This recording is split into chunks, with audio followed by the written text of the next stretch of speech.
द्वार पर क्यों खड़े हैं? महाराज पुरुषोत्तम, आप ही का महल है, भीतर आ जाइए।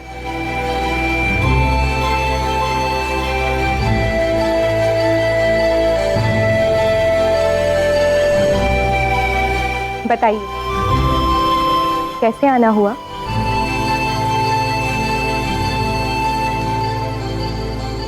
वो मैं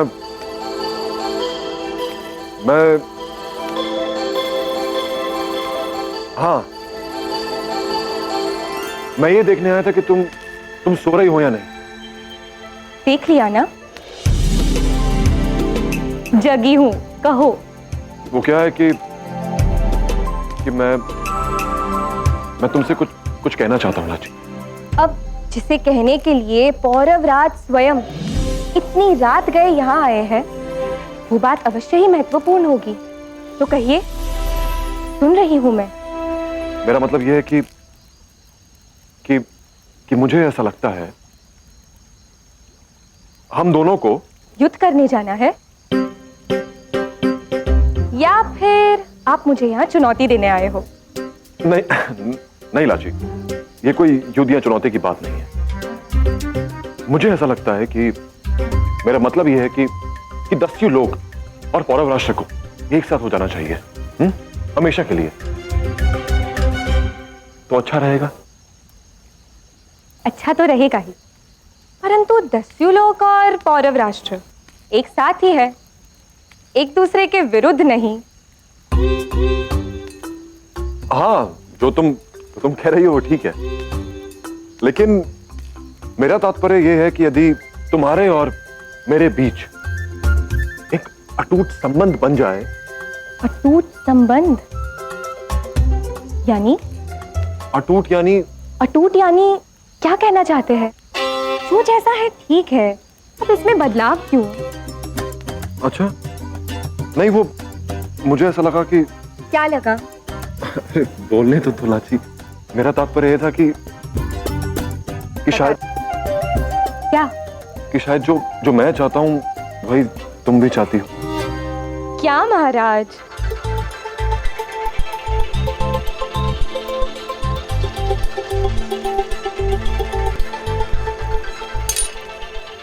ये लीजिए, और आप केवल युद्ध कीजिए, क्योंकि आप केवल युद्ध करना जानते हैं महाराज। उसी में आपकी वीरता है। किसी को कोई महत्वपूर्ण बात करना आपके वश में नहीं है। लाची, ऐसा कुछ नहीं है। मैं कह सकता हूं। तो कहो, मैं सुन रही हूं। और जो कुछ भी कहना है स्पष्ट कहिए और विस्तार से कहिए। बोलिए महाराज। आज तक मुझसे कोई भी बात करने के लिए तुम्हें शब्द ढूंढने नहीं पड़े, तो आज क्यों?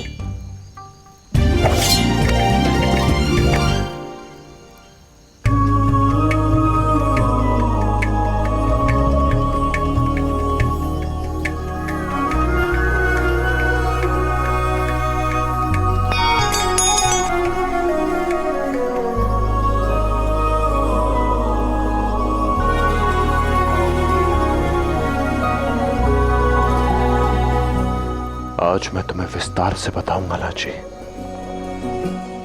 मैं तुम्हारे साथ अपना अस्तित्व जोड़ना चाहता हूं। क्या तुम मुझसे विवाह करोगी?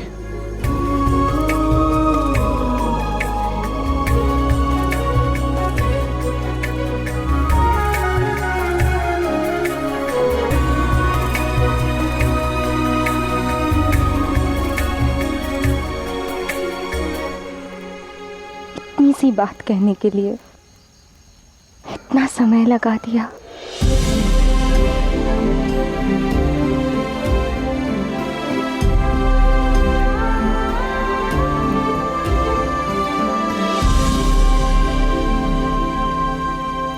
आज तुम्हारी आंखों से आंसू छलके हैं लाची,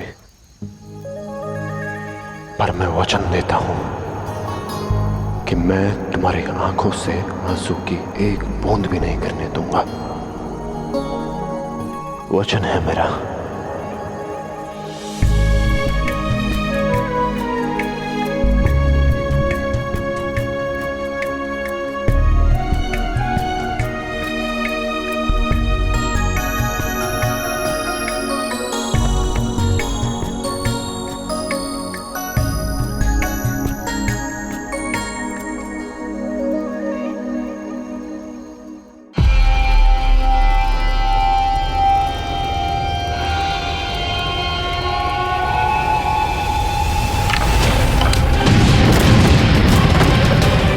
देखते हैं पोरस कि तुम देवता ज़्यूस के बेटे के कहर की आग से अपने पौरव मुल्क को कैसे बचाते हो तुम।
आज पौरव राष्ट्र और दस्यु लोक के लिए बहुत महत्वपूर्ण दिन है। आज से हमारा पुत्र आपका हुआ और आपकी पुत्री हमारी।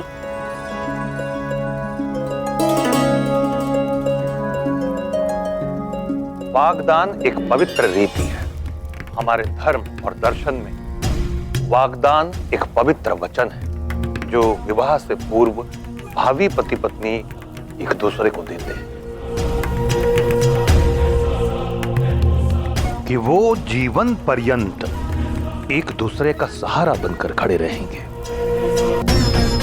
हर सुख हर दुख साथ मिलकर भोगेंगे। ये विवाह प्रारंभ की पहली रीति है जो ना केवल दो लोगों को वरन दो परिवारों को आपस में जोड़ती है।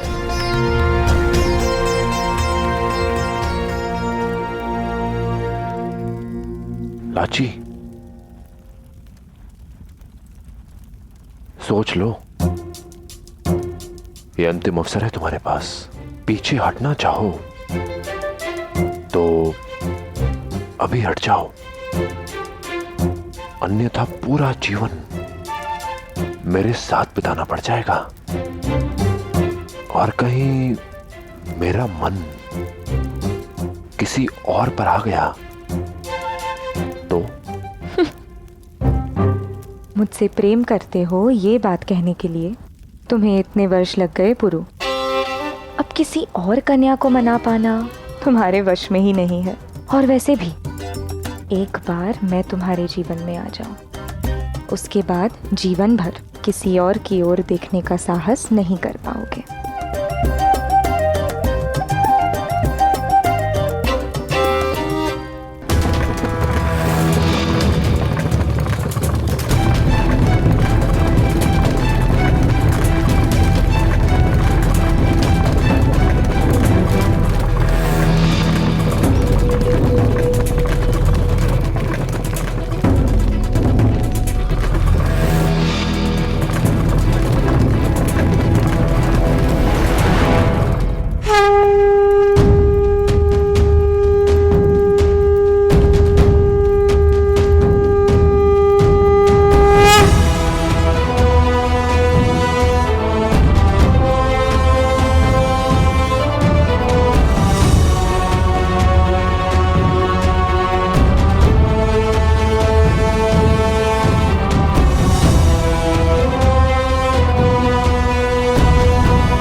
आचार्य और हस्ती दोनों है कहां?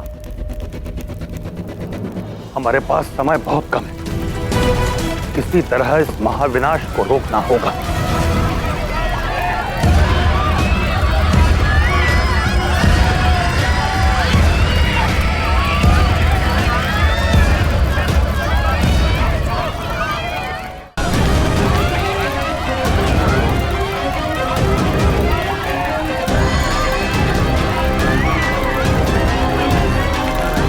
आचार्य, आप पुरु को सूचित करें। मैं उन अपराधियों के पीछे जाता हूं जिन्होंने ये सब किया है। अब वागदान की मुख्य विधि प्रारंभ होती है। उसके पश्चात वर वधू एक दूसरे का हाथ पकड़कर जीवन भर साथ निभाने का वचन लेंगे।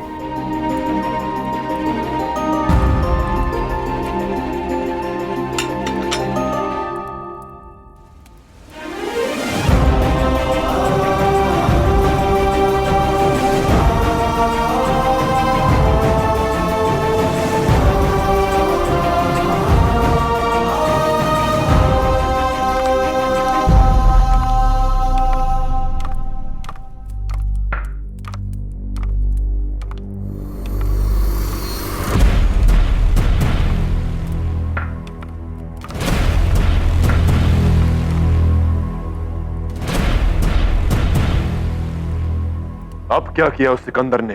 सिकंदर ने अंग, अवंती और गांधार तीनों के राजाओं को अपनी ओर मिला लिया है और तीनों ने आज के इस उत्सव का लाभ उठाकर पौरव राष्ट्र के समस्त अन्न भंडार भस्म कर डाले।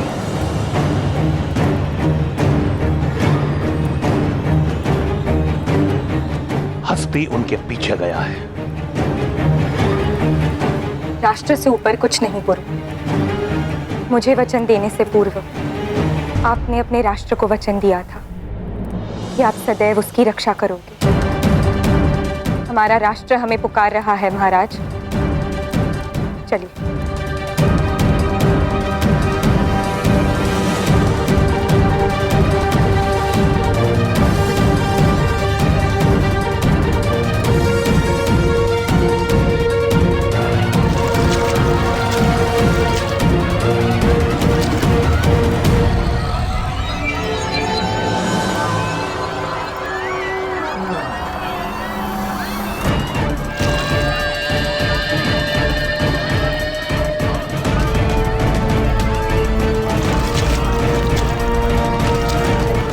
देखो पुरु, सब कुछ नष्ट कर डाला सिकंदर ने।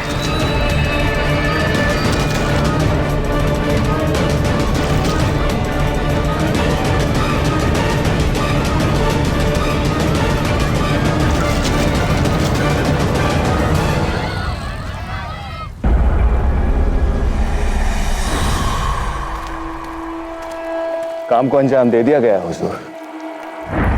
ये अंजाम नहीं, आगाज है क्लीटस, पोरस के खात्मे का आगाज।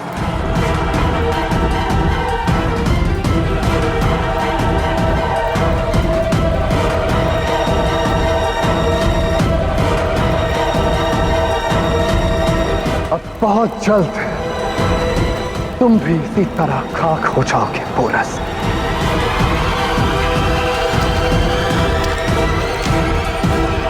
पुरु, अग्निकांड के पश्चात कुछ लोगों तटकी हो जाते हुए देखा गया। उनमें अंग, अवंत और गंधार नरेश भी थे। तट को तुरंत घेर लिया जाए, नगर के सारे द्वार बंद कर दिए जाए। मुझे किसी भी दशा में वो तीनों राजा चाहिए जो इस विनाश के उत्तरदायी हैं, जिसने मेरी प्रजा को कष्ट पहुंचाया। इसने एक विदेशी के साथ हाथ मिलाकर देशद्रोह किया, उन्हें मैं स्वयं दंड दूंगा।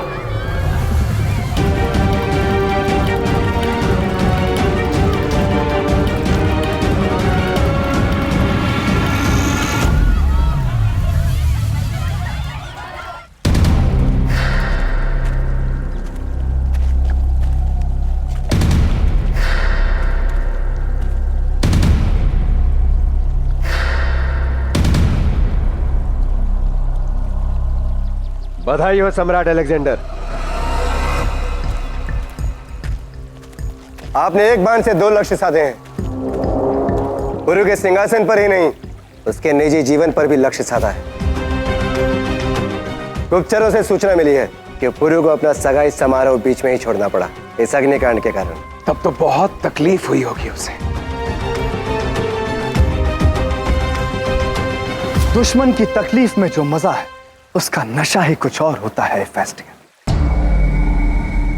आज रात जब पोरस वहां टूटा होगा, हम यहां जश्न के जाम टकरा रहे होंगे।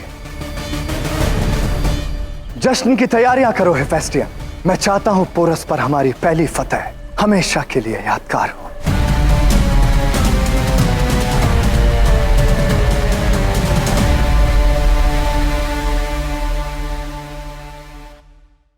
शाह पौरव मुल्क शाह एशिया अलेक्जेंडर खास आपके लिए एक तोहफा नजर किया है। दुश्मन को तोहफा नजर करना मैसेडोनिया का रिवाज है, और आज जो मैंने तोहफा तुम्हें भेजा है वो तो सिर्फ झलक है आने वाली तबाही की। अभी तो अलेक्जेंडर तुम्हें बहुत खुश नजर करने वाला है पोरस। सिकंदर को यही खेल खेलना है तो उसे उसी की भाषा में उत्तर देना आवश्यक है।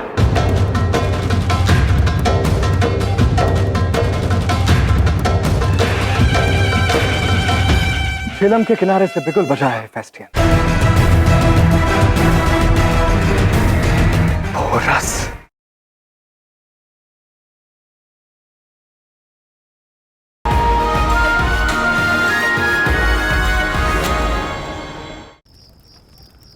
महाराज की जय हो।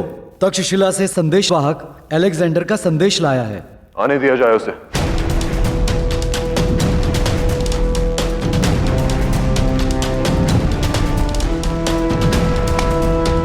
शाह पौरव मुल्क शाह एशिया अलेक्जेंडर उर्फ सिकंदर आजम ने खास आपके लिए एक तोहफा नजर किया है।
शाह पौरव को शाह एशिया अलेक्जेंडर की तरफ से मुबारकबाद।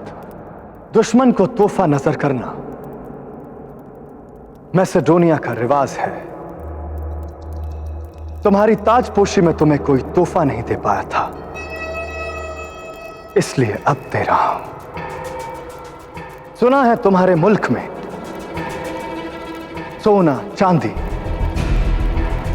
हीरे मोती बड़े पैमाने पर मौजूद है, मगर अफसोस कि ये सोना और चांदी अनाज के लिए उठने वाली भूख को कम नहीं कर सकते। तो अब खिलाओ अपनी आवाम को सोने की रोटियां और चांदी की दाल।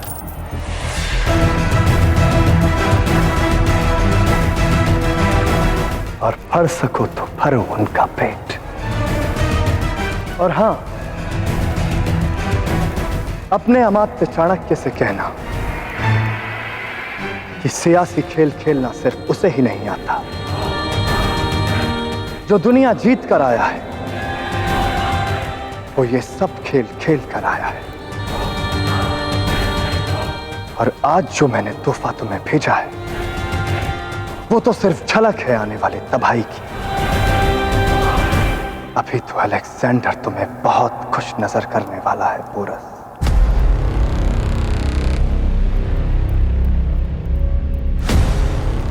सिकंदर को यही खेल खेलना है तो उसे उसी की भाषा में उत्तर देना आवश्यक है। मैं भी आपके साथ आती हूँ। नहीं लाची, एक राजा ने एक राजा को ललकारा है, उत्तर भी एक राजा ही देगा।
अब तक पोरस को पैगाम मिल चुका होगा, मगर हम खामोश नहीं बैठेंगे।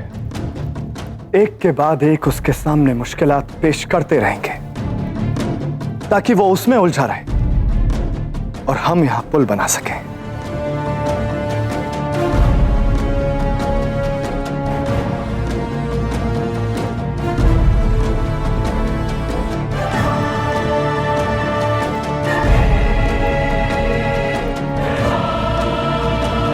बहुत जल्द तुम्हें दिया कॉल पूरा होगा रॉक्सेन, जब मैं पोरस का कटा हुआ सर तुम्हें नजर करूंगा। तब तक अपने शौहर की पोरस पर पहली फतेह का जश्न मनाओ। जंग अभी शुरू भी नहीं हुई और शाह अभी से अपनी फतेह का जश्न मना रहे हैं। मेरा तजुर्बा है रॉक्सेन, जो पहला मोर्चा जीतता है फतेह उसी की होती है।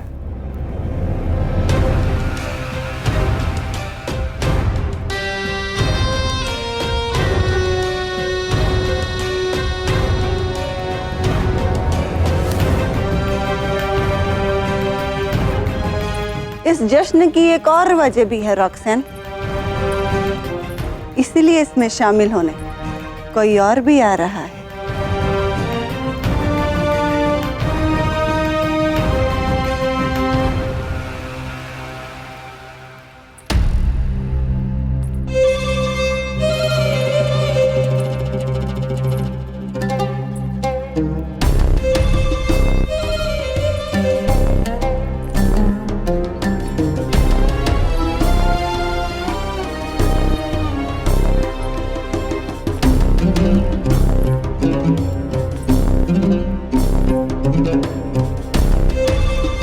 आज बारसिन की सालगिरह है।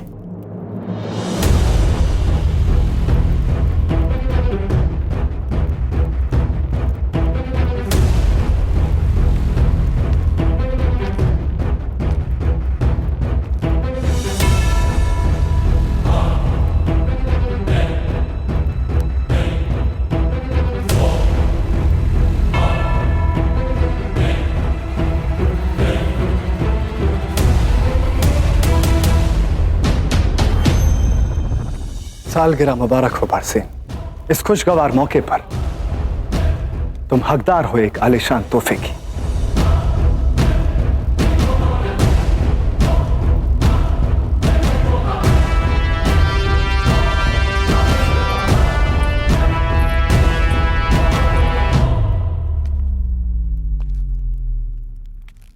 सारे बैक्टीरिया में तुम्हारे रक्स के बहुत चर्चे हैं रॉक्सेन। सुना है तुम्हारे नाच का फन कमाल है, पर अफसोस कि तुम्हारे शौहर ने ही तुम्हारा रक्स अभी तक नहीं देखा। इसलिए मैं चाहता हूं कि तुम बारसिन की शान में अपना रक्स पेश करो।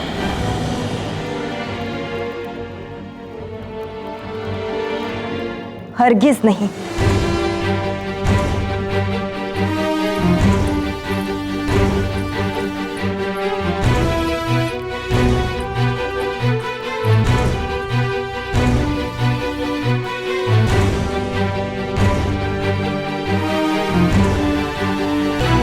आप लोग इतने खामोश क्यों हैं? जश्न मनाइए। हेफेस्टियन, मौसीकी और रक्स की पूरी तैयारियां मुकम्मल हो गई ना? मैं चाहता हूं हमारे इस जश्न की गूंज झेलम के उस पार उस पूरस तक पहुंचे। तुम्हारी भेंट के बदले तुम्हें भेंट देने का समय आ गया है, अलेक्जेंडर।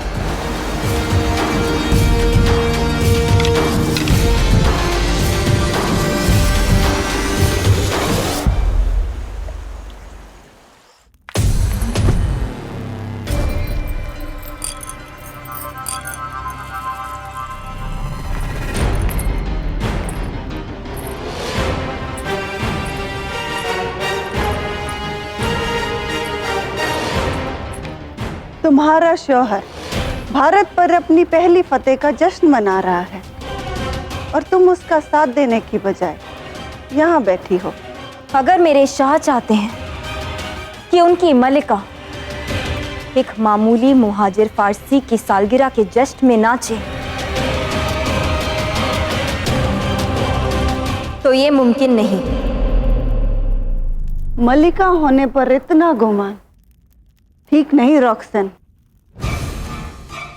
और एक मलिका सिर्फ तब तक मलिका है जब तक शाह उससे खुश रहे और मेहरबान रहे, वरना मुहाजिर को भी मलिका बनने में वक्त नहीं लगता रॉक्सन।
शाही खानसामे ने तुम्हारे लिए खास पकवान भी बनाए हैं बाहर से, पेश किए जाएं।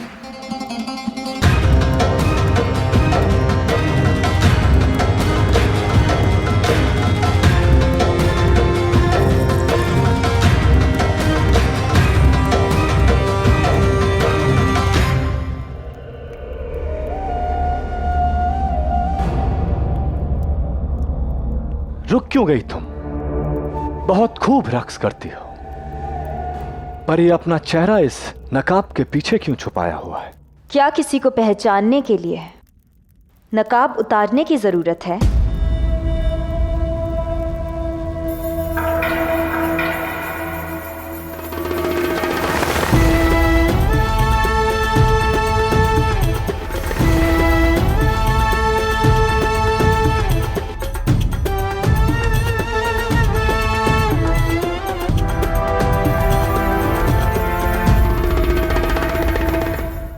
तुमने इस जश्न में आके 4 चांद लगा दिए हैं रॉक्सिन।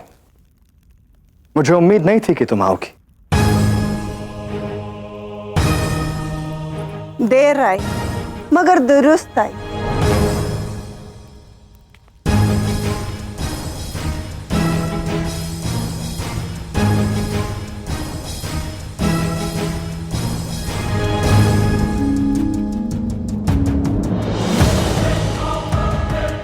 उम्मीद है तुम्हें रॉक्सिन का रक्स पसंद आया होगा बारसी।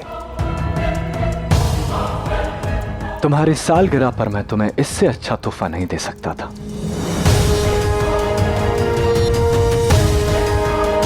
तुम उन सब औरतों में सबसे ज्यादा खूबसूरत हो जिनसे मैं आज तक मिला, और इस खूबसूरती के लिए मैं तुम्हें एक तोहफा और देना चाहता हूं।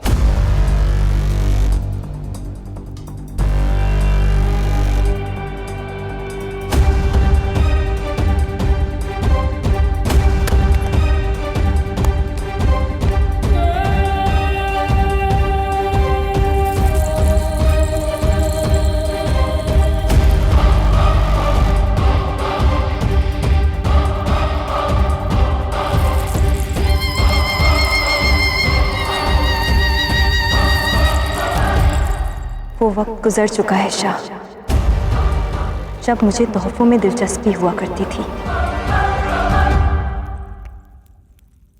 इस नायाब तोहफे पर दुनिया की सबसे खूबसूरत औरत का हक है फारसी।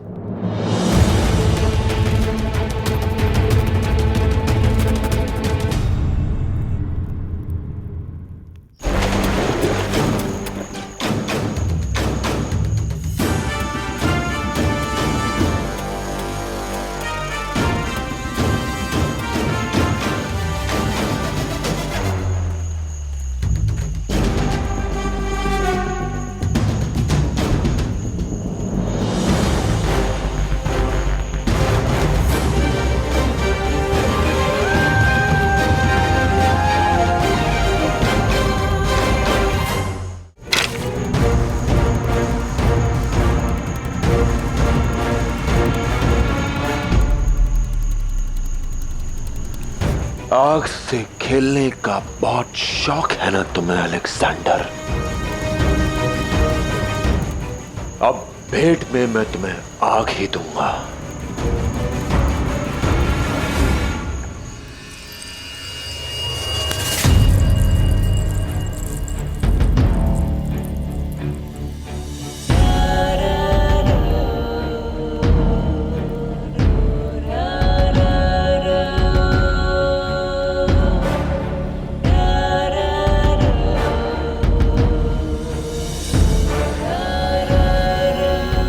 इस हार पर मेरा हक है।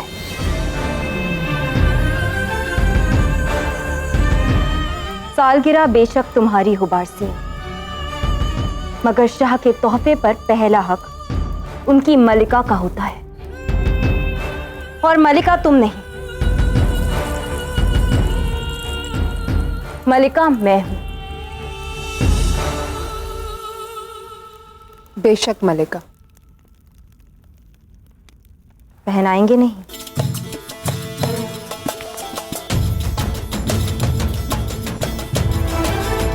अलेक्जेंडर को जो चाहिए वो उससे पा ही लेता है।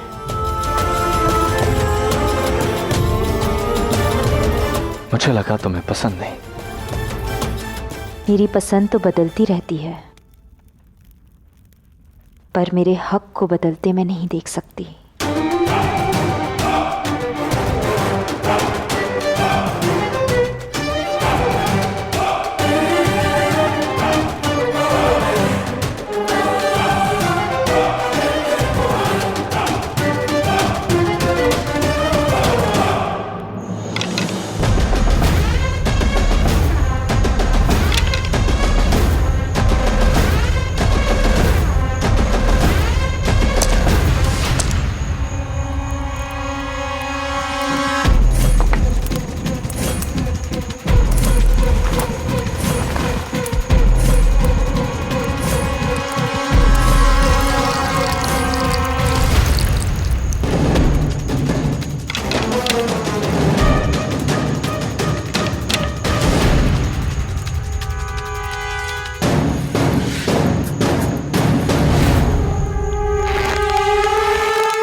खतरे का बिगुल बजाओ।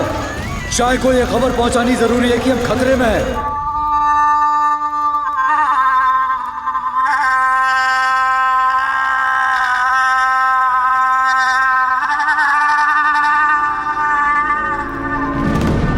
झेलम के किनारे से बिगुल बजा है फेस्टियन। हमला हुआ है।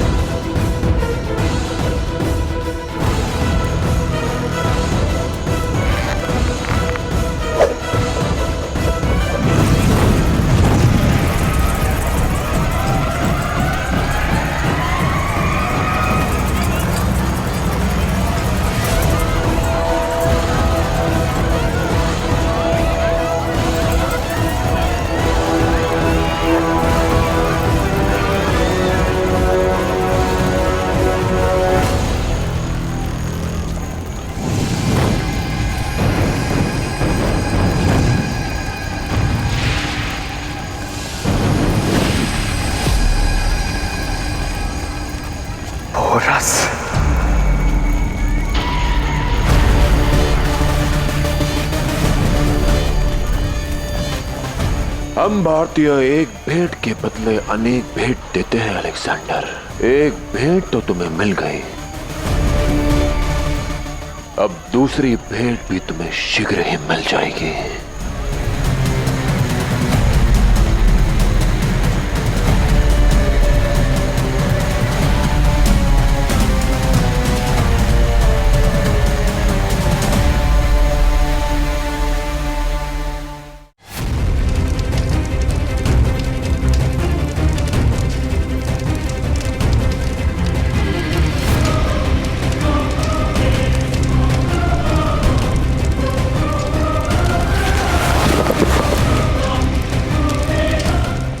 आज की रात तुम्हें जितना जश्न मनाना है मना लो पोरस, क्योंकि कल तुम्हारा महल तुम्हारी मौत का मातम मनाएगा। कल पौरव मुल्क तुम्हारी फेरों की आग का नहीं, तुम्हारी चिता की आग का चश्मदीद बनेगा।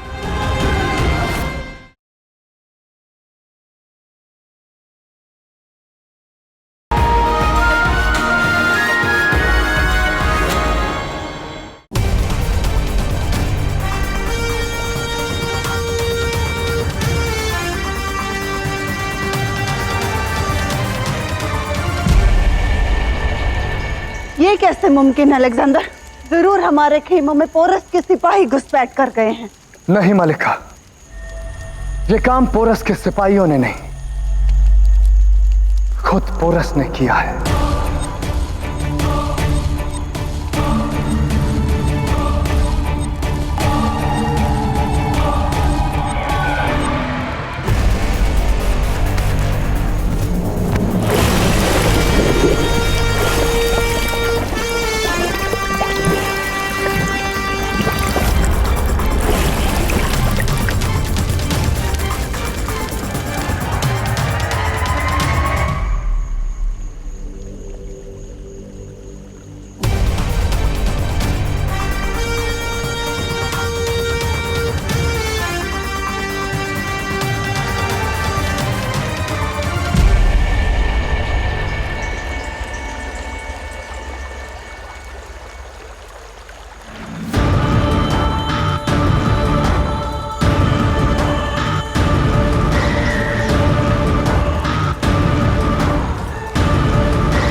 चले गए थे तुम? और ऐसे ऐसे भीगे क्यों? चाहे एशिया ने भेंट भेजी थी मां, तो बदले में पौरवराज पुरुषोत्तम उसे भेंट देने गए थे।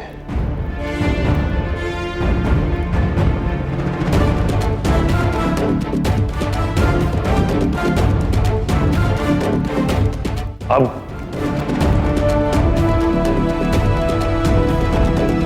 मैं सिकंदर को भेंट तो दे आया, अब वो वचन पूरा करना है जो मैंने लाची को दिया था।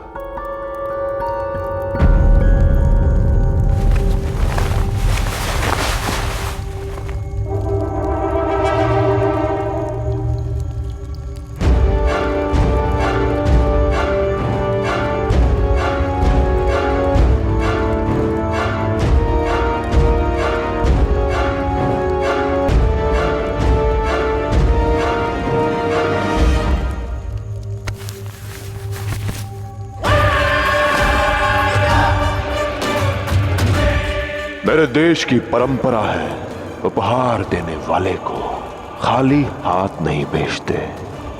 हमारा दान जलाकर तुमने सोने की रोटी भेजी अलेक्जेंडर। सही कहा था तुमने, सोने से भूख नहीं मिटती, परंतु मेरा ये उपहार भारत पर अधिपत्य करने की तुम्हारी भूख शायद भगा दे।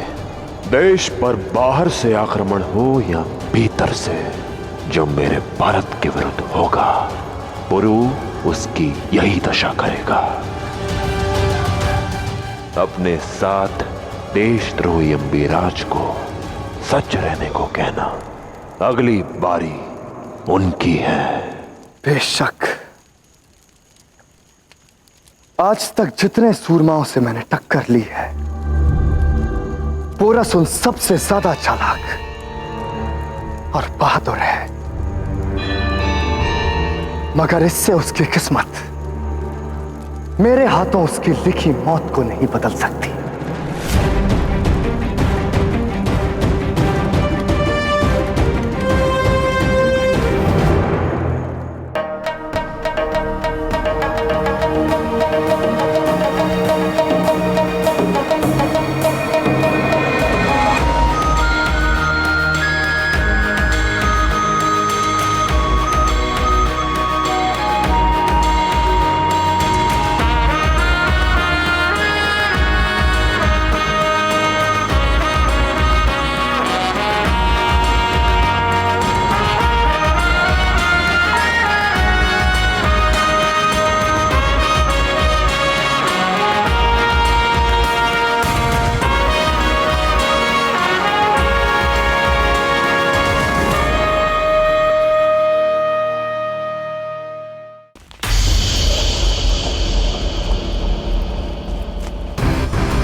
कल तुम्हें पौरव मुल्क पहुंचना है और पोरस को खत्म करना है।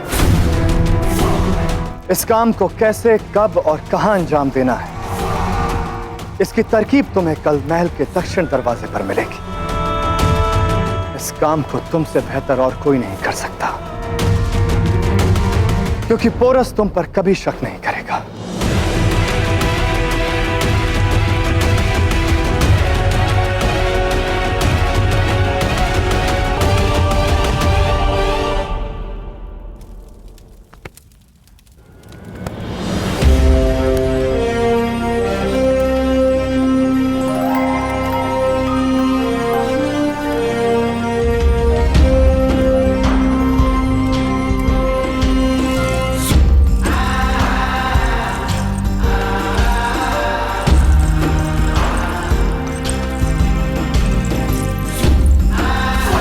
वागदान संपन्न हुआ। अब कल हल्दी विधि के पश्चात विवाह संपन्न होगा।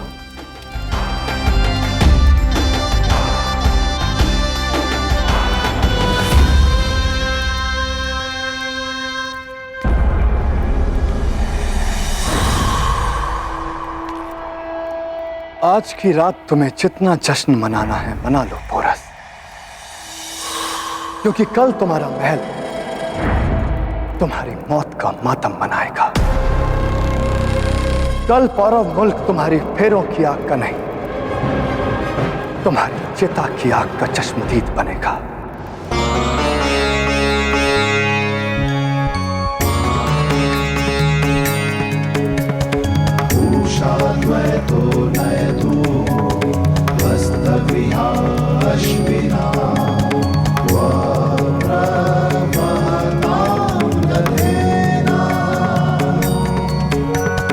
ग्रहण गच्छ ग्रहपति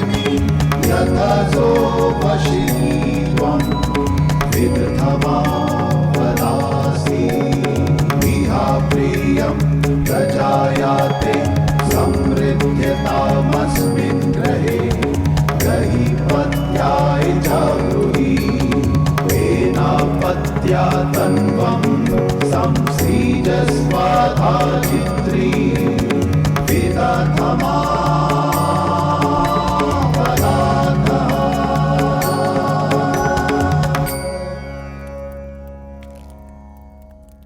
वाग्दान पूरा करके तुमने लाची को दिए अपने वचन का पालन भी किया और अलेक्जेंडर को उत्तर देके अपने धर्म का भी।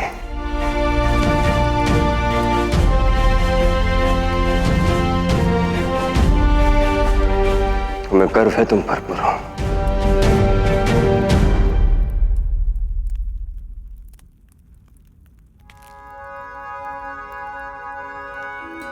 सदा सुखी रहो।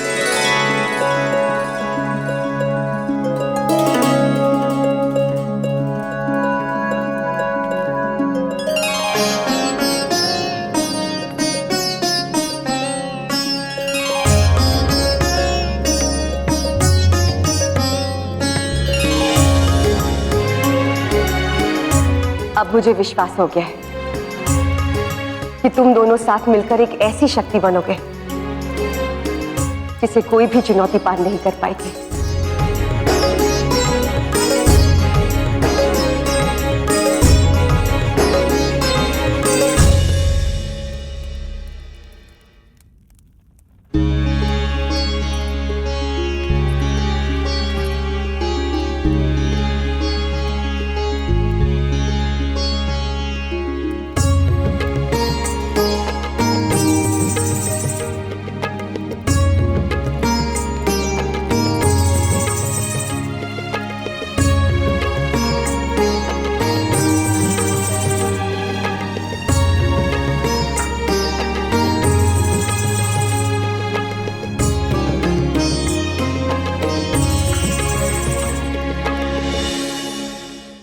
तुमने ना केवल अलेक्जेंडर को बल्कि हर उस व्यक्ति को कड़ा संदेश दिया है जिन्होंने देश के विरुद्ध जाकर विदेशियों से हाथ मिलाया।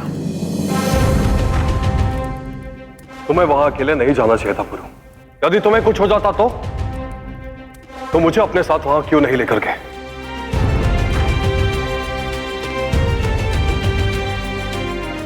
क्योंकि मैं सिकंदर को चौकन्ना नहीं करना चाहता था। फिर जो उसने किया उसके लिए उसे सूद समेत वापस करना भी आवश्यक था। परंतु पुरु उचित कह रहा है हस्ती।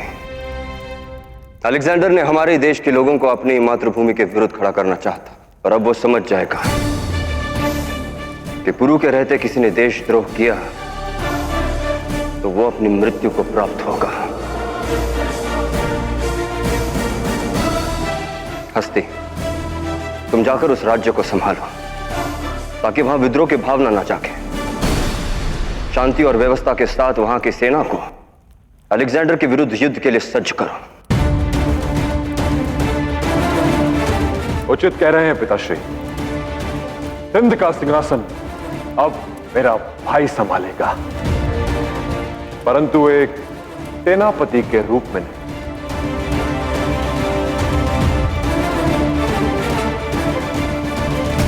तो फिर कैसे पुरु? एक राजा के रूप में।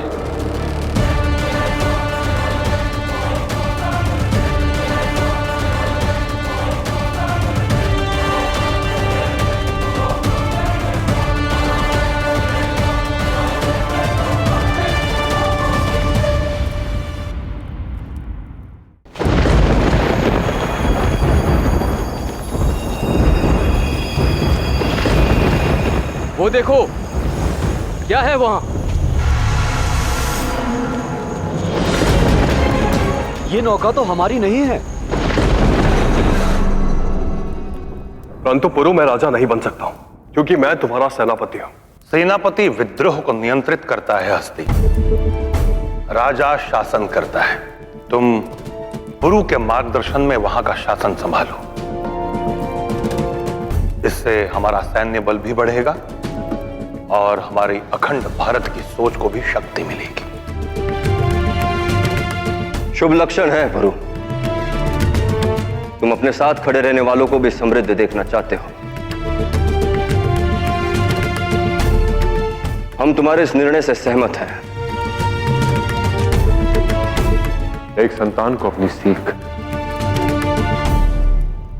अपने माता पिता से मिलती है। बाबा ने मुझे अपना कर्तव्य निभाना सिखाया और आपने लोगों पर विश्वास करना सिखाया।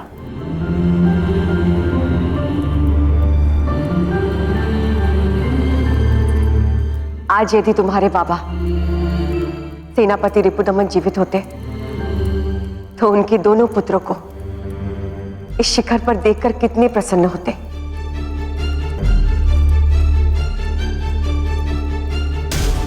गुरु, मैं तुम्हारी बातों का सम्मान करता हूं, परंतु मैं एक सेनापति का पुत्र हूं। मेरा जन्म सेवा के लिए हुआ है, शासन के लिए नहीं। मैंने पहले भी कहा है भाई कि व्यक्ति का प्रारब्ध उसके कर्मों से बनता है, उसके जन्म से नहीं।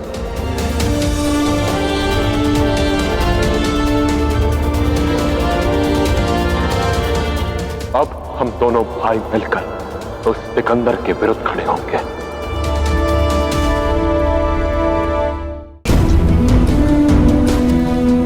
तुम्हारी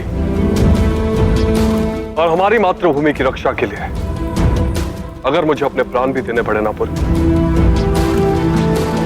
तब भी मुझे कोई पछतावा नहीं होगा। वो दिन कभी नहीं आएगा महाराज। हस्ती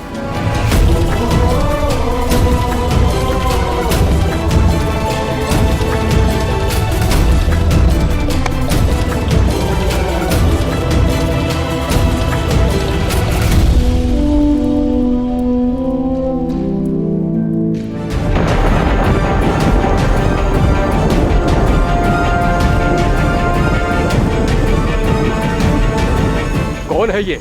यहाँ कैसे पहुंची?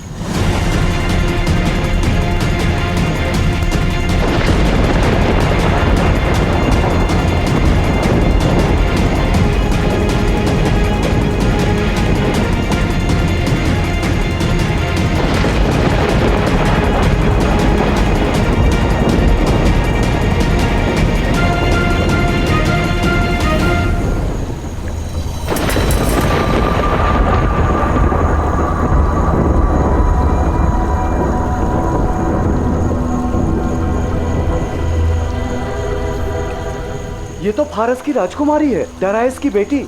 किंतु ये यहाँ महाराज के पास ले चलते हैं।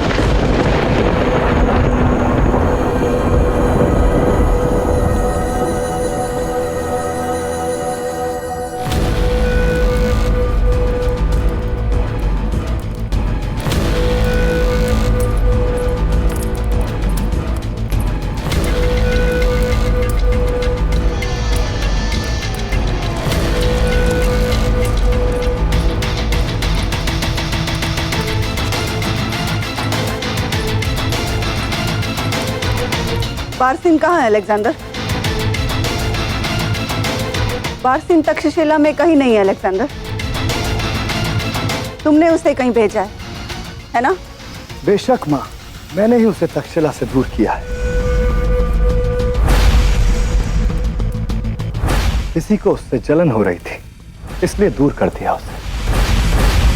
आप कुछ ज्यादा ही दूर की सोचने लगे हैं शाह, या फिर जश्न में आपने कुछ ज्यादा जाम पी ली? तुम्हारी आपसी बहस को कभी और वक्त देना, पहले मेरे सवाल का जवाब दो।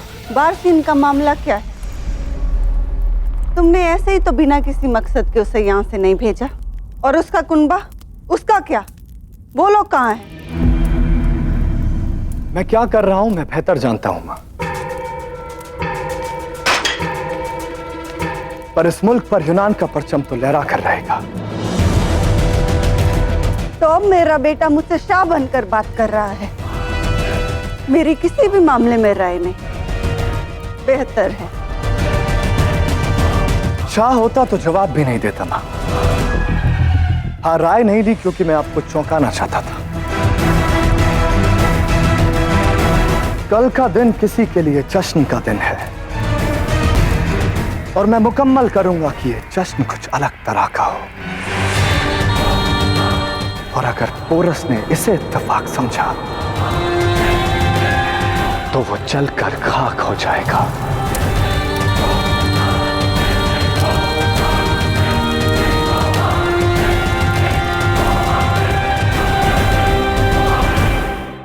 मैंने बारसीन को पोरस को मारने के लिए नहीं भेजा, लेकिन इसका मतलब ये नहीं कि पोरस मरेगा नहीं। पोरस के कत्ल के लिए मुझे ऐसा हथियार चाहिए था जो वाकई उसको मुझसे ज्यादा नफरत करे। और कौन है वो?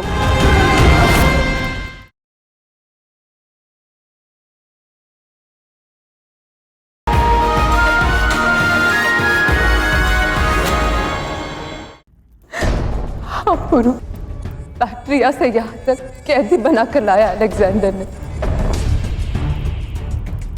और जब तुमने उसके खेमे पर आग लगा दी, उसके साथ ही उन तीनों शाहों का कत्ल कर दिया, तो उसे लगा कि मैंने तुम तक संदेश भिजवाया। गुस्से से आग बबूला होकर वो हमारे पास आया। हमने उससे रहम की गुजारिश की, लेकिन उसने हमारी एक नहीं सुनी। वो हम तीनों की लाशें तुम्हें नजर करना चाहता था। हम लोग ने वहां से भागने की कोशिश की, लेकिन हम पकड़े गए। और उसने मेरी नजरों के सामने मेरी अम्मी और मेरी बहन का कत्ल कर दिया।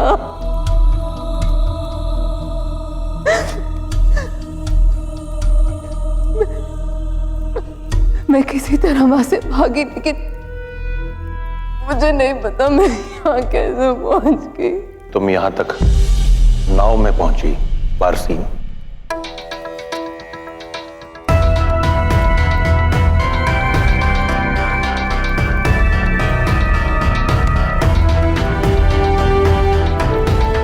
ये आचार्य चाणक्य हैं बारसीन, इस संसार के मान विलक्षण बुद्धिमानों में से एक। तुम्हारे परिवार के विषय में जानकर बहुत खेद हुआ मुझे बारसीन, पर तुम यहां सुरक्षित हो। मेरे होते हुए तुम्हें कोई छू भी नहीं सकता। हाँ बारसीन, तुम्हें यहाँ किसी से भय नहीं, और साथ साथ तुम्हें हमारे विवाह में भी शामिल होना है।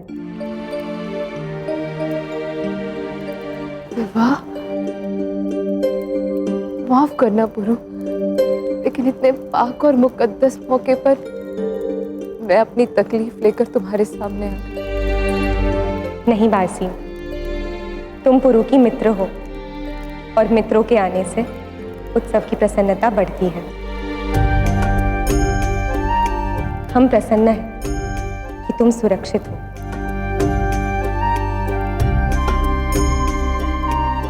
चलो, मैं तुम्हें तुम्हारा कक्ष दिखाती हूँ।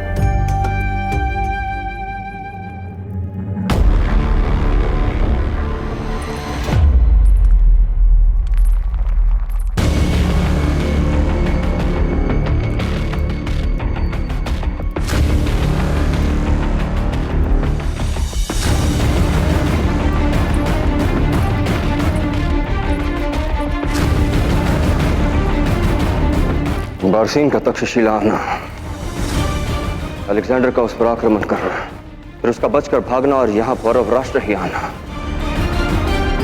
क्या ये कुछ बड़ा ही सहयोग नहीं है पुरु? मैं जानता हूं आपके मन में क्या चल रहा है पिताश्री, पर मैं बारसीन को भी जानता हूं। वो सत्य नहीं कहेगी। जो मेरा साथ देने के लिए अपने पिता के विरुद्ध जा सकती है, वो भला मेरा अहित क्यों चाहेगी? मैं मानता हूं कि बारसीन बीते कल में तुम्हारी अच्छी मित्र रही है, और मैं आशा करता हूं कि भविष्य में भी तुम्हें उसका सहयोग मिलता रहेगा। किंतु परिस्थितियां कभी कभी परम मित्र को प्रबल शत्रु भी बना देती हैं, और ऐसे में व्यक्ति संयोग के दुरुपयोग से नहीं चूकता। स्मरण रखना।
ये हल्दी, ये किस लिए? खास रस्म इसके नाम पर क्यों? हमारी संस्कृति में हल्दी पवित्र और दुख नाशक माना जाता है। ये ना ही रंग रूप बल्कि मन और आत्मा को शुद्ध करती है।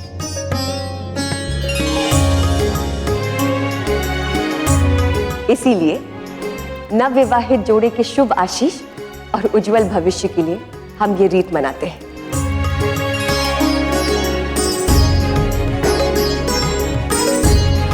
ये शुभ घड़ी बहुत प्रतीक्षा के बाद आई। इसमें और विलंब ना करें। हल्दी की विधि प्रारंभ करे राजमाता।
ये क्या कर रही है?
पुरुष? तुम्हारा मित्र होने के साथ मैं पौरव राष्ट्र का राजा भी हूं बारसीन, और यहां एक विधान है, एक राजा को कुछ भी खिलाने से पहले व्यक्ति स्वयं वो खाता है। केवल इसी प्रकार एक राजा खा सकता है। इसलिए पहले तुम्हें इसे चखना होगा।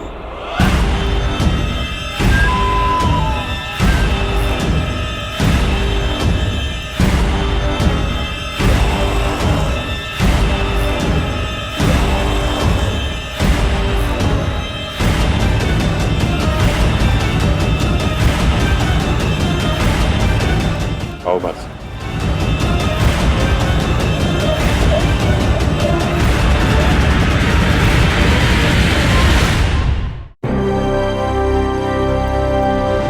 ये पौरव राष्ट्र के महाराज के विवाह की रीति है। हमें सभी राजसी नियमों का पालन करना होगा। आशा है तुम समझोगी।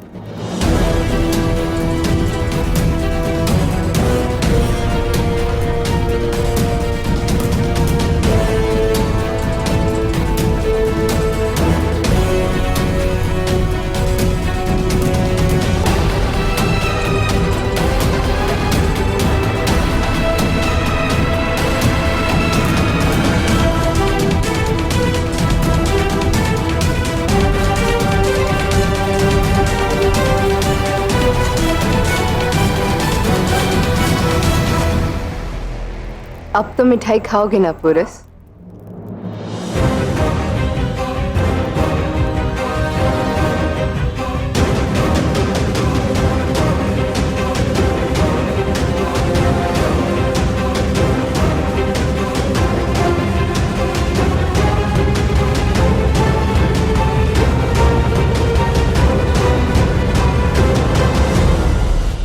मुझे आपके आशीर्वाद की आवश्यकता है आचार्य।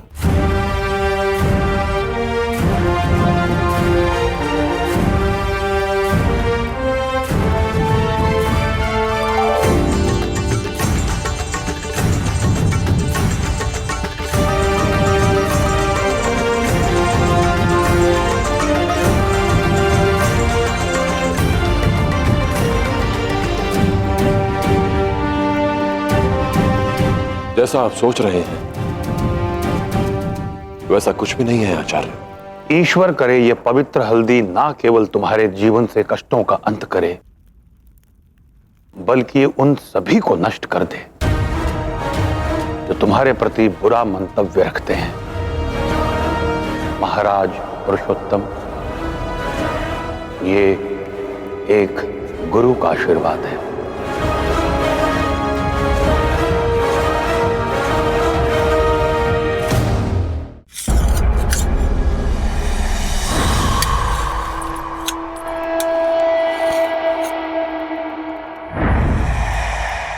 इतना तो मैं समझ सकती हूँ कि आपने बारसीन को पोरस के कत्ल के लिए नहीं भेजा होगा।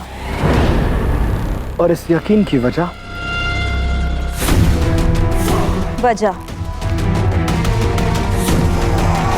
बारसीन पोरस से मोहब्बत करती है, उसे नुकसान नहीं पहुंचा सकती।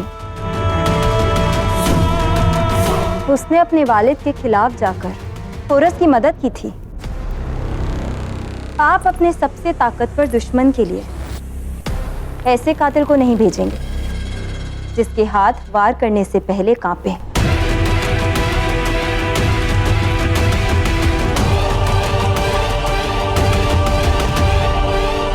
इसीलिए तो तुमसे शादी की है रॉक्सिन। तुम मुझे कितना ज्यादा समझती हो। तो अब ये भी समझा दीजिए कि उसे वहां भेजने की क्या वजह है। सही समझा तुमने। मैंने बारसीन को पोरस को मारने के लिए नहीं भेजा, लेकिन इसका मतलब ये नहीं कि पोरस मरेगा नहीं। पोरस के कत्ल के लिए मुझे ऐसा हथियार चाहिए था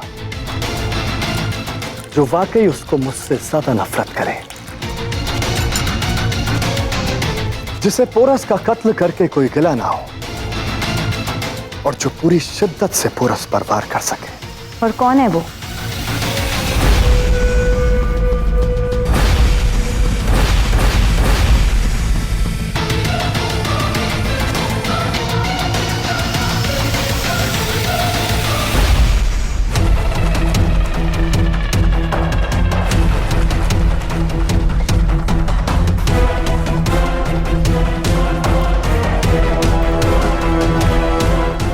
हुआ हुआ आचार्य को मैंने देख लिया, जो पूरी तरीके से चौकन्ने थे। अगर मैं विषक्त मिठाई की थाल वहां से नहीं हटाता तो सबको ज्ञात हो जाता कि वो मैं हूं जो पुरु को मारना चाहता है।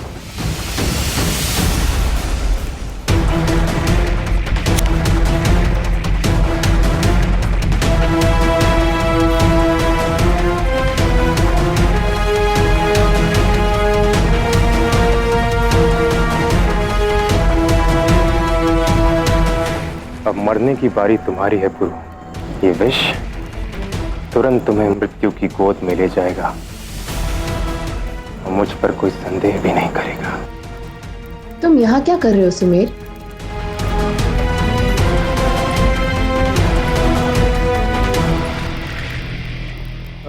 कुछ नहीं, मैं मिठाइयों पे ये गुलाब जल छिड़क रहा था, इससे मिठाइयाँ और सुगंधित हो जाती।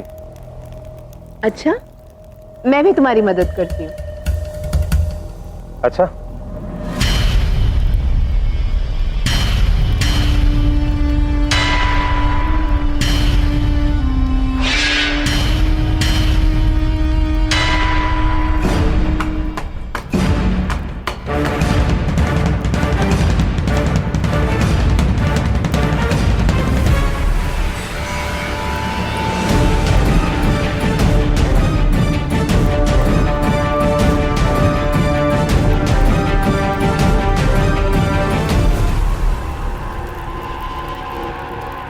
ये विषैली मिठाई का थाल मैंने ही बदल दिया था, क्योंकि बारसीन ने मुझे मिठाई में कुछ मिलाते देखा।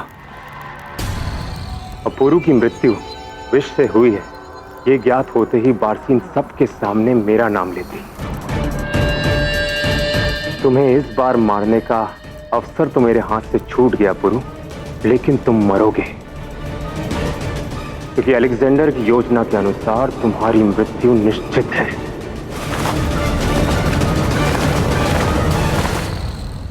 तुम ये कर पाओगे सुमेर? पुरु ने हमेशा मुझे नीचा दिखाने की कोशिश करी। दस्यु राजकुमार था मैं, पर बात उस पुरु की सुनी गई। और अब दस्यु कुमारी से विवाह करके वो और शक्तिशाली बन जाना चाहता है, जो मैं होने नहीं दूंगा। अपने एक प्रहार से पूरे जीवन का प्रतिशोध लूंगा मैं। वो चाहता है कि हम दस्यु उसकी ओर से आपके विरुद्ध लड़े और मर जाए। उसकी ये कूटनीति मैं कभी सफल नहीं होने दूंगा। मैं पुरु का खेल समाप्त कर दूंगा। बेशक, और इस बात का इनाम भी मिलेगा तुम्हें। कहना क्या चाहते हैं? पोरस की मौत के बाद तुम्हें दस्यु लोक का ही नहीं, पौरव मुल्क का भी शाह बनाया जाएगा। तुम मेरे नुमाइंदे बनकर वहां का ताजो तख्त संभालोगे और सारे दस्युओं को सिकंदर की सरपरस्ती मिलेगी। सोचो, तुम खुद मुख्तार होगे, कोई तुम्हारे फैसलों के आगे नहीं आएगा और तुम्हारे पास दस्युओं से भी बड़ी सल्तनत होगी। और तुम शाहे कायनात अलेक्जेंडर के खास कहलाओगे।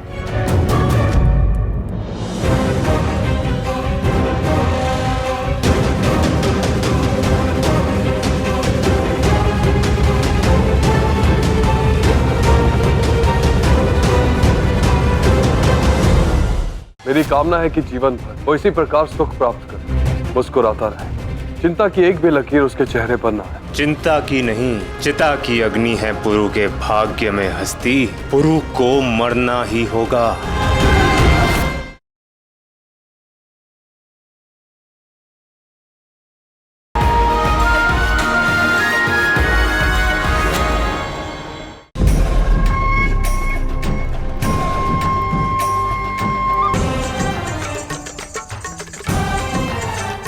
सुमेर,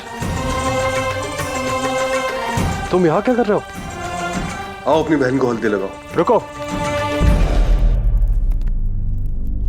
पहले मैं तुम्हें बधाई तो दे दूं। महाराज हस्ती, अब तो तुम भी एक महान व्यक्ति बन गए हो, सिंध के महाराज। अब वो तो बहुत बड़ा साम्राज्य है। कहाँ तुम दस्यु लोक के सेनापति बनने जा रहे थे और कहाँ आज महाराज हस्ती। ऐसी बातें मत करो सुमेर। तुम्हारी और मेरी तो बचपन से घनिष्ठ मित्रता रही है और अब तो तुम भी परिवार का हिस्सा बन गए हो। और ये सारी प्रसन्नता केवल पुरु के कारण संभव हुई है। कितना कुछ किया उसने मेरे लिए। मेरी कामना है कि जीवन भर वो इसी प्रकार सुख प्राप्त करे, मुस्कुराता रहे, चिंता की एक भी लकीर उसके चेहरे पर ना आए। चिंता की नहीं, चिता की अग्नि है पुरु के भाग्य में हस्ती।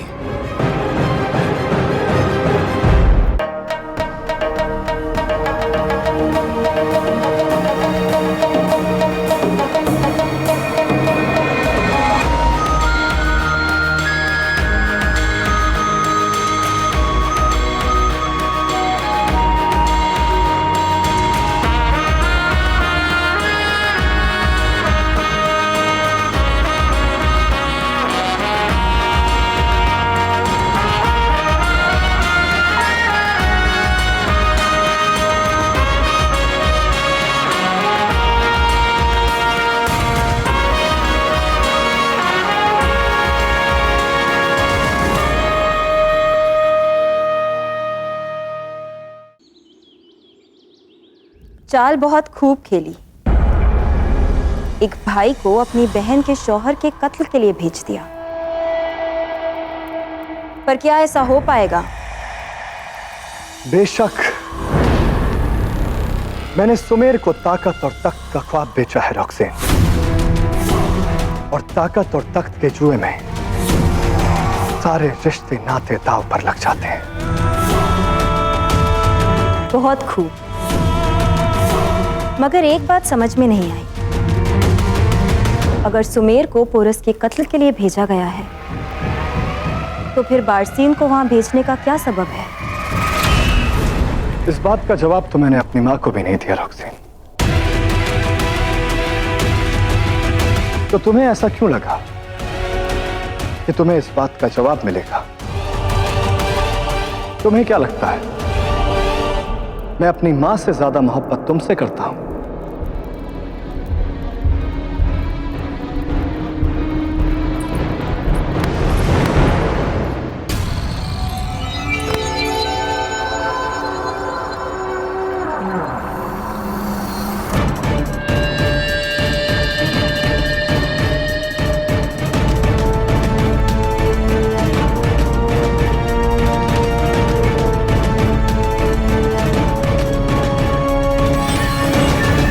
मैं सब कुछ भूल सकता हूं रॉक्सेन, मगर मेरी बेइज्जती नहीं, मेरी रुसवाई नहीं, मेरी बेइज्जती करने वाले को उसकी भूल का खामियाजा तो भुगतना पड़ेगा, भुगतना पड़ेगा, भुगतना पड़ेगा। सुमंगलीरियं वधूरिमां समेत पश्यत् सौभाग्यस्मै तत्त्वाया हस्तं विपरेतन् गृह्णामि ते सौभगत्वाय हस्तं मया पत्या जरादष्टे यथ सः।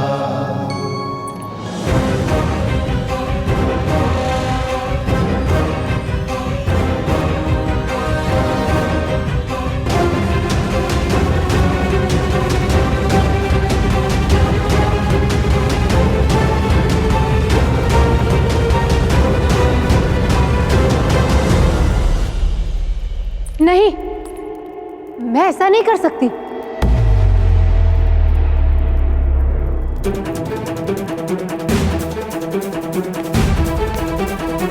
तुम मुझे इतने वक्त से जानती हो पारसी, फिर भी मुझे अभी तक जान नहीं पाई। अलेक्जेंडर पेशकश नहीं करता पारसी, हुक्म सुनाता है, और उस हुक्म की तामील होना जरूरी है। मुझे ना सुनने की आदत नहीं है पारसी। सेबास्टियन, कत्ल कर दो बारसीन की मां और बहन का, क्योंकि अगर बारसीन हमारा काम नहीं करती तो वो हमारे किसी काम के नहीं। रुको,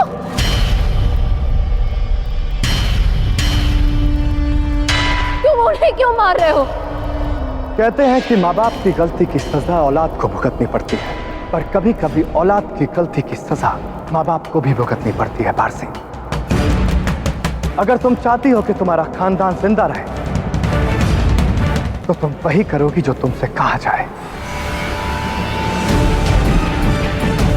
उस शख्स ने मेरी बेइज्जती की है बारसीन, इसलिए उसे जीने का कोई हक नहीं है।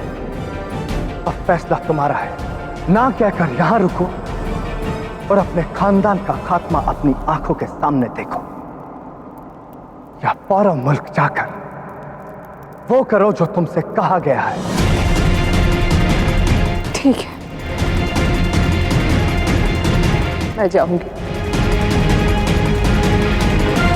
क्या करना होगा मुझे?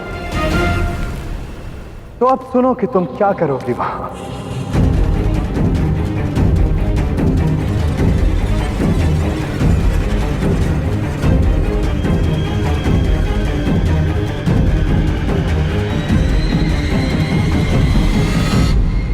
महाराज पुरुषोत्तम की, महाराज पुरुषोत्तम की, महाराज पुरुषोत्तम की, महाराज पुरुषोत्तम की, महाराज। मुझे माफ कर देना पुरस, लेकिन मुझे ये करना ही होगा।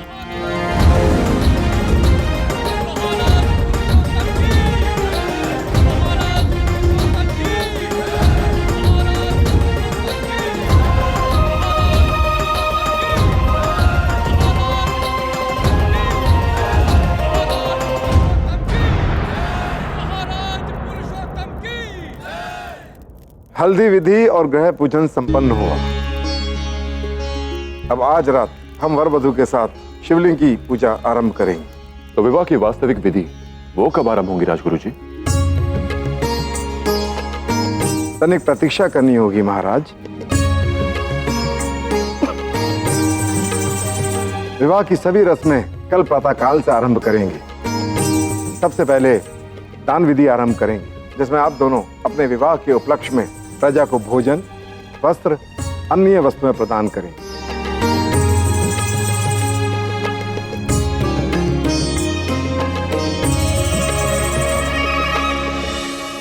इतनी सारी विधियां, यदि मुझे ज्ञात होता कि इतने लंबे समय के लिए मुझे बिना कुछ करे एक ही स्थान पर बैठे रहना है, तो मैं तो विवाह ही नहीं करता।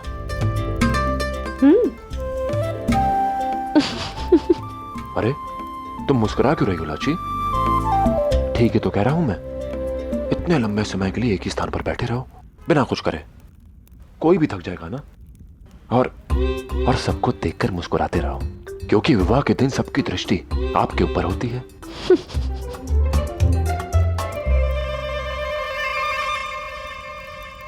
बात तो तुम्हारी उचित ही है पुरु।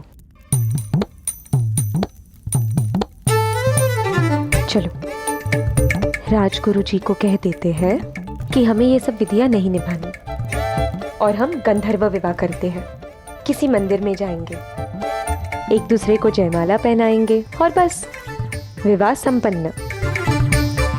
केवल 2 क्षण में, ना कोई रस्मों की आवश्यकता होगी और ना ही दर्शकों की। और तो और हमें हमारे परिवार वालों को भी सम्मिलित नहीं करना होगा।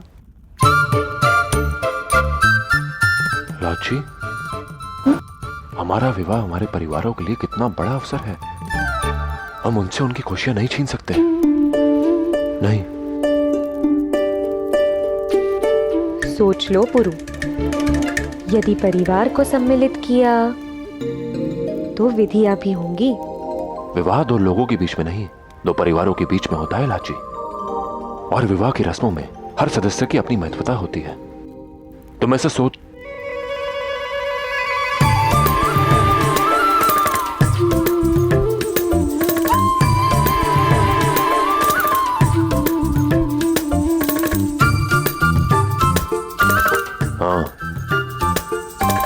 ठीक है, जो तुम समझाना चाहती थी वो मैं भली बात ही समझ गया। अब अधिक प्रसन्न होने की कोई आवश्यकता नहीं।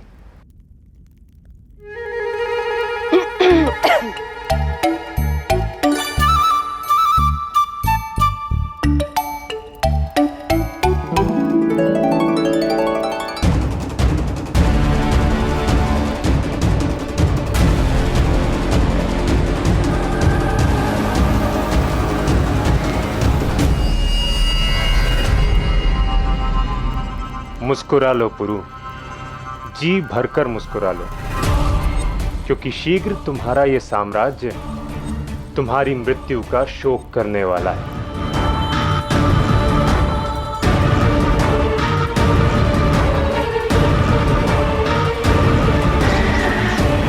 एक विशालकाय हाथी को मारने के लिए एक छोटी सी चींटी भी पर्याप्त होती है पुरु। उसी प्रकार तुम्हारी मृत्यु इस छोटी सी डिबिया में बंद है, जिसे मैं आज रात्रि को खोलूंगा। किंतु उससे पूर्व मुझे एक और कार्य करना है।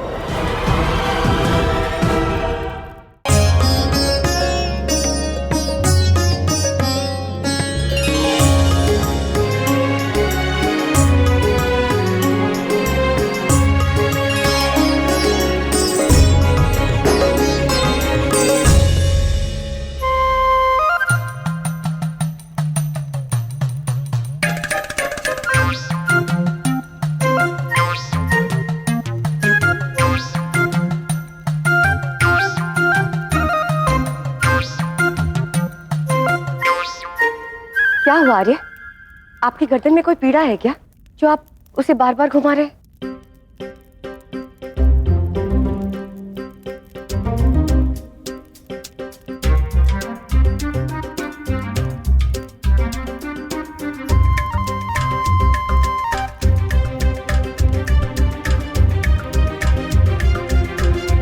हाँ, वो गर्दन में कुछ पीड़ा थी तो व्यायाम कर रहे थे।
शीघ्र तुम्हारी भी यही दशा होगी पुरु।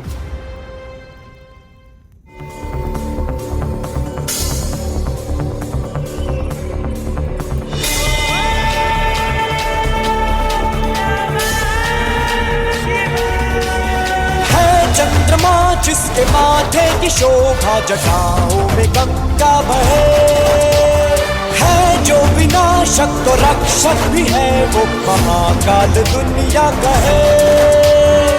सबका बनता सहारा भोला शिव ओंकारा, करता है आरंभ लाता प्रलय।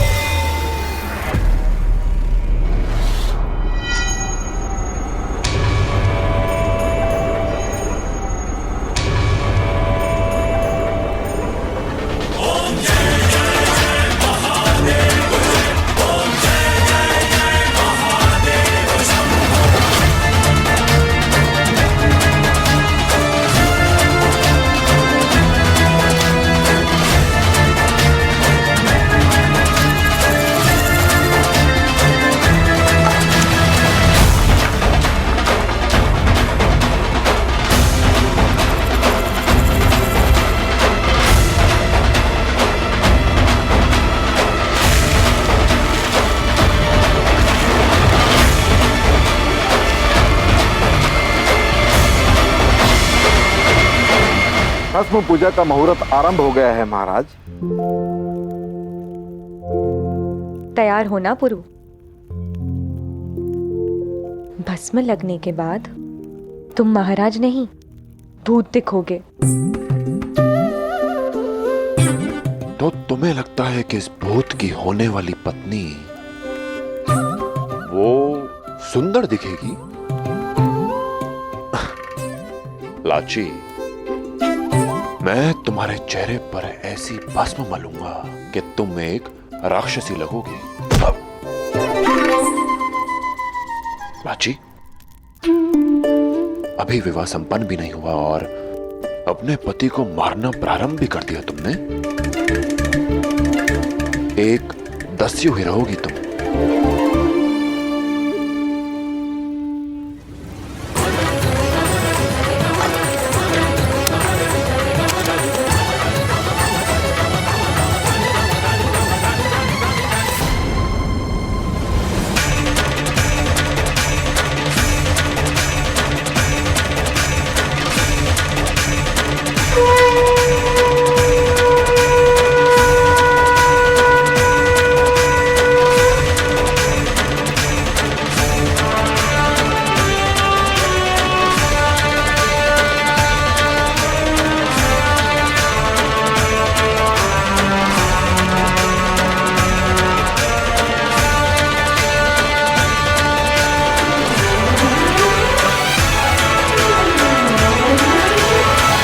तुम यहाँ क्या कर रहे हो?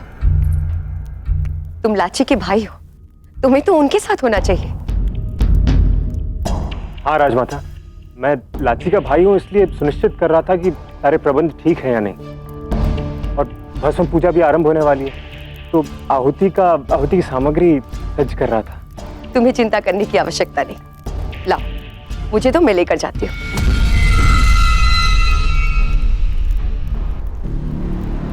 अरे दो ना।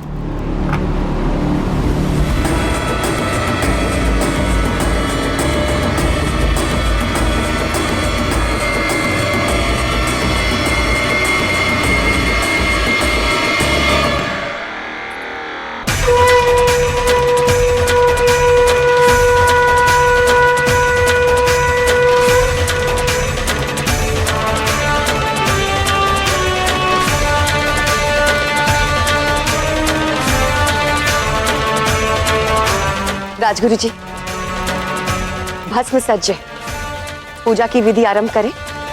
अवश्य राजमाता।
महारानी अनसुईया ने मुझे इस मटके के साथ देख लिया था। यदि अब उस बिच्छू के दंड से पुरु की मृत्यु हो जाती है तो सबसे पहले संदेह मुझ पर ही आएगा।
यही वो क्षण है, मुझे कुछ ना कुछ तो करना ही होगा।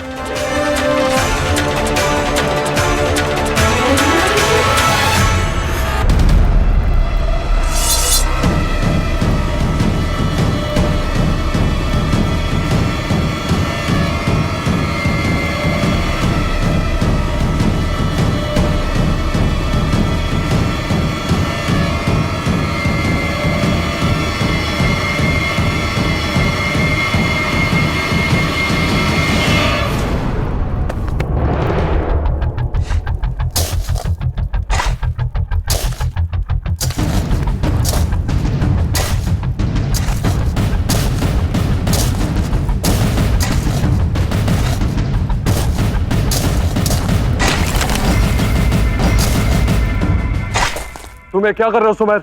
मैंने इस मटके में एक बिच्छू जाते देखा है।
रुकिए।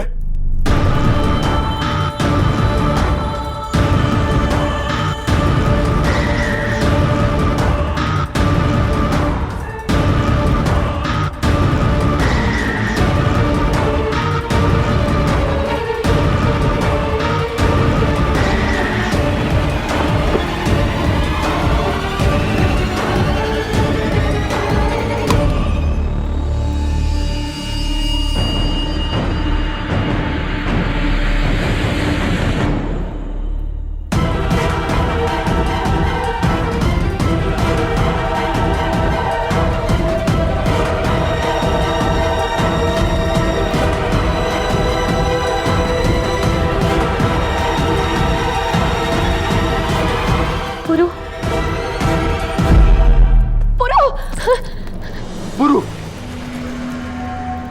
तुम ठीक तो हो पुरु?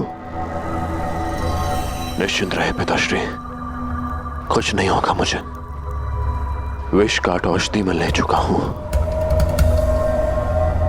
और वो औषधि मुझे आचार्य चाणक्य ने दी थी। आचार्य चाणक्य कहाँ है? आचार्य चाणक्य को बुलाओ। हस्ती,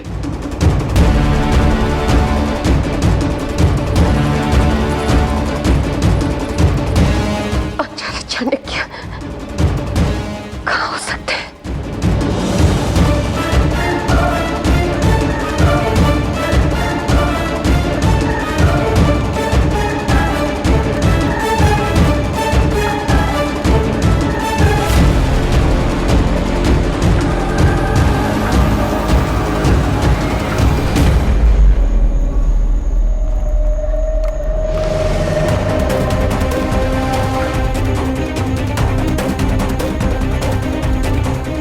कहाँ गई है बरसीन और करना क्या चाहती है ये, और अपने साथ कटार क्यों ली इसने?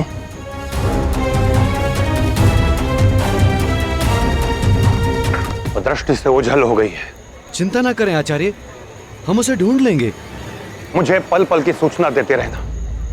मैं मंदिर की ओर जाकर देखता हूं वहां क्या चल रहा है। नहीं, मैं आपको मंदिर जाने नहीं दे सकती। आपको तो मेरा पीछा करना है। वहां जाकर ढूंढा उसे, कदाचित वो उस दिशा में गई है। शीघ्रता करो।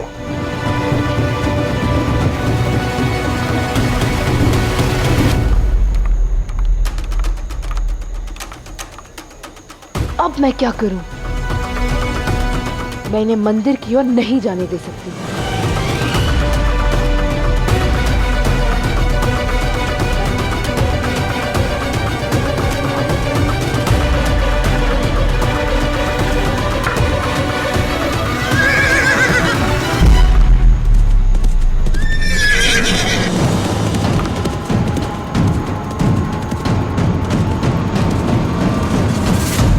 मुझे इसका पीछा करना होगा।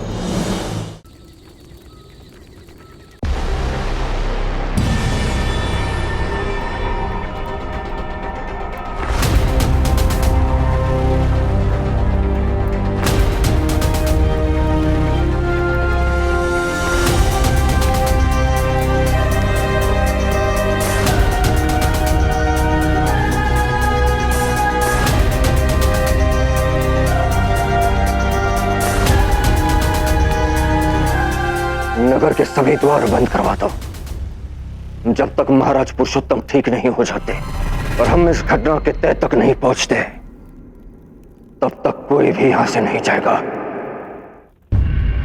जाओ।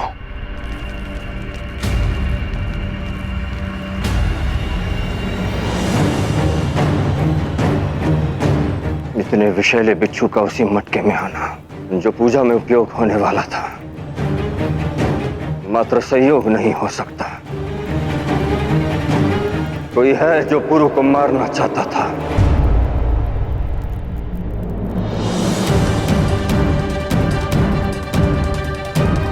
और वो जो कोई भी है ये बात जानता है कि पुरु को बल से नहीं, केवल छल से मारा जा सकता है। निसंदेह कोई अपना हमारे शत्रुओं से मिला हुआ है।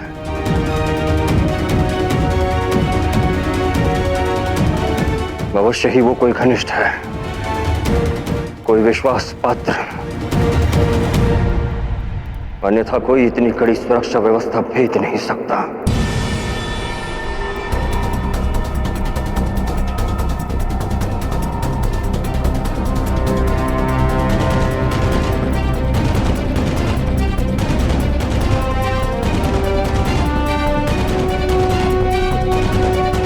आप सत्य कह रहे हैं महाराज, अवश्य किसी घर के भेदी का कार्य है, क्योंकि मैं जब मटके में भस्म डाल रहा था तब वहां कोई बिच्छू नहीं था, किंतु जब पुरु पूजन के लिए मटके से भस्म निकाल रहा था तब मुझे वहां कोई हलचल दिखाई दी और तुरंत मुझे आभास हो गया, निसंदेह वहां एक बिच्छू है।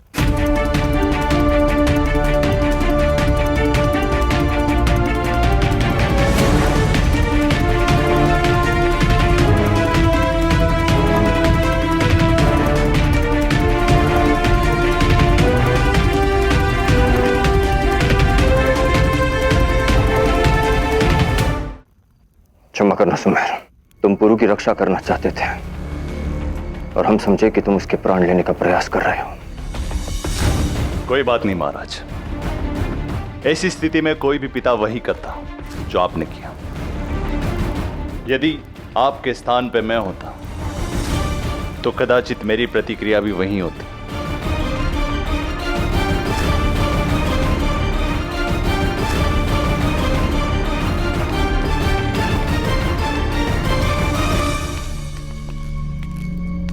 ये सब बारसीन ने किया है पौरुश्रेष्ठ।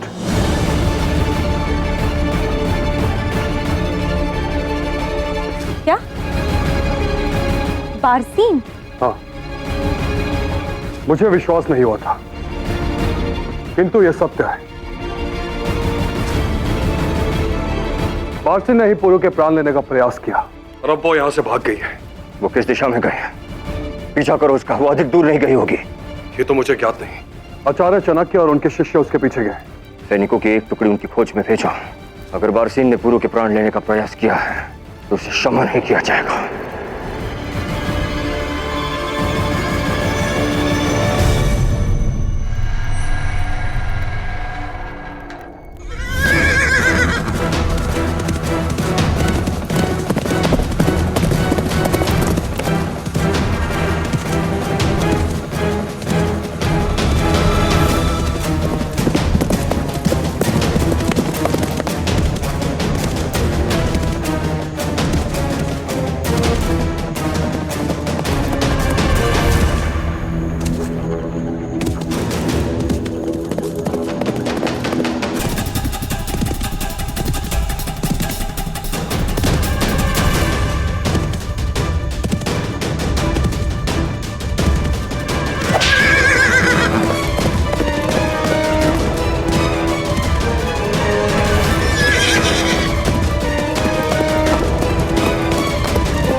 अब भागने का कोई लाभ नहीं है बारसीन।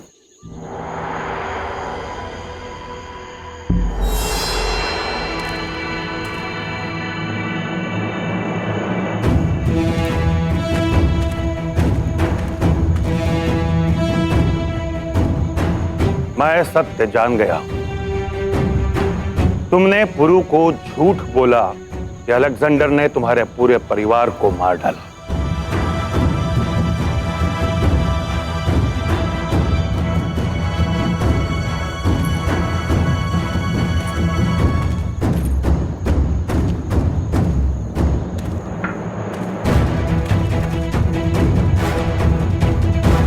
वो मात्र एक बहाना था पुरु और उसके परिवार का विश्वास जीतने के लिए।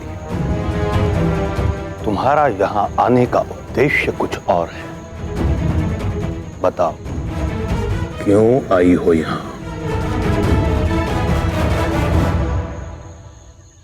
आपने बजा फरमाया, मेरे खानदान में किसी को नहीं मारा गया और मैं यहाँ एक खास मकसद से आई हूँ। तुम्हारा यहां आने का उद्देश्य क्या है?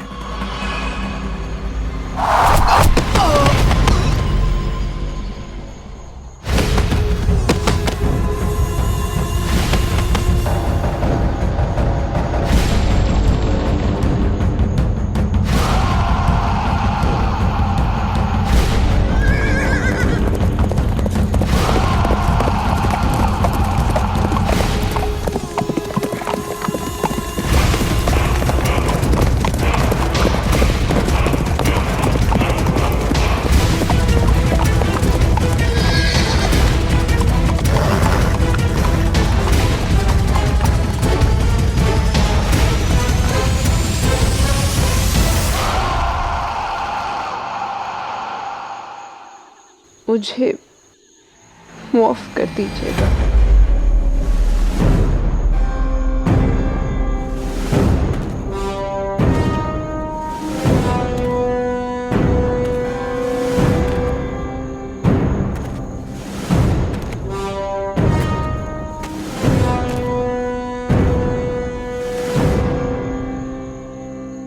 महान अलेक्जेंडर को धोखा देकर उन्हें यहां लाए थे ना तुम मालिम? ये सिकंदर का जवाब है। अब तुम हमारे साथ चलोगे और तुम्हारी तकदीर का फैसला शाह सिकंदर करेंगे। दूसरों की भूलों से सीख लेना आवश्यक है, क्योंकि जीवन इतना लंबा नहीं सारी भूलें तुम स्वयं कर सको। अर्थात जो करना है अभी करो, समय व्यर्थ मत गंवाओ।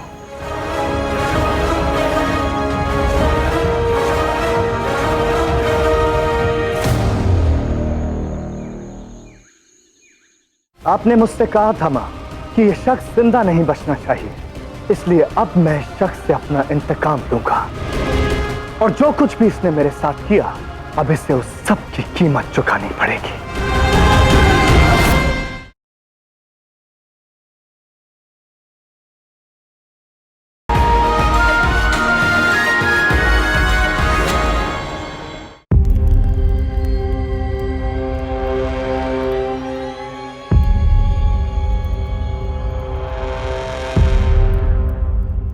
पुरु,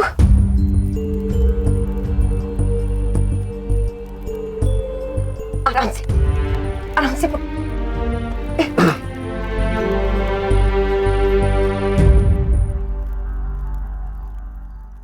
निश्चिंत रहें आप सब,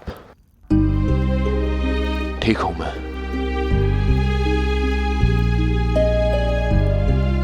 कुछ नहीं होगा मुझे।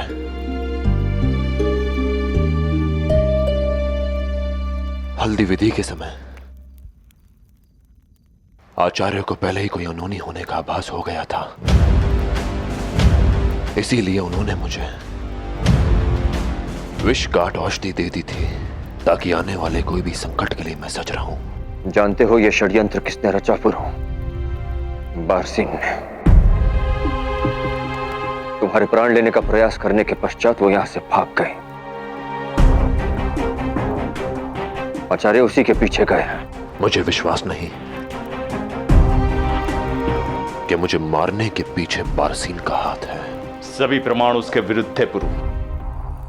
बस एक वही थी जो बाहर से थी और अलेक्जेंडर के संपर्क में थी। जो दिख रहा है वैसा है नहीं। यदि अलेक्जेंडर मुझे मारना चाहता है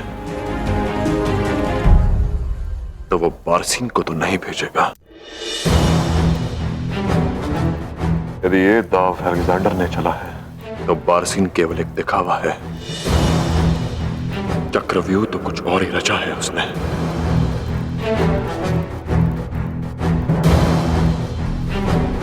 हमें चलना होगा पिताश्री। चलना होगा, परंतु कहां पुरु? ये पता लगाने की वो अलेक्जेंडर जो चाहता है उसे वो प्राप्त हुआ है या नहीं।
है नसीब जो शाह एशिया ने यहाँ कदम फरमाए। मैंने आपसे कहा था ना मां कि मैं आपका बेटा ही हूं, कोई शाह नहीं जो अपनी मां से ही राज छिपाए। याद है, और ये भी याद है कि तुम मुझे एक तोहफा देने वाले थे। बस वही तोहफा दिखाने आया हूं आपको यहां।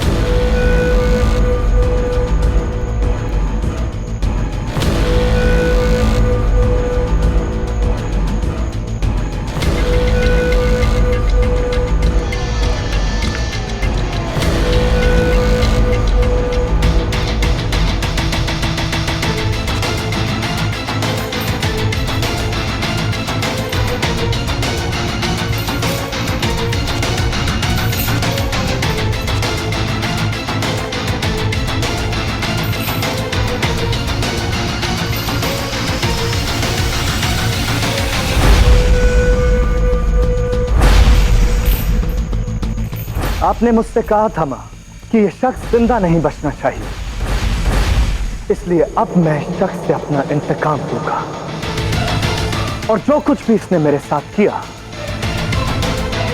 अब इसे उस सब की कीमत चुकानी पड़ेगी।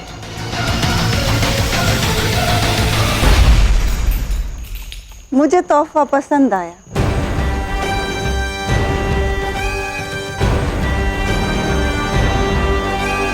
अब वही करना जो मैं तुम्हें कहने वाली हूं।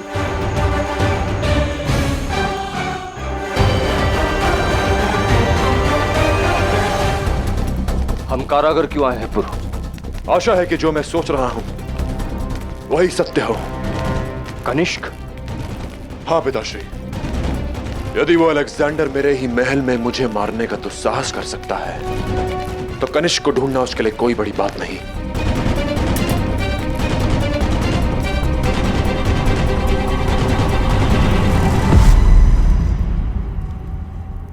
कनिष्क तो यही है।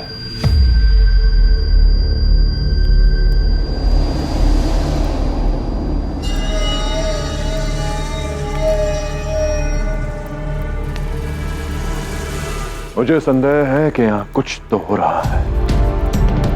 क्या तुमने किसी को देखा यहाँ? नहीं महाराज।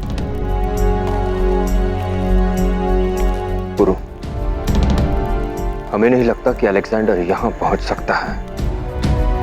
यहाँ आठों प्रहर घना पहरा रहता है। थोड़ा विश्राम कर लो पुरु।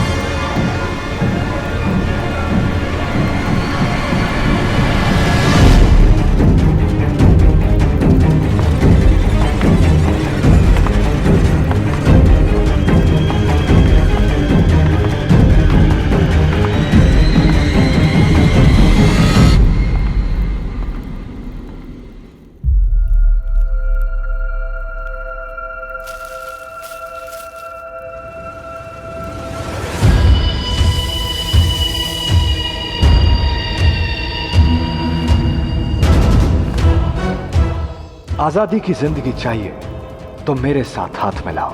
आजादी की ओर पहला पड़ाव है पोरस का खात्मा, और इसमें तुम्हारी मदद करेगा सुमेर।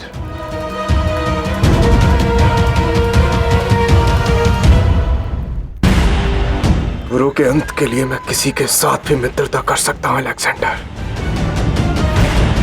मैं तुम्हारा साथ दूंगा। उस पुरु को मरना ही होगा और वो आज रात्रि मरेगा।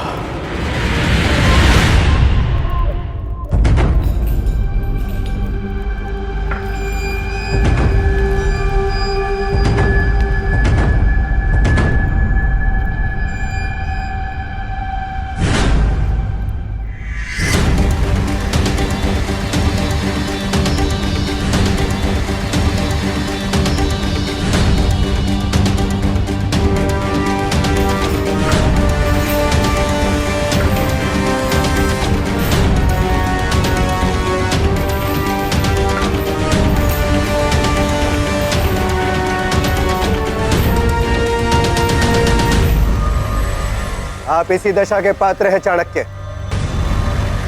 अपनी कर्म भूमि के साथ साथ पूरी तक्षशिला के साथ विश्वासघात किया है आपने। जड़ें काटकर शाखाओं के सुरक्षित रहने की कामना नहीं की जा सकती अम्बिराज। मातृभूमि शेष रहेगी तभी कर्मभूमि का अस्तित्व रहेगा। आपने संपूर्ण देश के साथ, अपनी मातृभूमि के साथ, स्वयं अपने अस्तित्व के साथ विश्वासघात किया है। तक्षशिला ही मेरा देश है और तक्षशिला ही मेरी मातृभूमि भी।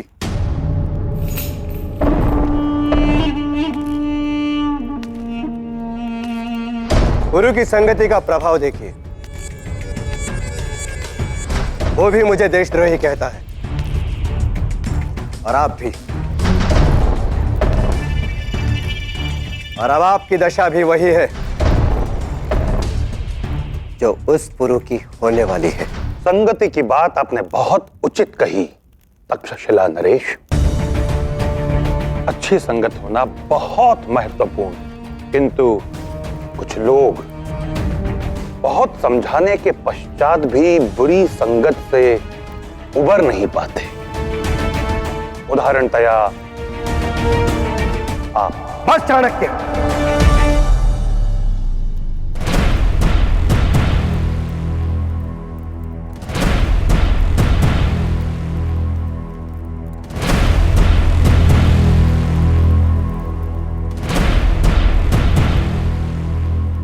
आचार्य है इसके लिए अब तक मौन था, अन्यथा।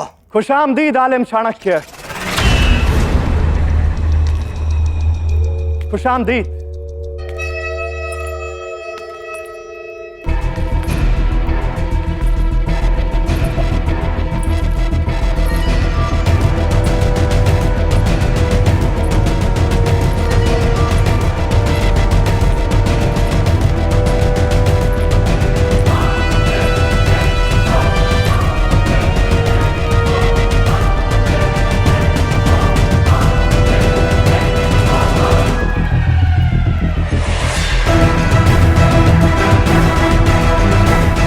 अपने आपसी मसले आप बाद में निपटाना शाहे तक्षशिला।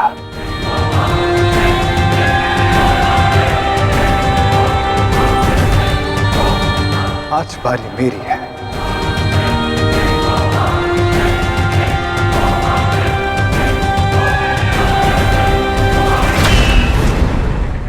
तो अपने घर, अपने वतन तक्षशिला वापस आकर कैसा लग रहा है आलिम? माता का हाथ या माता का मस्तक, उसका संपूर्ण शरीर नहीं होता अलेक्जेंडर।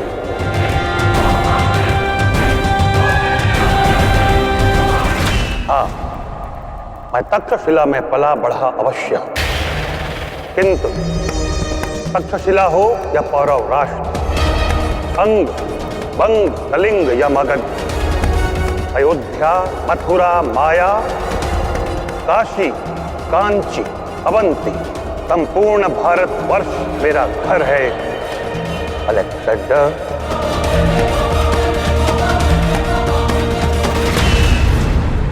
कम से कम एक संदेह तो दूर हुआ।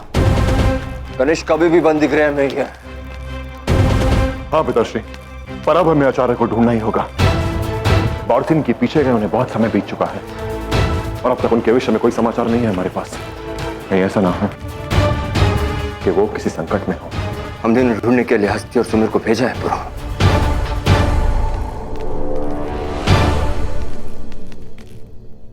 आचार्य चाणक्य कहाँ है भाई? पुरु, उनके विषय में कोई जानकारी प्राप्त नहीं हुई।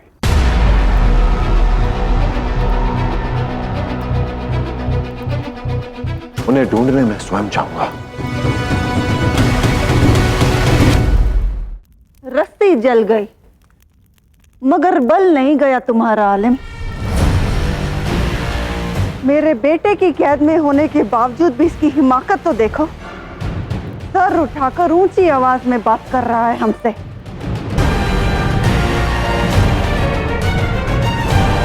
अलेक्जेंडर, किसी वक्त इसका सर धड़ से काटकर अपने कदमों में गिराओ ताकि इस बदजुबान की जुबान हमेशा के लिए खामोश हो जाए। मृत्यु तो परम सत्य है,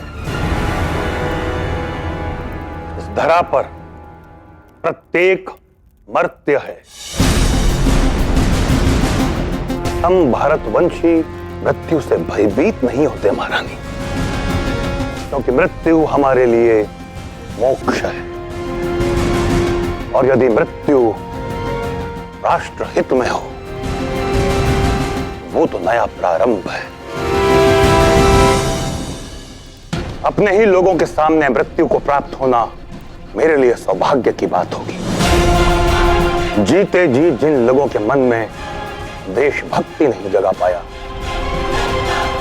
कदाचित मृत्यु के बाद जगा पाऊं। तो अब एक आलिम एक शहीद बनना चाहता है। वो चाहता है कि उसकी मौत के बाद उसके मुल्क के बाशिंदे ज़ियुस के बेटे सिकंदर के खिलाफ खड़े हो जाए और एक भारत का ख्वाब पाल ले। हाँ, मैं स्वीकार करता हूं कि तुम एक महान योद्धा हो सिकंदर। तुमने वो सब कुछ बहुत अल्प आयु में पा लिया जिसके लिए कई जीवन लगते हैं। हाँ, मैं स्वीकार करता हूं, विगत 10 वर्षों में तुमने कोई युद्ध नहीं हारा और तुम्हारा देश तुम्हें एक नायक मानता है। कदाचित कुछ लोग तुम्हें ईश्वर भी मानते हैं, लेकिन जब एक नायक दूसरे की मातृभूमि पर आधिपत्य जमाने आए तो वहां के लोग उसे खलनायक समझते हैं, ईश्वर नहीं राक्षस समझते हैं। और हम भारतवासी खलनायकों को दंड और राक्षसों का वध करते हैं। और रही बात अखंड भारत की, तो वो एक स्वप्न नहीं, शपथ है। आज नहीं तो कल पूर्ण होगी ही।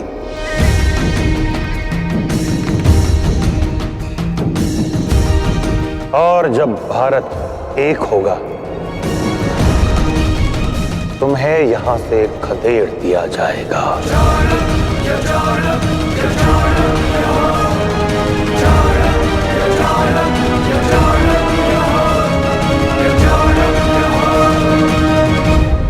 आज तुम्हारा विवाह है। यदि वो संकट में हो तो हम उन्हें अकेला नहीं छोड़ सकते पिताश्री। तुम्हारी चिंता मैं समझ रहा हूं पुरु, किंतु तुम भूल रहे हो कि इस देश में उनसे बुद्धिमान और विद्वान व्यक्ति कोई नहीं है। हर संकट का सामना करने में सक्षम है वो, और उनके शिष्य भी तो उनके साथ गए। हस्ती उचित कह रहा है पुरु। हमें विश्वास है कि शीघ्र ही हमें उनसे कोई अच्छा संदेश प्राप्त होगा, और अभी बिच्छू के डंक से तुम पूरी तरह उभरे नहीं हो। हमें नहीं लगता कि तुम्हें इस अवस्था में उनके पीछे जाना चाहिए। पर हम उनके योगदान को नहीं भुला सकते पिताश्री। हम ये नहीं भूल सकते कि उन्होंने आपके प्राणों की रक्षा की थी और आपको सुरक्षित तक्षशिला से निकाला। हम नहीं भूल सकते कि सही समय आने पर अमिराज द्वारा किए गए विश्वासघात के विषय में उन्होंने हमें सूचित किया। अपनी कर्म भूमि को छोड़कर अखंड भारत के स्वप्न को पूरा करने के लिए हमसे मैत्री की। वो आचार्य चाणक्य ही थे जिन्होंने आपके पुत्र को विष काट औषधि दी, और अब हमारे राष्ट्र की रक्षा करने के लिए वो वारसी इनके पीछे गए हैं पिताश्री। केवल इसीलिए कि मेरा विवाह है, हम उन्हें अकेला नहीं छोड़ सकते। मैं जानता हूं पिताश्री कि यह विवाह केवल मेरा ही नहीं, इसमें लाची और उसका परिवार भी सम्मिलित है। पर मुझे केवल आपका आश्वासन चाहिए पिताश्री। लाची और उसके परिवार को मैं मना लूंगा।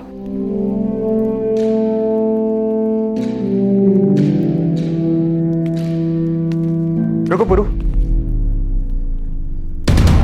आचार्य चाणक्य विवाह में कोई विलंब नहीं चाहते थे।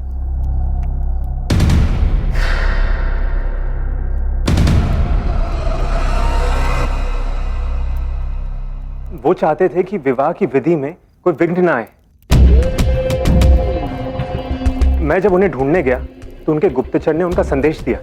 उनका आदेश है कि विवाह को उनके लिए रोकना आवश्यक नहीं है और ये कि वो शीघ्र ही लौट आएंगे।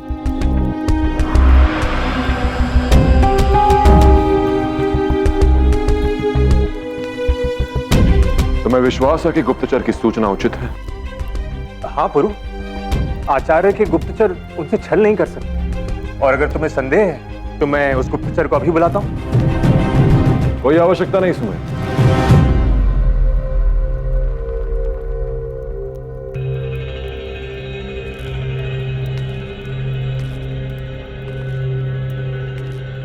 तुम अब इस परिवार का हिस्सा हो सुमेर, और मुझे तुम पर पूरा विश्वास है। कोई प्रमाण की आवश्यकता नहीं।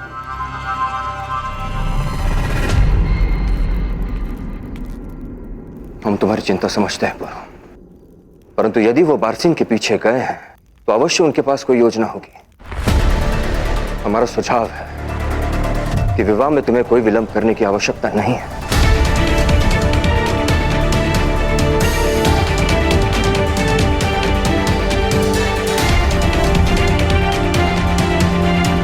आप जहां कहीं भी हैं आचार्य, आशा है कि आप सुरक्षित हैं और शीघ्र ही लौटेंगे।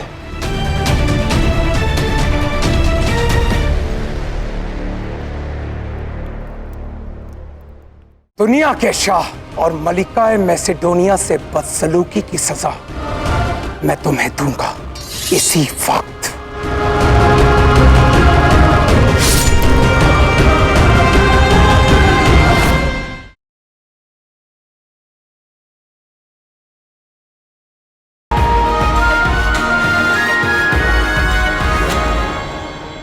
इससे बहस करने में कोई फायदा नहीं है अलेक्जेंडर। ये सिर्फ तुम्हारे दिमाग से खेल रहा है। फौरन इसका कत्ल कर दो। एक चाणक्य को मारोगे 100 जन्म लेंगे। दुनिया के शाह और मलिकाए मैसेडोनिया से बदसलूकी की सजा मैं तुम्हें दूंगा।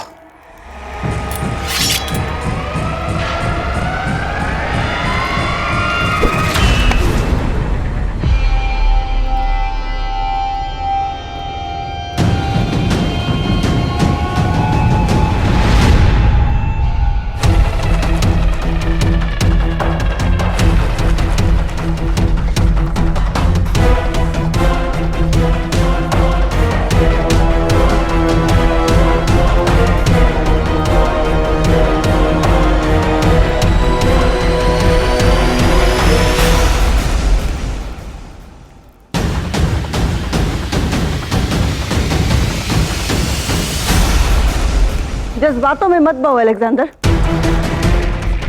जब मर्द का गुरूर और औरत की आस टूटती है तो अंजाम गलत फैसले की शक्ल ले लेता है।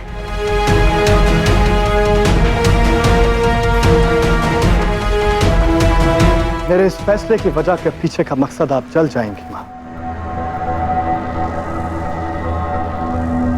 मैं तो ये देखने के लिए बेताब हूं कि इसकी मौत के बाद कौन कौन मेरे खिलाफ खड़ा होकर मुझे ललकारेगा।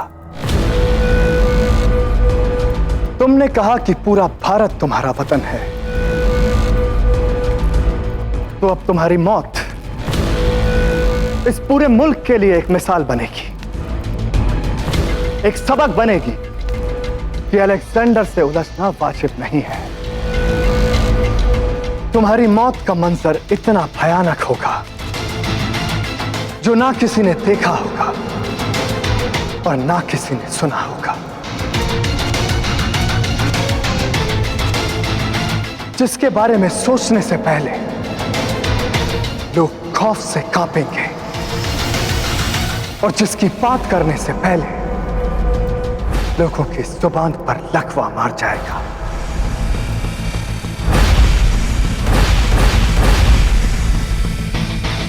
कई सदियों तक तुम्हारी मौत एक खौफनाक याद बनकर भारत के लोगों के जहन में रहेगी।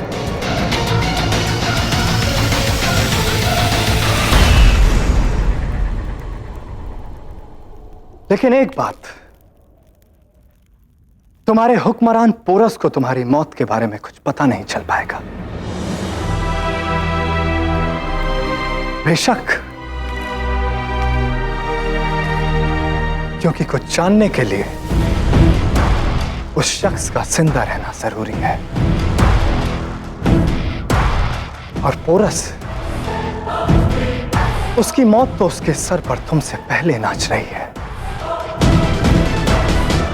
बहुत जल्द उसका कोई अजीज उसका खात्मा करेगा।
अब तुम थोड़ा विश्राम कर लो पुरु। हस्ती या सुमेर से आचार्य की सूचना मिलते ही तुम्हें सूचित किया जाएगा। पता नहीं है घनश्याम कहाँ लुप्त हो गया है। हाँ, कल महाराज के बसंत पूजन के पश्चात से ही पहरे पर भी नहीं है।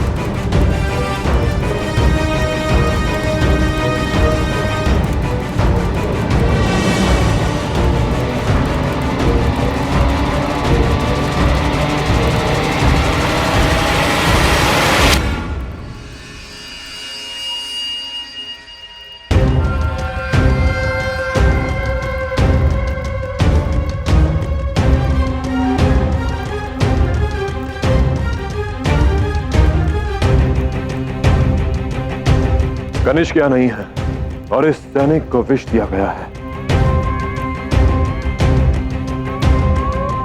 बिच्छू का विष तो तुम्हें भी देने का प्रयास किया गया था, अर्थात वो कनिष्क ही था जिसने उस मटके में बिच्छू रखा था। और कनिष्क बिना किसी के सहायता के यहां से निकल नहीं सकता। तुम्हारा संदेह उचित था पुरु। अलेक्जेंडर इस विवाह को शांतिपूर्वक संपन्न नहीं होने देगा।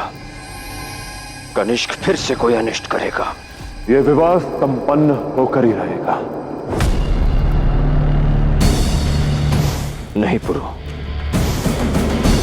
हम तुम्हारे पिता हैं। इस तरह खुले में समारोह करके हम तुम्हें अपने प्राण संकट में नहीं डालने दे सकते। और मैं आप ही का पुत्र हूं पिताश्री। एक राजा संकट से भयभीत नहीं बल्कि उसका सामना करता है। एक संकट के भय से हम जीवन की प्रसन्नता पर रोक नहीं लगा सकते। जीवन का कोई भी दिन अंतिम दिन साबित हो सकता है। हर बार जब हम बाहर जाते हैं तो आवश्यक नहीं कि हम जीवित ही लौट कर रहें। और इस भय से हम जीवन के कर्तव्य को निभाने से पीछे नहीं हट सकते। यह विवाह संपन्न होगा पिताश्री। लाची को वचन दिया है मैंने और मैं अपने वचन से पीछे नहीं हट सकता। ठीक है पुरु, परंतु कनिष्क के निकल जाने की सूचना हमें सबको देनी होगी। हाँ पिताश्री, और मां और छोटी मां को छोड़कर। वो क्यों? क्योंकि यदि मां को ज्ञात हो गया तो उनका मन शंकित हो जाएगा और छोटी मां का हृदय टूट जाएगा, और वो मैं नहीं चाहता। अब जब कनिष्क अलेक्जेंडर के सामने मित्रता का हाथ बढ़ा ही चुका है, तो हमें यह जानना आवश्यक है कि उसकी अगली योजना क्या होगी और इस योजना में उसका साथ कौन दे रहा है।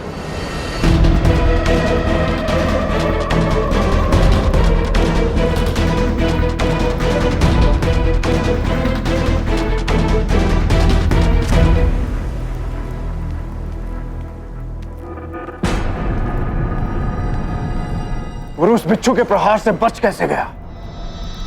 आचार्य चाणक्य के कारण।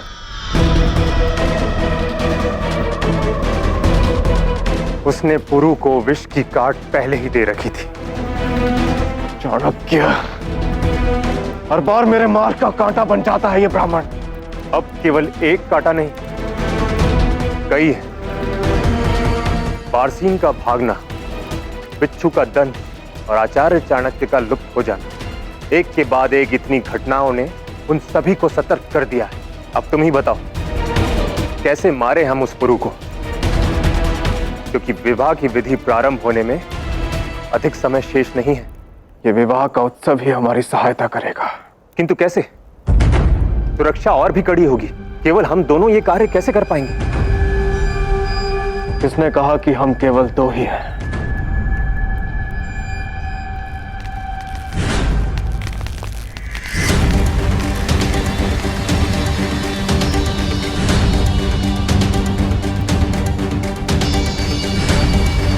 ये सब लोग मेरे विश्वास पात्र हैं, जो मुझे सिंहासन पर देखने के लिए कुछ भी कर सकते हैं। किंतु यह भी सत्य है कि जिस पुरु ने अकेले ही शाडरायस को हरा दिया, उसके सामने हम सबका सम्मिलित बल भी बहुत कम होगा। अब योजना सुनो। ये सब लोग पौरव सैनिकों के वेश में सुरक्षा व्यवस्था में रहेंगे। विवाह की विधि के समय पुरु का ध्यान आकर्षित करने के लिए झूठा आक्रमण करेंगे, जिससे पूरे उत्सव में हलचल मच जाएगी। तुम्हें उसी भगदड़ का लाभ उठाकर पुरु के समीप जाना है, किंतु सबको यह लगना चाहिए कि तुम उसकी रक्षा करने गए हो। और जब पुरु दूसरों से लड़ने में व्यस्त होगा, उसी समय तुम्हें उस पर प्रहार करना है। किंतु सबको यह जताना है कि किसी और ने प्रहार किया है।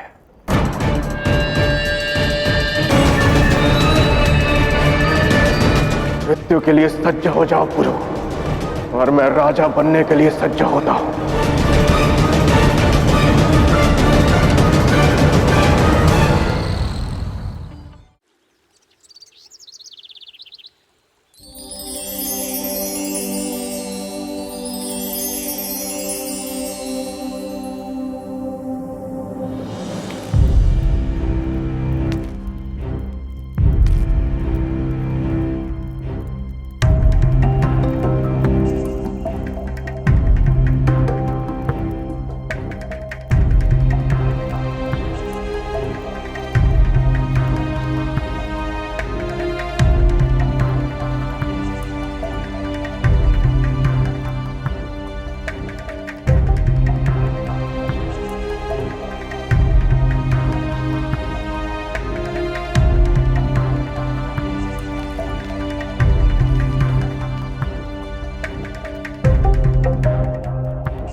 एकांत।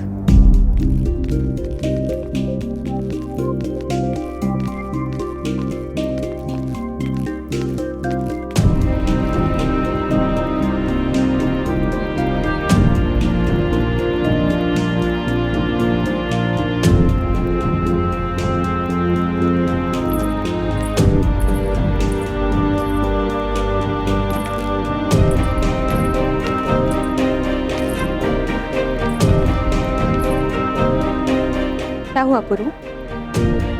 सब कुशल तो है ना?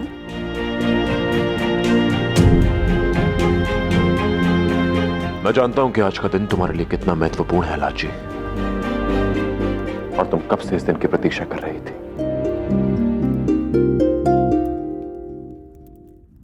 केवल मैं?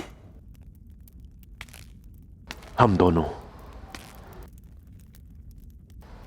पर हर पूर्णिमा पर चंद्रमा चमकता नहीं है लाची।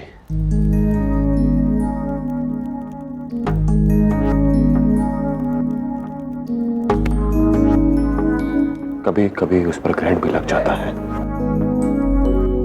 हो सकता है कि आज का दिन वैसा ना हो जैसा कि हमने कल्पना की थी।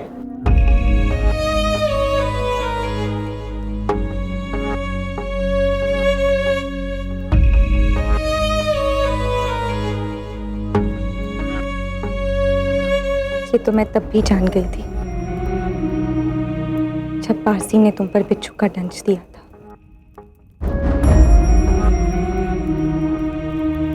कुछ और भी घटा है लाची,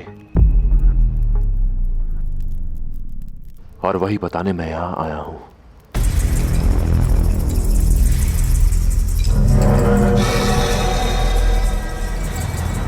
अलेक्जेंडर की सहायता से कनिष्क बंदी गृह से भाग चुका है लाची। क्या? हाँ लाची, मुझे मारने के पीछे बारसीन का हाथ नहीं था। वो अलेक्जेंडर ये सब कनिष्क के माध्यम से करवाना चाहता था, और मुझे संदेह है कि ऐसे प्रहार और भी हो सकते हैं मुझ पर।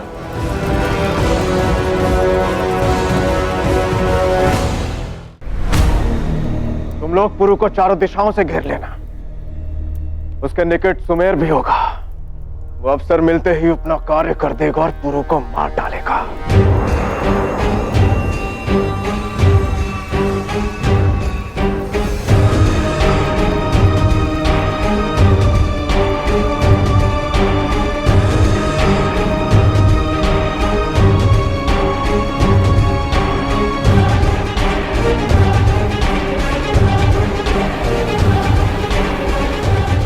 अंततः वो क्षण आ ही गया पुरु।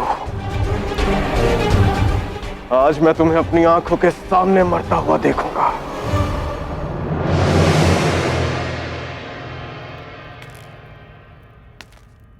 अलेक्जेंडर की सहायता से कनिष्क बंदी गृह से भाग चुका है लाची। हाँ लाची, मुझे मारने के पीछे बारसीन का हाथ नहीं था। वो अलेक्जेंडर ये सब कनिष्क के माध्यम से करवाना चाहता था, और मुझे संदेह है कि ऐसे प्रहार और भी हो सकते हैं मुझ पर।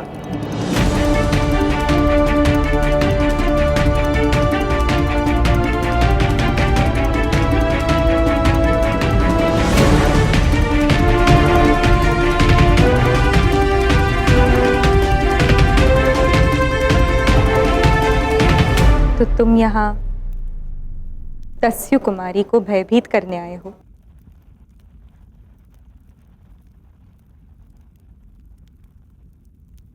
नहीं लाची, मैं तो अपने मित्र को चुनौती देने आया हूं, क्योंकि वो अलेक्जेंडर ये विवाह सरलता से संपन्न नहीं होने देगा। ये सब जानने के पश्चात भी कि किसी भी क्षण मेरे साथ कुछ भी हो सकता है, क्या तुम इस विवाह के लिए सज हो? इस विवाह में पहले से ही ऐसा बहुत कुछ हुआ है जो इससे पहले कभी नहीं हुआ पुरु। तुम एक राजकुमार थे, परंतु दस्यु लोक में पले बड़े, और मैं दस्यु राजकुमारी थी जो अब से पौरव रानी बनने वाली हूं।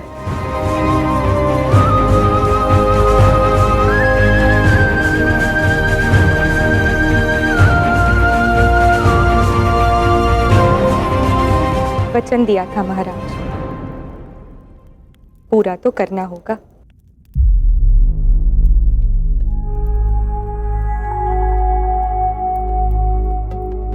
पुरु कोई वचन अधूरा नहीं छोड़ता लाची। सोचना तुम्हें है कि तलवार की नोक पर तुम विवाह के वचन ले पाओगी।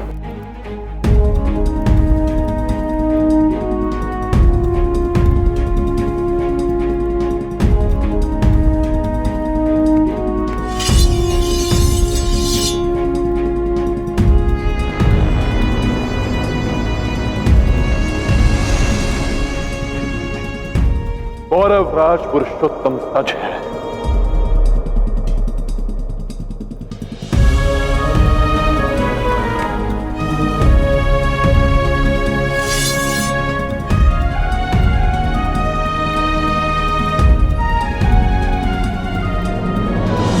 दस्यु कुमारी लाची भी सच है पुरु।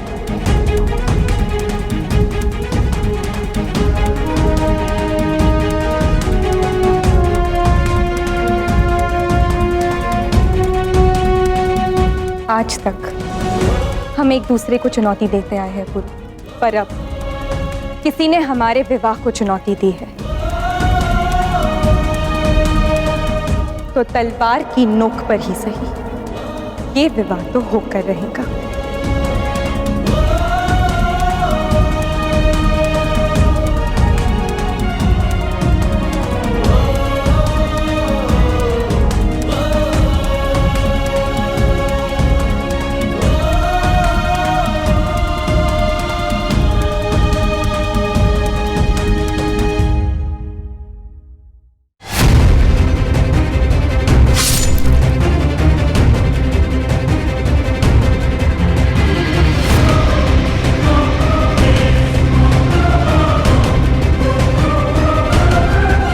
महाराज पुरुषोत्तम, मुझे मेरे भाई की हत्या का न्याय चाहिए।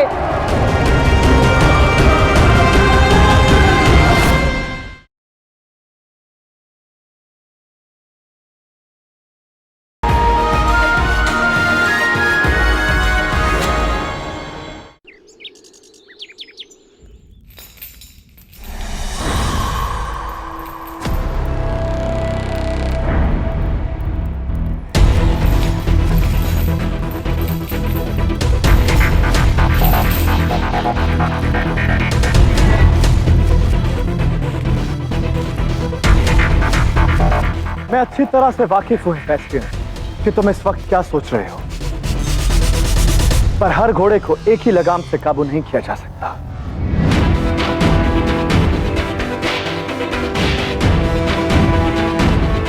हर किसी को तकलीफ देने का तरीका अलग होता है, इसलिए चोट वहां दो जहां सबसे ज्यादा तकलीफ हो,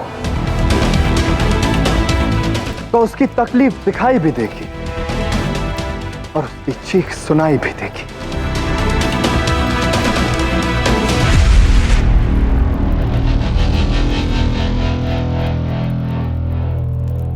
एक ब्राह्मण को सबसे अधिक पीड़ा तब होती है जब उसके धर्म और धर्म चिन्ह पर चोट पहुंचती है। सम्राट,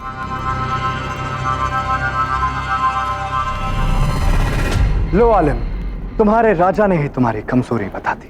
चापलूस और चमचों की राशि भी एक होती है और गुण भी।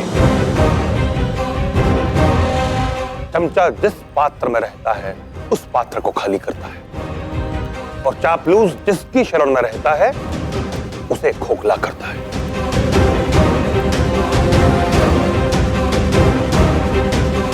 सावधान अलेक्जेंडर, जिस चापलूस हम्बिराज ने भारत को खोखला किया वो समय पड़ने पर तुम्हारे साथ भी छल करेगा।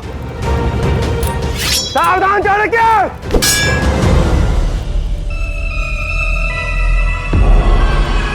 मैंने कहा था शाहिद तक्षशिला, अपने आपसी मसले आप बाद में सुलझाएं। आज मेरी बारी है।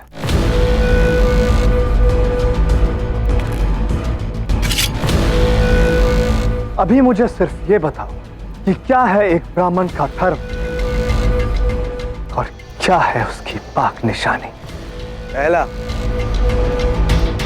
यज्ञोपवीत अर्थात जनेऊ। इस यज्ञोपवीत के 3 धागे ब्राह्मण को ऋण की याद दिलाते हैं। मातृ ऋण, पितृ ऋण और गुरु ऋण। एक बार ब्राह्मण इन्हें धारण कर ले फिर कभी इनसे अलग नहीं होता। तो फिर इस पाक धागे को हम इसके शरीर से अलग कर देते हैं। इसकी आवश्यकता नहीं, मैं स्वयं इसे हटाए देता हूं।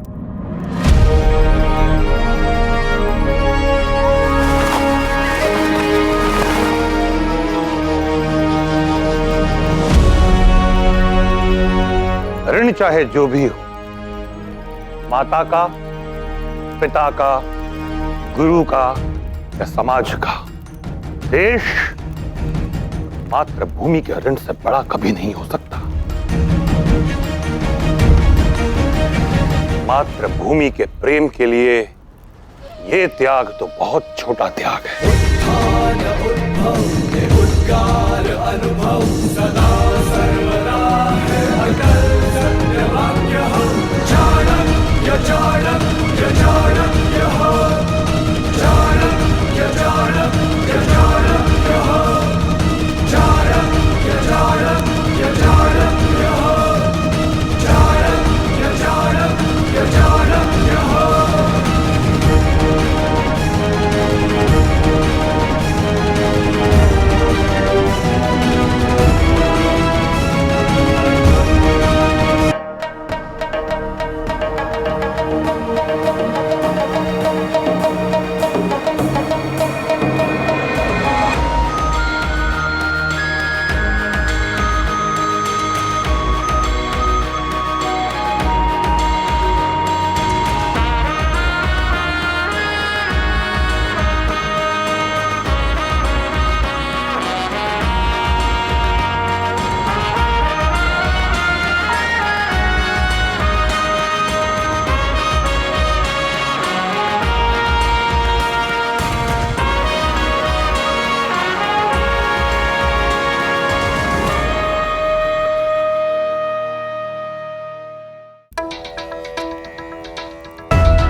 इन्हें और कष्ट देने की आवश्यकता नहीं है।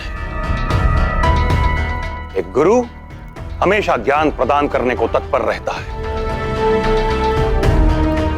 अब जानना चाहते हैं ना कि ब्राह्मण का धर्म क्या है? मैं स्वयं बताए देता हूं।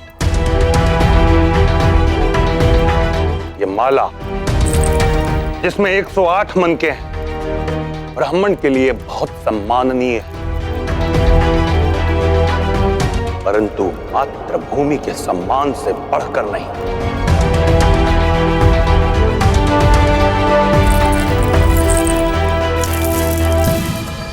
और चंदन का ये त्रिपुंड जो ना केवल हमारे धर्म का बल्कि हमारी आस्था का प्रतीक है। चंदन के त्रिपुंड को हम जब चाहें रक्त का त्रिपुंड बना सकते हैं।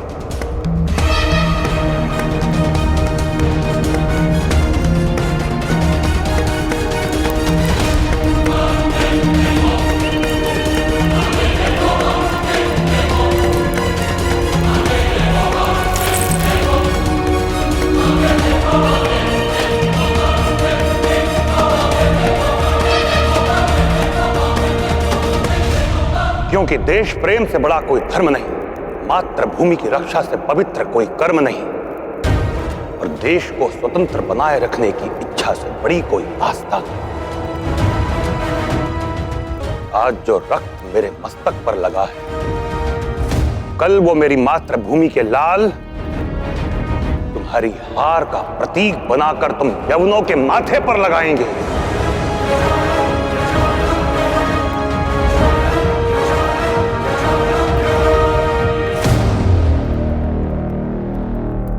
कितनी मिलती है ना तुम्हारी सोच उस पोरस से। बहुत मातृभूमि मातृभूमि करते रहते हो। क्या तुम्हें मालूम नहीं आलिम, मैं देवता ज़्यूस की औलाद हूं। मेरी मां ने मांगा है मुझे देवता ज़्यूस से, ताकि मैं सारी दुनिया जीतकर उसके कदमों में डाल सकूं। एक बात याद रखना आलिम, बहुत जल्द तुम्हारी मातृभूमि मेरी मां के कदमों में होगी। तो देखते हैं तुम अपनी मां की इच्छा पूरी कर पाते हो या मेरी मातृभूमि तुम्हें और तुम्हारी मां को नया पाठ पढ़ाती है। ख्वाब देखना बंद करो आलिम। हिफाजत करने के लिए जिंदा रहना जरूरी है। और आज पोरस की जिंदगी का आखिरी दिन है।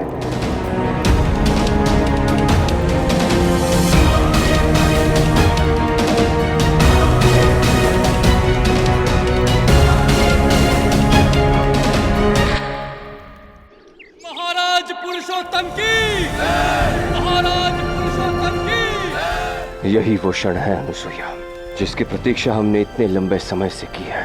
आज हमारे पुत्र का विवाह है। हाँ आर्य, आशा करते हैं कि सब मंगलमय हो।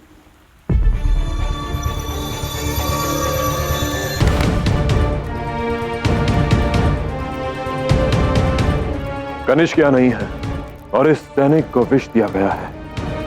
कनिष्क के निकल जाने की सूचना हमें सबको देनी होगी, पर माँ और छोटी माँ को छोड़कर, क्योंकि यदि माँ को ज्ञात हो गया तो उनका मन शंकित हो जाएगा और छोटी माँ का हृदय टूट जाएगा, और वो मैं नहीं चाहता।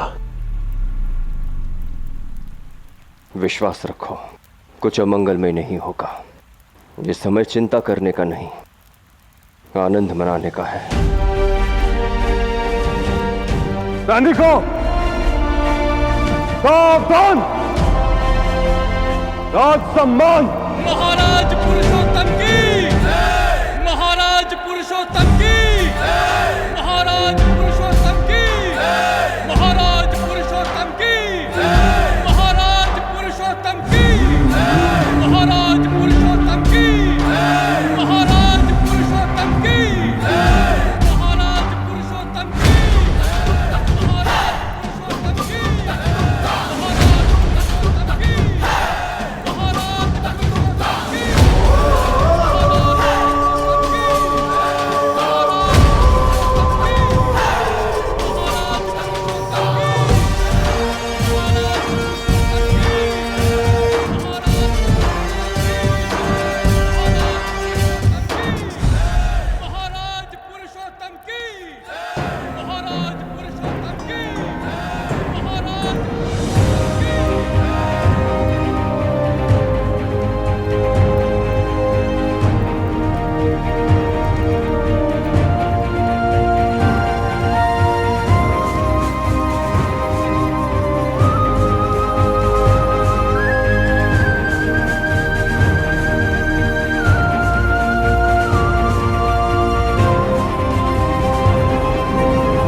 ये साथ सदा बना रहे।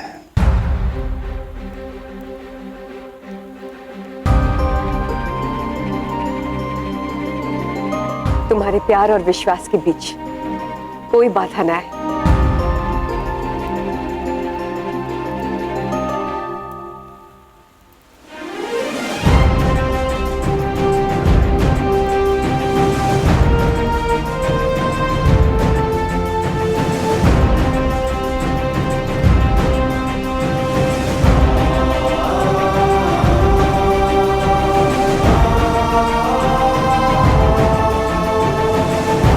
अब मैं और आर्य दोनों राजनीतिक कर्तव्यों से मुक्त होते हैं, क्योंकि अब महाराज पुरुषोत्तम और महारानी लाची राज्य के सारे बागडोर संभालेंगे।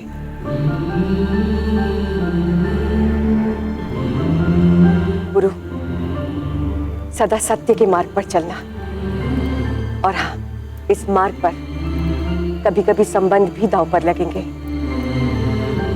परंतु कोई भी संबंध न्याय और सत्य से बड़ा नहीं होता। स्मरण रहे। आपका आशीर्वाद है ना मां, विश्वास रखिए, मेरे रहते हुए राष्ट्र में कोई अनहोनी नहीं हो सकती। सत्य ही शुभ सिद्ध होगा।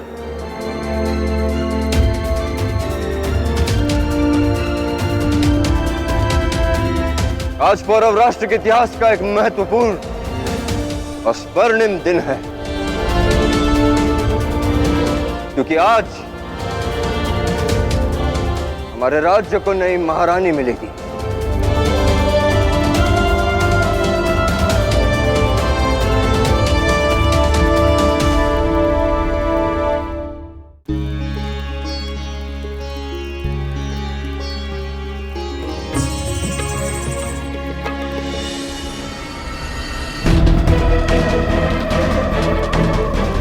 कहाँ हो तुम कनिष्क, और कहाँ है तुम्हारे सैनिक?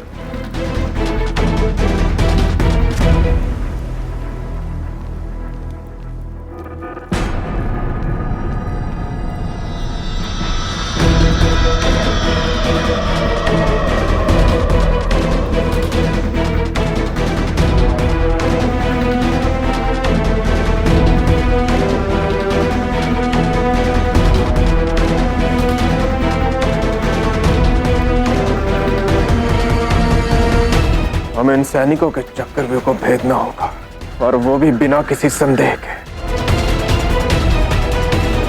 सावधान रहना, हम लोग इनमें से नहीं हैं। ये बात जानना इनके लिए कठिन नहीं होगा।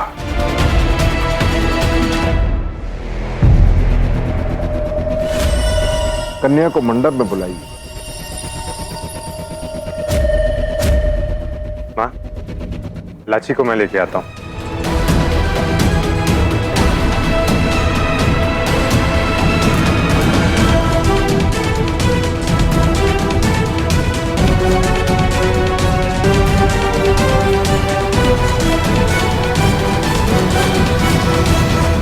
हम यहाँ अपना समय व्यर्थ नहीं कर सकते। अगर इन्हें मारकर भी आगे जाना पड़ा तो हम मारेंगे।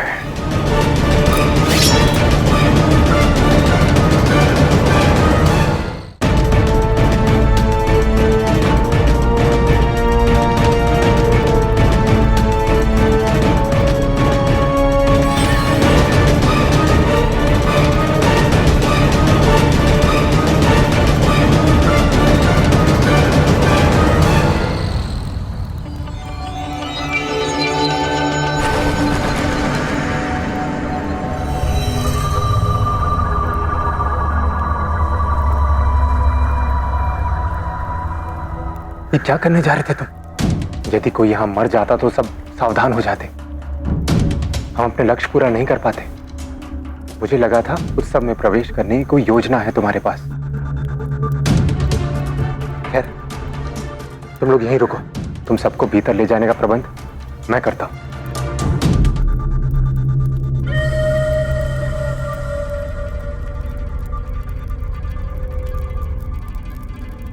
तुम दोनों सैनिकों, बहुत समय से यहां खड़े हो, थक गए होगे, विश्राम कर लो। तुम्हारे स्थान पर अन्य सैनिक को तैनात करूंगा। मैं नहीं चाहता थके हारे सैनिकों के कारण यहां की सुरक्षा व्यवस्था बिगड़े। जाओ। तुम दोनों यहां आओ। यहां तैनात हो।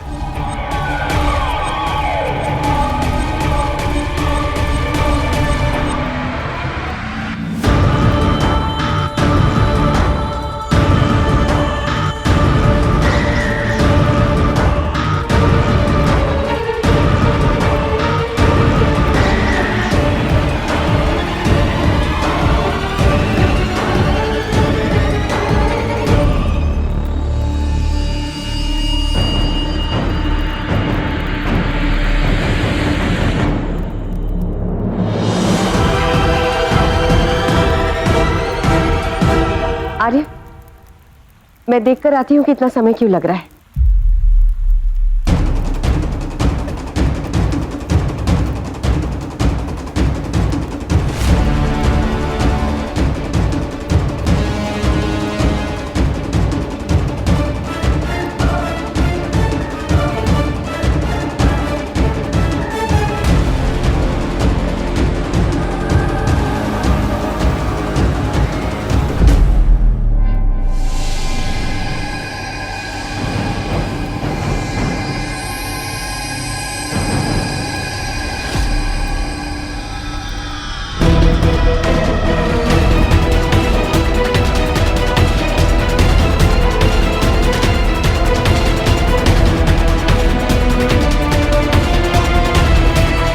लाची, तुम लाची को लेने आए थे ना? हाँ, मैं उसे लेने जा रहा था। तो यहाँ क्या कर रहे हो? बस यहाँ की सुरक्षा व्यवस्था देखने रुक गया। अभी लेकर आता हूँ। उसकी कोई आवश्यकता नहीं। क्यों राजमाता?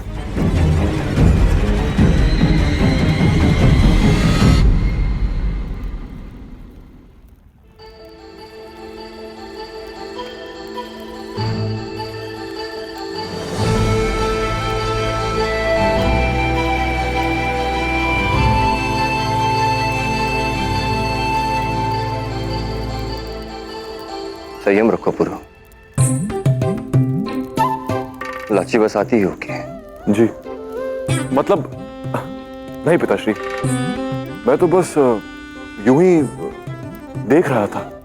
क्या देख रहे थे? वो उत्सव की व्यवस्था।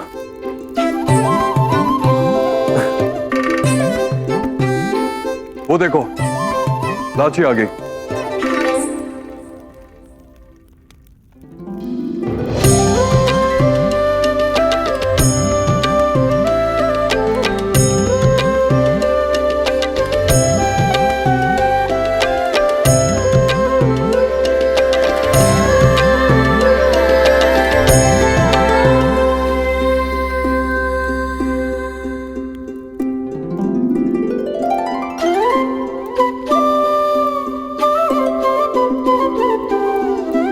भाई,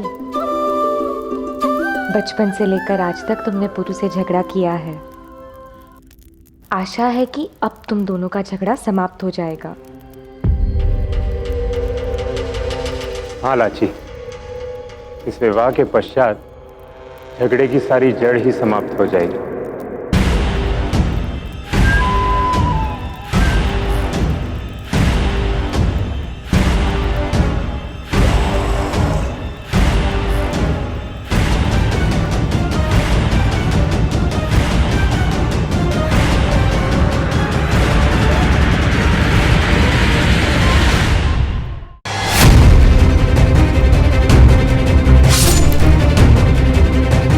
महाराज पुरुषोत्तम, मुझे मेरे भाई की हत्या का न्याय चाहिए।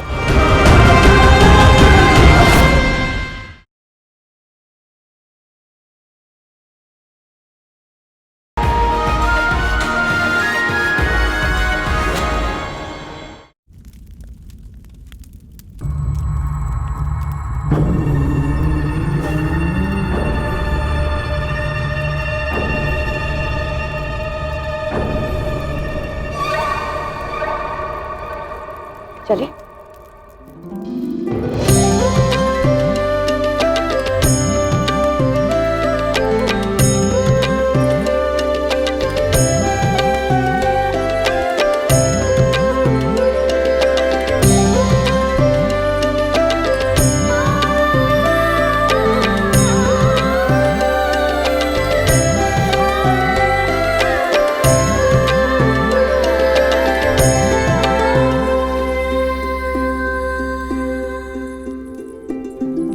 कन्या वर के दाहिनी ओर बैठेगी।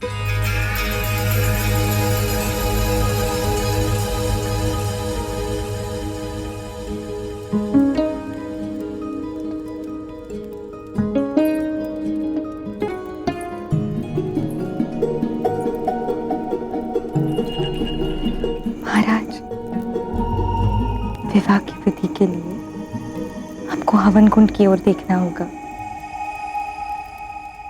मुझे नहीं।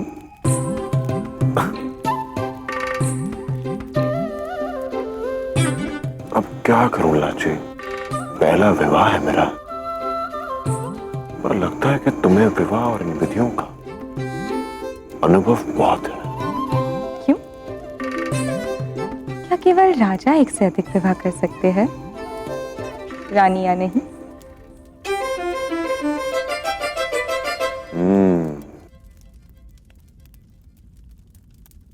याद रखूंगा लाची। वैसे तुम चिंता मत करो, ये विवाह तो केवल एक अभ्यास है। अगली बार जब मैं विवाह करूंगा तब इन सभी बातों को ध्यान में रखूंगा।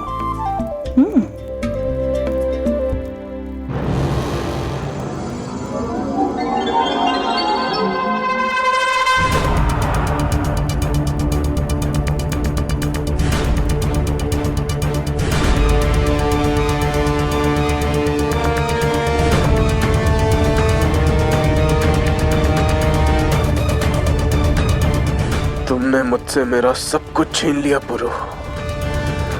आज मैं तुम्हारा जीवन छीन लूंगा। अब वर और वधू अग्नि को साक्षी मानकर एक दूसरे को वचन देने के लिए खड़े हो जाएं।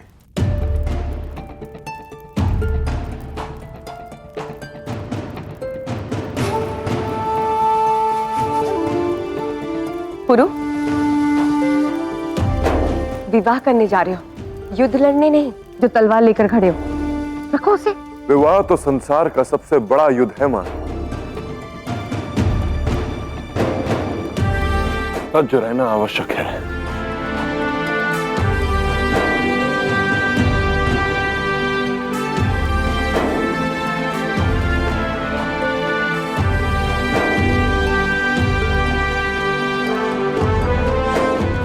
यदि वर कन्या को वचन देता है कि वो जीवन भर उसकी सुरक्षा करेगा, तो कन्या वर के वाम पक्ष में आएगी। वचन देते हो महाराज? मैं वचन देता हूं कि हमेशा तुम्हारी रक्षा करूंगा लाची।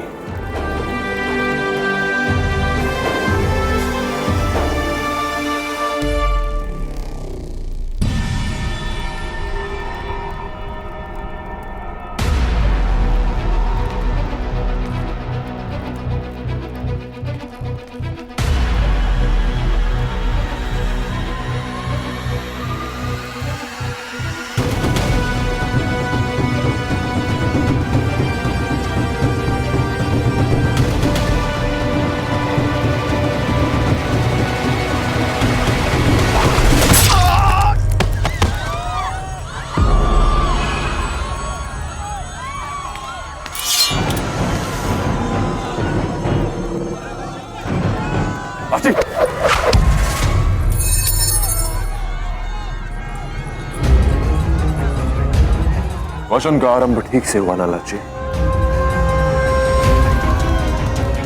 तुम एक बार बंद करो, याद करो किसने आक्रमण किया है। राजगुरु, विवाह विधि रोके। नहीं राजगुरु जी, चाहे कुछ भी हो जाए, वचन विधियां रुकनी नहीं चाहिए।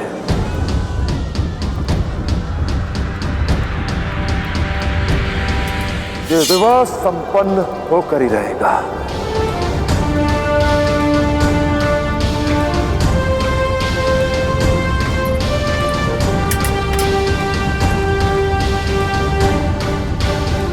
पुरोचित कह रहा आर्य, ये विवाह तो संपन्न होकर ही रहेगा और अंत भी उसी का होगा जिसने ये षड्यंत्र रचा। महाराज पुरुषोत्तम के आदेश का पालन हो। हम सभी इस विवाह को उचित प्रकार से संपन्न करने को तैयार हैं।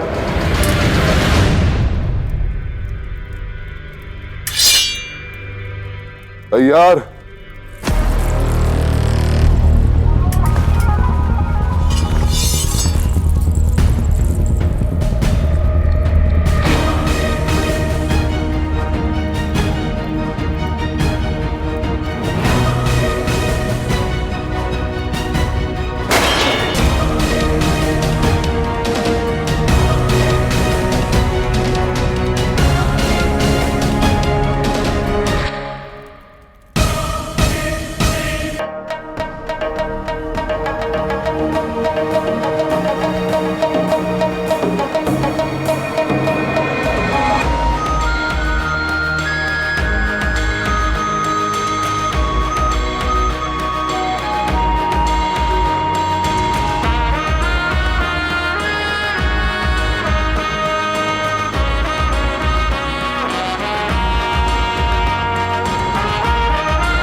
सज्ज हो जाए, शत्रु पौरव सैनिक के भेष में आए हैं।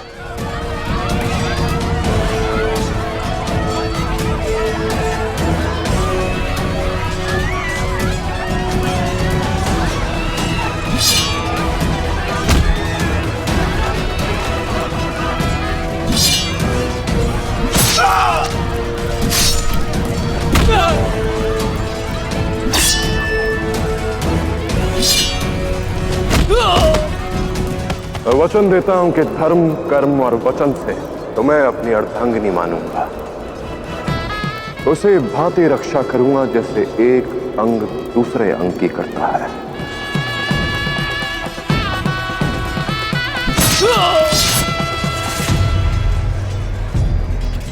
और मैं वचन देती हूँ कि यदि आप पर कोई संकट आए तो मैं ढाल बनकर आपकी रक्षा करूंगी।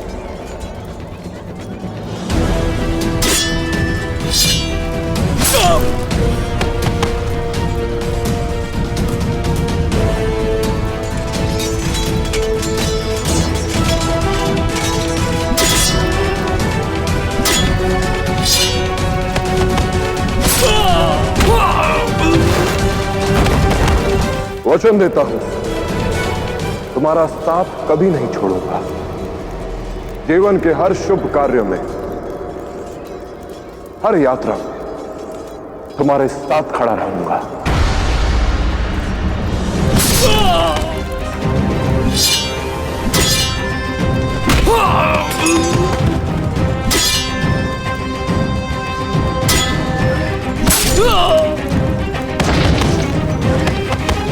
सदा तुम्हारा मार्ग प्रशस्त करूंगा। वचन है मेरा। और मैं सदा आपकी परछाई बनकर सदैव आपके साथ चलूंगी।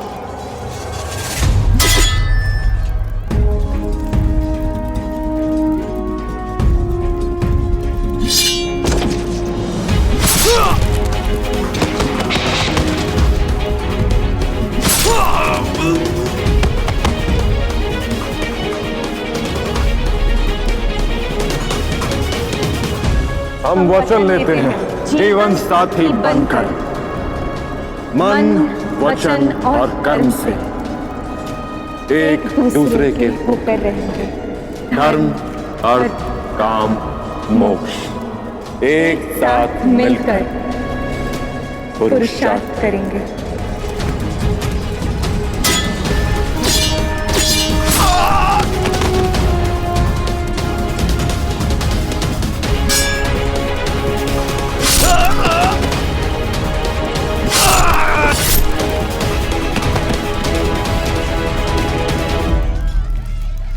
फेरों का समय आरंभ हो गया।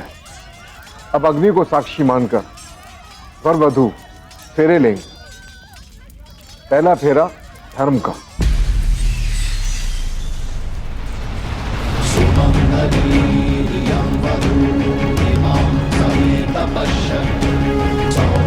लाची की रक्षा करना मेरा धर्म होगा। और मेरा धर्म आपके साथ राजधर्म के पथ पर बने रहना।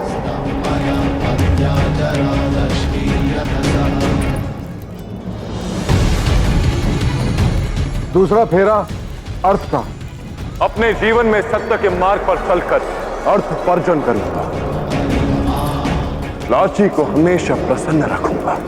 आपको पाकर मुझे जीवन का सबसे अनमोल धन प्राप्त हुआ।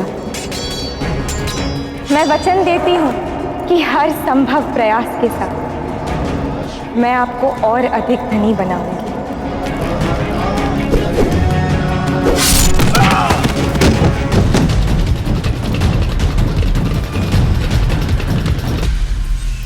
तीसरा फेरा काम का। मैं वचन लेता हूं तुम्हारी प्रत्येक कामनाओं को पूरा करूंगा। जीवन में आपके साथ के अतिरिक्त मेरी और कोई कामना नहीं है।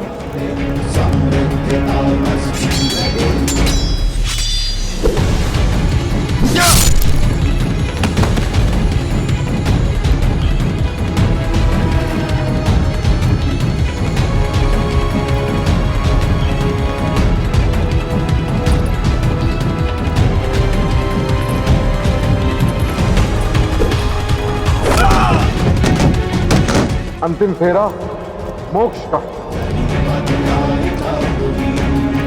तुम्हें तुम्हारा अधिकार दिलाना, तुम्हारे साथ मातृभूमि की सेवा करना मेरा मोक्ष होगा।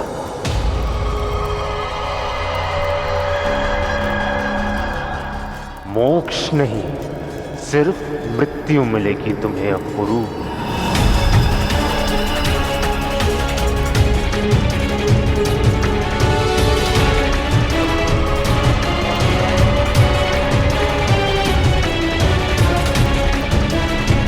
तो फिर क्या अनर्थ करने जाना?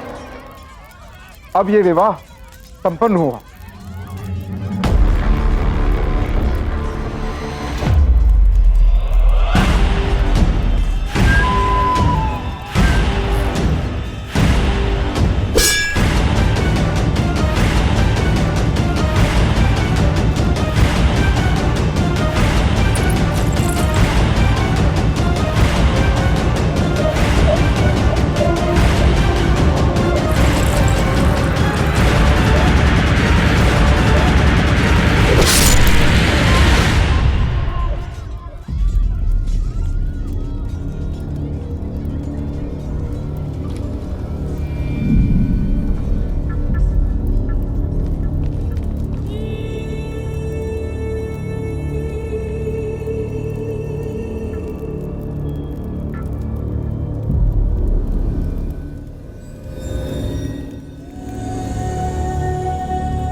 कोई वैद्य को बुलाओ।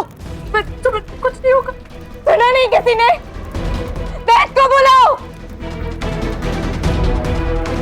राखी को तो भाई कुछ नहीं होगा। भाई भाई तुम्हें मैं राखी को नहीं। भाई भाई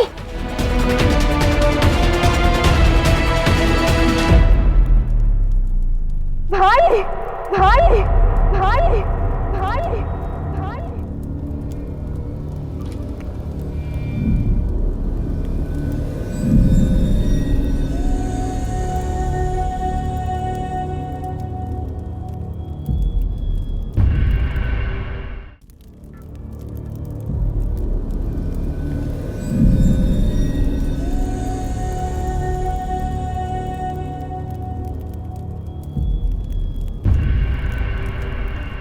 माँ, ये क्या किया आपने?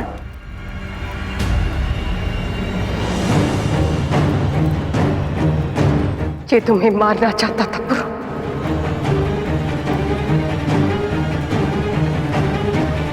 नहीं माँ, सुमेर तो मेरी और लाची की रक्षा कर रहा था। अस्ति और सुमेर हम पर आक्रमण करने वालों को रोक रहे थे। आपसे भूल हो गई है मां।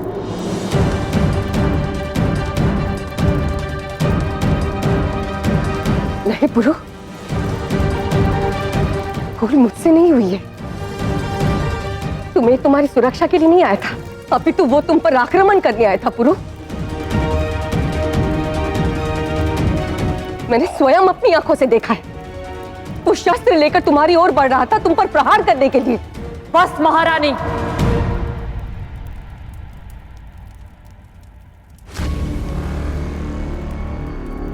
मेरे पुत्र को दोषी ठहराने से पूर्व सत्य जान लेना आवश्यक होगा आपके लिए।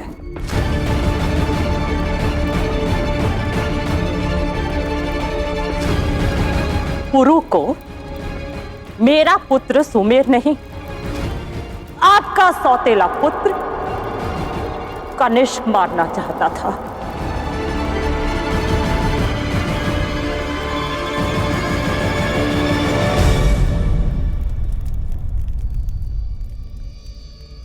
कनिष्क?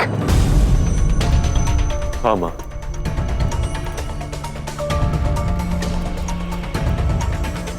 कनिष्क कल रात को सिकंदर की सहायता से बंदी गृह से भाग निकला था। मुझे मारने की योजना उसने सिकंदर के साथ मिलकर बनाई थी। और ये बात मैं, पिताश्री, हस्ती और लाची जानते थे मां।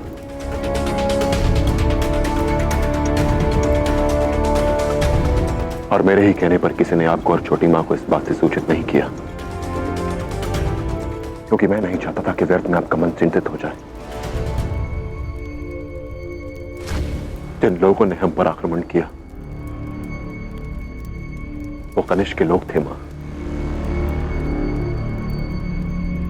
सुमेर तो हमारी रक्षा कर रहा था। नहीं पुरु, भले ये योजना कनिष्क की हो, परंतु मेरी आंखें धोखा नहीं खा सकती। मुझे पूर्ण विश्वास है कि सुमेर भी इस योजना की एक कड़ी था।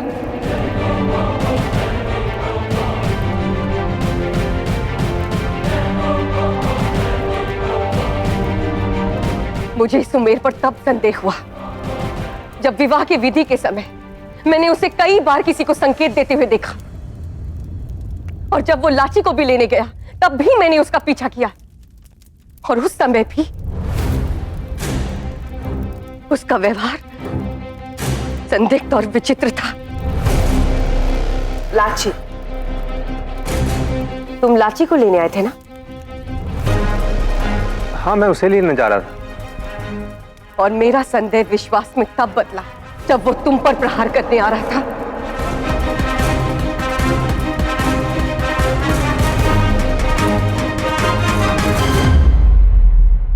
कहो आलिम, क्या है तुम्हारी आखिरी ख्वाहिश? मृत्यु से पहले अंतिम बार इस माटी का आलिंगन करना चाहता हूँ। अंतिम बार स्वतंत्र भारत की हवा में श्वास लेना चाहता हूँ।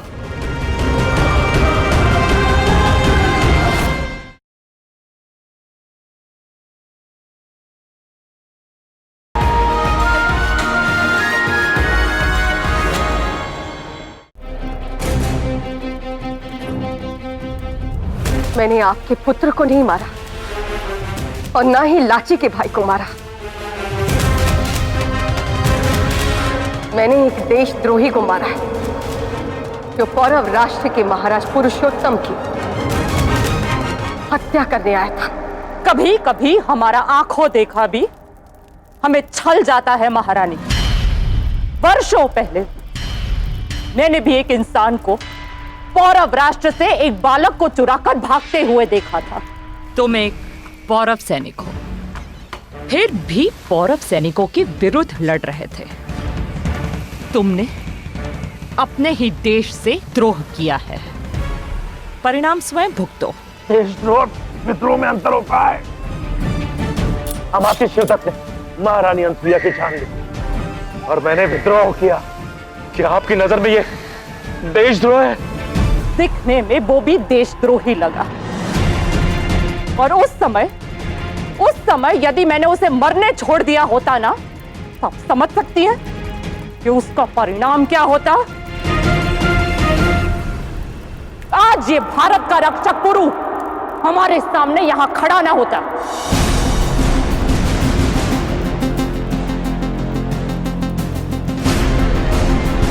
अगर आपको सुमेर दोषी लगा तो आप उसे रोक सकती थी। हत्या की आवश्यकता नहीं थी महारानी। सत्य सामने आ ही जाता ना। सत्य का सामने आना आवश्यक है। जानना आवश्यक है कि भूल मेरी मां की थी या अपराध सुमेर का था। जो हुआ उसे बदला नहीं जा सकता, और इस घटना की जड़ों तक पहुंचा जाएगा। इस समय आवश्यक है कि हम सुमेर का अंतिम संस्कार करें।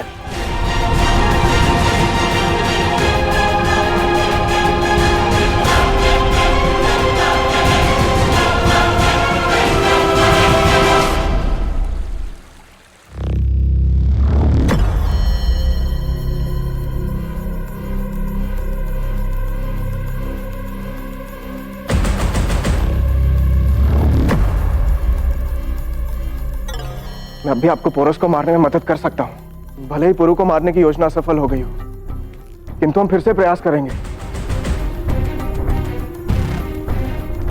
मैं पौरवास के सभी गुप्त स्थान और सुरंगों की जानकारी आपको दूंगा ताकि आप पुरु को शीघ्र ही पकड़ सकते हैं।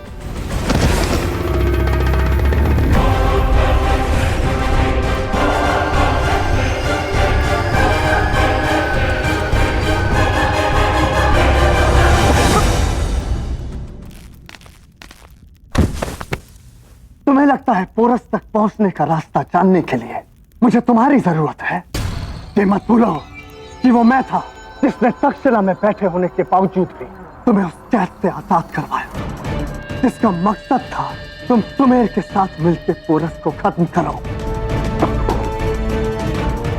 ये नफरत है उन लोगों से जो अपने काम को अंजाम देने से पहले वापस लौट आए।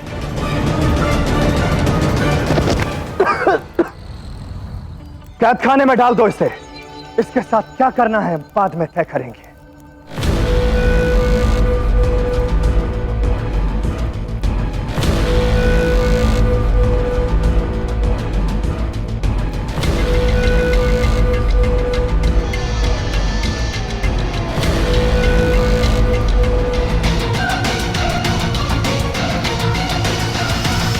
अलेक्जेंडर, अब और वक्त बर्बाद मत करो। उस ज़हीन दुश्मन को फियल फूर मुकम्मल करने में ही समझदारी है। उस चालाक और होशियार चाणक्य को ज्यादा देर जिंदा रखना ठीक नहीं। आज रात ही खत्म कर दो उसे।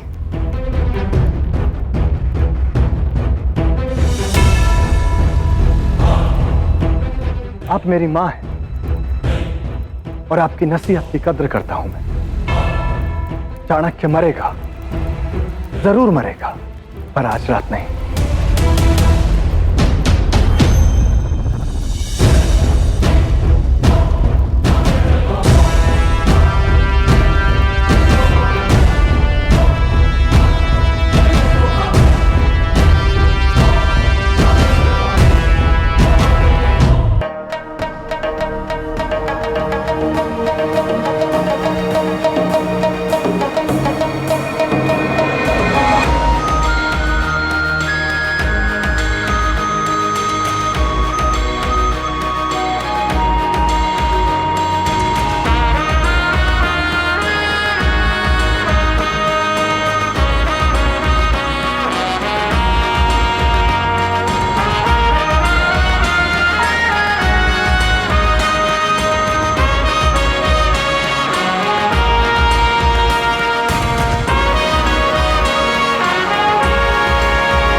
इन्होंने हमारे भावी राजा की हत्या की है। इन्हें इसका मूल्य चुकाना होगा। ये यहां से जीवित नहीं जा सकते।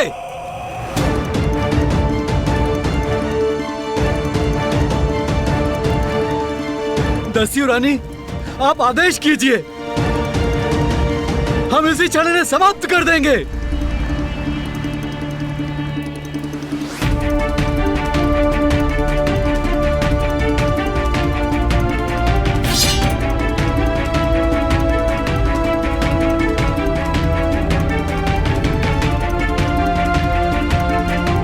मेरा पुत्र निर्दोष था। वो एक देशद्रोही का कलंक लेकर मारे जाने का पात्र नहीं था। उसे न्याय दिलाना होगा। और यदि आज हमने इन सबको जाने दिया तो ये उसके साथ अन्याय होगा।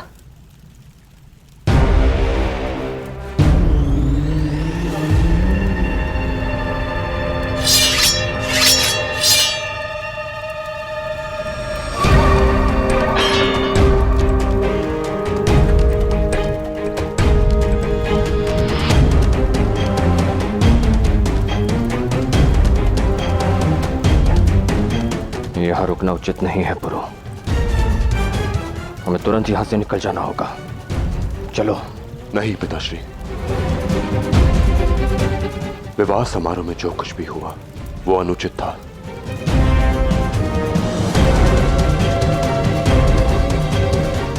किंतु हम यहां से भाग निकले तो वो और भी अनुचित होगा।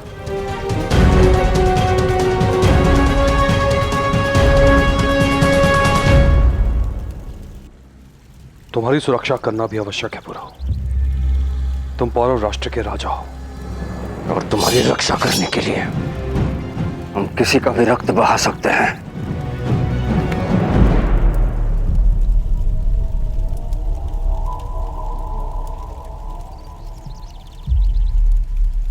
जब मेरे सर पर आपका हाथ नहीं था, जब मेरे पास मां का आंचल नहीं था, तब इसी दस्यु लोक ने मुझे अपना नया जीवन दिया था। और यही दस्यु लोक मेरा परिवार है। और अपने परिवार पर तलवार नहीं उठाई जाती। यदि इन्हें लगता है कि मैं दोषी हूं, यदि ये मेरे प्राण लेना चाहते हैं, तो मुझे स्वीकार है। पर मेरी या मेरे किसी अपने की तलवार किसी भी दस्यु पर नहीं उठेगी।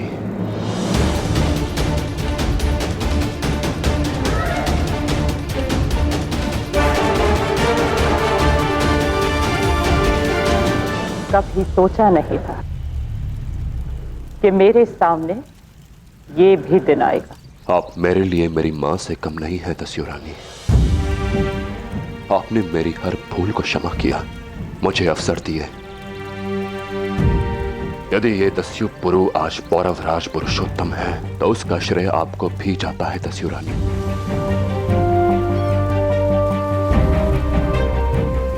सुमेर के साथ जो कुछ भी हुआ उसके लिए मैं क्षमा चाहता हूं।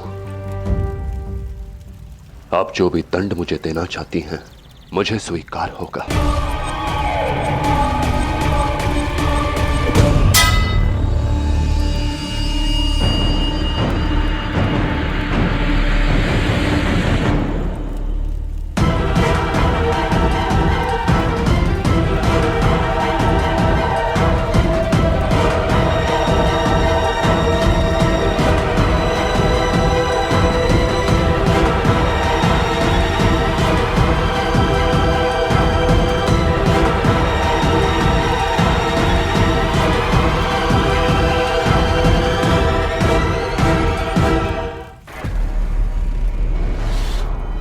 नहिला, इस बार मैं तुम्हें मेरे और इस पुरु के बीच में नहीं आने दूंगी। बात पुरु की नहीं है माँ,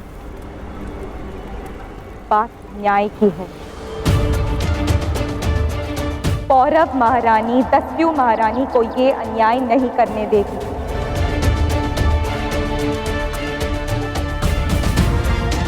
अन्याय तो तुम्हारे भाई के साथ हुआ है लाची। उस निर्दोष की हत्या कर दी गई और तुम उसका प्रतिकार लेने के स्थान पर उसके हत्यारों को बचाने का उपकार कर रही हो। ये भाई के हत्यारे नहीं है माँ। महाराज पुरुषोत्तम ने भाई की हत्या नहीं की है, ना ही पौरव श्रेष्ठ बमनी ने और ना ही महाराज हस्ती ने। तो फिर इन्हें किस बात का दंड दिया जा रहा है? हाँ हाँ, अब तो इनका पक्ष लोगी ही। पौरव की महारानी जो बन गई हो, संबंध बदलते ही निष्ठा भी बदल गई। बात निष्ठा की नहीं है, बात उचित और अनुचित की है। जो व्यक्ति मेरे भाई की मृत्यु का उत्तरदायी है ही नहीं, उसे मारना अनुचित है।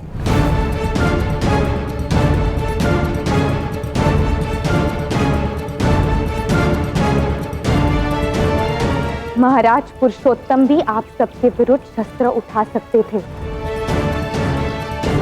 किंतु उन्होंने ऐसा नहीं किया, क्योंकि वो अपनी मातृभूमि का आदर करते हैं, आप सबका सम्मान करते हैं, आप सबको अपना परिवार मानते हैं।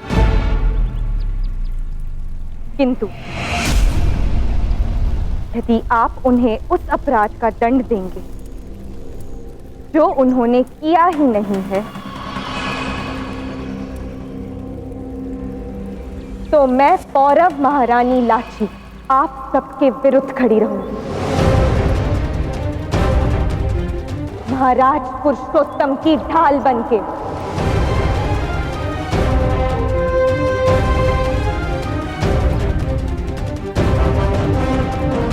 और शपथ है मेरी, यदि किसी ने भी महाराज की ओर एक और कदम बढ़ाया तो उसका सामना लाची की तलवार करेगी। भूल जाऊंगी मैं कि आप सब मेरा परिवार है। तो ठीक है, इनके साथ साथ तुम भी मृत्यु के पात्र हो लाची। नहीं लाची, तुम अपने पिता के विरुद्ध नहीं खड़ी हो सकते। यदि माता पिता गलत मार्ग चुन ले तो संतान उनके विरुद्ध खड़ी होती ही है।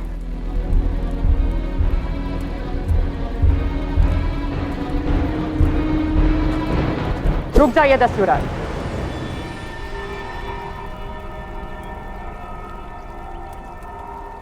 जाने दीजिए इन्हें।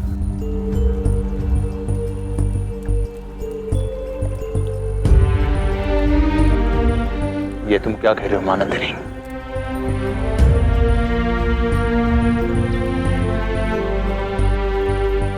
मैंने अपने पुत्र को खो दिया, अब पुत्री को नहीं खोना चाहती। आज मेरी पुत्री मेरे और अपने ही लोगों के विरुद्ध खड़ी है।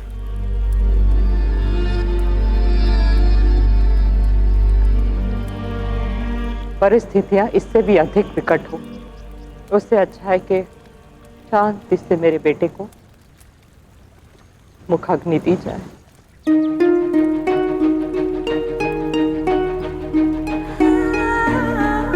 लाची,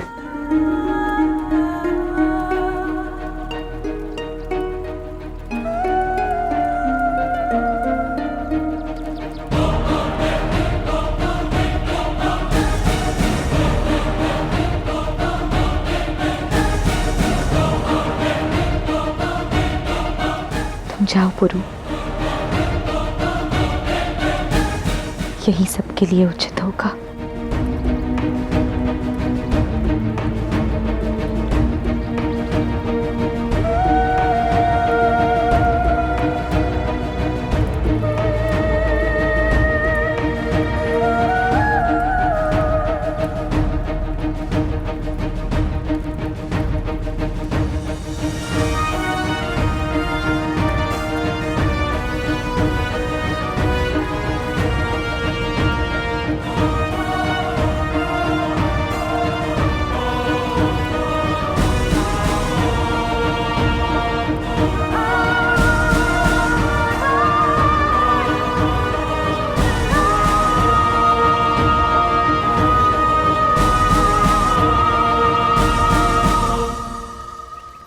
तुम ऐसा कैसे कर सकती हो महानंदिनी? इन्होंने हमारे पुत्र की हत्या की है। मैंने उन्हें जाने दिया। इसका ये अर्थ नहीं कि हमारे पुत्र को न्याय नहीं मिलेगा। जो मेरे पुत्र की मृत्यु के लिए उत्तरदायी है, और उस व्यक्ति को उसका मूल्य चुकाना पड़ेगा।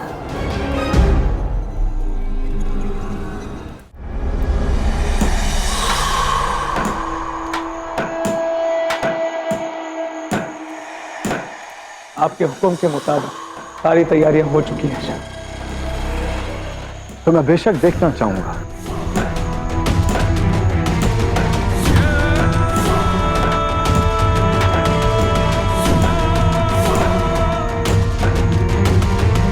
वो पोरस एक बार फिर तुम्हारे हाथों से बच गया और तुम चाणक्य के कत्ल से उसका जवाब देने की बजाय यहाँ खड़े रहकर वक्त बर्बाद कर रहे हो। तुम्हें हो क्या गया अलेक्जेंडर? कहाँ है वो अलेक्जेंडर जिसने अपने नाम के खौफ से लोगों के जहन में खौफ पैदा किया था? कहाँ है वो अलेक्जेंडर जिसने पिछले 10 सालों में हर जंग पर फतेह हासिल की, जिसने तुम्हारे रुआब को ललकारा, तुम्हें रुस्वा किया? उसकी सांसें अभी तक चल क्यों रही हैं?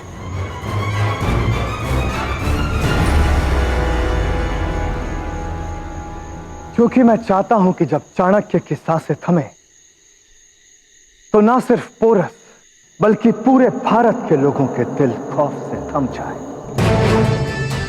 उन्हें इस बात का एहसास हो जाए कि अलेक्जेंडर के कहर से उन्हें सिर्फ एक आदमी बचा सकता है, तो वो है खुद अलेक्जेंडर। ताकि उन्हें मालूम चले कि वही सर सलामत रहेंगे जो मेरे सामने झुकेंगे, और जिसका सर मेरे सामने उठा वो इस दुनिया से उठा।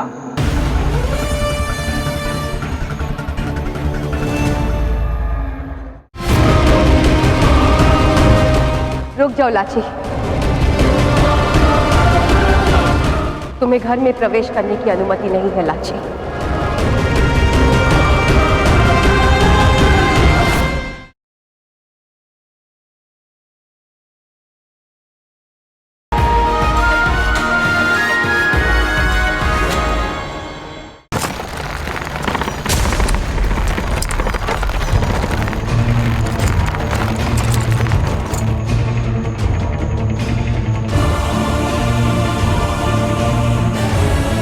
ये है चाणक्य की मौत का सामान।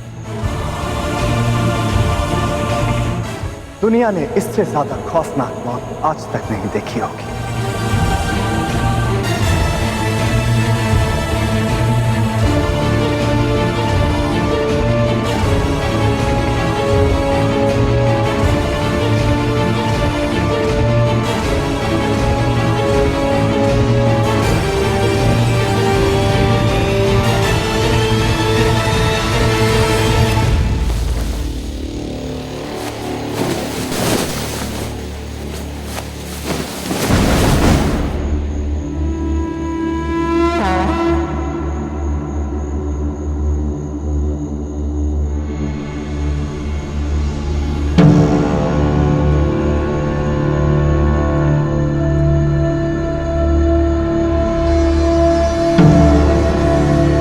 कुछ याद आया मां?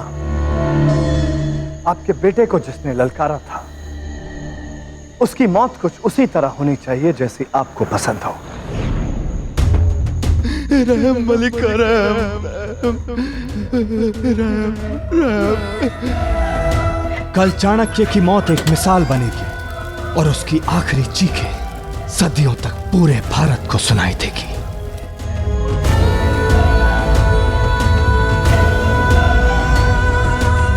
कल तक्षशिला का हर मर्द, औरत, बूढ़ा और बच्चा इस मंजर को देखने के लिए यहां मौजूद होना चाहिए।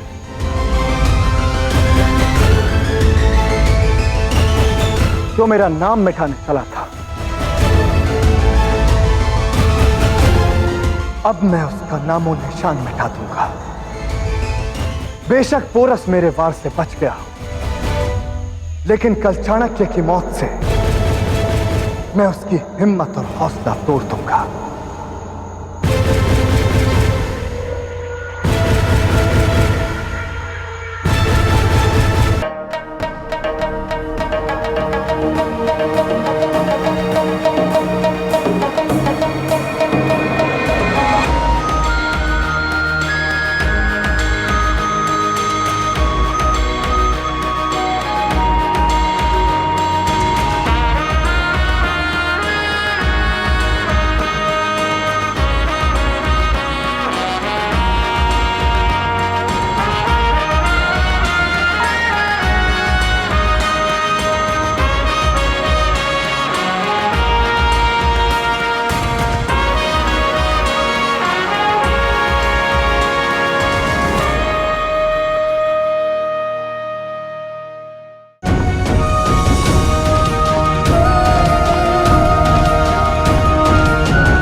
भाई की अस्थियां को झेलम में विसर्जित करना है। नहीं लाची, सुमेर का अस्थि विसर्जन नहीं होगा, तब तक नहीं जब तक कि उसे न्याय नहीं मिल जाता।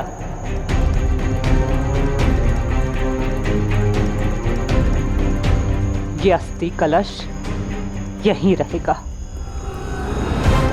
ताकि दस्यु लोक के सभी वासी इसे हर दिन हर पल देखें और याद रखें कि हमारे साथ क्या अन्याय हुआ है। जाओ लाची, और अब तभी आना जब अपने भाई को न्याय दिला दो, तभी सुमेर की अस्थियां झेलम में विसर्जित करोगी तुम।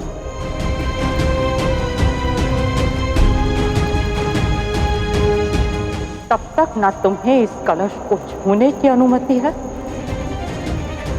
और ना ही दस्यु लोक में आने की।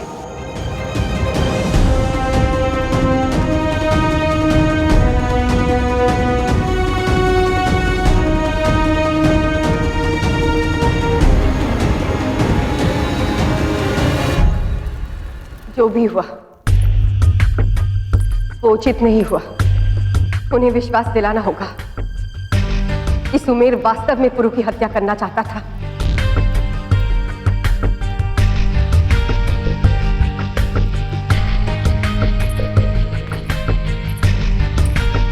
मैं उनकी भावनाएं समझ सकती हूँ पुरु। उनके लिए स्वप्न में भी सुमेर देशद्रोही नहीं हो सकता, इसीलिए उन्होंने तुम्हें घेरा।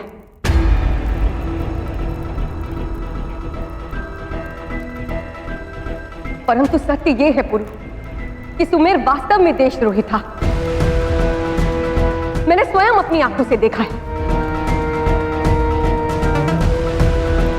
पुरु, हमें कोई मार्ग ढूंढना पड़ेगा ताकि हम सत्य को सिद्ध कर सकें।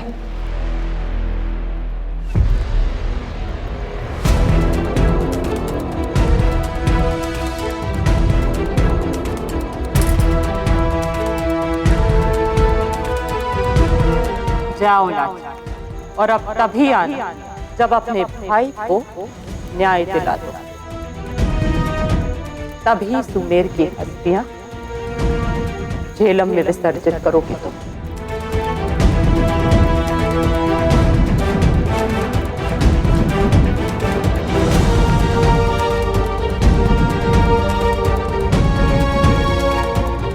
मैं अकारण अपने बहू के भाई की हत्या क्यों करूंगी? मैंने ये केवल अपने पुत्र की पौरव राज की जान बचाने के लिए किया और एक देशद्रोही को उसके अपराध के लिए दंड दिया जिसका वो अधिकारी था। गुरु, हमें इस षड्यंत्र के जड़ तक पहुंचना पड़ेगा ताकि हम प्रमाणित कर सकें कि अलेक्जेंडर की तुम्हारी इस हत्या की योजना में सुमेर और कनिष्क दोनों ही भागीदार थे। अब कोई भी प्रमाण सुमेर के प्राणों को वापस नहीं लौटा सकता मां। आपसे भूल हुई है और इस भूल को बदला नहीं जा सकता।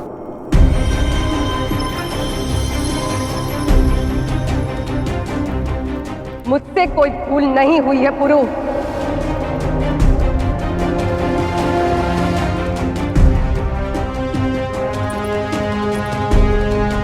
जब बिच्छू ने तुम्हें डसा था तब मैंने सुमेर को एक अवसर दिया, परंतु तुम्हारे विवाह के समय मैंने स्वयं उसे देखा था पुरु, और उसे वही मिला जिसके वो योग्य था।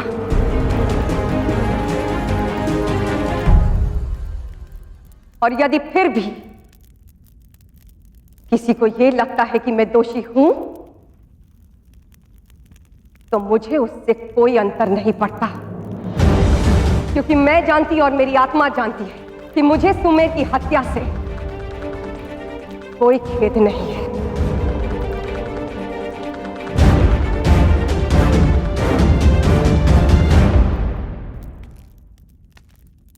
यदि अनुसुईया इतने विश्वास के साथ कह रही है तो निसंदेह सुमेर का इस षड्यंत्र में कोई ना कोई जुड़ाव अवश्य होगा पुरु। सुमेर लाची का भाई है पिताश्री, और एक भाई अपनी ही बहन के पति को मार के अपनी बहन के सुहाग को उजाड़ेगा क्यों? क्योंकि जब बात व्यक्तिगत लाभ और प्रतिकार की हो तो सारे संबंध पीछे छूट जाते हैं पुरु। और ये बात मुझसे अधिक कोई नहीं जान सकता। मेरे ही भाई ने मुझसे छल किया, मेरे ही भाई ने मेरे हाथों मेरे पति की हत्या करवा ली चाहिए। महाराज के भाई शिवदत्त श्री ने, उनके पुत्र ने, जो उनके साथ विश्वासघात किया, वो सबने देखा। जब मेरा भाई ये कर सकता है तो लाची का भाई भी ये कर सकता है पुरु।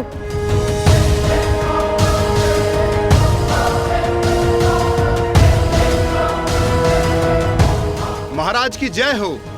महारानी लाची पधार रही हैं।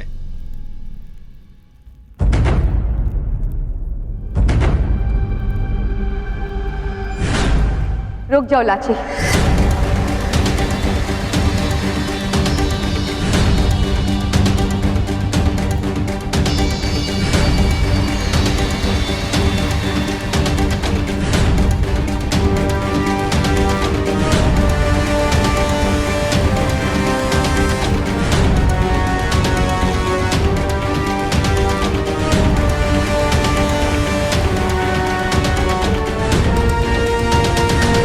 तुम्हें घर में प्रवेश करने की अनुमति नहीं है लाची।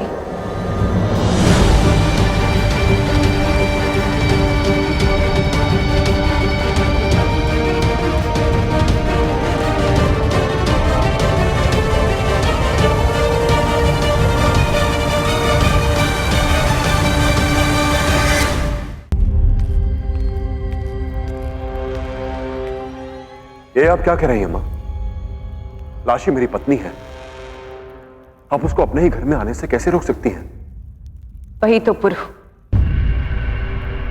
अब वो तुम्हारी पत्नी है और अब ये घर उसका है,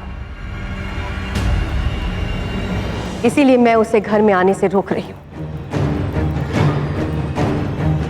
इसीलिए वो प्रवेश नहीं कर सकती। वधू अपने घर में केवल गृह प्रवेश की विधि के बाद ही आ सकती है।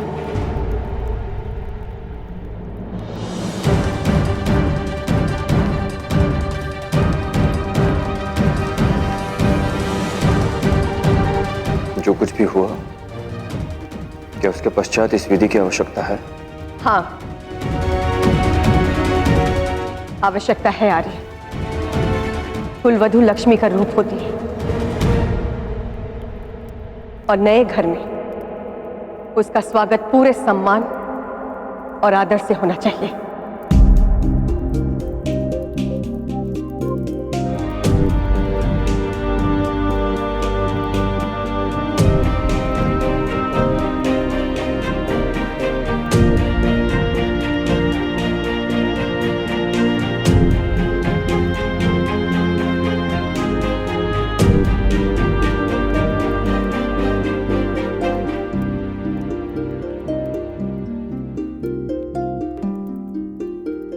अब अपने दाहिने पैर से इस कलश को गिराकर कुमकुम के पैरों से गृह प्रवेश करो लाची।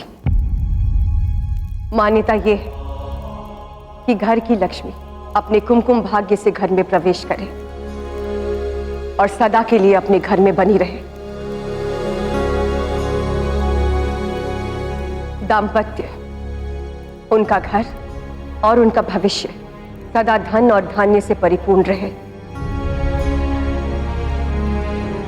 समृद्धि और सौभाग्य उनके कदम से कदम मिलाकर चले।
अब गृह प्रवेश संपन्न हुआ। अब पौरव राष्ट्र को उसकी नई महारानी मिली आने। पौरव राष्ट्र की महारानी के रूप में मैंने अपने सारे कर्तव्यों का पालन कर लिया है, किंतु मेरे कुछ कर्तव्य मेरे दस्यु परिवार के प्रति भी है। उनके विषय में मैं मेरे पति से कुछ बात करना चाहती हूँ।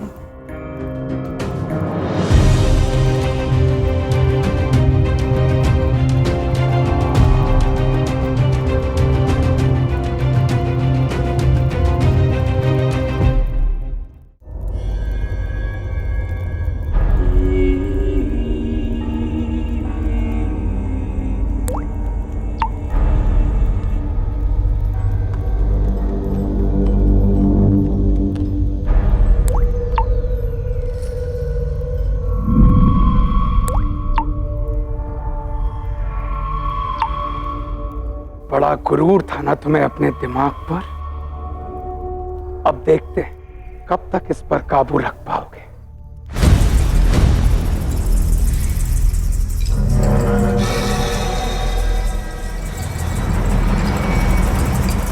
पानी की ये नन्ही बूंदें धीरे धीरे तुम्हारे दिमाग को बगावत के लिए मजबूर कर देंगी। बड़े बड़े सूरमा पागल हो जाते हैं, सोचने समझने की ताकत को गवा बैठते हैं। अगर मेरे प्रारब्ध में विक्षिप्त होकर मरना लिखा है तो मुझे स्वीकार है, लेकिन अलेक्जेंडर ने जो कांटे बोए हैं उनकी चुभन तो उसे सहन करनी ही होगी।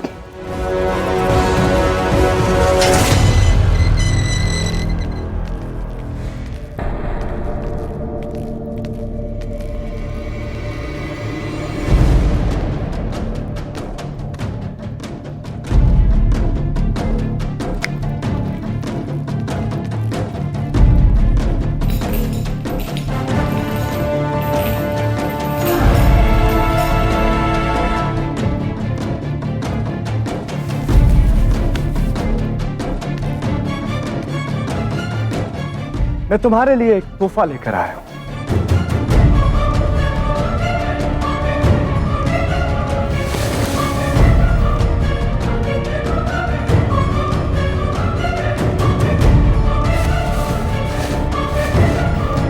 कुछ याद आया?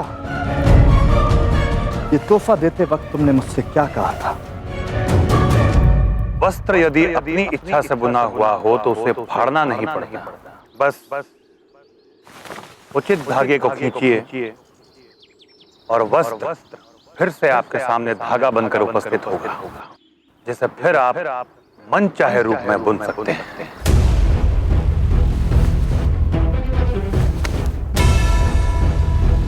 ये तोहफा मेरे कुछ काम नहीं आया, सोचा तो मैं वापस कर दूं ताकि ये तुम्हारा कफन बन सके।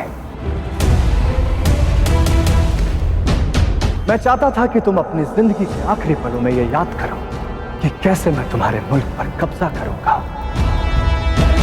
और कैसे तुम्हारा अखंड भारत का ख्वाब चकनाचूर होगा।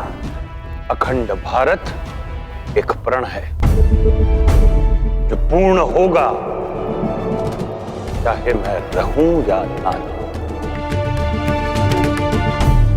तो फिर कल अपनी मौत के लिए तैयार रहो आलिम, क्योंकि अलेक्जेंडर अपना ख्वाब तो पूरा करके रहेगा। फिर उसके लिए मुझे तुम्हारी या पोरस की लाश पर से ही क्यों ना गुजरना पड़े।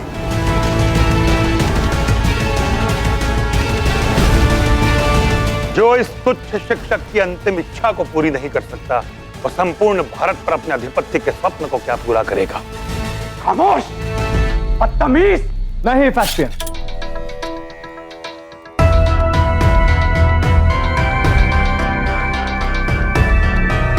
कहो आलिम,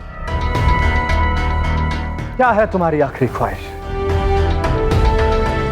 बहुत सरल इच्छा है। मैं इस देश के लिए जन्मा हूं, देश की माटी से जन्मा हूं। मृत्यु से पहले अंतिम बार इस माटी का आलिंगन करना चाहता हूं। अंतिम बार स्वतंत्र भारत की हवा में श्वास लेना चाहता हूं।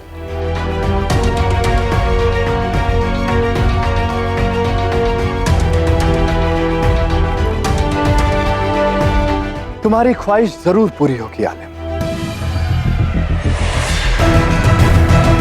कल तुम्हारे लोगों के साथ साथ सारी दुनिया देखेगी कि अलेक्जेंडर का मुकाबला कोई नहीं कर सकता। मैं आज की दुनिया का खुदा हूं और मुझसे बड़ा कोई नहीं।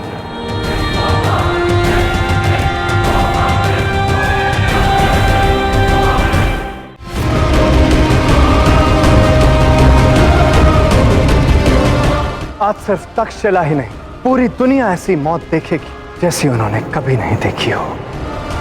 मैंने अपना पत्नी धर्म निभाया है और अब आपको अपने राजा होने का धर्म निभाना होगा।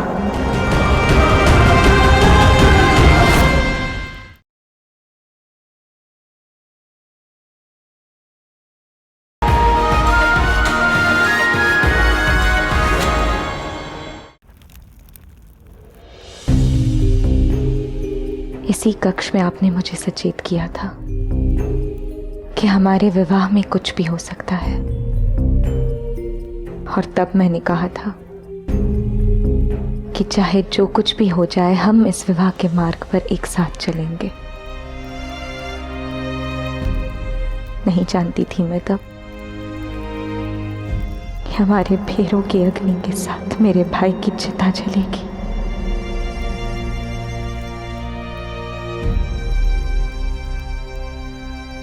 मेरे वश में होता तो मैं बीते समय में लौटकर सब कुछ बदल देता लाची।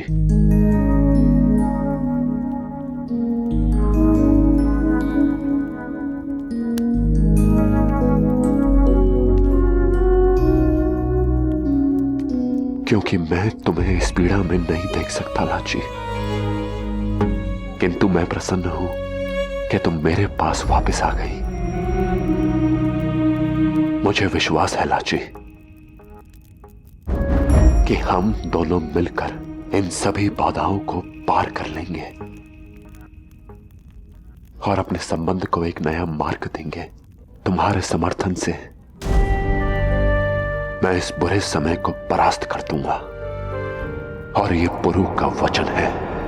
और मुझे पूर्ण विश्वास है कि आप कभी भी अन्याय का साथ नहीं देंगे। इसीलिए मैं ना केवल आपसे प्रेम करती हूं, पर आपका आदर भी करती हूं, क्योंकि आपने सदैव सत्य का साथ दिया है। किंतु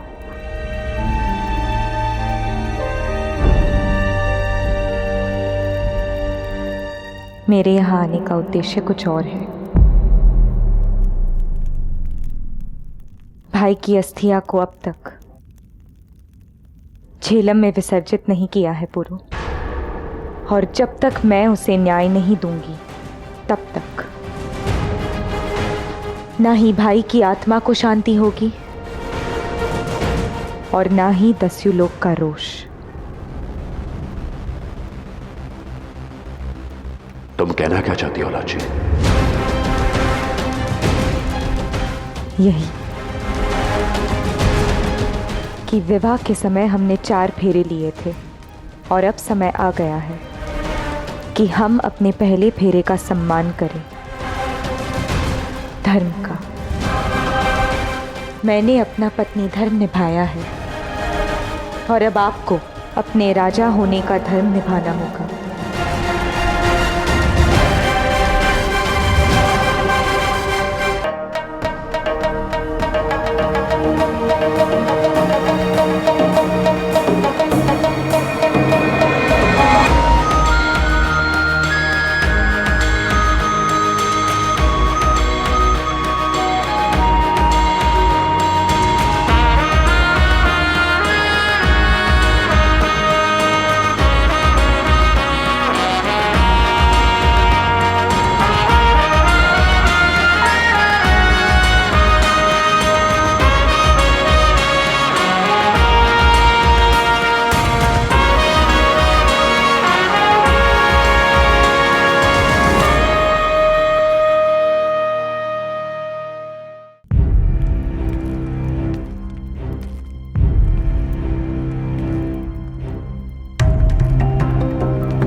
तुम मुझे यहां क्यों लाई हो लाची? क्योंकि यहीं आपका तुलादान हुआ था महाराज, और मुझे विश्वास है कि इस रस्म को राज्याभिषेक के समय करने का उद्देश्य आप जानते होंगे। हाँ लाची, इस रस्म का प्रतीक है कि एक तुला के भांति एक राजा न्याय और सत्य के संतुलन को बनाए रखेगा। जो कोई भी उसके पास न्याय मांगने आएगा उसे न्याय अवश्य मिलेगा। तो न्याय दीजिए महाराज।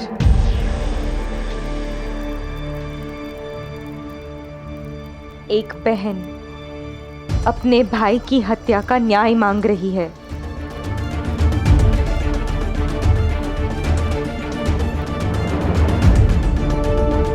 मैं समझ गया कि तुम क्या कहना चाहती हो लाची। हाथ में तलवार पकड़े फेरे लिए थे हमने, पर तब ये नहीं सोचा था कि विवाह के पश्चात उसी तलवार की धार पर चलना होगा हमें। मैंने कनिष्क और यहां तक कि अमात्य शिवदत्त को भी उनके किए का दंड दिया था, क्योंकि उनके अपराध स्पष्ट थे। परंतु इस घटनाक्रम पे धुंध छाई है लाची। अवश्य इस घटना के पीछे कोई बड़ी कहानी छिपी है, नहीं तो मां सुमेर के प्राण नहीं लेती। मैं भी नहीं चाहती कि केवल इसलिए कि मैं आपकी पत्नी हूं आप न्याय मेरे पक्ष में करें। मैं केवल ये कह रही हूं कि मेरे भाई की हत्या हुई है। यदि वो दोषी सिद्ध हुआ तो मैं अपना वचन पालन करते हुए दस्युलोक के विरुद्ध आपके साथ खड़ी रहूंगी, जैसे मैं आज खड़ी रही थी। किंतु यदि ये प्रमाणित नहीं हुआ कि उसने आपके प्राण लेने का प्रयास किया था, तो आपको दृढ़ होकर न्याय करना होगा।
मैंने आपके पुत्र को नहीं मारा और ना ही लाची के भाई को मारा।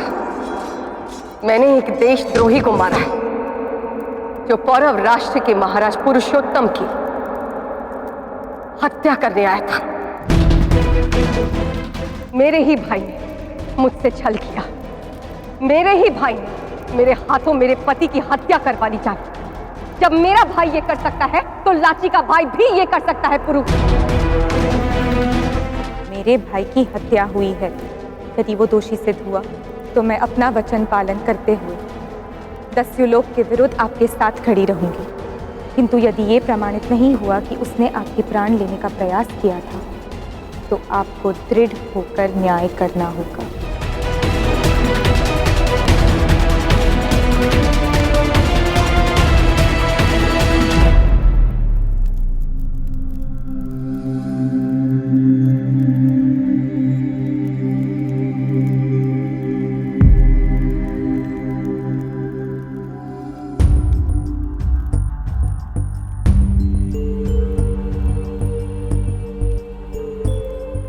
लाची की मांग अनुचित नहीं है पुरु। हाँ पुरु, मैं चाहती हूं कि कल भोर होते ही राज्यसभा का आरंभ न्याय सभा से हो। कल पौरव राष्ट्र दस्युलोक के लोगों के सामने सुमेर की हत्या की सुनवाई हो। इससे न केवल उन्हें यह विश्वास हो जाएगा कि पौरव राष्ट्र में आज भी न्याय का डंका बजता है, बल्कि तुम्हारे साथ साथ लाची, उसके माता पिता और समस्त दस्युलोक के लोगों को विश्वास हो जाएगा कि सुमेर की हत्या अनुचित नहीं थी।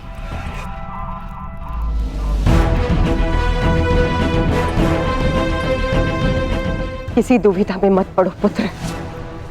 मैं चाहती हूं कि कल जो सिंहासन पर बैठे और न्याय करे वो मेरा पुत्र नहीं बल्कि पौरव राष्ट्र का राजा हो।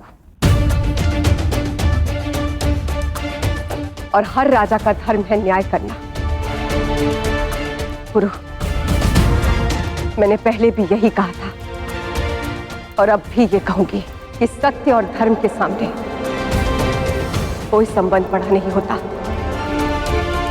ये मत सोचना कि न्याय तुम्हारी पत्नी मांग रही है और अपराधी तुम्हारी मां है। साक्ष्य और सत्य, इन दोनों को ध्यान में रखना पुत्र।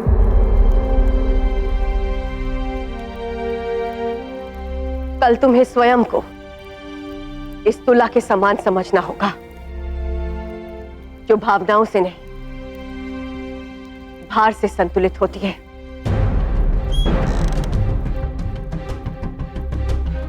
और आशा करती हूं पुरु कि तुम भी न्याय और सत्य को संतुलित कर पाओगे। मैं आपकी आशा को अवश्य पूरा करूंगा मां। उस वचन को अवश्य निभाऊंगा जो मैंने राज सिंहासन ग्रहण करते समय लिया था। विश्वास रखिए, न्याय की इस तुला पर साक्ष्य और सत्य का संतुलन बना रहेगा। मुझे तुम पर गर्व है पुरु और विश्वास भी कि कल तुम इस गर्व को और बढ़ाओगे, क्योंकि जिस कसौटी पर कल तुम परखे जाने वाले हो उस पर खड़ा होने के लिए बहुत साहस की आवश्यकता है। न्याय करना हर राजा के वश में नहीं होता।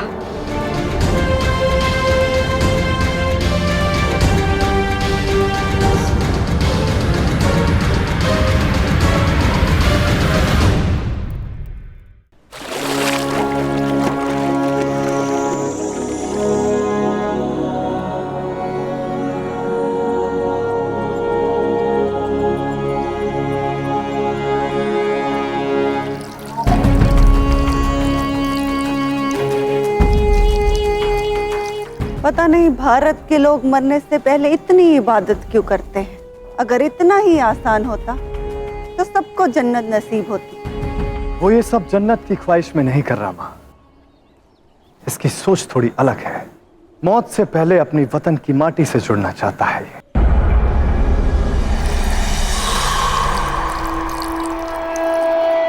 इसलिए इस आखिरी ख्वाहिश की इजाजत मैंने इसे दे दी थी, क्योंकि जब ये मरेगा तो यही माटी इससे याद दिलाएगी कि भारत की इसी माटी पर अलेक्जेंडर अपनी हुकूमत करने वाला है।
लगता है जिस्म की तकलीफ इसके दिमाग तक पहुंच गई है। दिमागी तवज्जो खो चुका है ये आलिम।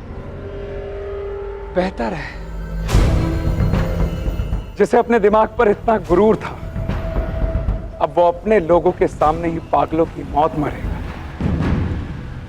जैसा आप चाहते थे।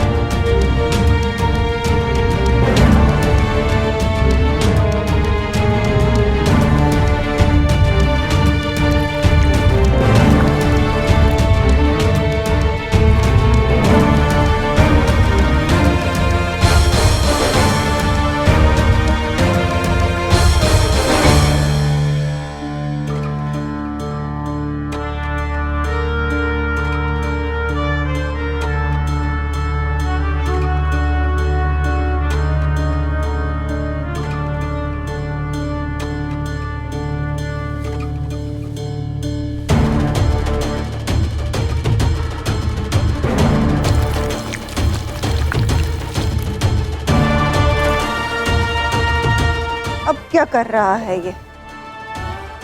अपि स्वर्णमयी लंका नाम लक्ष्मण रोचते, जननी जन्म भूमिश्च स्वर्गादपि गरीयसी।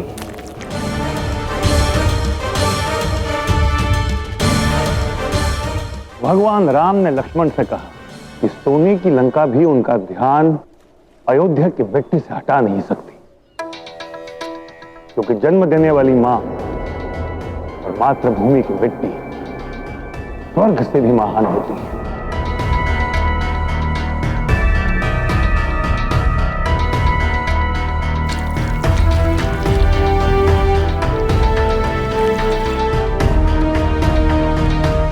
जननी हमें इस संसार में लाती है और जन्मभूमि हमें संसार में आने का उद्देश्य बताती है। इसलिए जननी और जन्मभूमि दोनों स्वर्ग से अर्थात अनंत सुख के वास्ते भी बहुत बड़ी है। इसी मिट्टी में जिया मृत्यु के समय भी इसे साथ लेकर जाना चाहूंगा।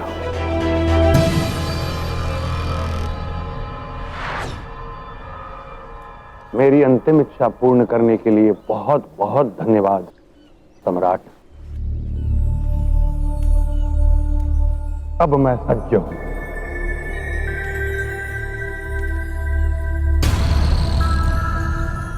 तो मैं भी तैयार हूं तुम्हारी मौत का मंजर देखने के लिए। ले जाओ इसे हेफेस्टियन। आज सिर्फ तक्षशिला ही नहीं, पूरी दुनिया ऐसी मौत देखेगी जैसी उन्होंने कभी नहीं देखी हो।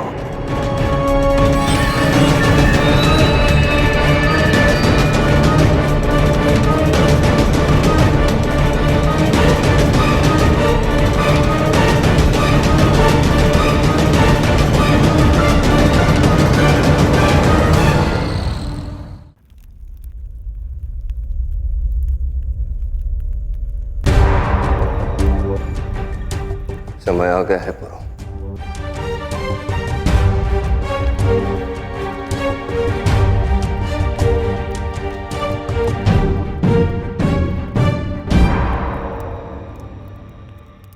न्याय सभा आरंभ की जाए।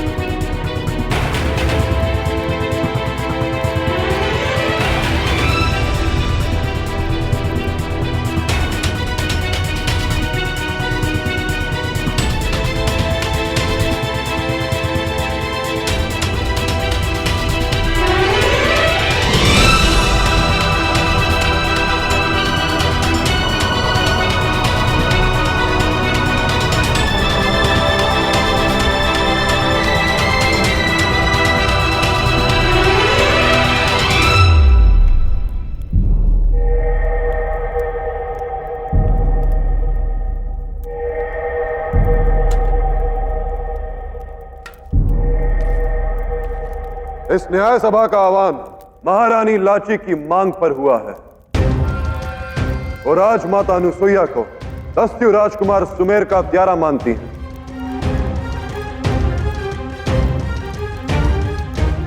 राजमाता अनुसुईया और महारानी लाची दोनों ही सभा में प्रस्तुत हैं और दोनों एक एक करके अपना पक्ष प्रस्तुत करेंगी और इस सभा के अंत में जो भी दोषी सिद्ध होगा उसे दंड सुनाया जाएगा।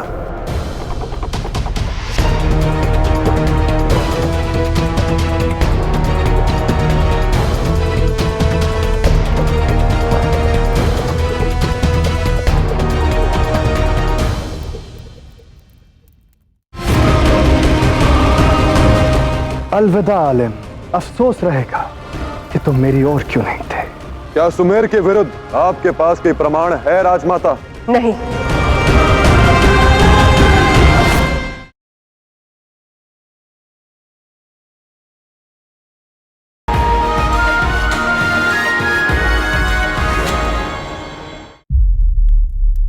महारानी लाची अपना पक्ष प्रस्तुत करें।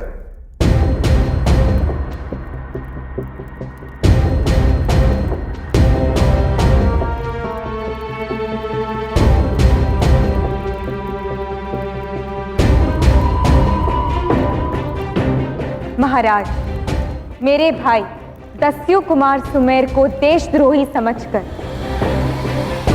राजमाता अनुसुईया ने सबके सामने उसकी हत्या कर दी, परंतु मेरा और सभी दस्युओं का यही मानना है कि राजमाता अनुसुईया ने अपराध किया है।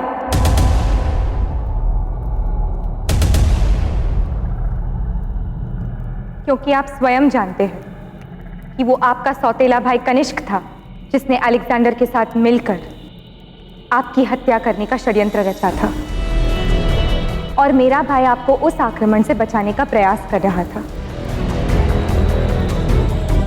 यदि आज यहां इस सभा में यह सिद्ध हो गया कि मेरा भाई एक देशद्रोही था और अलेक्जेंडर से मिला हुआ था, तो आप मेरे समेत समस्त दस्युलोक को जो दंड देंगे हमें स्वीकार होगा।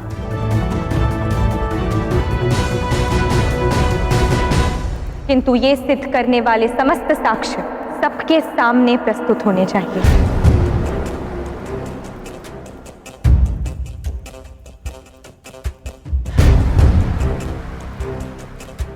क्या सुमेर के विरुद्ध आपके पास कोई प्रमाण है राजमाता? हाँ, मेरे पास सुमेर के विरुद्ध प्रमाण है।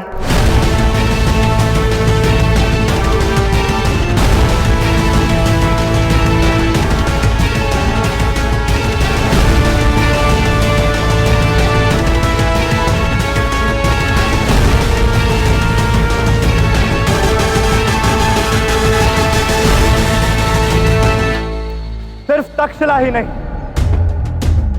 सारी कायनात आज के दिन को ताउम्र याद रखेगी।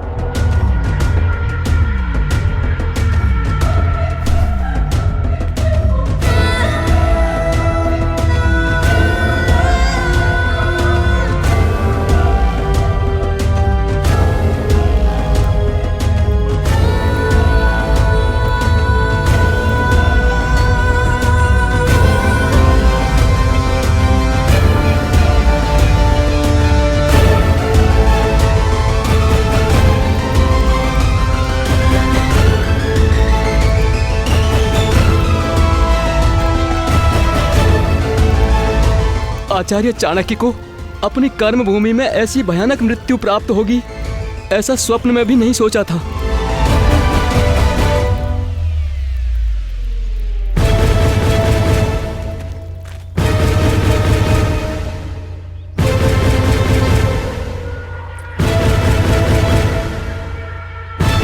अब मुझसे और सब्र नहीं होता अलेक्जेंडर।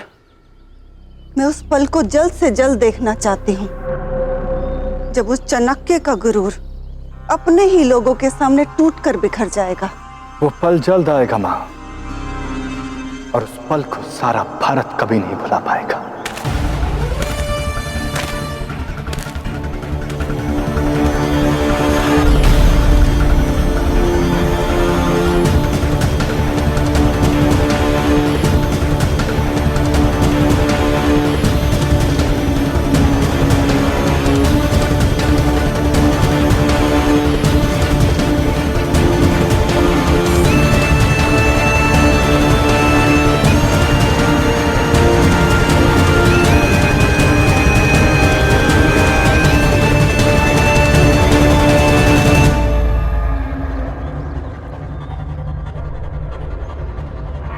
आचार्य चाणक्य की ये दशा? जब मृत्यु सामने हो तो बड़े से बड़ा विद्वान भी अपना विवेक खो देता है। विश्वासघाती चाणक्य के साथ ऐसा होते हुए देखकर मैं बहुत प्रसन्न हूं।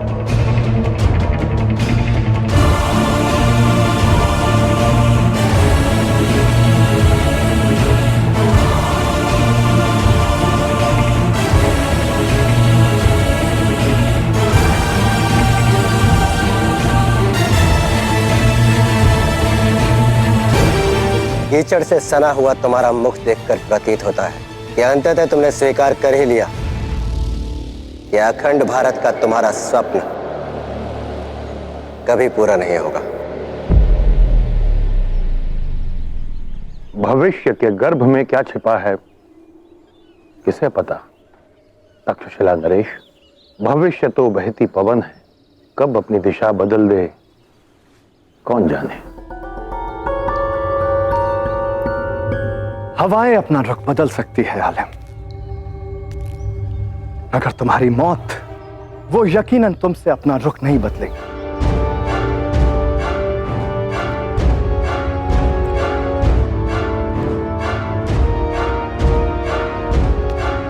तक्षशिला वालों,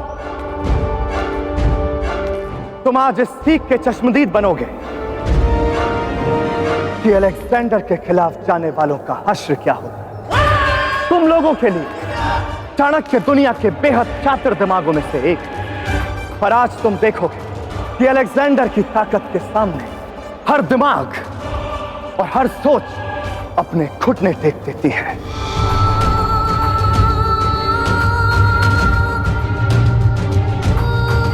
फिर वो सोच चाहे दुनिया के सबसे बड़े आलिम चाणक्य की ही क्यों ना हो।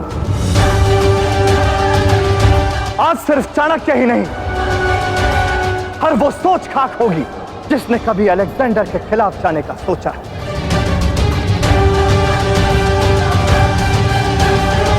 सेबेस्टियन, वक्त आ गया। मौत को ज्यादा देर इंतजार नहीं करवाना चाहिए।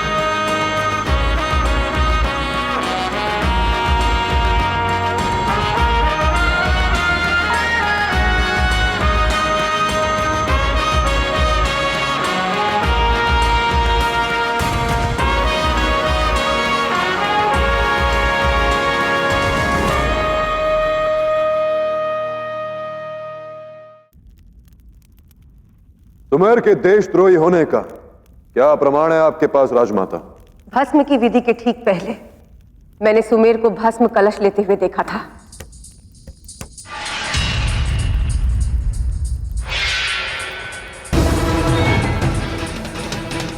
और उसके ठीक पश्चात पौरव महाराज आप बिच्छू के डंक से घायल हो चुके थे। विवाह के समय मुझे उसके विचित्र व्यवहार पर संदेह हुआ। वो बार बार किसी ना किसी को संकेत कर रहा था, और जब वो लाची को मंडप पे लाने के लिए गया तब भी उसका व्यवहार ऐसा लग रहा था जैसे वो कुछ करने वाला। कदाचित सुमेर ने उन आक्रमणकर्ताओं को इस उत्सव में प्रवेश करवाया, अन्यथा इतनी जटिल सुरक्षा चक्र को भेदना किसी बाहर वाले के वश की बात नहीं। ये कार्य किसी अपने का ही था।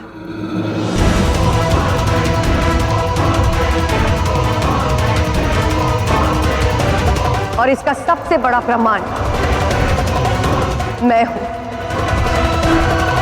क्योंकि स्वयं मैंने अपनी आंखों से सुमेर को पौरव महाराज पर आक्रमण करते हुए देखा था।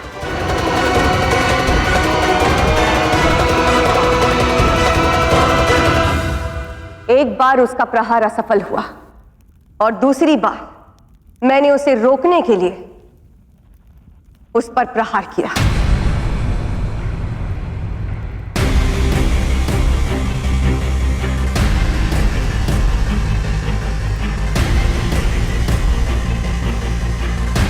क्षमा करे राजमाता, किंतु ये कोई प्रमाण नहीं है। इसमें से कुछ ऐसा है जो आपने देखा है और कुछ ऐसा जो आपने सोचा और एक धारणा बना ली है।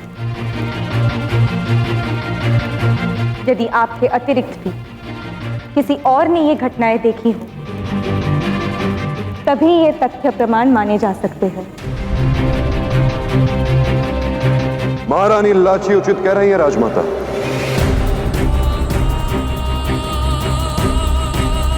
क्या आपके अतिरिक्त किसी अन्य ने यह सब देखा?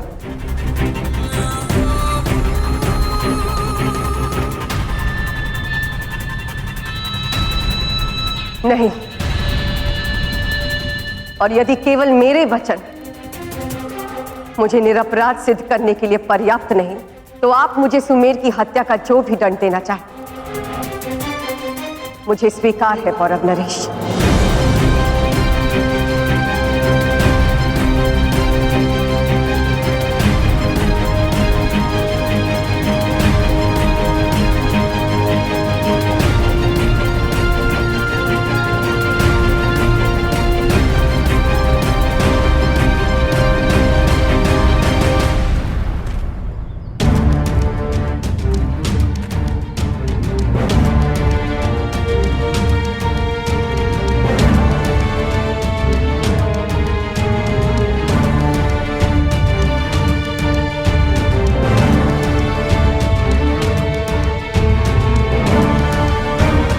मेरी कर्मभूमि और उसके वासियों ने जो कुछ मुझे दिया, उसके लिए उन्हें नमन।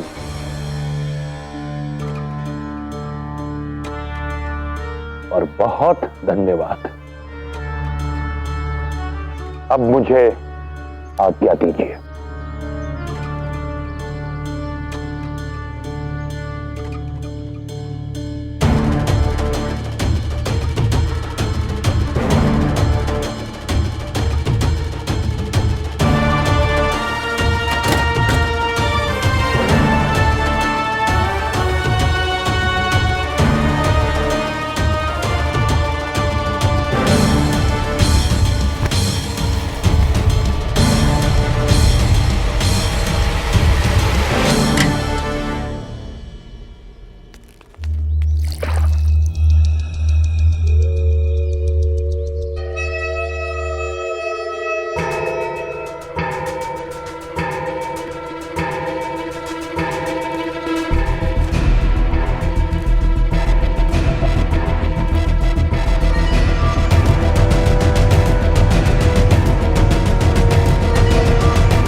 अलविदा आलिम, अफसोस रहेगा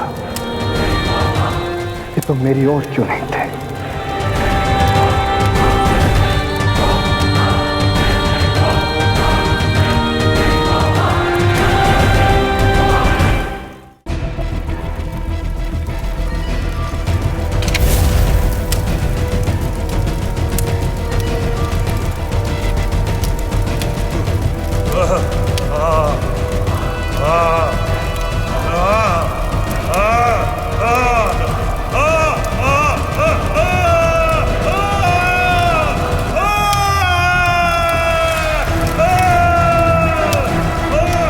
महाराज पुरुषोत्तम शत्रु समक्ष खड़ा है, कर दीजिए उसका अंत। देख क्या रहे महाराज, उठाइए तलवार, कर दीजिए उसका अंत, जो भारत की संस्कृति का अंत चाहता है।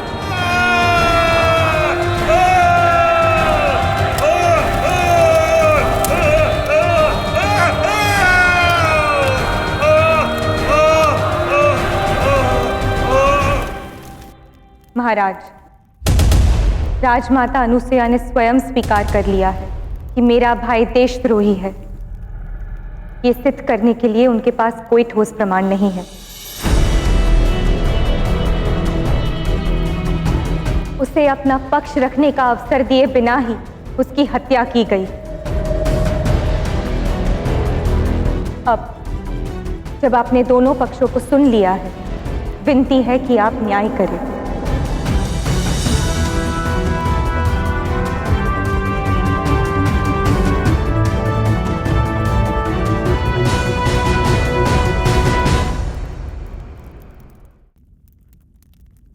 क्या अपने बचाव में कुछ कहना चाहती हैं आप राजमाता?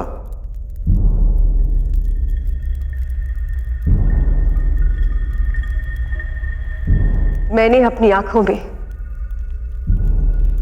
यदि कोई स्वप्न पाला है तो वो है अखंड भारत का।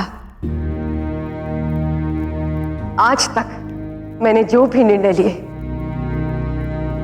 वो सदा मातृभूमि के हित में लिए, फिर चाहे वो निर्णय मेरे भाई और मेरी जन्मभूमि तक्षशिला के विरुद्ध जाकर पौरव नरेश बमनी के साथ विवाह करने का हो या सुमेर की हत्या करने का हो।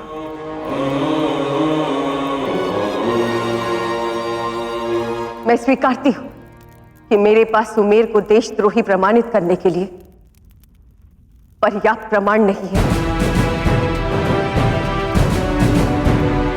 परंतु जो कुछ भी मैंने किया उस पर अब भी मैं अडिग हूं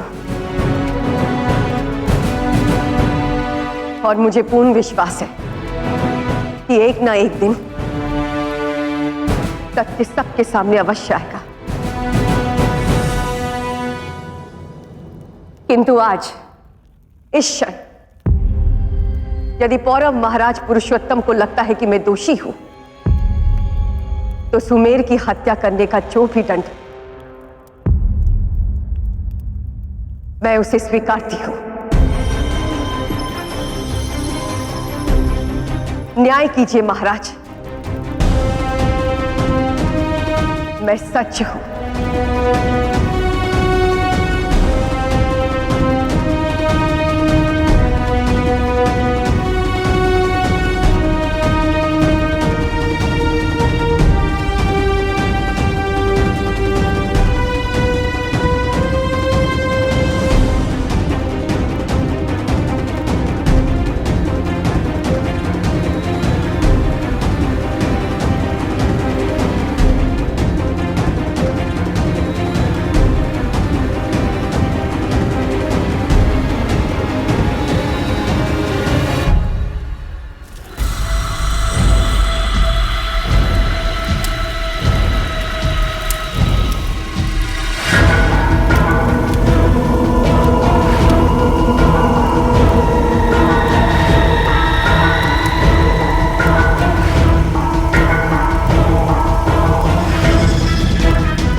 हिफेस्टियन, क्लीटस, आलिम की लाश को बाहर निकालो।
मैं चाहता हूं कि इस लाश को पोरस देखे कि कैसे अलेक्जेंडर ने उसकी कमर तोड़ दी। राजमाता अनुसुईया और महारानी लाची का पक्ष सुनने के पश्चात मैं अपने निर्णय पर पहुंच चुका हूं, पर उस निर्णय को सुनाने से पहले मैं एक कार्य करना चाहूंगा।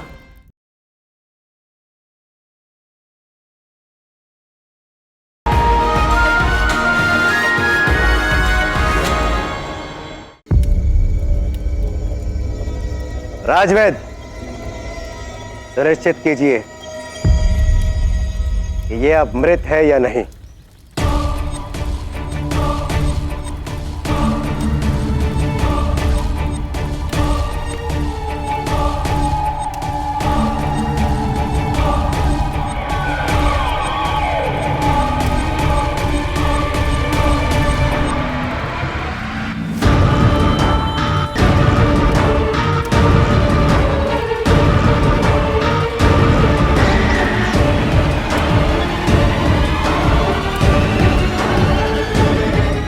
ये अब जीवित नहीं रहे।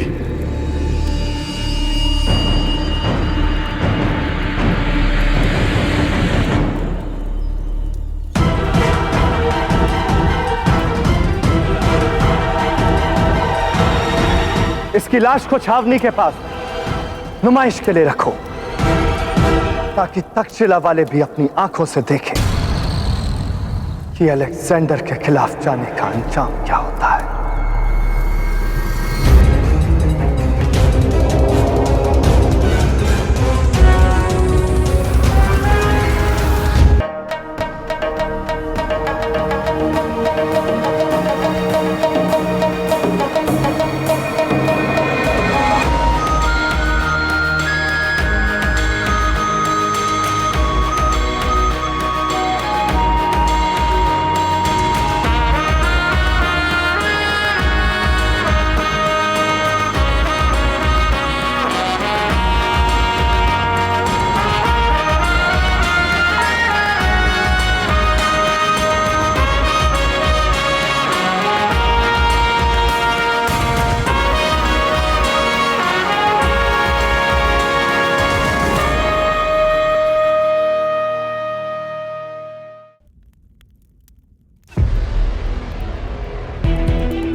मेरे रहते हुए राष्ट्र में कोई अनहोनी नहीं हो सकती। सत्य ही शुभ सिद्ध होगा। कल तुम्हें स्वयं को इस तुला के समान समझना होगा, जो भावनाओं से नहीं भार से संतुलित होती है। मैं आपकी आशा को अवश्य पूरा करूंगा मां। उस वचन को अवश्य निभाऊंगा जो मैंने राज सिंहासन ग्रहण करते समय लिया था। न्याय की इस तुला पर कटाक्ष और सत्य का संतुलन बना रहेगा। कौरव राष्ट्र के महाराज का पद लेते समय मैंने एक शपथ ली थी, मैं किसी भी परिस्थिति में सत्य का साथ नहीं छोड़ूंगा। पर यह नहीं जानता था कि उस शपथ की परीक्षा मुझे इतनी शीघ्र देनी पड़ेगी। राजमाता अनुसुईया और महारानी लाची का पक्ष सुनने के पश्चात मैं अपने निर्णय पर पहुंच चुका हूं। पर उस निर्णय को सुनाने से पहले मैं एक कार्य करना चाहूंगा।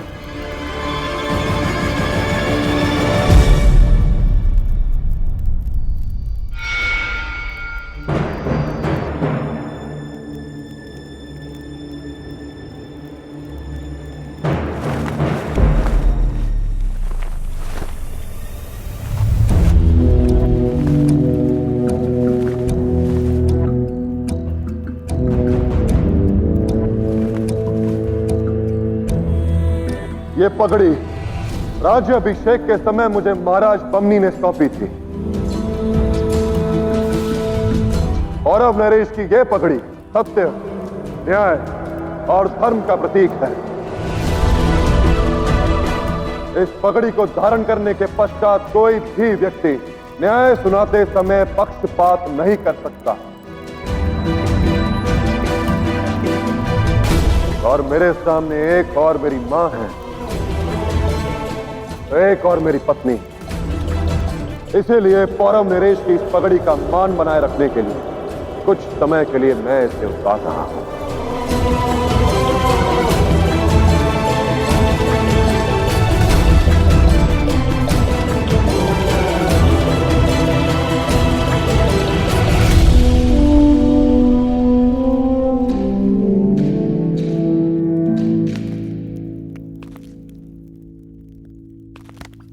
रुक जाइए बाबा, हमने अपना पक्ष रख लिया है। अब महाराज के निर्णय सुनने से पूर्व यदि हमने कोई भी प्रतिक्रिया की तो वो उतावलापन होगा।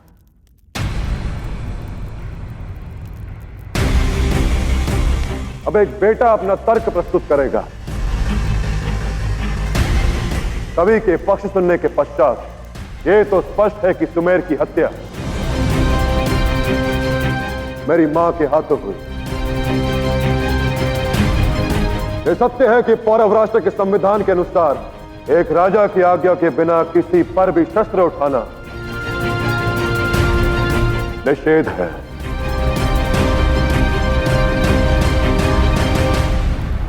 और सत्य यह भी है कि मेरी मां सुमेर को देशद्रोही सिद्ध नहीं कर पाई।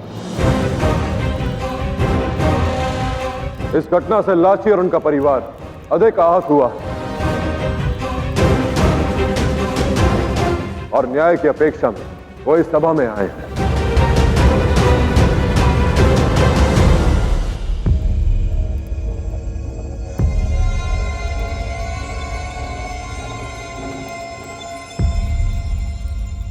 यदि एक पुत्र अपना पक्ष रख रहा है तो एक पति होने के नाते हम भी अपनी बात कहने की अनुमति चाहते हैं।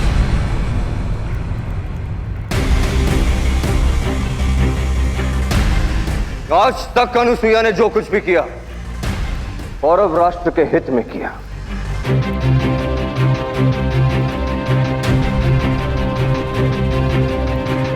यदि उन्होंने सुमेर पर प्रहार किया है तो निसंदेह उसके पीछे कोई बड़ा कारण अवश्य होगा। ऐसा कहे आप मेरे पुत्र पे देशद्रोह का लांछन लगा रहे पौरव श्रेष्ठ, और वो भी तब जब राजमाता अनुसुईया इस न्याय सभा में मेरे पुत्र के विरुद्ध कोई भी प्रमाण प्रस्तुत नहीं कर पाए। प्रत्येक सत्य का साक्ष्य होना आवश्यक भी नहीं है दस्युराज। क्षमा चाहता हूं, परंतु महाराज आप नहीं, गुरु है। और वैसे भी जिसका अपना पुत्र देशद्रोही हो तुम्हें दूसरों के पुत्र पे लांछन लगाने का अधिकार नहीं। शांत हो जाइए दस्युराज। मैं शांत नहीं रह सकता महाराज। मुझे भी अपनी बात रखने का अधिकार है। कनिष्क ने केवल अपने भाई और पौरव राष्ट्र के महाराज को मारने का प्रयास नहीं किया, अपितु अपने ही पिता का सिंहासन छलपूर्वक छीना था। और आप मेरे पुत्र पे लांछन लगा रहे। यदि आपने अपने पुत्र कनिष्क को अच्छे संस्कार और अच्छी शिक्षा दी होती तो आज ये परिस्थिति ना होती और मेरा पुत्र आज भी जीवित होता। आप एक पिता के रूप में अयोग्य थे, इसी वजह से मेरे पुत्र को अपने प्राण खोने पड़े। दस्युराज,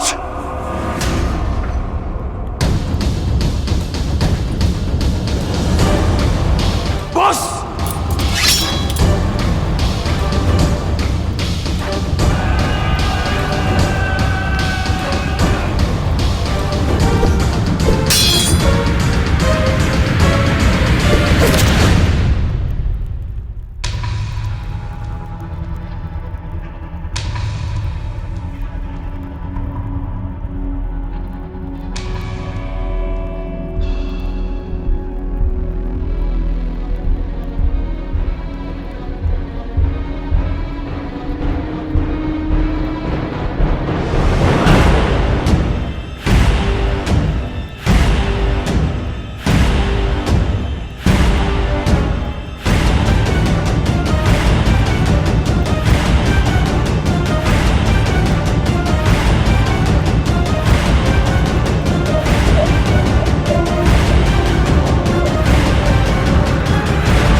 सिंध नरेश महाराज हस्ती पर प्रहार करने का परिणाम जानती हैं आप महारानी लाची? जानती हूँ, परंतु ये सिंध नरेश को सोचना चाहिए था कि दस्युराज पर प्रहार करने का परिणाम क्या होगा।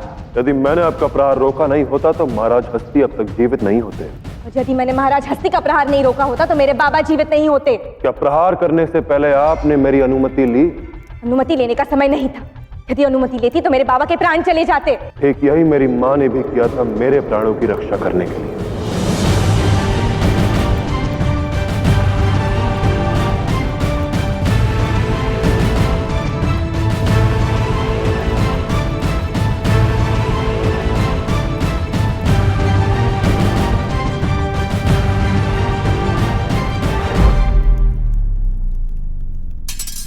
यदि वो मेरी अनुमति लेती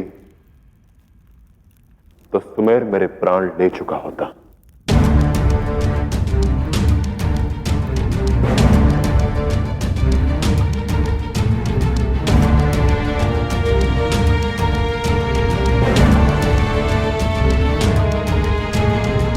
आप सभी साक्ष्य हैं। यदि महारानी लाची मेरी आज्ञा के लिए रुकती तो महाराज हस्ती दस्युराज के प्राण ले लेते। मेरा मानना है कि महारानी लाची ने जो कुछ भी किया वो उचित था।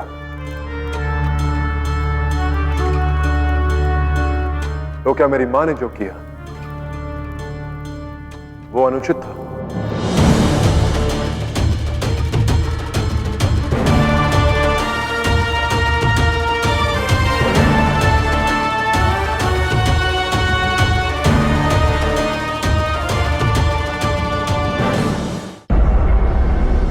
तक्षशिला वालों, आज तुम अपनी जिंदगी का सबसे अहम सबक सीखने वाले हो। आज तुम लोग अपनी आंखों से देखोगे कि अलेक्जेंडर से मुखालफत करने का अंजाम क्या होता है।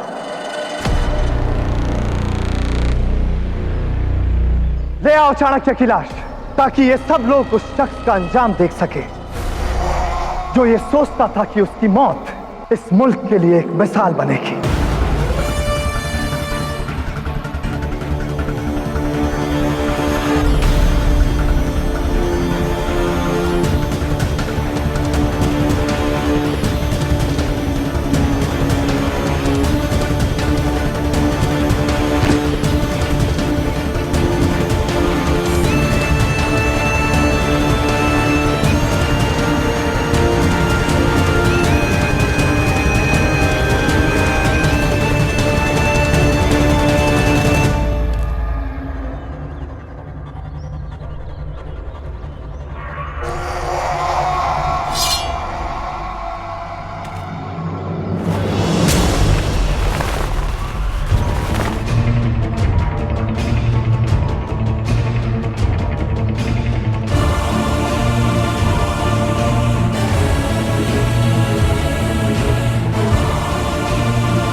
से देखो इसका ये हश्र और इस मंजर को हमेशा के लिए अपने सहन में बिठा लो। अगर तुम में से किसी ने भी मेरे खिलाफ जाने की कोशिश की तो तुम सबका हश्र भी यही होगा।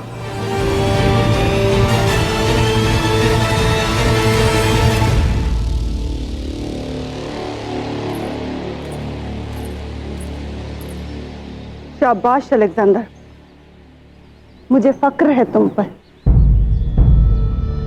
चाणक्य की मौत तक्षशिला के लिए ही नहीं बल्कि पूरे भारत के लिए सबक साबित होगी।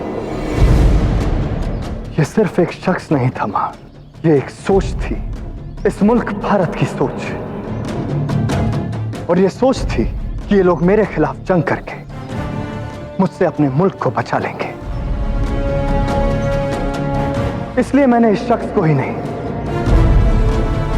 उस सोच को भी खत्म कर दिया।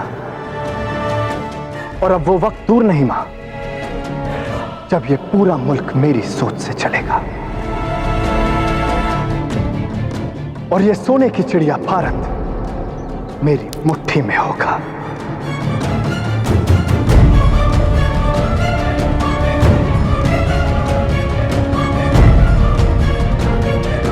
ये वो लोग हैं मां जो कभी भी मेरे खिलाफ जा सकते थे, मगर चाणक्य की इस खौफनाक मौत को देखकर ये यकीनन ख्वाब में भी मेरे खिलाफ नहीं जाएंगे।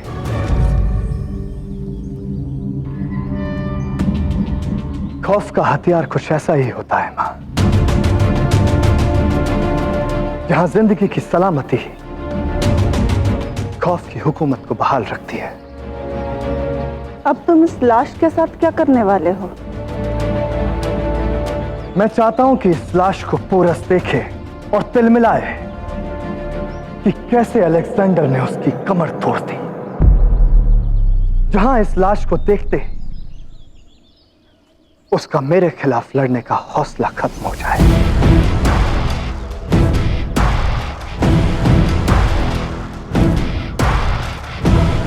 ये लोग लाश को ले जाने के लिए आए। हम इनके साथ हमारे कुछ आदमी भेज देते हैं जो लाश को पौरव राष्ट्र तक ले जाएंगे। पर जहन में रहे फेस्टियन, ये लाश पोरस तक सही सलामत पहुंचे ताकि पोरस अपना मुस्तकबिल देखे और वो भी उस हश्र को देखे जो उसके साथ होने वाला है।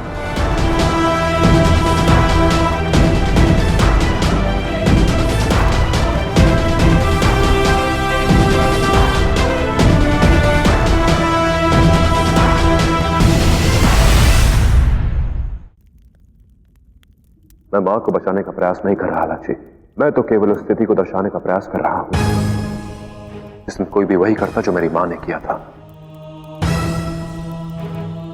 कुछ परिस्थितियों में नियमों के विषय में सोचने का समय नहीं होता, केवल कर्म करना होता है, जैसा मेरी मां ने किया।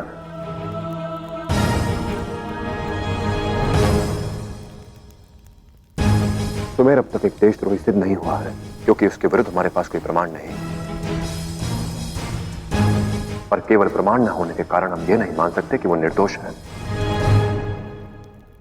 हो सकता है कि ऐसे बहुत से सत्य हों जिनसे ये सभा और हम अब तक अवगत नहीं।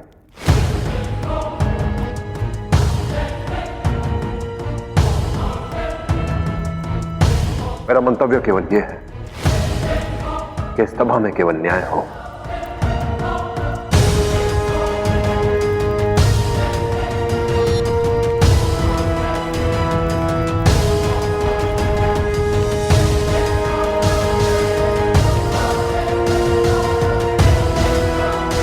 और न्याय होगा,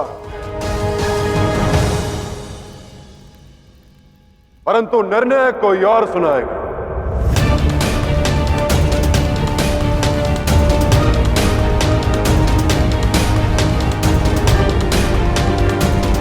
यदि राजमाता अनुसुईया सुमेर की हत्या के लिए दोषी है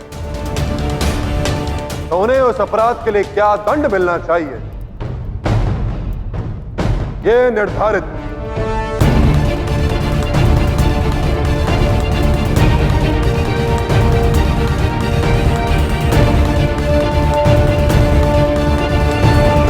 महारानी लाची करेंगी।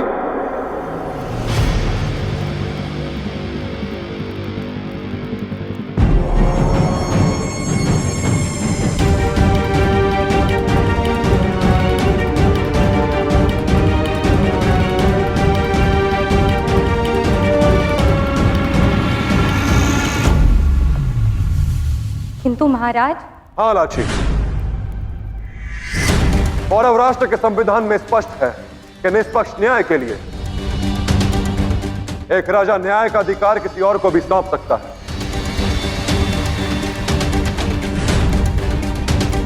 यदि आज मैंने कोई भी निर्णय लिया तो कोई मुझे पुत्र समझकर दोषी मानेगा, तो कोई एक पति समझकर। इसलिए मैं ये अधिकार तुम्हें सौंप रहा हूं।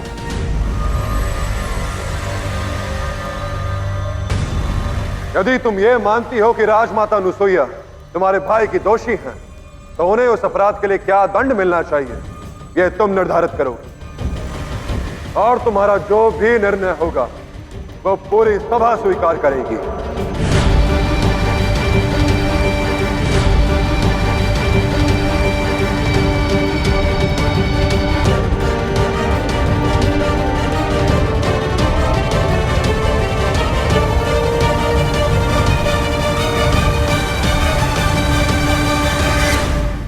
पौरवराज जाते वक्त चाणक्य की लाश गायब हो गई।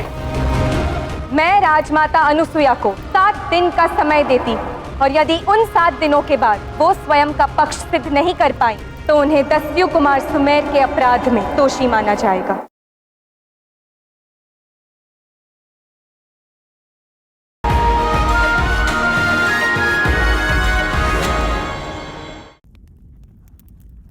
आज जो महाराज पुरुषोत्तम ने किया है, उसके लिए अत्यंत साहस की आवश्यकता होती है। किसी पर इतना विश्वास करना, उसके ऊपर इतना बड़ा उत्तरदायित्व सौंपना बहुत बड़ा कदम है।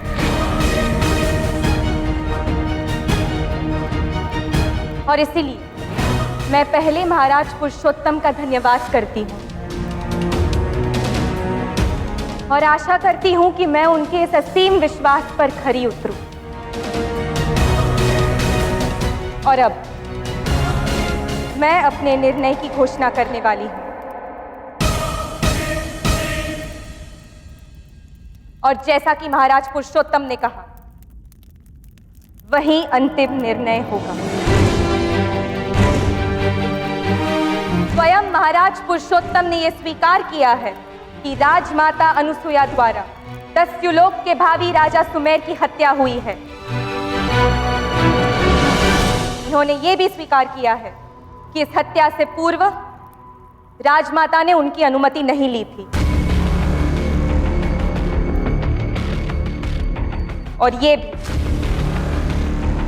कि इस दुखद घटना से दस्यु परिवार और दस्युलोक को गहरा आघात पहुंचा है। और इसके साथ महाराज ने हमें यह भी समझाया कि जो कुछ भी राजमाता अनुसुईया ने किया, वही किया जो एक मां ऐसी परिस्थिति में करती। किंतु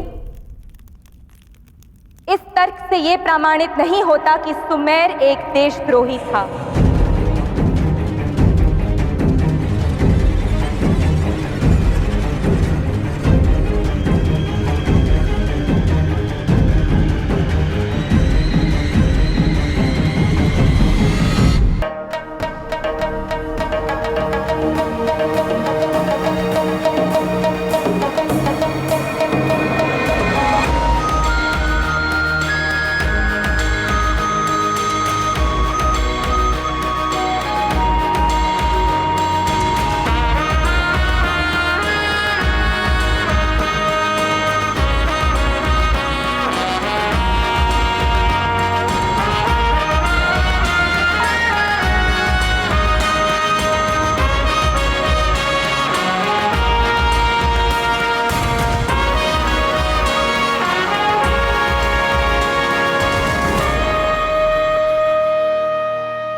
जब तक मैं रस्म पूरी करके लौटूं, ये सब तुम्हें बुरी नजर से बचाएगा।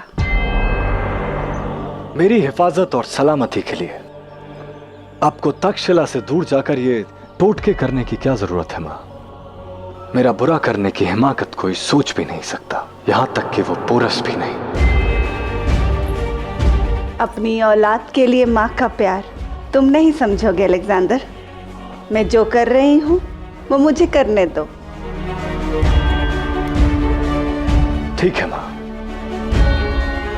माँ के साथ एक फौज की टुकड़ी भेजना मत भूलना है फेस्टियन। और यकीन रखिए मेरा कि जब तक आप वापस लौटेंगी मैं उस पोरस पर फतह कायम कर चुका हूंगा। यकीनन मेरी भी यही ख्वाहिश है कि जब मैं लौट कर आऊं तुम इस मुल्क को अपने कब्जे में ले चुके हो। जरूर।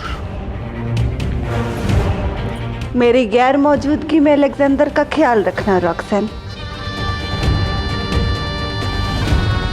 शाह अपना ख्याल खुद रखने में माहिर है मलिका। तुम समझ नहीं रही मैं क्या कहना चाहती हूँ रॉक्सन। एक मर्द की सबसे बड़ी ताकत उसकी माँ और उसकी बीवी होते हैं। अगर तुम अभी भी नहीं संभली तो ना जाने कब तक मलिका बनी रह पाओगी। जो बात मैं तुम्हें समझा रही हूँ वो बात मैं बारसिन को भी कह सकती थी रॉक्सन, क्योंकि फिलहाल अलेक्जेंडर के जहन पर उसका असर तुमसे ज्यादा है। वो चाणक्य को यहाँ लाई थी। ऐसा करके उसने अलेक्जेंडर की ख्वाहिश को पूरा किया।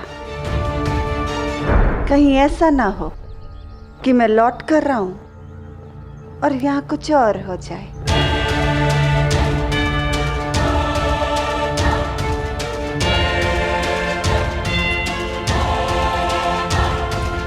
आइए।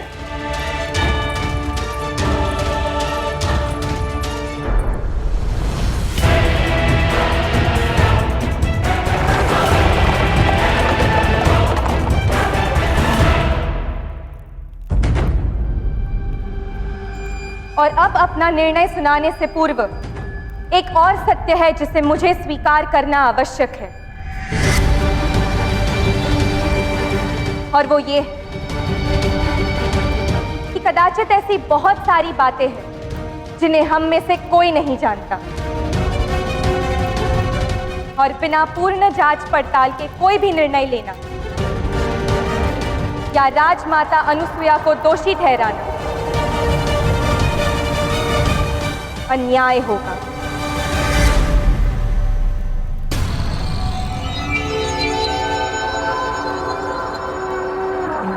इसीलिए मैं राजमाता अनुसुईया को 7 दिन का समय देती हूं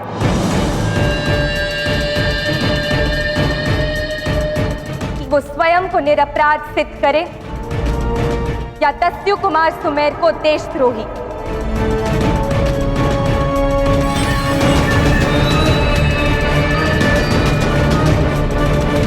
और यदि उन 7 दिनों के बाद वो स्वयं का पक्ष सिद्ध नहीं कर पाए तो उन्हें दस्यु कुमार सुमेर के अपराध में दोषी माना जाएगा।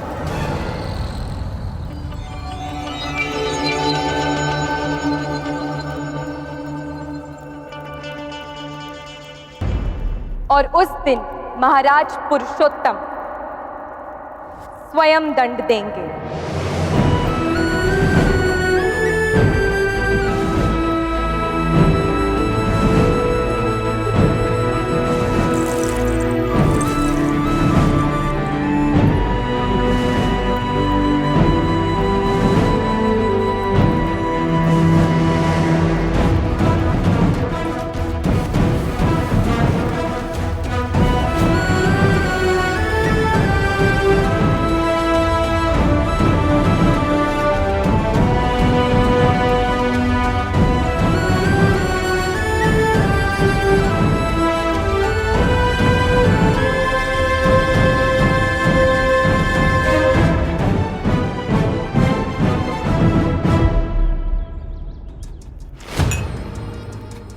इस बात के लिए आपकी जितनी भी प्रशंसा की जाए वो कम है सम्राट। चाणक्य को आपने वही मृत्यु दी जिसके वो योग्य था। ये तो मेरी जीत के जश्न की सिर्फ शुरुआत है शाह तक्षशिला। मैं तो उस पल का इंतजार कर रहा हूं जब पोरस को चाणक्य की लाश मिलेगी, जब उसे एहसास होगा कि वो मेरे खिलाफ ऐसी जंग लड़ने जा रहा है जहां उसकी शिकस्त तय है। शाह, क्या हुआ हेफेस्टियन? कोई मुश्किल? शाह, वो चाणक्य पौरव राज जाते वक्त चाणक्य की लाश गायब हो गई। तुम कहना क्या चाहते हो हेफेस्टियन? हुजूर, ना केवल लाश गायब है बल्कि उसके साथ भेजे गए वो जंगल के कबायली भी लापता है,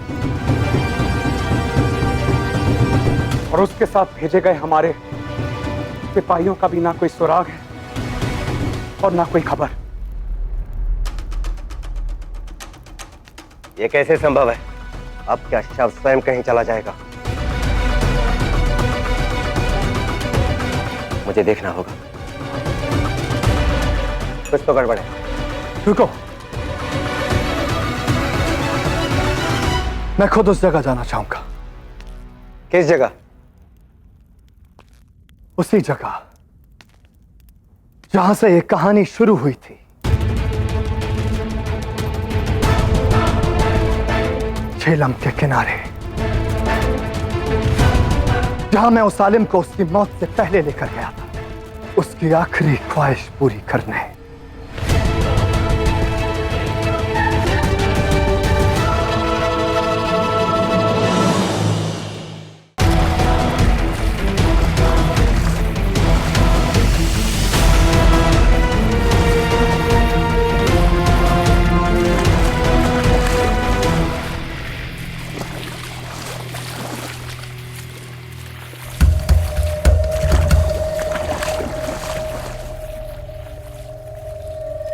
क्या कर क्या रहे हैं ये?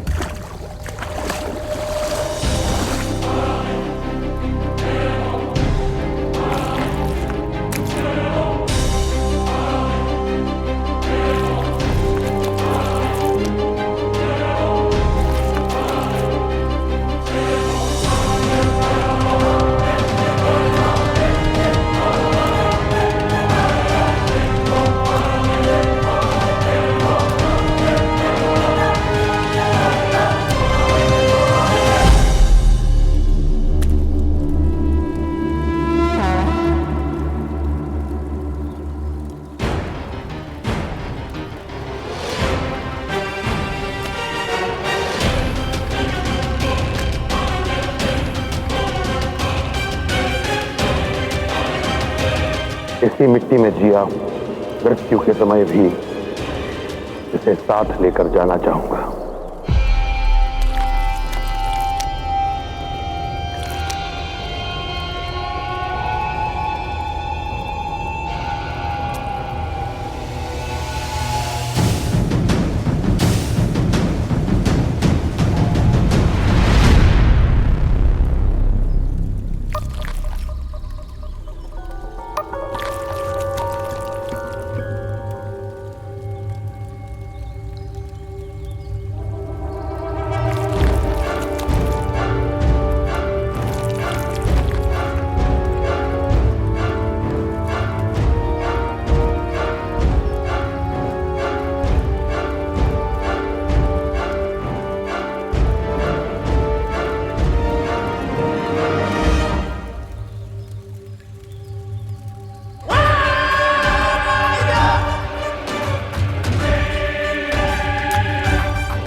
मशाल लाओ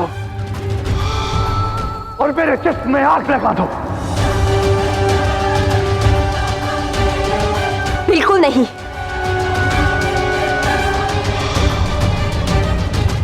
सेबास्टियन, हुक्म की तामील हो। माफ करिए हुजूर,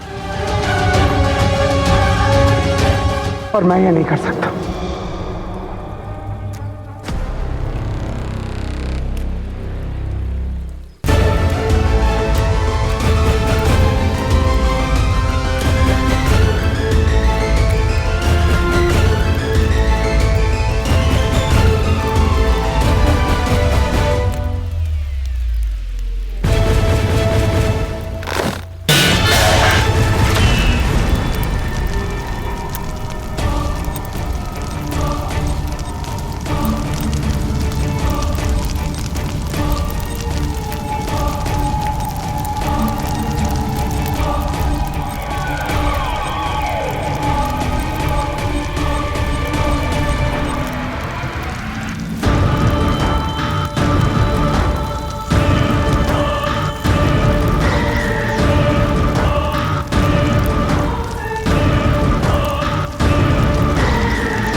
कैसे मुमकिन है?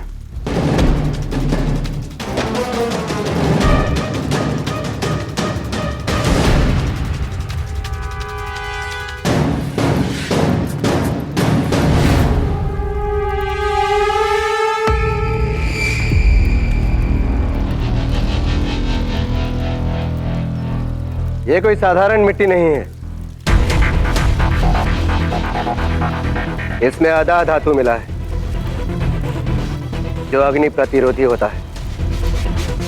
इसे शरीर पर लगा लें तो अग्नि आपका कुछ बिगाड़ नहीं सकती।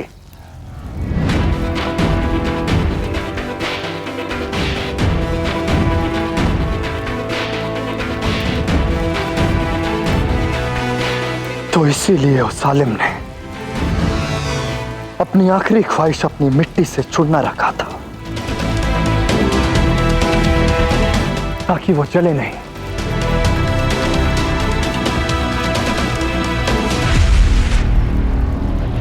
फिर से खेल खेला है उस सालिम ने मेरे साथ।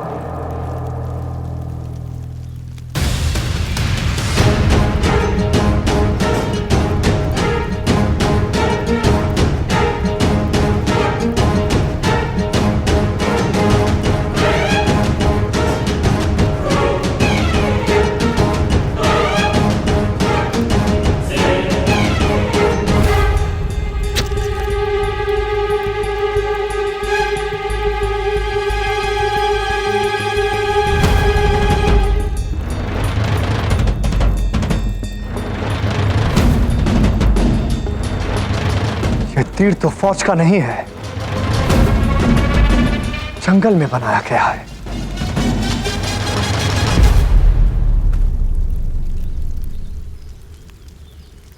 इसका मतलब आलिम को वो चारों आदिवासी ही लेकर गए हैं जो उस दिन शमशान के बहाने आए थे।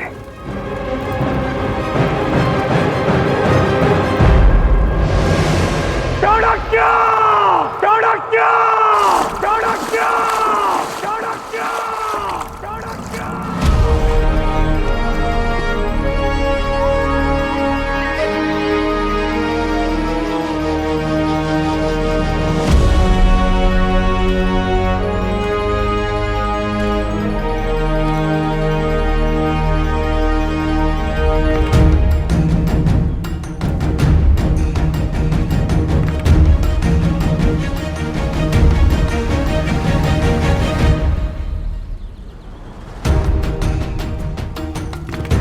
अलविदा आलिम, अफसोस रहेगा कि तुम मेरी ओर क्यों नहीं थे।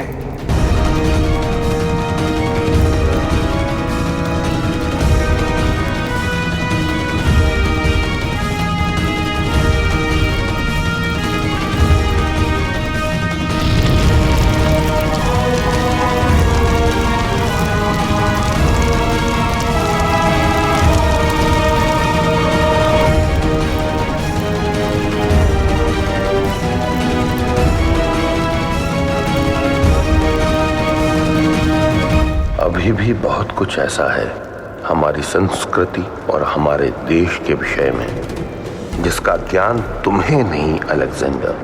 योग विद्या द्वारा मानव चाहे तो बहुत लंबे समय तक अपनी श्वास रोक सकता है। ये अब जीवित नहीं रहे। ये लोग लाश को ले जाने के लिए आए। हम इनके साथ हमारे कुछ आदमी भेज देते हैं जो लाश को पौरव राष्ट्र तक ले जाएंगे। ज्ञानम प्रचंडम राजनीतज्ञ विचारे अखंडम।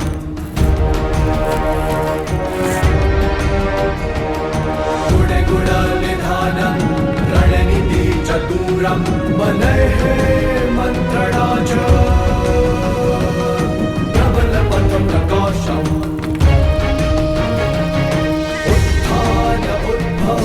उद्गार अनुभव सदा सर्वदा है अटल सत्यवाक्य। चाणक्य चाणक्य चाणक्य चाणक्य चाणक्य चाणक्य। ये पहला प्रहार था, शीघ्र ही तुम्हें अगला आघात लगेगा अलेक्जेंडर। ऐसा आघात तो तुम्हारे सोचने समझने की शक्ति छीन लेगा।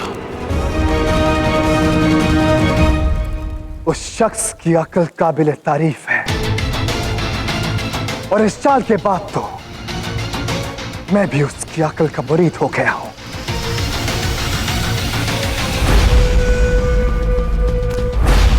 वो शख्स तो बाद में पकड़ा जाएगा, मगर उसके पहले मुझे वो वादा पूरा करना है जो मैंने अपने आप से किया है।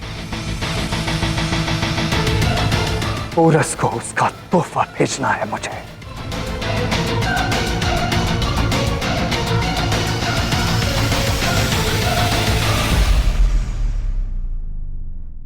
अब चाणक्य की जगह पोरस को उसी के भाई की लाश मिलेगी।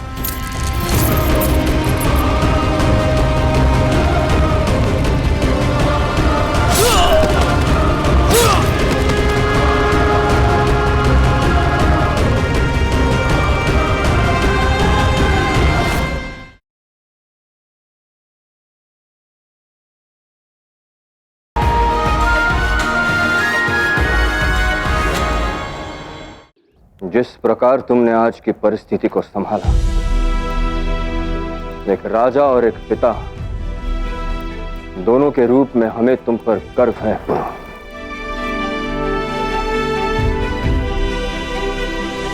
किंतु अब हमारे समक्ष और भी बड़ी चुनौती आ गई है।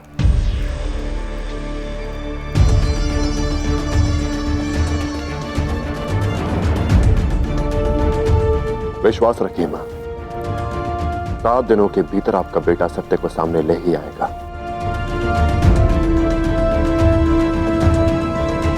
मुझे विश्वास है पुरु कि ऐसा ही होगा,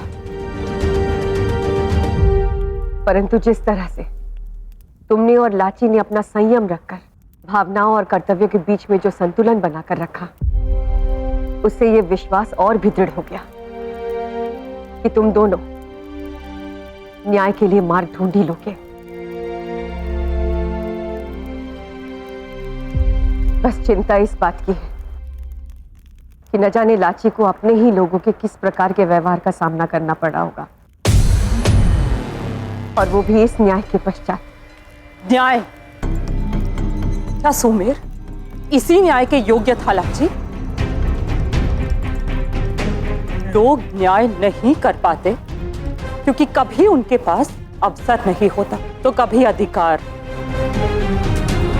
परंतु तुम्हारे पास अवसर भी था और अधिकार भी, फिर भी राजमाता अनुसुईया के विरुद्ध निर्णय क्यों नहीं सुनाया तुमने? तुम्हारी माँ उचित कह रही है लाची। जब तुम जानती हो कि राजमाता दोषी है, तो उन्हें 7 दिनों का समय देने की क्या आवश्यकता थी? आवश्यकता थी बाबा, क्योंकि इस समय राजमाता अनुसुईया को दोषी ठहराने से कहीं अधिक महत्वपूर्ण यह प्रमाणित करना है कि भाई एक देशद्रोही नहीं था, वो निर्दोष था। यह सिद्ध करना आवश्यक है कि यह पूरी योजना कनिष्क और अलेक्जेंडर ने मिलकर बनाई थी और इसमें भाई का कोई हाथ नहीं था। और मुझे पुरु पर पूर्ण विश्वास है मां कि ये सत्य सिद्ध करने के लिए यदि उसे धरती आकाश को भी एक करना पड़ा तो वो करेगा, पर वो मुझे नीचे नहीं देखने देगा। मैं लाची को नीचे नहीं देख सकता मां।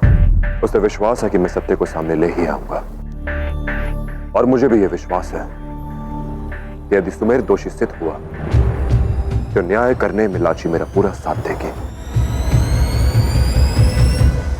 किंतु 7 दिन बहुत कम समय होता है पुरु।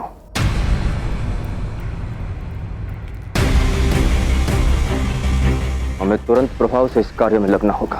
हाँ पिताश्री, और यह केवल एक ही व्यक्ति सिद्ध कर सकता है कि सुमेर दोषी था या नहीं।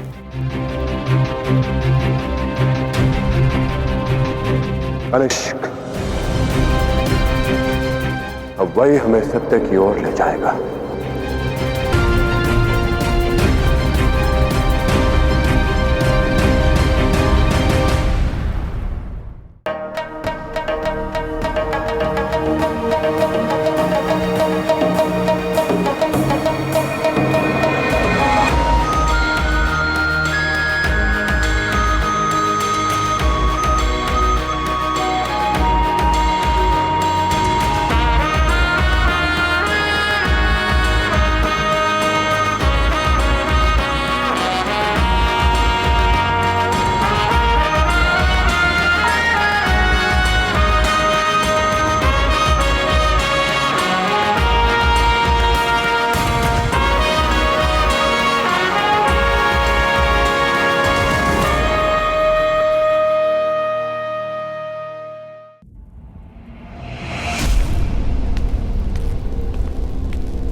ये लो, खाना खा लो, जीवित रहोगे।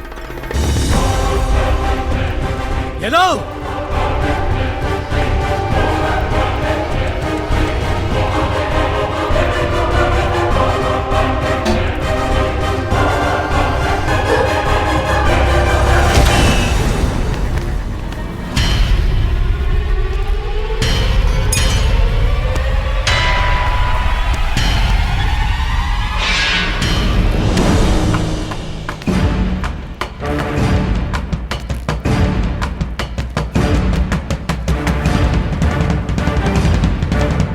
अब चाणक्य की जगह पोरस को उसी के भाई की लाश मिलेगी।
हमने महल के सभी सैनिकों को यह आदेश दे दिया है कि हमारी अनुपस्थिति में और भी सतर्क रहें।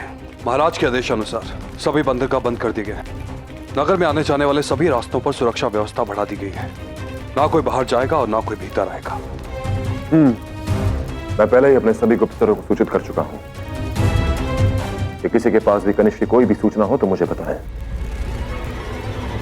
अब शीघ्र ही हमें निकलना चाहिए। महाराज,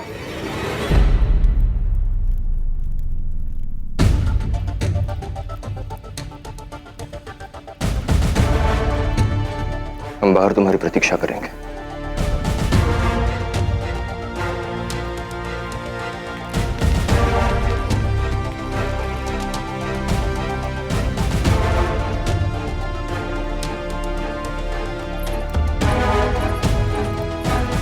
मैं भी तुम्हारे साथ चलूंगी पुरु।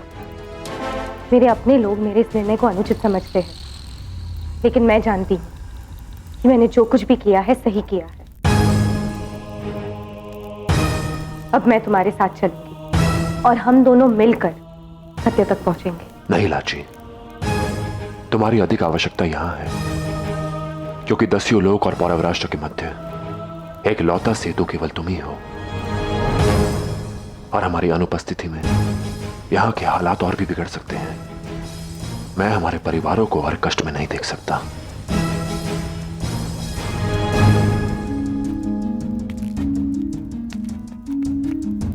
मैं मानता हूं लाची कि आज तक हर परिस्थिति में हम दोनों एक साथ थे, और यकीन मानो मेरा, मुझे आज भी तुम्हारे उसी साथ की आवश्यकता है, परंतु तुम्हें वो साथ यहां रहकर देना होगा, यहां की परिस्थितियों को संभालकर। मैं तुम्हारे विश्वास को निराश नहीं होने दूंगा। यह वचन है मेरा कि मैं न्याय और सत्य तक पहुंचकर रहूंगा।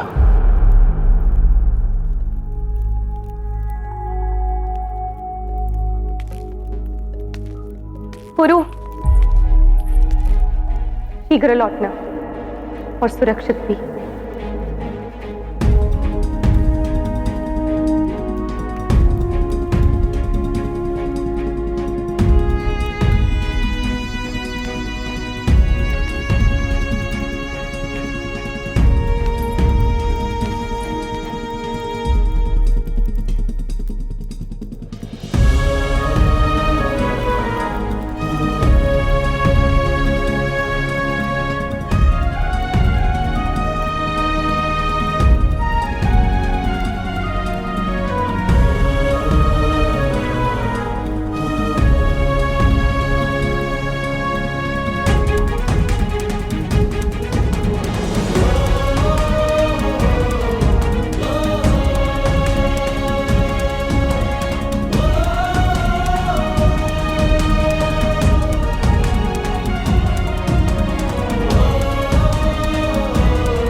अब इस पहेली को केवल तुम कनिष्क को यहां लाकर सुलझा सकते हो पुरु। तो कनिष्क मिलेगा कहां?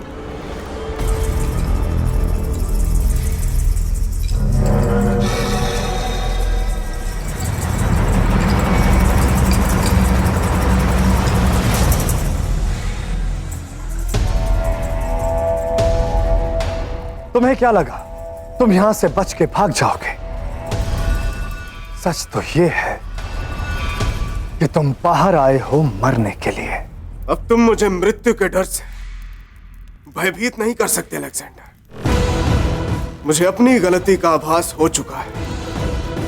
यदि मुझे मरना है तो अपने देश में अपने परिवार के लोगों के हाथों मरना चाहूंगा, जिनके साथ मैंने विश्वासघात किया। वही मेरा प्रायश्चित होगा।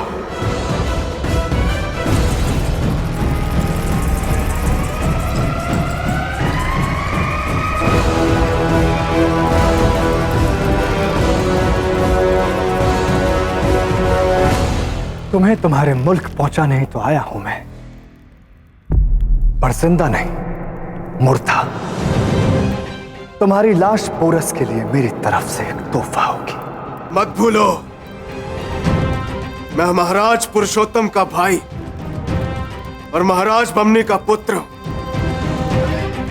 और युद्ध करना मुझे भी आता है। तो ठीक है, मैं भी तुम्हें जुबान देता हूं कि मेरे सिवा तुम्हें कोई छुएगा तक नहीं। मैं भी तो देखूं तुम किस मिट्टी से बने हो।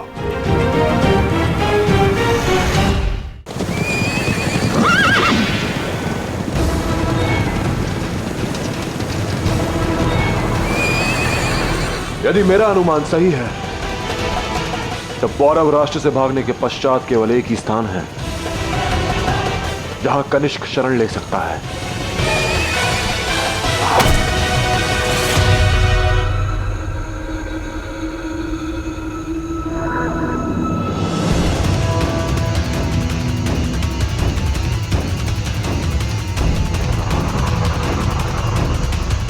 रुक जाओ पुरो, ये कोई चाल भी हो सकता है। ये कोई संदेश भी हो सकता है भाई, जो हमें कनिष्क तक ले जाए। आप दोनों यहीं रुकिए, मैं देखकर आता हूं।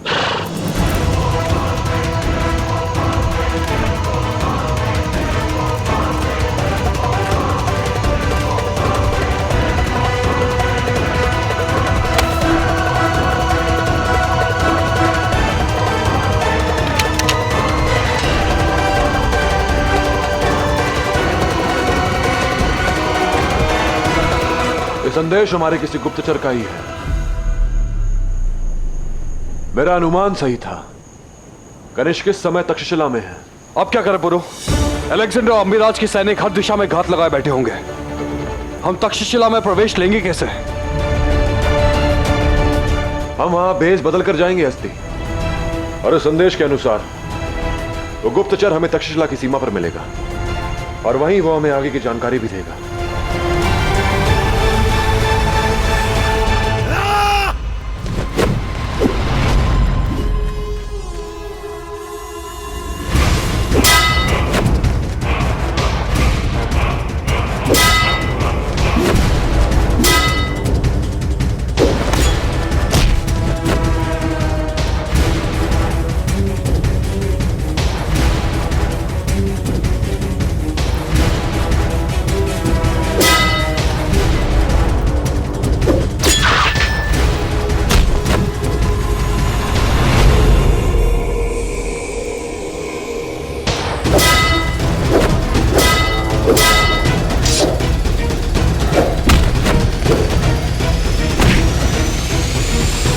रुको क्लेटस, एलेक्जेंडर का हुक्म है कि इन दोनों के पीछे कोई नहीं आएगा। और वैसे भी इस बार उसका सामना एलेक्जेंडर से हुआ है। ट्रक चाहे कितना भी जोर लगा ले, तूफान के आगे आखिर गिर ही जाता है।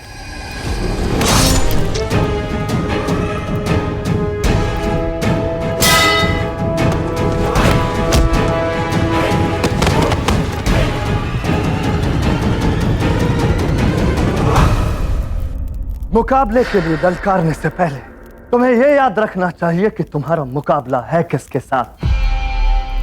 पर क्या फायदा, याद रखने के लिए जिंदा रहना पड़ता है। चलो तुम्हें एक मौका और देता हूं मैं, और अब देखते हैं कि तुम अब भी यहां से भागने में कामयाब हो पाते हो या नहीं।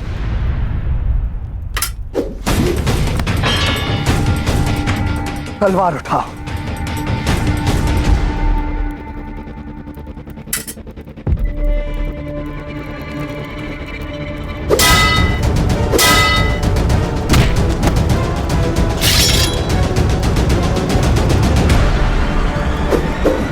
नहीं फेस्टियन,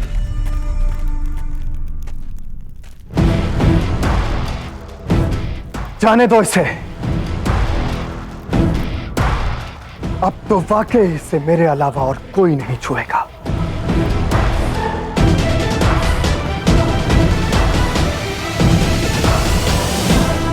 मेरे खून के एक एक कतरे की कीमत चुकानी होगी इसे। देखते हैं मौत इसे कहां तक दौड़ाती है और जिंदगी कहां तक इसका साथ देती है।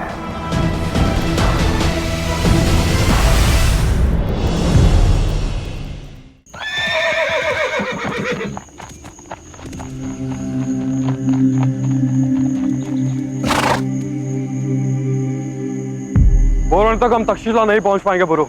नहीं हस्ती, हमें आज रात को ही वहां पहुंचना होगा। आज यदि आचार्य चाणक्य हमारे साथ होते हैं तो कनिष्क की तलाश में हमारी सहायता अवश्य करते हैं। ना जाने वो कहां होंगे। तुम सब जानते हो तुम्हें करना क्या है। बस हर समय सजग रहना होगा। यह कार्य इतना सरल नहीं है। आप चिंता ना करें आचार्य, हम तैयार हैं। सब कुछ आपके निर्देशानुसार ही होगा।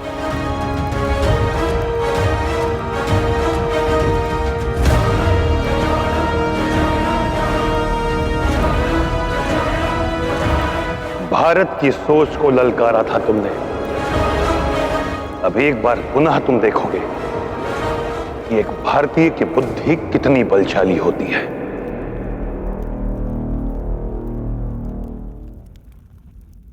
सिकंदर ने कनिष्क को मारने की ठानी ली है तो वो उसे ढूंढे बिना रुकेगा नहीं। इससे पहले कि कोई अमंगल हो, हमें कनिष्क को अलग अलग दिशाओं में ढूंढना ही होगा।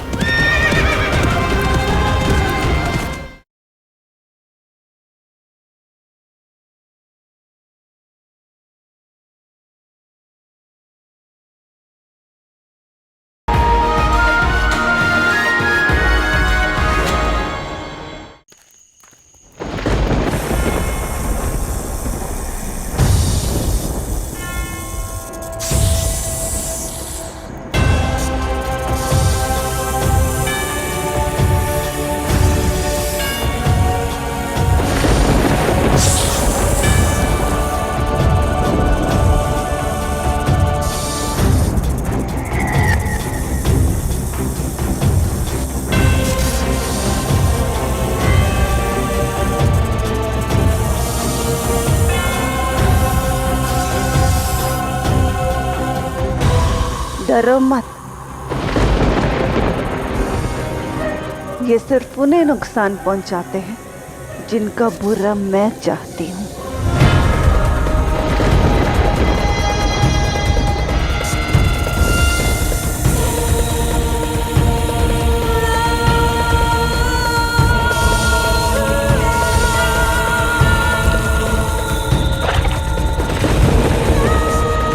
आज मैं पूरी रात अलेक्जेंडर के लिए इबादत करूंगी।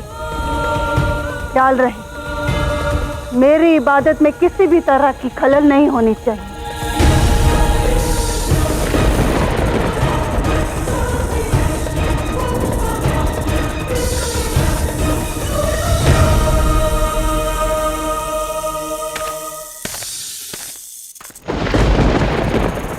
कौन है वहां? कौन है?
जिसने भी ये किया है उसने अलेक्जेंडर के लिए मेरी देवता ज़्यूस की इबादत में खलल डाला है।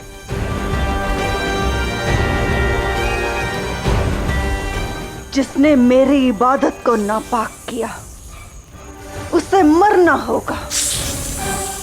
तुम उसे मारोगे लेकर चलो मुझे उस तक।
उस सिकंदर ने पूरे तक्षशिला को एक दुर्गम दुर्ग में बदल दिया है। आगे अश्वों पर बड़े तो शत्रु की दृष्टि में आ जाएंगे। हम यहां से आगे पैदल जाएंगे और हमें शीघ्र इस गुप्तचर को भी ढूंढना होगा जो हमारी प्रतीक्षा कर रहा है।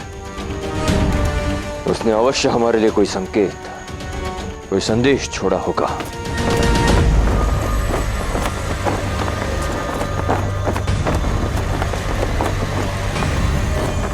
वो रहा संकेत।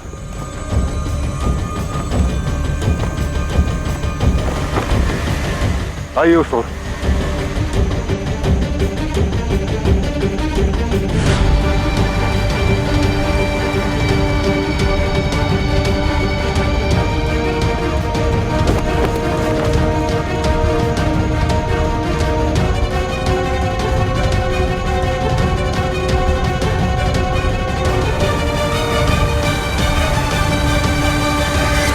प्रणाम महाराज। प्रणाम पौरव श्रेष्ठ। कनिष्क की कोई सूचना, कोई समाचार? महाराज, अलेक्जेंडर ने उनके साथ बहुत ही बुरा व्यवहार किया है।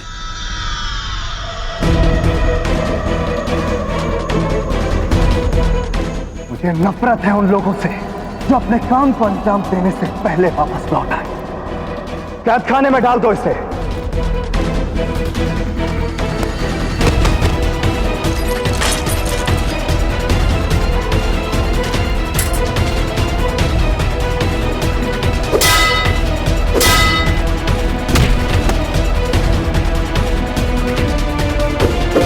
नहीं फेस्टियन। अब वो है कहां?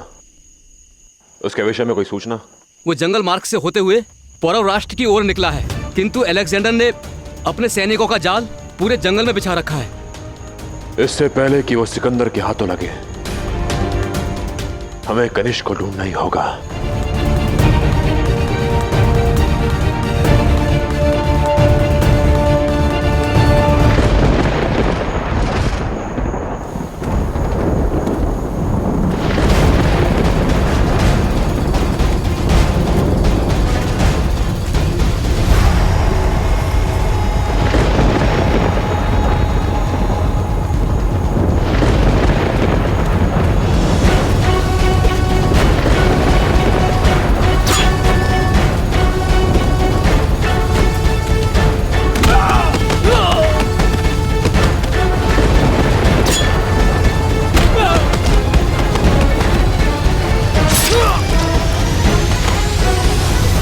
जितना भागना है भाग लो कनिष्क। दुनिया के आखिरी कोने तक अलेक्जेंडर तुम्हारा पीछा नहीं छोड़ेगा।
अलेक्जेंडर जिसकी मौत का एक बार फरमान जारी कर देता है, उससे कोई नहीं बच सकता। तुमने बहुत बड़ी बेवकूफी की आलिम, जो उससे दगा दे दिया। अब तुम्हारी मौत पहले से भी ज्यादा खौफनाक होगी। मैं आपका क्रोध समझ सकता हूं महारानी, लेकिन आप हम भारतीयों की सोच नहीं समझ पा रही हैं। हमारी सोच है जैसा आप बोओगे वैसा ही काटोगे। अब अपने कर्मों का फल भोगने की बारी अलेक्जेंडर की है।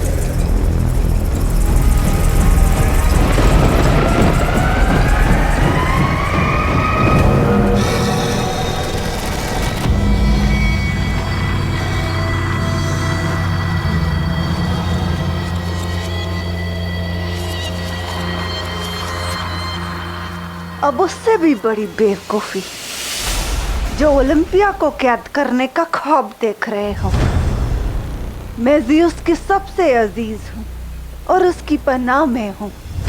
अब तुम देवता ज़्यूस का जलाल देखोगे।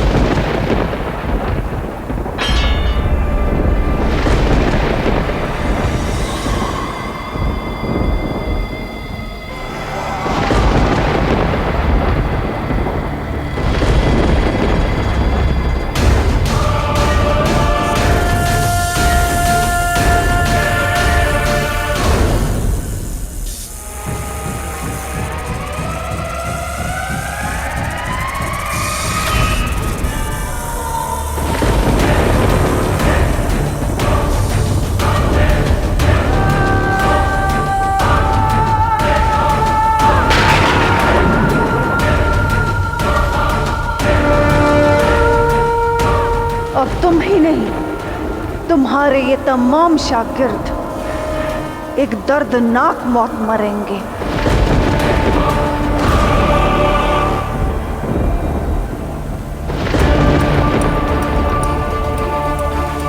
ये सांप इतने जहरीले हैं कि इंसान तो क्या, जंगली भालू को भी एक पल में मौत की नींद सुला दें।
नामुमकिन है। धातु की छड़ को निरंतर घीसते रहने से वो तलवार बन जाती है। मैसेडोनिया की महारानी, बचपन से मेरे सभी शिष्यों को प्रतिदिन थोड़ी थोड़ी मात्रा में विष दिया गया। अब संसार का कोई भी विष इन्हें कुछ हानि नहीं पहुंचा सकता।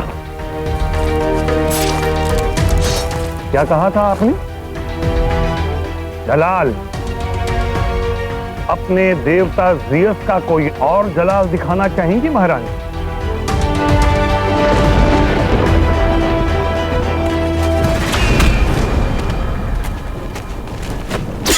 रुको।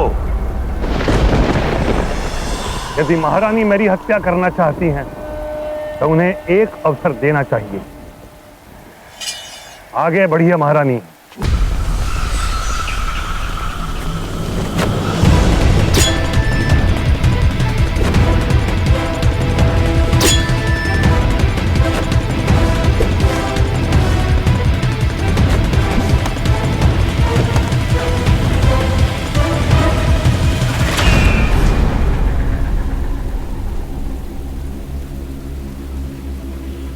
हम भारतीय अतिथि और स्त्री दोनों पर न तो प्रहार के पक्ष में हैं, न बल जताने के। अपेक्षा है आप सहयोग करेंगी। मैं जानती हूँ तुम मुझे कहाँ ले जा रहे हो। मैं तैयार हूँ उस पोरस से मिलने के लिए, लेकिन ख्याल रहे मेरे साथ खेल खेलने से पहले खबरदार। जब मेरे बेटे अलेक्जेंडर को इस बारे में खबर मिलेगी तो वो तुम्हें और तुम्हारे पोरस को खत्म कर देगा, जलाकर खाक कर देगा तुम्हारी दुनिया को।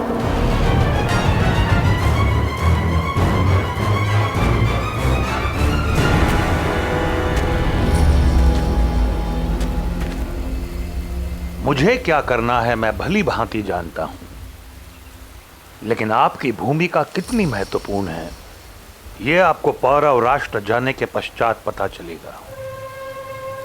इससे पहले कि यवनों को इस तरह से खदेड़ दिया जाए, अवसर मिल रहा है आपको पौरव राष्ट्र देखने का।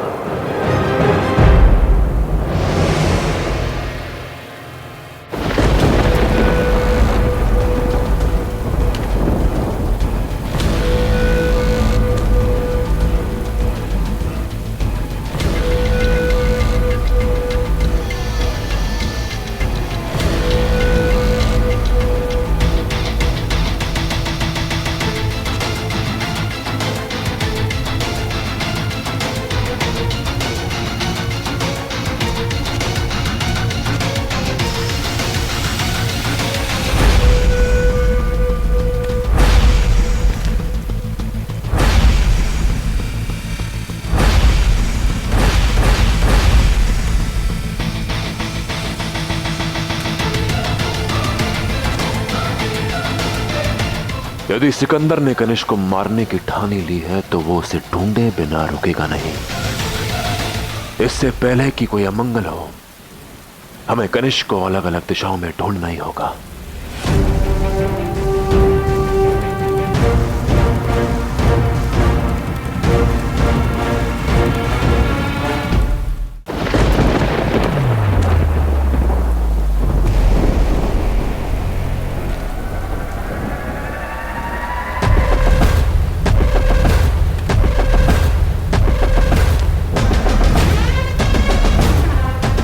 इन सभी को मारने के पश्चात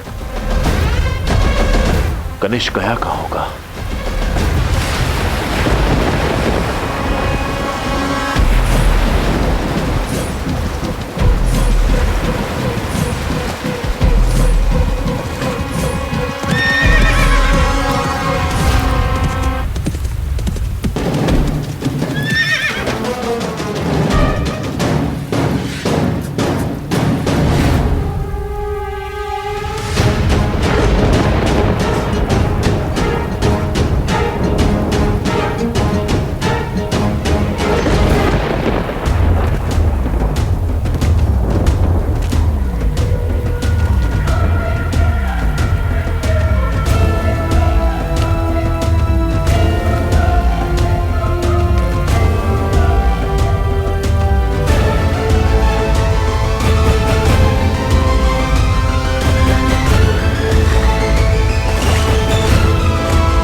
यदि मैं भूल नहीं कर रही तो आप मैसेडोनिया की राजमाता ओलंपिया है। पौरव राष्ट्र में आपका स्वागत है।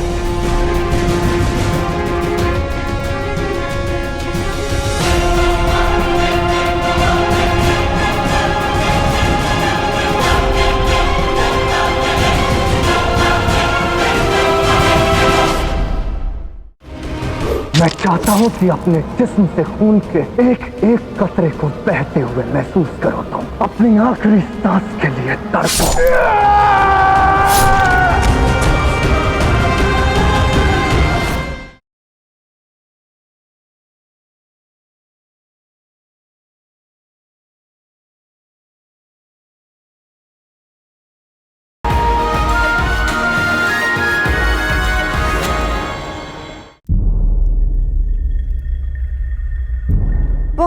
खूब। मक्कारी की इंतहा तो देखो। पहले किसी को कैद कर अपने घर लाते हो, फिर उसके सामने मेहमान नवाजी की नुमाइश करते हो। यही भारतीय संस्कार हैं तुम्हारे, जिसका दिखावा पोरस करते रहता है। दिखावा नहीं, हम शत्रु को केवल रणभूमि तक सीमित रखते हैं। मेरे बेटे पुरु और आपके बेटे अलेक्जेंडर के बीच, उनके सोच के बीच जो युद्ध है वो केवल रणभूमि तक सीमित है। परंतु आप इस वक्त हमारे घर लाई गई हैं, इसीलिए आप हमारी अतिथि हुई। आपकी सोच जो भी हो, परंतु हमारा सच ये है कि हम अतिथि को देवता के समान मानते हैं और आशा करती हूं कि मैसेडोनिया में भी देवताओं का स्वागत पूरे आदर सत्कार से होता होगा, है ना? बेवकूफ हो तुम लोग, जो अपने बुरे अंजाम को मेहमान समझ बैठे हो। यहाँ तुम मेरी मेहमान नवाजी कर रही हो और वहां मेरा बेटा बहुत जल्द पोरस को खत्म कर इस मुल्क पर कब्जा करके दुनिया का शहंशाह बन जाएगा। जानती हो क्यों? क्योंकि हमारी रगों में उस देवता ज़्यूस का खून है जिसमें दुनिया पर हुकूमत करने का जलाल है।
तुमने मेरे खून के कुछ कतरे बहाए,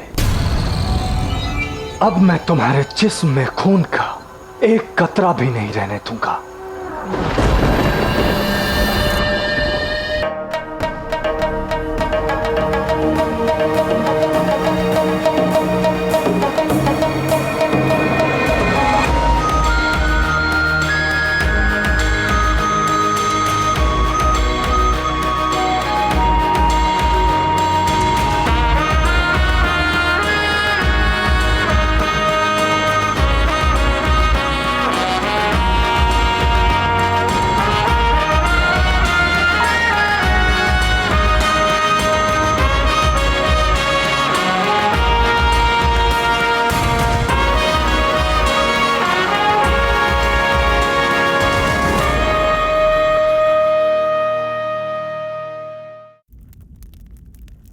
हमारे यहाँ 3 बड़े देवता हैं, ज़्यूस, पोसाइडन और हेडिस। ज़्यूस को सबसे ऊपर रखा गया है और पोसाइडन को इस जमीन के लोगों का देवता बनाया गया है। मेरा बेटा अलेक्जेंडर ज़्यूस का बेटा है और तुम लोग पोसाइडन की बंदगी करने वाले। कीड़े मकोड़ों की तरह छोटे और कमजोर, जिनका फर्ज है ज़्यूस के आगे सर झुकाना, और जिनकी किस्मत है ज़्यूस के बेटे के पांव तले कुचले जाना। देवता तो हमारी भी त्रिदेव है, परंतु वो आपस में बंटते नहीं, बल्कि अपना काम मिलजुल कर बांटते हैं। ब्रह्मा सृष्टि की रचयिता है, विष्णु संचालन करते हैं और महेश उसका अंत। इसी तरह विभिन्नताओं में छुपी एकता हम भारतीयों की सबसे बड़ी शक्ति होती है।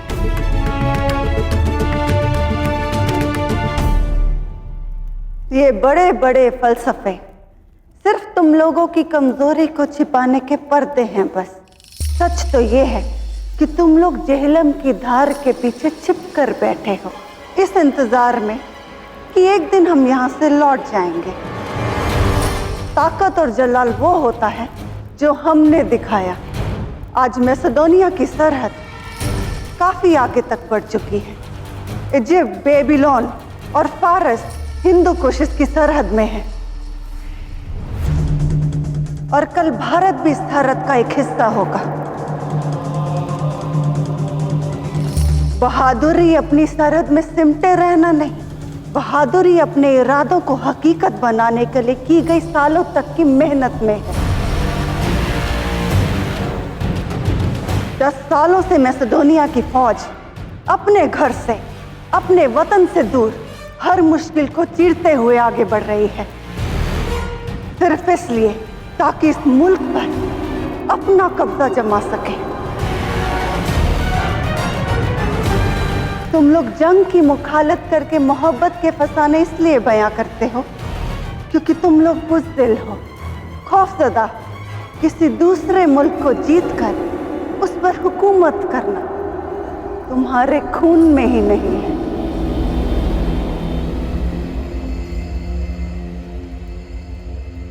बात खून की नहीं, दृष्टिकोण की है ओलंपिया। आप सब अपने आप को विजेता समझते हैं। जिस धरती पर, जिस देश पर, जिनके घरों पर हमला करते हैं, उनकी दृष्टिकोण में आप सब एक लुटेरे हैं, जिसने उनके परिवार का रक्त बहाकर, उनके संसाधनों को, उनकी स्वतंत्रता को लूटकर उन्हें दास्ता भरा एक रक्त रंजित भविष्य दिया है। परंतु हमारी संस्कृति में हम किसी को भी दास बनाने की शिक्षा कभी नहीं देते। अयम निजम परोविति गणना लघु चेतसा उदार चरितनाम तु वसुदेव कुटुंबकम। अर्थात हम मैं और तुम की बातें नहीं करते। हमारे लिए समस्त संसार एक कुटुंब के समान है, और यदि कुटुंब में मतभेद हो तो हम उसे प्रेम से समझाते हैं, उस पर प्रहार नहीं करते।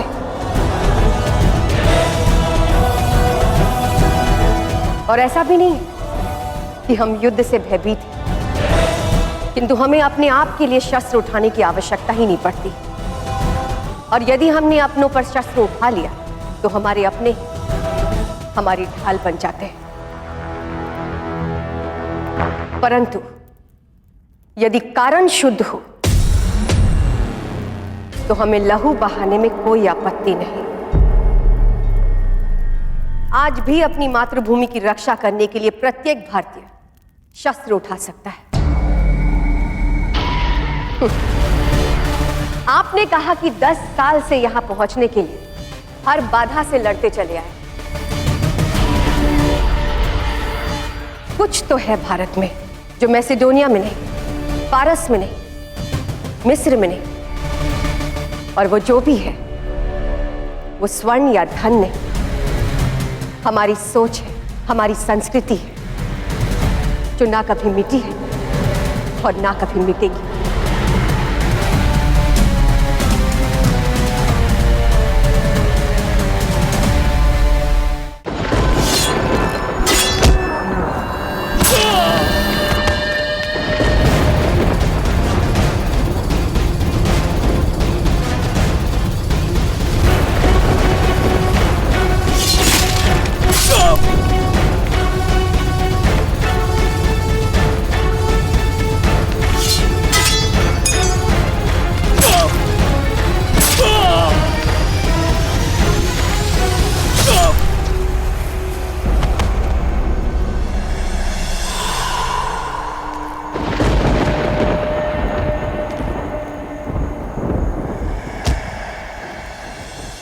तुम्हें इसी वक्त मौत देना बहुत आसान है मेरे लिए, पर मैं तुम्हें तड़पते हुए देखना चाहता हूं, अपनी जिंदगी की भीख मांगते देखना चाहता हूं।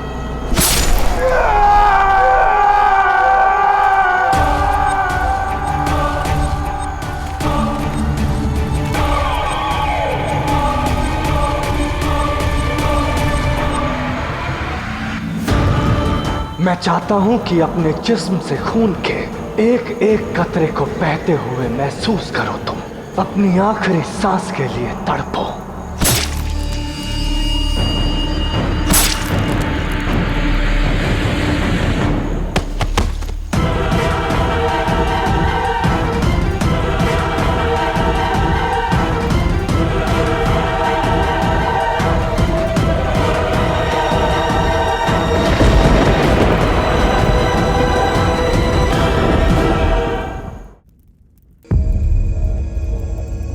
खेद है कि आपने भारत पर शासन करने का स्वप्न तो देख लिया, परंतु भारत को नहीं समझ पाई। समझ तो तुम नहीं पाई हो मल्लिकाए पौरव। तुम्हारा बेटा पोरस और ये आलिम चाणक्य, बड़ा गुरूर है ना एक भारत पर जो लोग जाति मसलों से न ऊपर उठ पाए, वो एक होकर अपने मुल्क को क्या खाक बचाएंगे। तुम्हारा अपना भाई पोरस की मौत चाहता है। सुना है कि सालों पहले उसने तुम्हें भी मारने की कोशिश की थी। फिर किस अखंड भारत की बात करते हो तुम लोग? तुम लोगों से एक खानदान तो जोड़कर नहीं रखा गया, फिर पूरे मुल्क को क्या खाक जोड़ पाओगे? अपने मुल्क के लिए तकरीरें अच्छी दे देती हो, लेकिन इस मुल्क की तकदीर कुछ और ही है। घुन तो गेहूं की हर फसल में कहीं ना कहीं तो होता ही है, राजमाता ओलंपिया। वैसे सुना तो मैंने भी है कि कैसे आपके पति को मारकर आपको विधवा बनाया गया, और किसने उनके शव पर पांव रखकर मैसेडोनिया का सिंहासन पाया। अत्यधिक शक्ति की चाह रखना व्यक्ति की मति को भ्रष्ट कर देती है, फिर चाहे वो भारत हो या फिर मैसेडोनिया। एक बात स्मरण रहे, हमारे सैनिक भय से या मुद्रा की लाभ से नहीं लड़ते। यहाँ हर देश प्रेमी के मन में अखंड भारत का स्वप्न धड़कन बनकर गूंजता है। और जब तक ये सोच, ये विचार जीवित है, पुरु की भांति इस मातृभूमि के ऐसे कई रक्षक जन्म लेंगे और अखंड भारत के इस स्वप्न की रक्षा आप जैसे विदेशियों से करते रहेंगे। तो बहुत जल्द ये सपना मेरे बेटे अलेक्जेंडर के पांव तले कुचला जाएगा।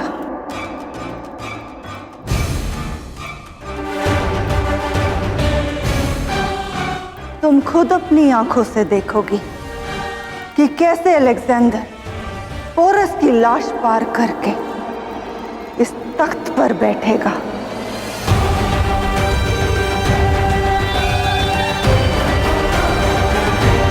आचार्य, लगता है राजमाता ओलंपिया को यह स्मरण कराने की आवश्यकता है कि कैसे आप उनके बेटे अलेक्जेंडर को इस सभा में लेकर आए थे। अंतिम दिन होता आपके बेटे अलेक्जेंडर के जीवन का उस दिन, परंतु मेरे बेटे पुरु ने आपके बेटे अलेक्जेंडर को जीवन दान दे दिया, और वो भी दूसरी बार।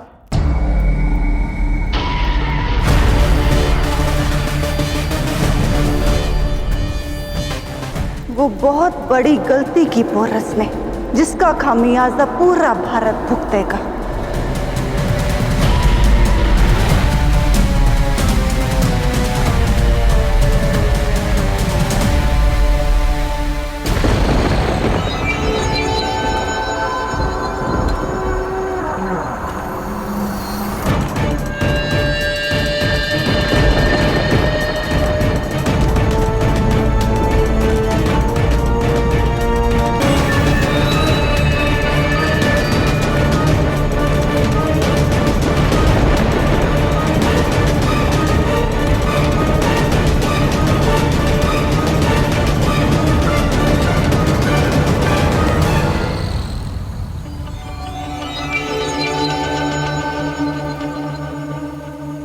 कनिष्क,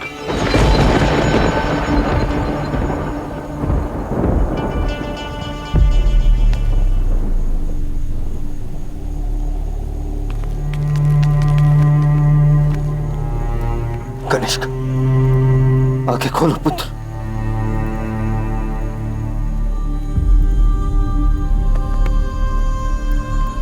कनिष्क,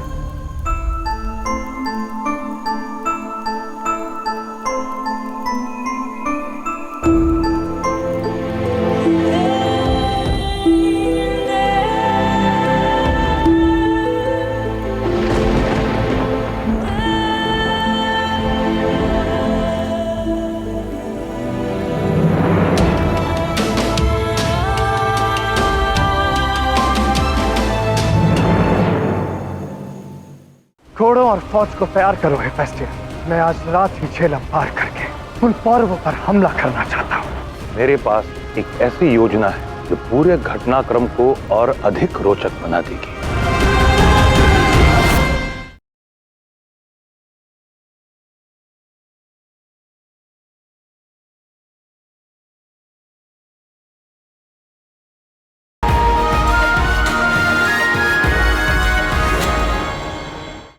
कनिष्क, आंखें खोलो पुत्र। हम तुम्हें कुछ नहीं होने देंगे और शीघ्र से वैद्य के पास ले जाना होगा। नहीं पिताश्री, वैद्य को बुलाने का समय शेष नहीं। ऐसा मत कहो कनिष्क, मैं तुम्हें कुछ नहीं होने दूंगा भाई। भाई मत कहो, मैंने तुम्हारे प्राण लेने का प्रयास किया और अब भी तुम मेरे प्राण बचाना चाहते हो।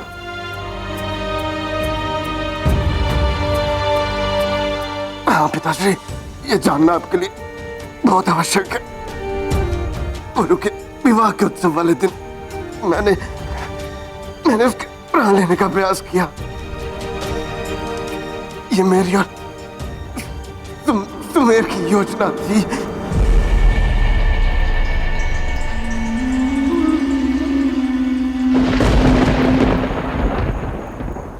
विवाह की विधि के समय पुरु का ध्यान आकर्षित करने के लिए झूठा आक्रमण करेंगे, जिससे पूरे उत्सव में हलचल मच जाएगी। तुम्हें उसी भगदड़ का लाभ उठाकर पुरु के समीप जाना है, और जब पुरु दूसरों से लड़ने में व्यस्त होगा उसी समय तुम्हें उस पर प्रहार करना है।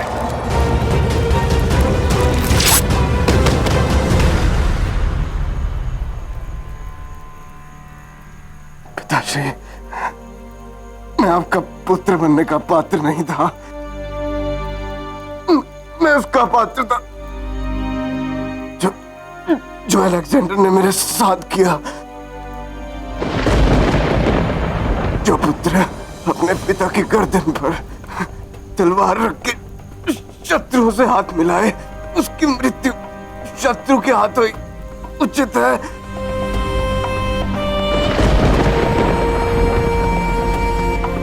पर एक बात का संतोष है, पुरु आपके साथ है। मुझे क्षमा करना पिताजी, मैं पुरु की तरह अच्छा पुत्र नहीं बन पाया।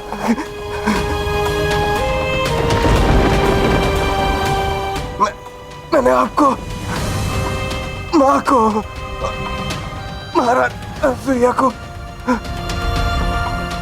बहुत कष्ट दिए। मुझे क्षमा।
पहले फारस में पोरस ने अलेक्जेंडर की गर्दन पर तलवार रखने की गुस्ताखी की,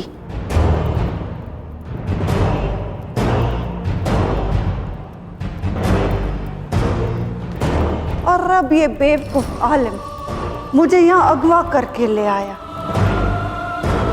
जब अलेक्जेंडर को पता चलेगा तो इस महल की चौखट पर आएगा, और इस महल की ही नहीं बल्कि इस मुल्क की ईंट से ईंट बचा देगा। तुम्हारी आवाम के लोग गुलाम बनाकर पूरी दुनिया में बेचे जाएंगे।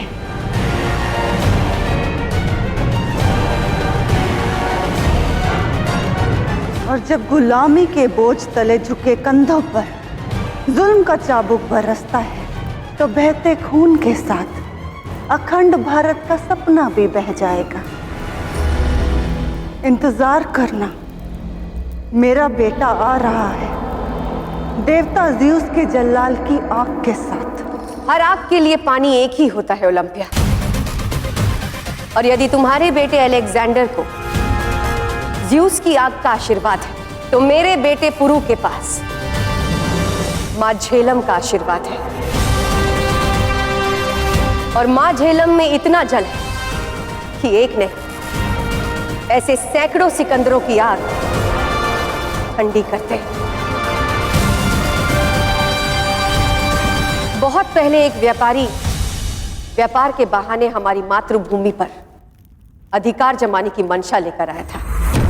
हमने उसे दूध और खांड भेंट किया ताकि वो हमारे साथ मिलकर ठीक उसी तरह रहे जैसे दूध और खांड मिलकर रहते हैं, और वो हमारे साथ मित्रता का स्वाद बढ़ाए। परंतु उसने ऐसा नहीं किया। उसने दूध में नींबू डालकर उसे फाड़ने का प्रयास किया,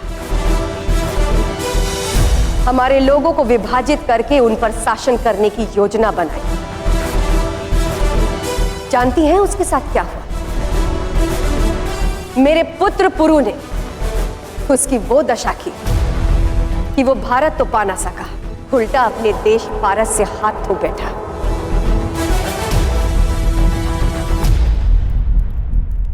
सही समझा आपने। जो व्यक्ति पारस का शाह डरायस था,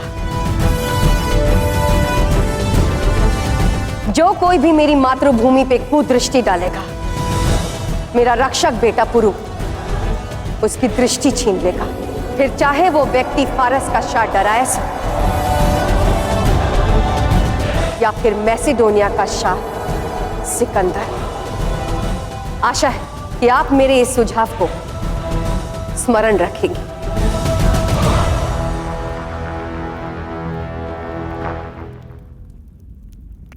अब मैं अनुमति चाहती हूं। और मैं देखना चाहूंगी वो नाकाम कोशिश जो पोरस अलेक्जेंडर से अपने मुल्क को बचाने के लिए करेगा।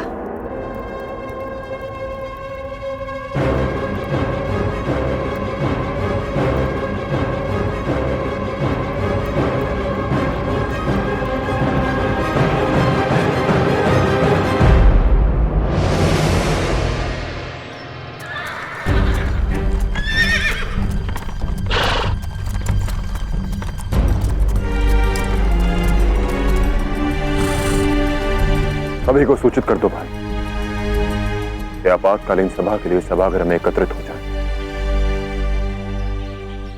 पर याद रहे, जो घटा उसके विषय में किसी को भी भनक नहीं पड़नी चाहिए।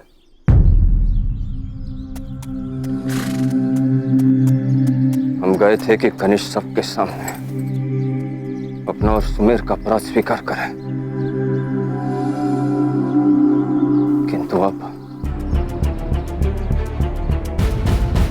मैं समझ सकता हूं पिताश्री कि कनिष्क अब नहीं रहा, पर हम सत्य जानते हैं और ये सत्य महत्व रखता है।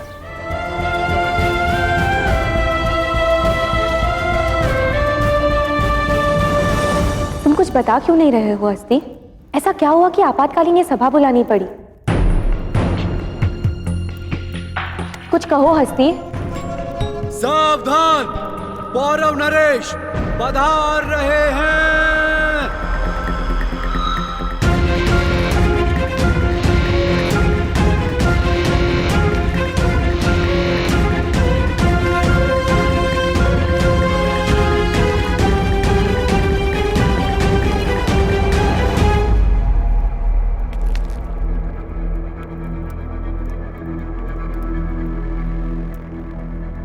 आर्य,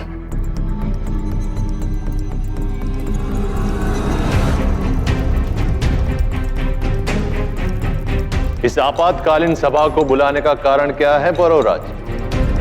यह सिद्ध करने के लिए कि सुमेर दोषी है या नहीं। न्याय सभा में 7 दिनों का समय मिला था।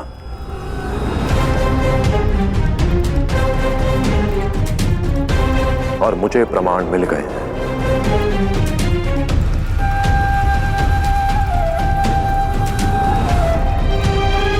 क्या सिद्ध हुआ? मुझे मारने की योजना में सुमेर सिकंदर के साथ था या नहीं, यह जानने की एकमात्र कड़ी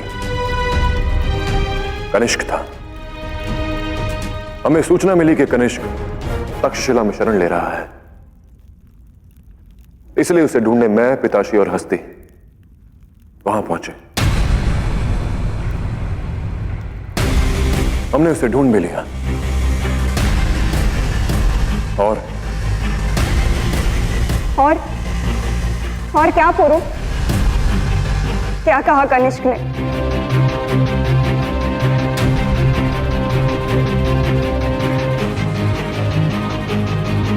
कनिष्क ने अपने अपराधों को स्वीकार किया छोटी मां।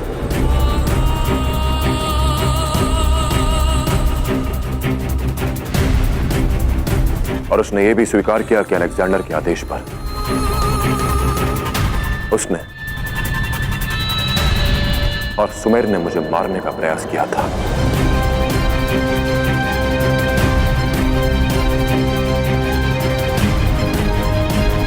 और इस बात के साक्षी महाराज हस्ती और पिताश्री स्वयं हैं।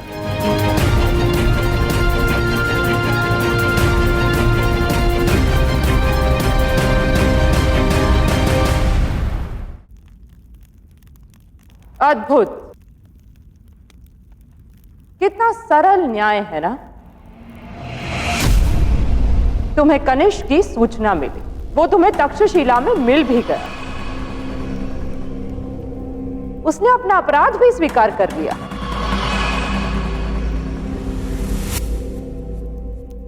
यदि वो तुम्हें मिल ही गया तो कहां है वो? लाओ उसे।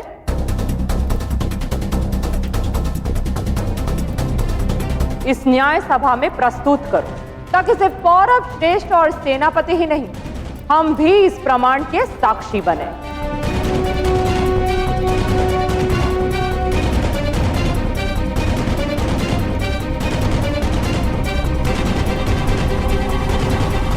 कुछ कहो पुरु, मौन मत रहो। कहाँ है कनिष्क? हाँ पुरु, कहाँ है कनिष्क?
किसने मेरे पुत्र की ये दशा की?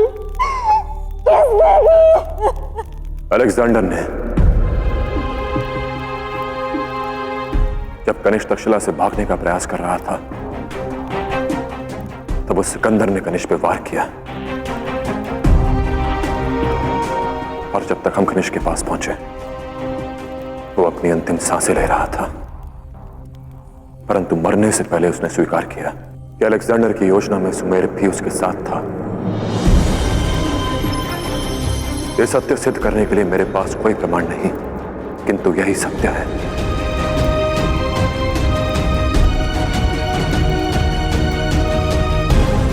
हमारे विवाह समारोह में सुमेर ने मेरे प्राण लेने का प्रयास किया, इसीलिए उसका अंत करने के अतिरिक्त मेरी मां के पास और कोई मार्ग नहीं बचा था।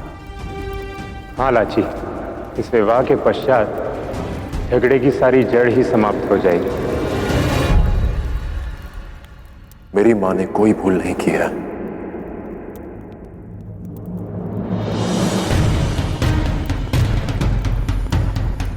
और यह सत्य सिद्ध करने का इकलौता प्रमाण कनिष्क था, परंतु वो अब नहीं रहा। भले आपको मेरी बात पर विश्वास हो या ना हो, पर सत्य यही है। नहीं पुरु,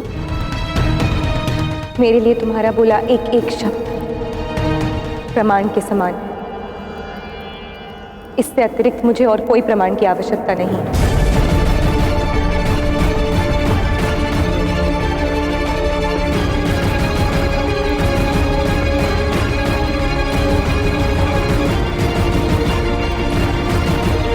अब ये प्रकरण मेरे लिए यहीं समाप्त हुआ मां। अब सब कुछ स्पष्ट है। यदि मेरे भाई के स्थान पर और कोई भी होता तो उसका भी यही अंत हुआ होता।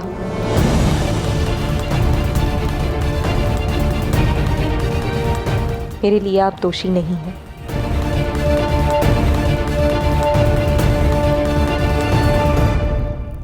एक बार फिर से पुरु के प्रति लाची का प्रेम उस पर हावी हो गया है। वो ये मान कैसे गई कि सुमेर एक देशद्रोही है? ये न्याय नहीं है, परंतु राजमाता अनुसुईया को बचाने के लिए रचा गया षड्यंत्र है। जंगल में मोर नाचा किसने देखा? बमनी, हस्ती और पुरु ने। ये सभी एक ही परिवार के सदस्य हैं। केवल इन तीनों के कहने से मैं ये स्वीकार नहीं कर सकता कि मेरा पुत्र सुमेर देशद्रोही था।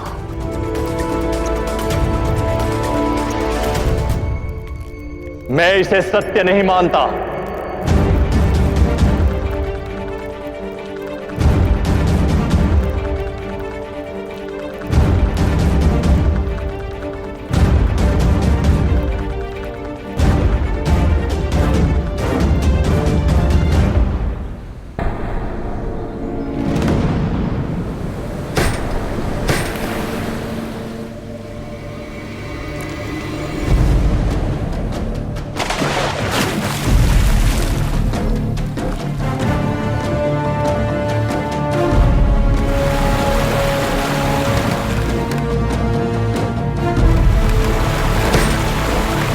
घोड़ों और फौज को तैयार करो हेफेस्टियन।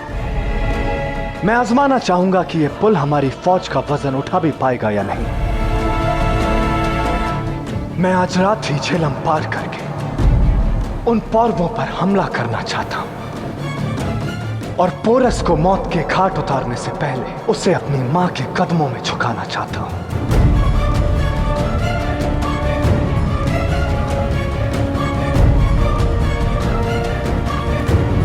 बहुत वक्त गुजर चुका है हेफेस्टियन। मां की कोई खबर आई? अभी तक तो कोई खबर या खत नहीं शाह। पता लगा वो कहां है? सब खैरियत तो है? क्योंकि मैं चाहता हूं कि वो जल्द से जल्द वापस आए और अपनी आंखों से देखें कि कैसे मैं पोरस को शिकस्त देता हूं और कैसे भारत को अपने कदमों में झुकाता हूं।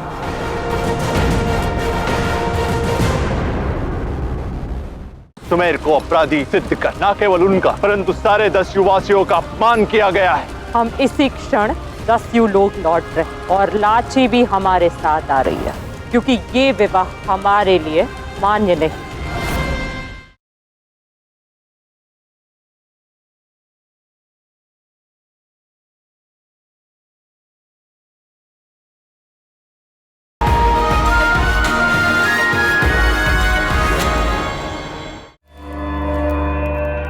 मैं इसे सत्य नहीं मानता।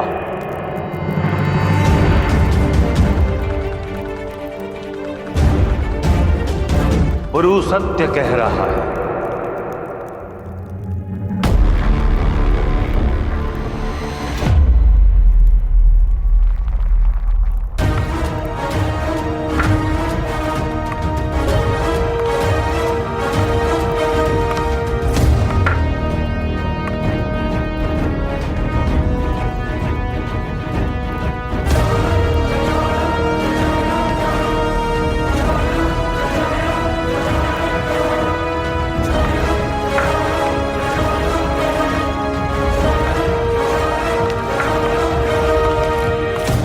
आचार्य, आप कुशल तो है ना? सब मंगल है पुरु। और मेरे पास एक ऐसी योजना है जो पूरे घटनाक्रम को और अधिक रोचक बना देगी।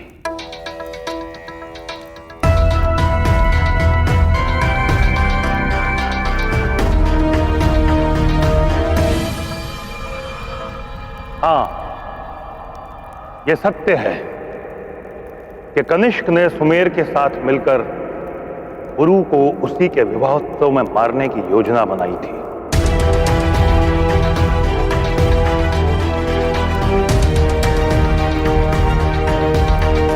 परंतु दुर्भाग्यपूर्ण बात यह रही, कनिष्क यहां तक पहुंचने के लिए जीवित नहीं रहा।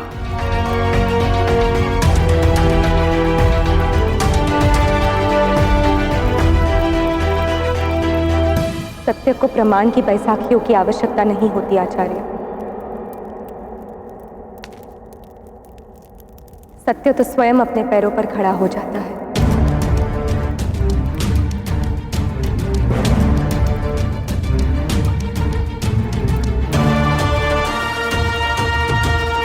पुरु ने सदा सत्य का साथ दिया है बाबा।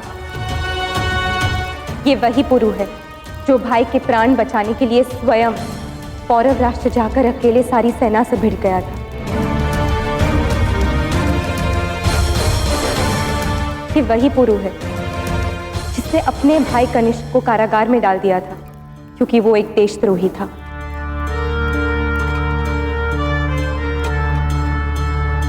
और अब यदि पुरु ये कह रहा है कि कनिष्क ने स्वीकार किया है कि भाई दोषी था, तो मैं इस पर विश्वास करूंगी।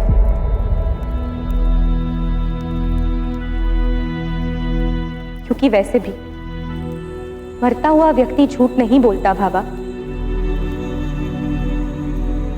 मैं विनती करती हूं कि हम इस प्रकरण को यही विराम दे दें और भविष्य के बारे में सोचें।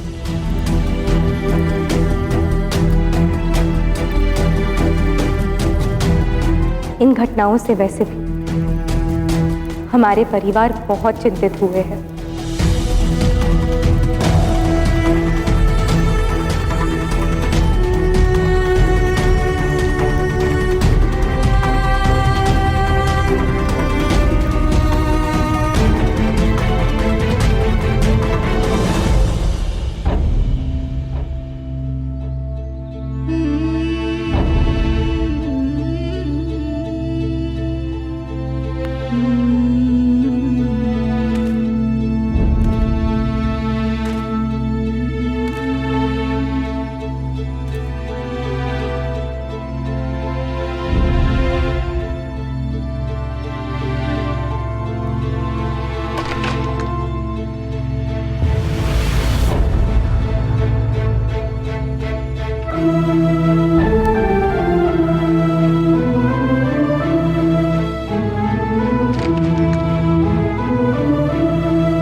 ये तो सिर्फ शुरुआत है पोरस।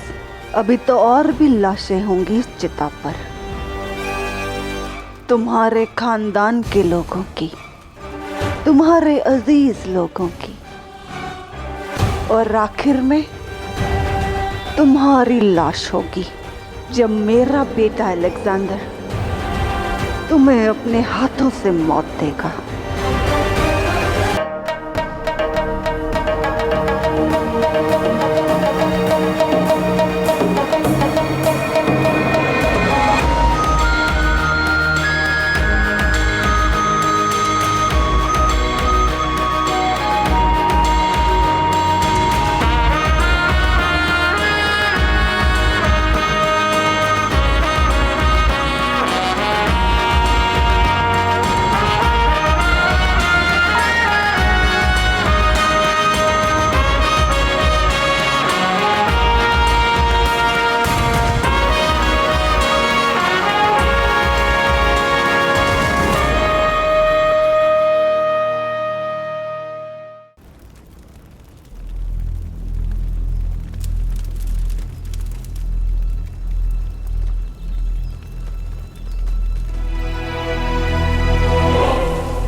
भूलिएगा मत महाराज पुरु, केवल आप ही नहीं हैं जिन्होंने अपना भाई खोया है। क्या पौरव श्रेष्ठ एक लौते नहीं जिनका पुत्र उनसे छीन लिया गया है? ये समय इन बातों का नहीं है। बस पौरव श्रेष्ठ,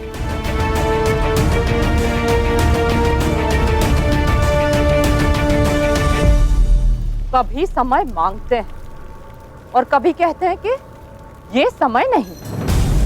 आपके परिवार की इस कुटिल राजनीति से हम तंग आ गए। राजमाता अनुसुईया को बचाने के लिए अपने ही पुत्र कनिष्क की हत्या कर दी।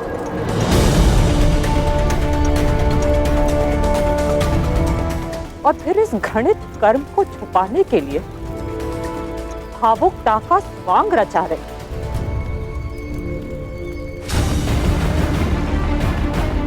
ऐसे लोगों पर हमें कोई विश्वास नहीं रहा। माँ, माना कि आप दुखी है, पर शब्द तो सोचकर बोलिए।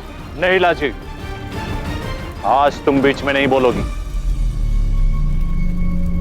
दस्यु है हम, लूटना हमारे आजीविका का साधन है, परंतु देशद्रोही नहीं है हम, और ना ही मेरे पुत्र का देशद्रोही होने का कोई प्रमाण है। ऐसे में सुमेर को अपराधी सिद्ध कर ना केवल उनका परंतु सारे दस्युवासियों का अपमान किया गया है।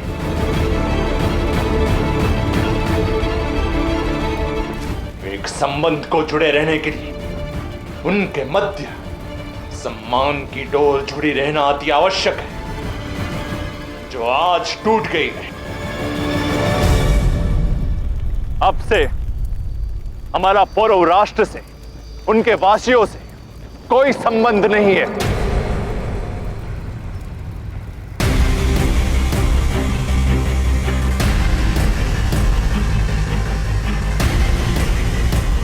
दस्युराज, आवेश में आकर इतना बड़ा निर्णय ना ले। आप सब अब पौरव राष्ट्र के अटूट भाग हैं और आपकी पुत्री अब हमारे परिवार का एक सदस्य है।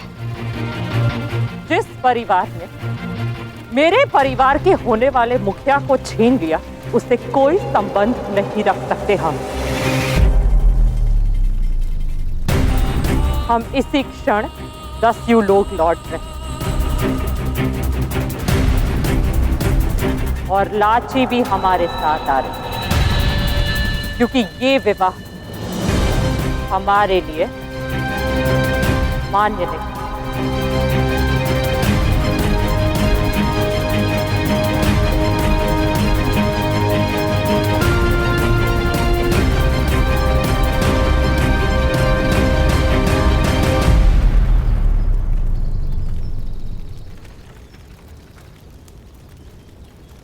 मैं मानता हूं कि कनिष्क ने अपने अंतिम क्षणों में जो कुछ भी कहा, तब मेरे, हस्ती और पिताश्री के अतिरिक्त वहां कोई और नहीं था। और इस प्रमाण की पुष्टि करने के लिए मेरे पास कोई अन्य व्यक्तियां साक्ष्य नहीं है, परंतु मैंने जो कुछ भी कहा वो सत्य है दस्यु रानी। यदि आप हमसे संबंध तोड़ना चाहती हैं तो यह आपका अधिकार है दस्यु रानी। हम में से कोई भी आपको नहीं रोकेगा। आप चाहते हैं तो लाची आपके साथ अवश्य जाएगी।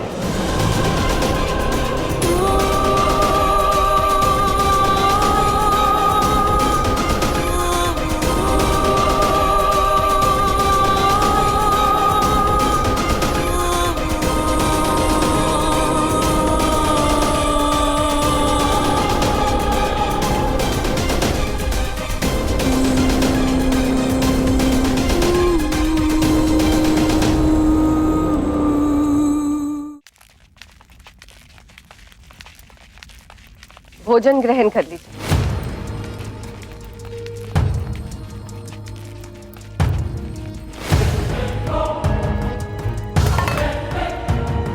ताज्जुब है, तुम्हारे बेटे की चिता की आग अभी ठंडी भी नहीं हुई और तुमने मेहमान नवाजी का चूल्हा भी जला लिया।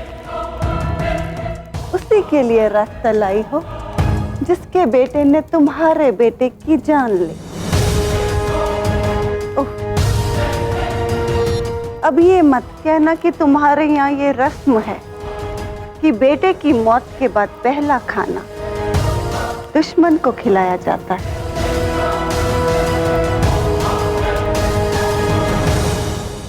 रीत तो ये है कि जब किसी के घर में मृत्यु होती है तो उनके घरों में कुछ दिनों तक चूल्हा नहीं जलता, दिवंगत आत्मा के शोक के लिए, उसकी आत्मा की शांति के लिए। और हाँ, आसमान का सीना यदि बिजलियों के कड़कने से घायल होता है तब भी धरती को पानी देना उसका कर्तव्य बनता है, और ये मेरा कर्तव्य है। मैं जानती हूं कि मैं उसे भोजन देने आई हूं जिसके बेटे ने कनिष्क की हत्या की। परंतु अपनों को खो देने के दुख में हम अपनी संस्कृति नहीं भूलते, और हमारा मानना यह है कि यदि हमारे घर में अतिथि है तो उन्हें हम भूखे पेट सोने नहीं देते।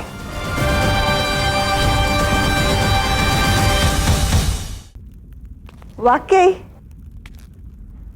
मैं तो फिदा हो गई। कमाल की फितरत है तुम भारतीयों की। कैसे अपने दर्द को छुपाकर मेहमान नवाजी करने का दिखावा करते हो। वैसे क्या पेश करते हो अपने मेहमानों को? ये बेस्वाद घटिया भारतीय खाना। ले जाओ इसे, मुझे इसे खाने में कोई दिलचस्पी नहीं।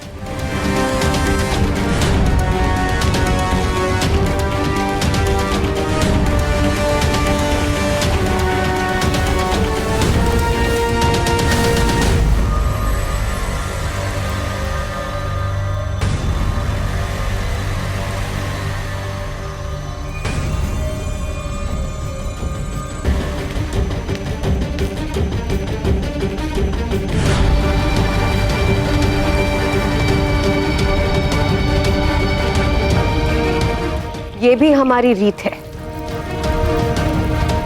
कि हम अतिथि को वही भोजन परोसे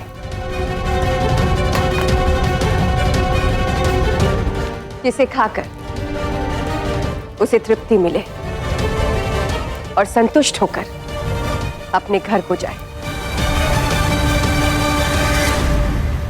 ये ही हमारी संस्कृति है।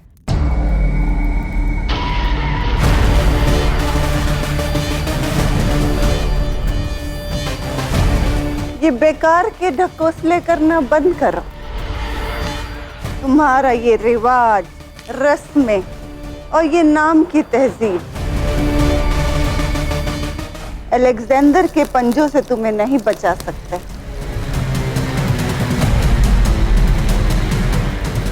इसलिए मेहमान नवाजी में वक्त जाया मत करो।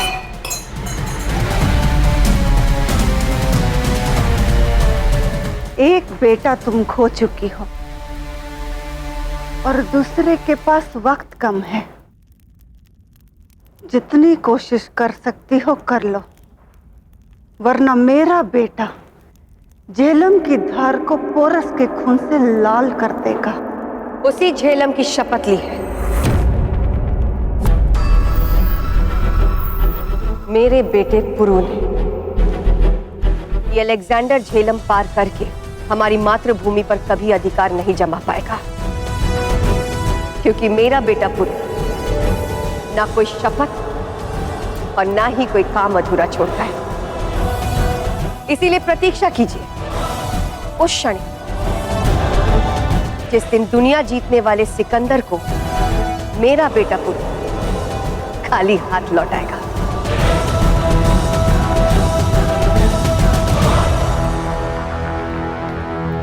तो एक काम करो, सच्चाई बता दो पोरस को कि तुम लोग मुझे यहाँ लाए ताकि वो अपनी जिंदगी बचाने की तरकीब खोज सके,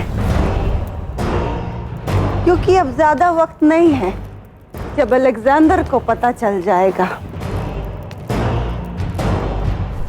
कि मैं यहाँ हूं, फिर देखते हैं कैसे रोकेगा तुम्हारा पोरस मेरे सिकंदर को। पोरस ने अलेक्जेंडर को झेलम के उस पार ही रोकने की कसम खाई थी ना, तो सुनो, अलेक्जेंडर पोरस और उसकी कसम दोनों को ही नस्ते नबूद कर देगा।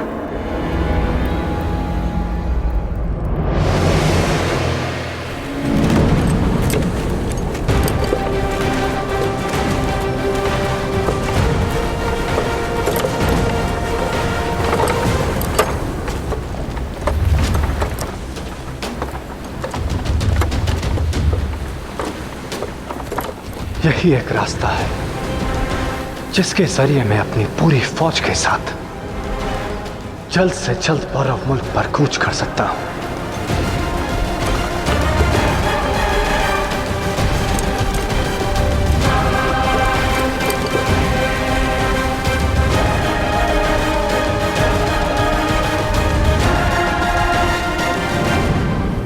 अखंड भारत के मार्ग में अलेक्जेंडर रूपी बाधा को जड़ से उखाड़ने के लिए मैं उसकी जड़ महारानी ओलंपिया को ही पौरव राष्ट्र ले आया।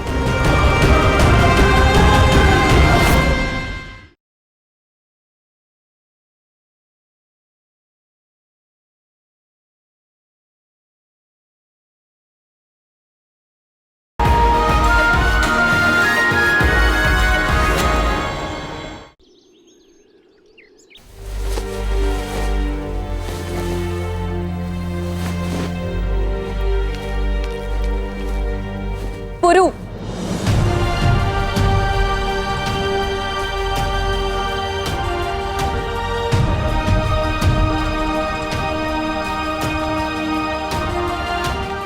पुरु, बहुत क्रोध में हो लाची। क्रोध में आना भी चाहिए।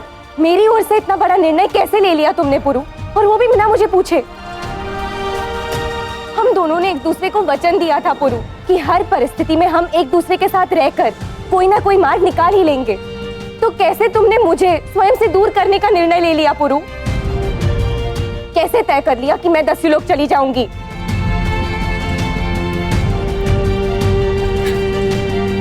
अब ये क्या है पुरु? पुरु, मुझे मेरे प्रश्नों का उत्तर चाहिए। मैं तुम्हारे सारे प्रश्नों का उत्तर दूंगा लाची, परंतु पहले तुम्हें इस पोटली को खोलना होगा। पुरु, लाची,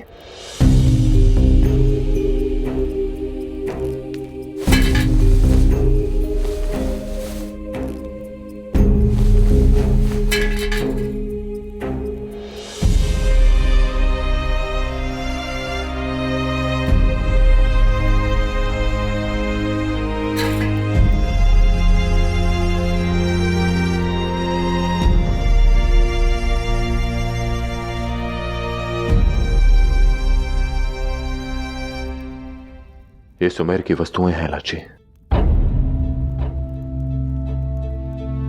जो तुमने इकट्ठा की थी।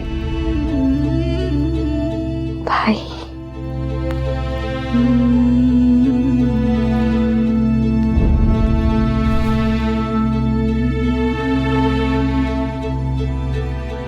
तुम्हें याद है लाची, हमारे बचपन में किस प्रकार तुम और सुमेर इन छोटी छोटी चीजों के लिए लड़ा करते थे।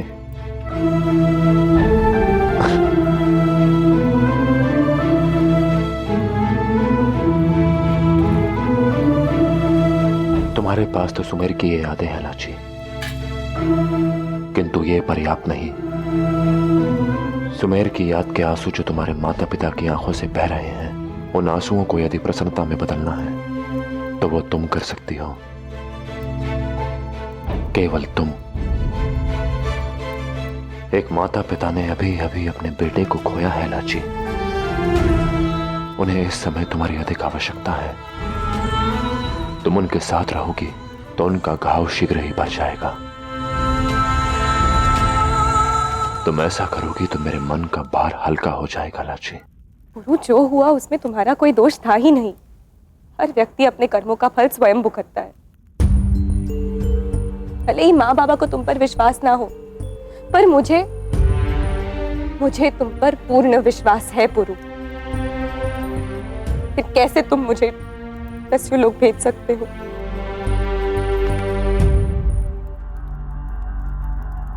वो तुम्हारे माता पिता हैं लाची, और माता पिता बार बार नहीं मिलते।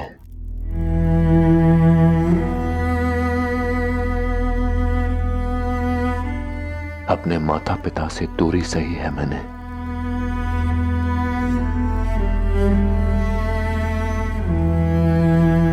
तुम फिर से सोच कर देखो लाची, यदि तुम्हारे माता पिता ना होते तो मैं दस्युलोक का हिस्सा कभी नहीं बन पाता, और फिर हम दोनों साथ कैसे रह पाते? सोच कर देखो।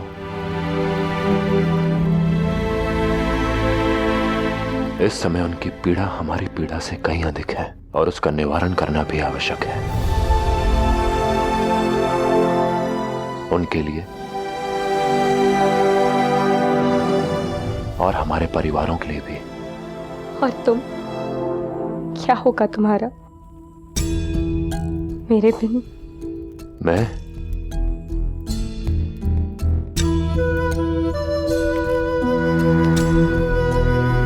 मेरा क्या लाची,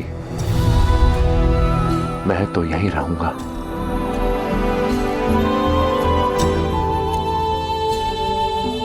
तुम्हारी प्रतीक्षा करूंगा।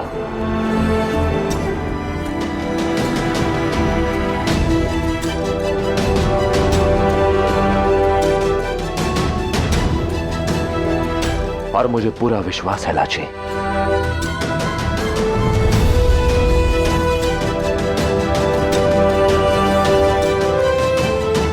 तुम उनके साथ रहोगी तो वो धीरे धीरे वास्तविकता को स्वीकार कर ही लेंगे,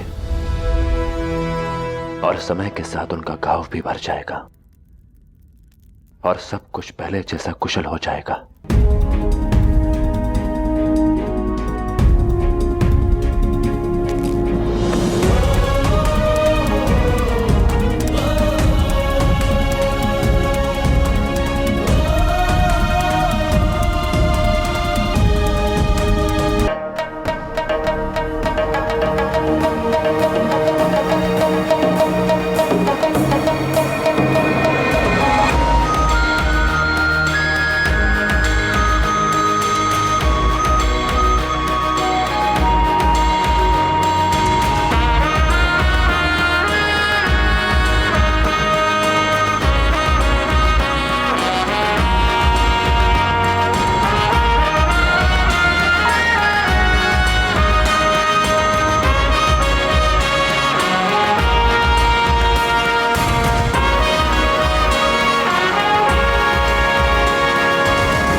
अनुमति दे पिताश्री, और आशीर्वाद। सदा प्रसन्न रहना।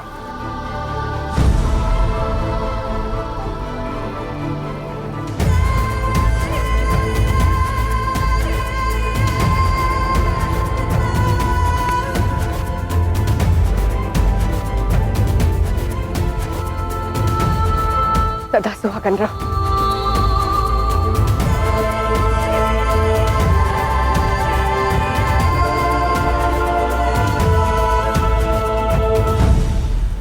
इससे पूर्व कि तुम पौरव राष्ट्र से प्रस्थान करो, मैं पुरुषोत्तम और तुम्हारी भेंट किसी से कराना चाहता हूं।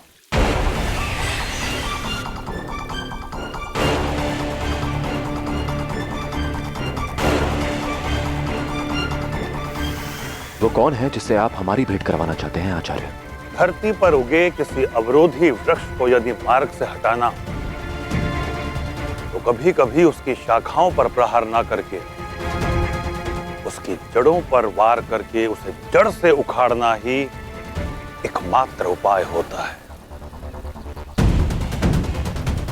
अखंड भारत के मार्ग में अलेक्जेंडर रूपी बाधा को जड़ से उखाड़ने के लिए मैं उसकी जड़ महारानी ओलंपिया को ही पौरव राष्ट्र ले आया।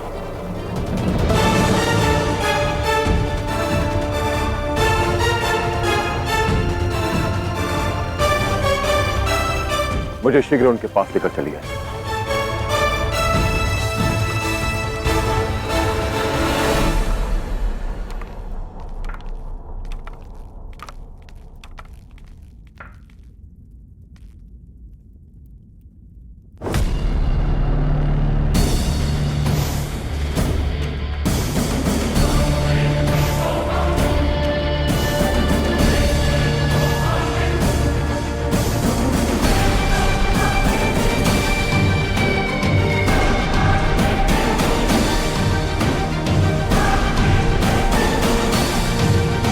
तुम्हारे चेहरे की सरगोशी से तो साफ जाहिर है कि ये जंग जल्दी खत्म होगी।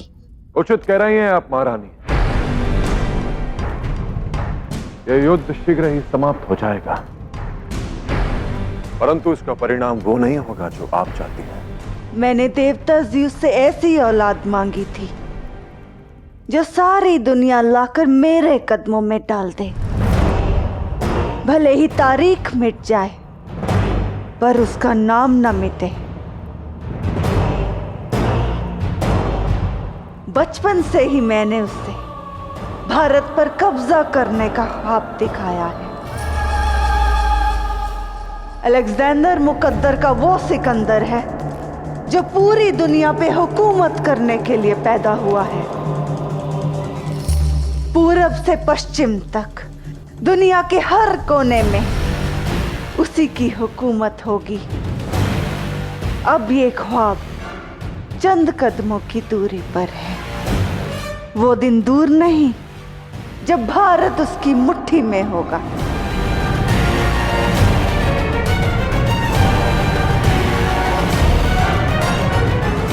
अब अपनी मौत की उल्टी गिनती शुरू कर दो पोरस।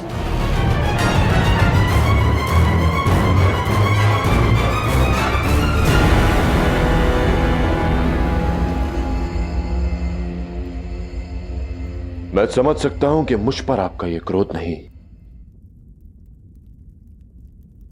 अपितु भय है महारानी, जिसे आप मुझ पर क्रोधित होकर छिपाने का प्रयत्न कर रही हैं। भय कि कहीं ये युद्ध सिकंदर के जीवन का अंतिम युद्ध न सिद्ध हो जाए।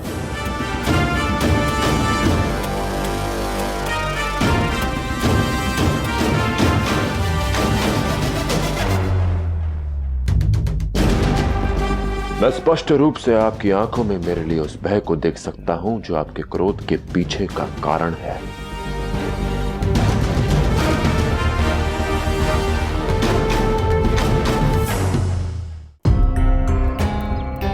मैं किसी की मां को ढाल बनाकर युद्ध नहीं लड़ूंगा आचार्य। उचित यही होगा कि हम महारानी को सम्मान पूर्वक वापस भेज दें, परंतु उससे पहले मैं कुछ जानना चाहता हूं। पिछली बार आप सिकंदर को यहां लाए थे, उसके पीछे आपका एक विशेष उद्देश्य था।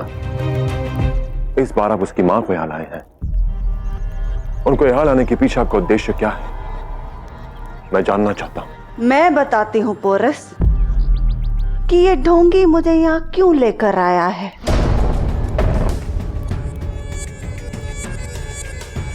क्योंकि ये जानता है कि इस जंग में शिकस्त भारत की होगी,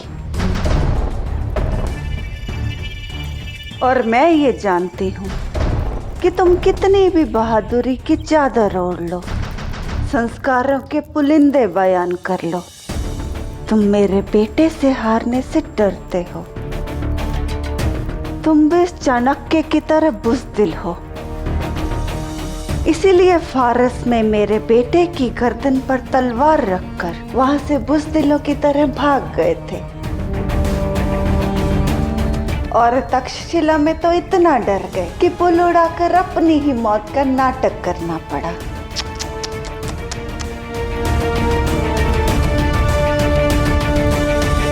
अब तो और भी डर लग रहा होगा, क्योंकि तुम वाकिफ हो कि अलेक्जेंडर तुम्हें कभी नहीं बख्शेगा, क्योंकि अलेक्जेंडर ये कभी बर्दाश्त नहीं करेगा कि उसकी माँ को कोई नुकसान पहुंचाए।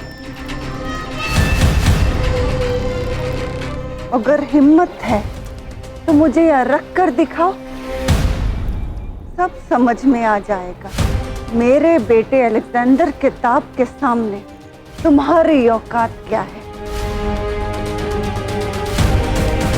नेस्त नाबूद कर देगा वो तुम सबको। सम्मान और भय में अंतर होता है महाराज। हम भारतीयों को किसी का भी भय नहीं, परंतु ये बात आप नहीं समझ पाए, क्योंकि आज तक आपके सामने जितने भी सर झुके हैं वो केवल भय से झुके हैं, सम्मान से नहीं। यदि आपको लगता है कि मैं भयभीत होकर आपको वापस भेज रहा हूं, तो आप जब तक चाहें यहां रुक सकती हैं और मुझे कोई आपत्ति भी नहीं होगी।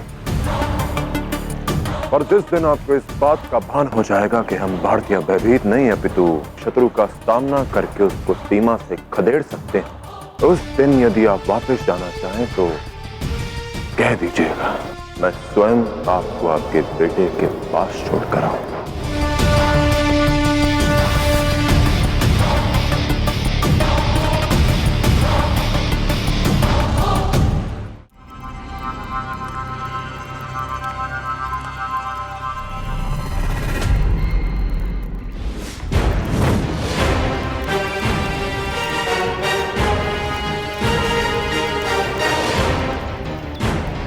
गौर से देखो इसे पोरस, ये जलाली की वो आग है जो मेरी रगों में बहती है। मेरे बेटे अलेक्जेंडर की रगों में भी यही आग बहती है।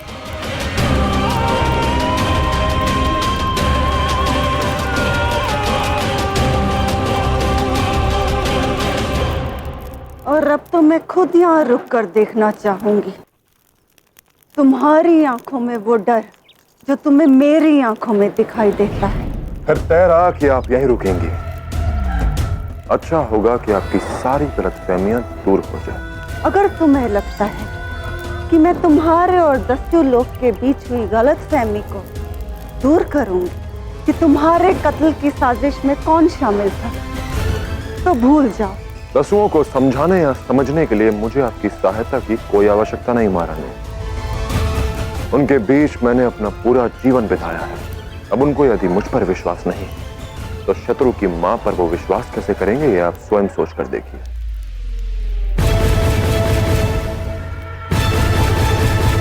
अब आपको विश्राम की आवश्यकता है महारानी।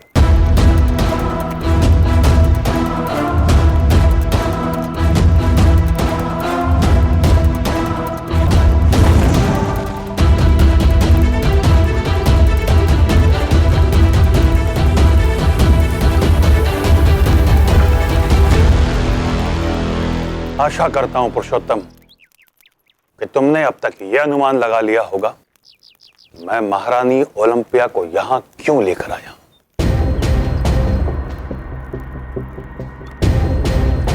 इन विदेशियों को लगता है कि हम भारतीय इनसे भयभीत हैं। इनकी सबसे बड़ी भ्रांति यह है कि ना हम इन्हें भारत विजय से रोक सकते हैं और ना ही इन पर विजय प्राप्त कर सकते हैं, और इनकी इसी भ्रांति को तोड़ना आवश्यक है।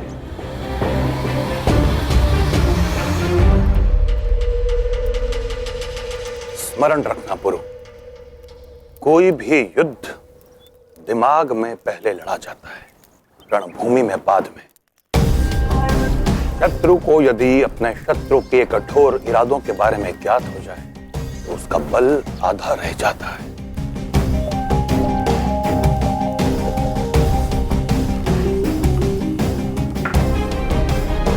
मैं चाहता हूं ओलंपिया को अनुभव हो जाए कि जब प्रश्न हम भारतीयों की मातृभूमि के मान का हो,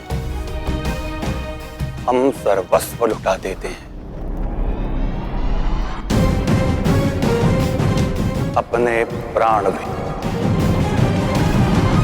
उचित कह रहे हैं आप आचार्य। यदि हमें उस सिकंदर को परास्त करना है तो पहले उसकी सोच को परास्त करना होगा, और उसकी इस सोच के पीछे उसकी मां है। अब महारानी ओलंपिया का यहां रहना आवश्यक है ताकि उन्हें यह ज्ञात हो जाए कि हम भारतीय किस मिट्टी से बने हैं।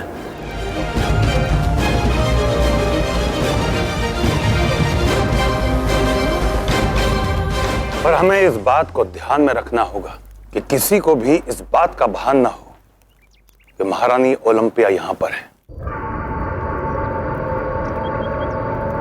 ना ये उनकी सुरक्षा के लिए उचित होगा और ना ही पौरव राष्ट्र के हित में। मैं पूरा प्रयास करूंगा आचार्य कि इस विषय में किसी को भी ज्ञात ना हो,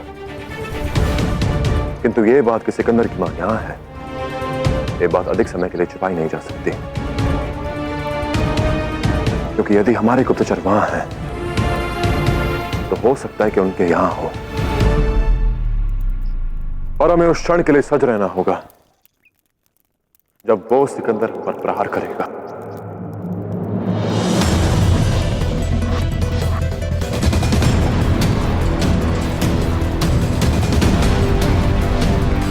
और मुझे पूरा विश्वास है कि वो सिकंदर मां झेलम को पार करने में सफल नहीं हो पाएगा।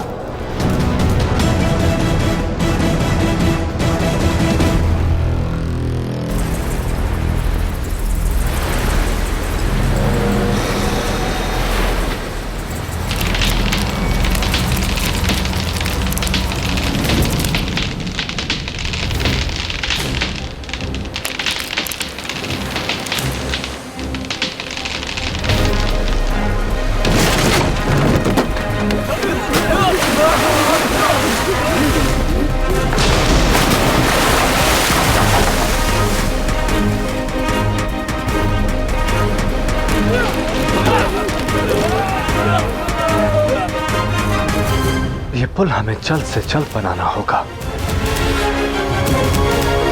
तलाश करो उनकी जो इस काम में माहिर हो, और ये पुल मेरे लिए जल्द से जल्द बना सके।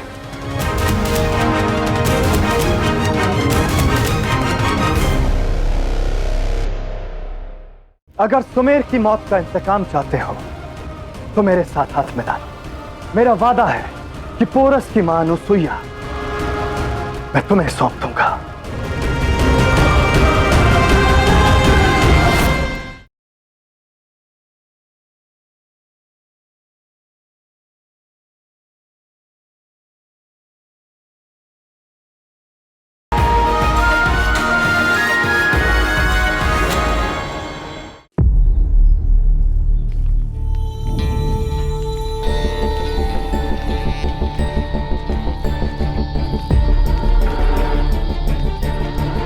मैंने देवता ज़्यूस से ऐसी औलाद मांगी थी जो सारी दुनिया लाकर मेरे कदमों में डाल दे।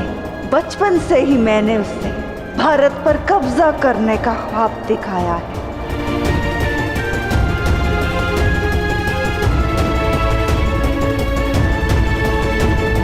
हम वचन लेते हैं जीवन साथी बनकर, मन, वचन और कर्म से एक दूसरे के ऊपर रहेंगे। धर्म, अर्थ, काम, मोक्ष एक साथ मिलकर पुरुषार्थ करेंगे। अलेक्जेंडर मुकद्दर का वो सिकंदर है जो पूरी दुनिया पे हुकूमत करने के लिए पैदा हुआ है। अब ये ख्वाब चंद कदमों की दूरी पर है। वो दिन दूर नहीं जब भारत उसकी मुट्ठी में होगा।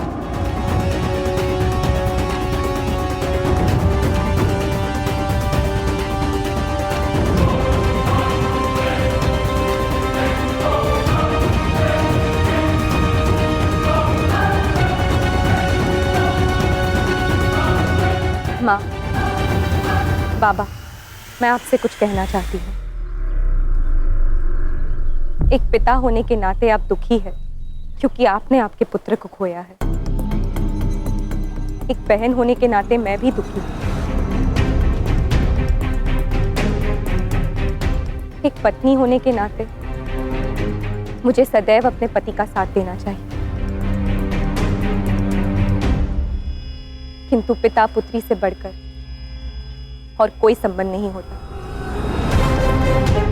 इसलिए मैं आपके साथ चलने वाली हूँ।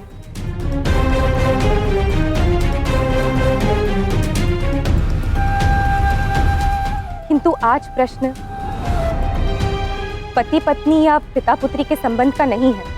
आज प्रश्न मेरे देश का है। तुम कहना क्या चाहती हो लाची? बाबा, जब बच्चों से कोई भूल हो जाए तो माता पिता उन्हें सही मार्ग दिखाते हैं,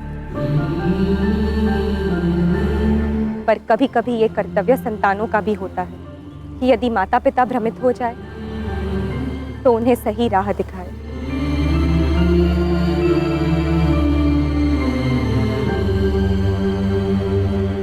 इस समय इन पारिवारिक समस्याओं से कहीं बढ़कर बड़ा संकट हमारे देश पर मंडरा रहा है, जो न केवल हमें बल्कि आने वाले सभी पीढ़ियों के भविष्य को नष्ट कर सकता है। और मुझे विश्वास है, जब बात मातृभूमि की रक्षा की हो तो उससे बड़ा उद्देश्य और कोई नहीं होता।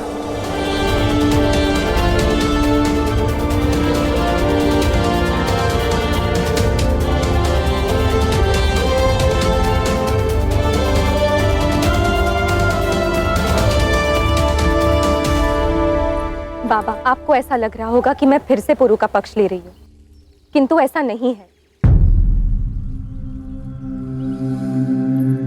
माँ, मैं अपने मातृभूमि का साथ दे रही हूँ, उसकी स्वतंत्रता के लिए खड़ी हूँ। मेरे पति ने एक स्वप्न देखा,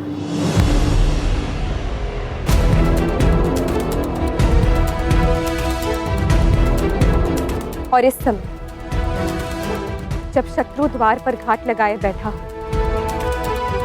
तो मेरे पिता के लिए मैं पुरु को छोड़ूं तो ये उचित नहीं।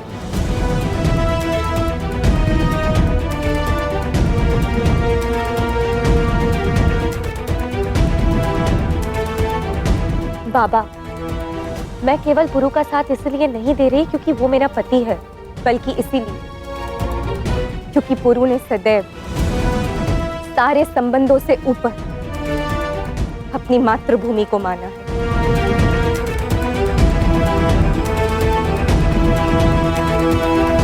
और आज यदि मैंने पुरु को छोड़ दिया तो मैं स्वयं से कभी दृष्टि नहीं मिला पाऊंगी।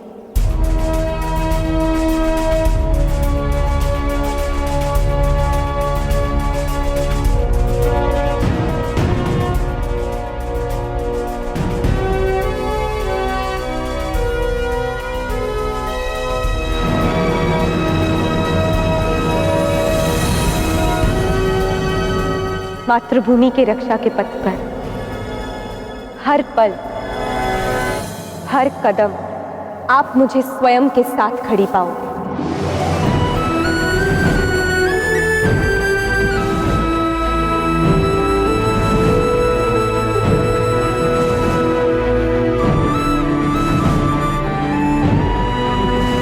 अखंड भारत का जो स्वप्न मेरे पति ने संजोया है वही स्वप्न मेरा भी है,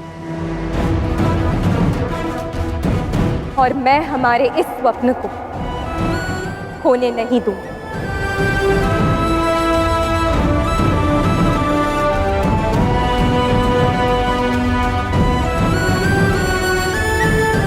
माँ, बाबा, मुझे क्षमा कर दीजिए, किंतु मैं आपके साथ नहीं चल सकती।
आज तक तुम्हें अपनी पुत्री के रूप में पाकर अभिमान होता था,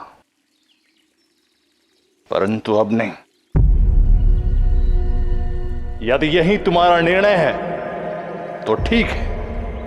आज से तुम दस्यु परिवार की सदस्य नहीं हो और ना ही हमारी पुत्री।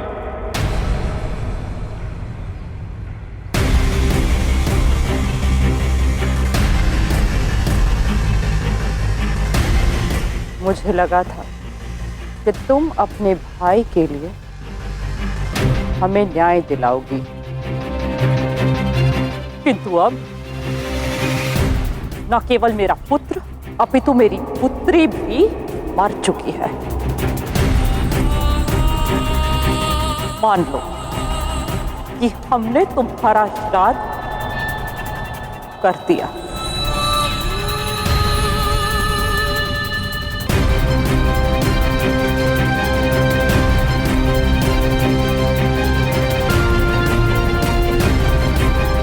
आज से हम तुमसे सब संबंध तोड़ते हैं। आज से तुम्हारे लिए तो क्या, तुम्हारी परछाई के लिए भी दस्यु लोक के द्वार बंद हैं।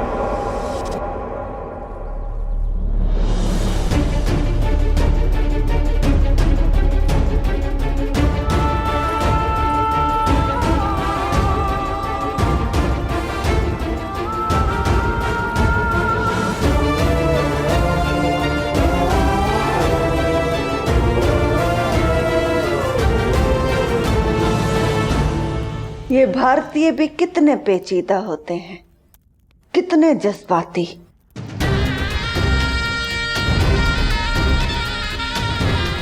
इन लोगों ने मेरी देवता ज़्यूस की इबादत में खलल डाला है, जो मैं अलेक्जेंडर की कामयाबी के लिए कर रही थी। तो मैं एक और इबादत करूंगी, पोरस की तबाही की इबादत। भारतीयों के जज्बात ही इनकी कमजोरी होते हैं। अब उसी कमजोरी का फायदा मैं उठाऊंगी। तुम जरूर मरोगे पोरस, लेकिन उससे पहले तुम्हें ज़्यूस के कहर और गुस्से का नजारा देखना होगा।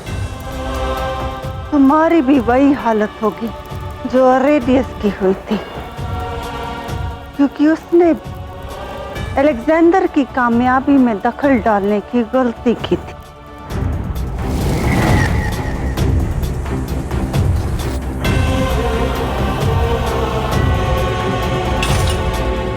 तुम देखो रे,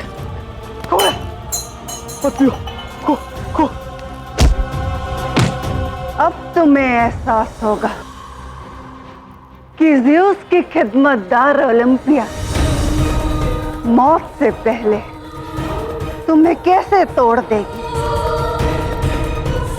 मौत से पहले तुम कई मौतें मरोगे पोरस।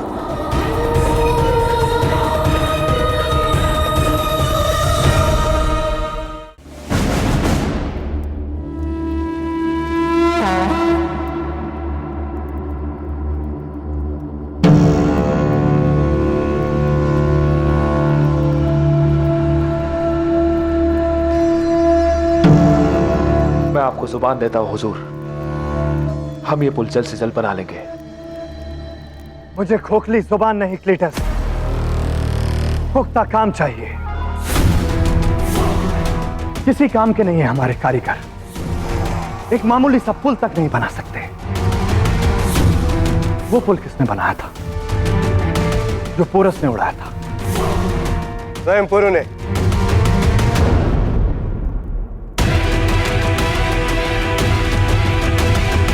क्या मतलब है तुम्हारा?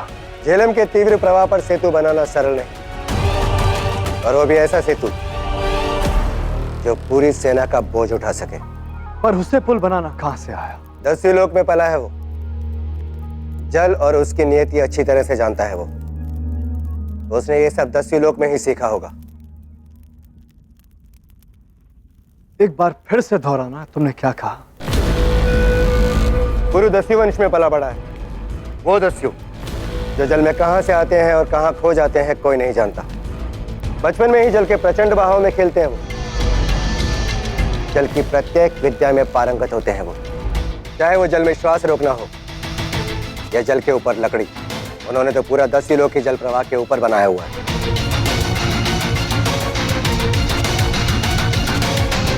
यदि हम में से किसी को भी इस सेतु बनाना आया होता तो अब तक न जाने कितनी बार पौरव राष्ट्र का नाश कर चुका होता मैं। अनेकों बार झेलम पर जल सेतु बनाने का प्रयास किया, किंतु कभी सफल नहीं हुए। केवल 10 ही हैं जो इस विद्या में दक्ष और निपुण है।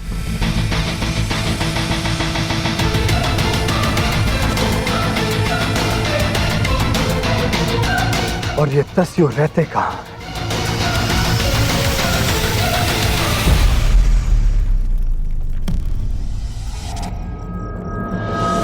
यदि यही तुम्हारा निर्णय है तो ठीक है। आज से तुम दस्यु परिवार की सदस्य नहीं हो और ना ही हमारी पुत्री।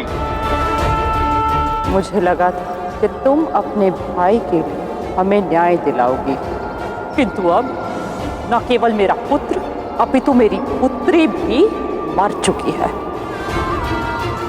मान लो कि हमने तुम्हारा श्राद्ध कर दिया।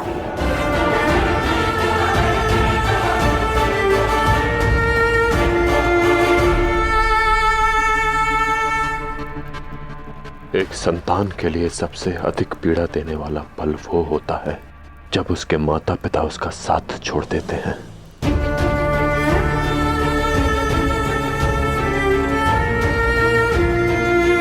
जिन माता पिता की उंगली पकड़कर चलना सीखा, जब वो हमसे हाथ खींच लें तब मानो मन में एक भावनाओं का चक्रवात सा उठ जाता है।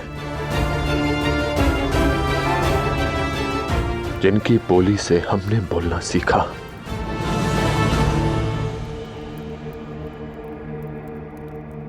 जब वो हमसे मौन साध ले तो हमारा अस्तित्व ही बिखर जाता है।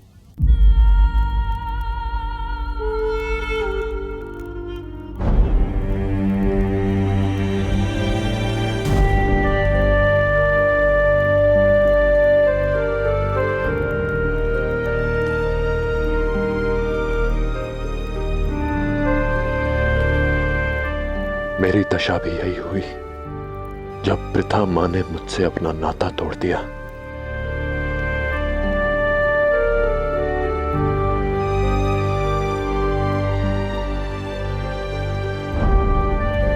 और ऐसे में कोई था जिसने मुझे इस पीड़ा से उबारा। तुम जानती हो वो कौन था?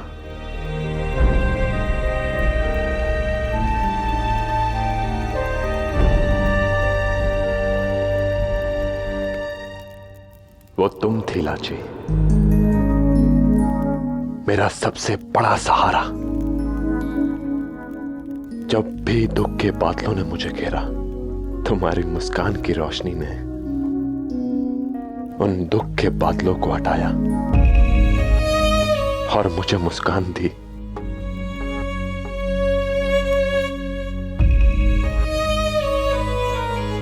आज बारी मेरी है।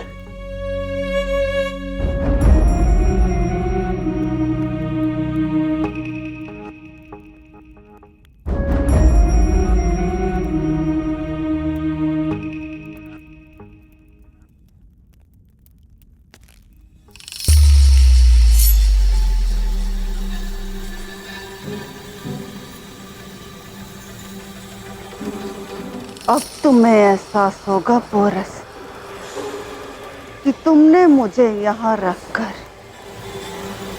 कितनी बड़ी गलती की है।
मैं तुम्हारी सारी खुशियां छीन लूंगी पोरस। अपने काले जादू से तुम्हारी रंगीन जिंदगी काली कर दूंगी।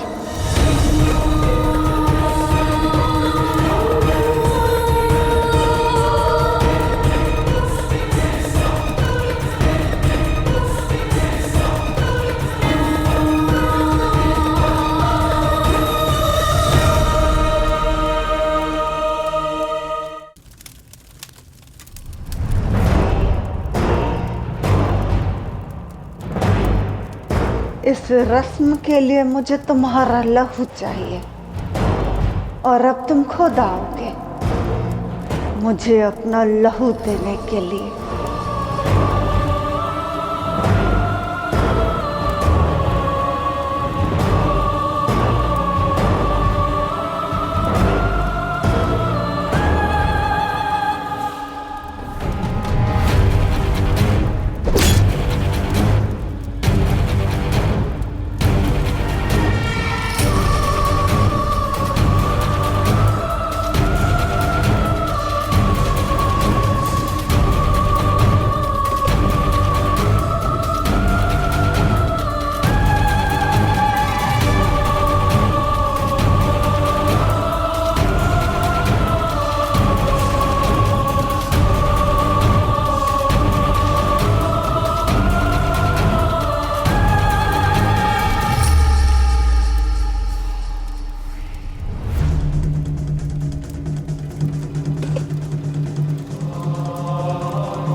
मैं इंतजार में हूं। मुझे तुम्हारा लहू चाहिए।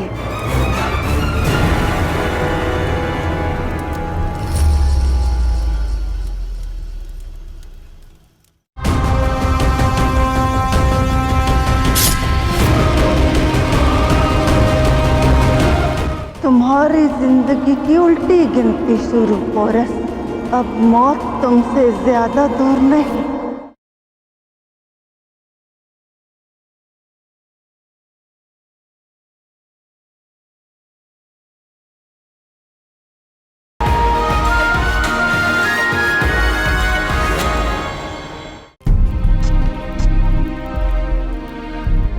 समझ में नहीं आता पूरा, कैसे समझाऊं माँ बाबा को। समय हर घाव को भर देता है लाची।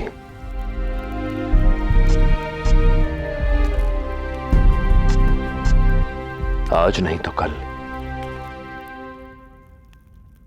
तुम्हारे माता पिता वास्तविकता को स्वीकार कर ही लेंगे और हमारे परिवार फिर से एक हो जाएंगे।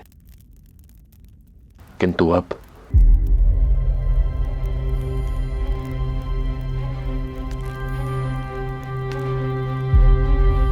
मैं तुमसे कुछ ऐसा मांगने वाला हूं जो अधिक महत्वपूर्ण है लाची। कुछ ऐसा जो मैंने आज तक नहीं मांगा है।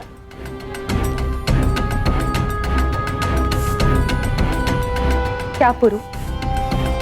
ऐसे नहीं लाची, पहले वचन दो कि जो मैं मांगूंगा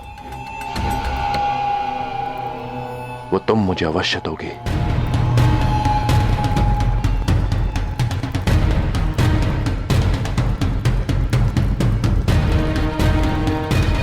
हाँ पुरु, किंतु क्या?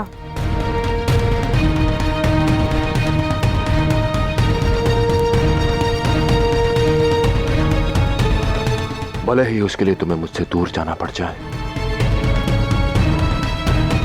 वो बात यह है लाची,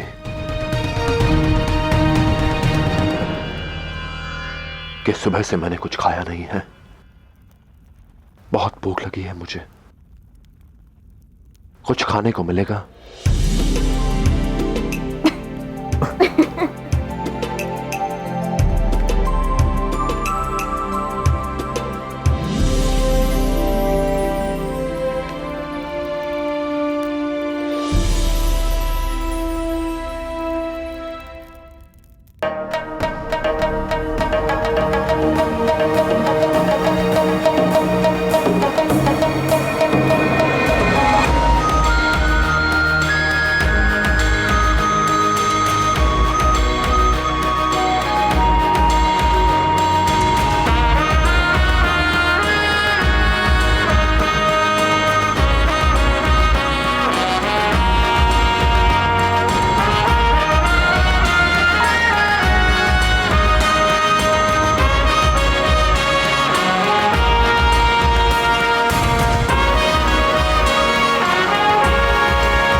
धन्यवाद लाची।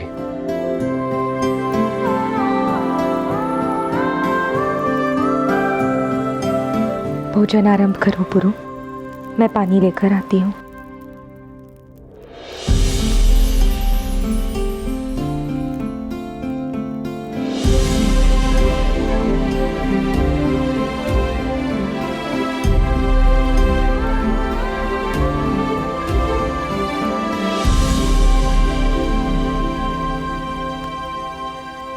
मैं जानता हूं कि तुमने सुबह से कुछ नहीं खाया है लाची। ये भोजन तुम्हारे लिए है।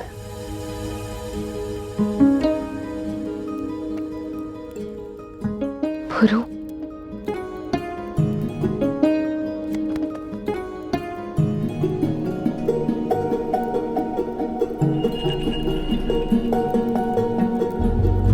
तुम ना होते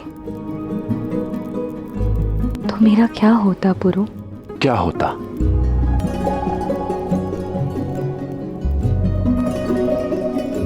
कोई और दस्यु यहां बैठा होता, तुम्हारे हाथों का ये बेसुआद खाना खा रहा होता, और क्या।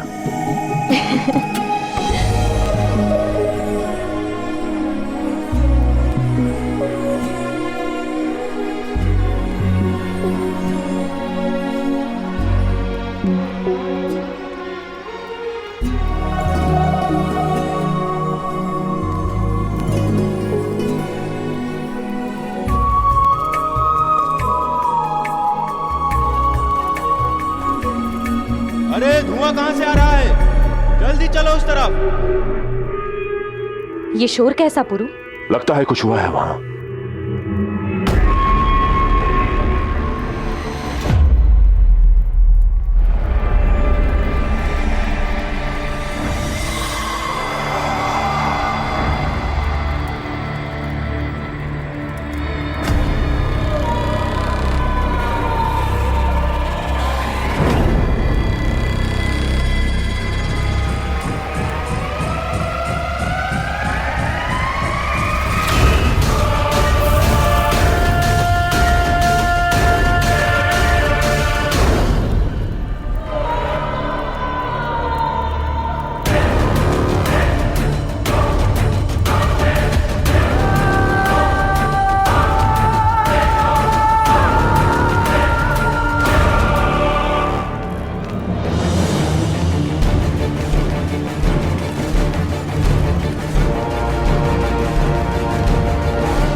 बोलो कौन?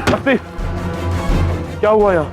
ओलंपिया के कक्ष से धुआं आ रहा है पुरो, परंतु ये धुआं आग का नहीं है, कुछ और ही रहस्य है। द्वार खोलो, खोलो द्वार।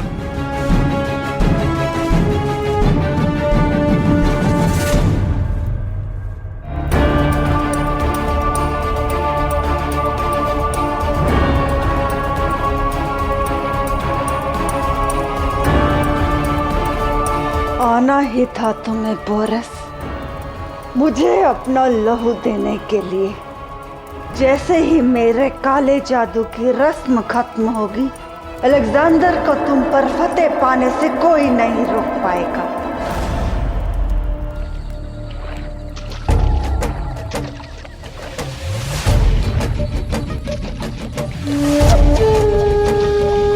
हुजूर, अब दस्यु लोग पहुंच गए हैं।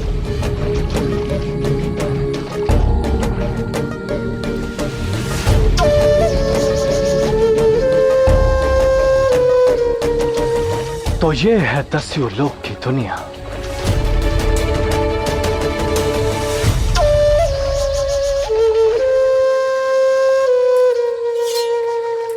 हमले के लिए तैयार हो जाओ। किनारे उतरते ही उन पर धावा बोलकर उन पर काबू पाना है। नहीं क्लिटस, यहां मैं अकेले जाऊंगा, तुम सब लोग यहीं रुको।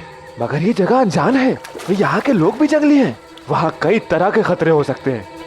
ऐसे में आपका अकेले जाना। दुनिया पर फतेह करना भी मेरा अकेले का ख्वाब था क्लीटस। मैं जानता हूं वहां बहुत खतरा है, पर मैं इनसे दोस्ती करने जा रहा हूं, इन्हें दफनाने नहीं।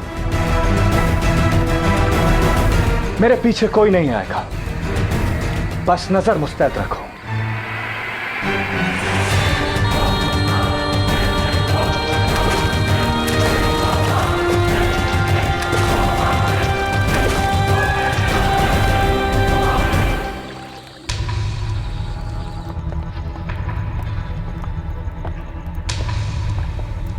सुमेर को न्याय मिलना ही चाहिए। उसके सर से ये देशद्रोही का कलंक हटाना ही होगा। मुझे पूर्ण विश्वास है हमें शीघ्र अवसर प्राप्त होगा हमारे प्रतिकार के लिए।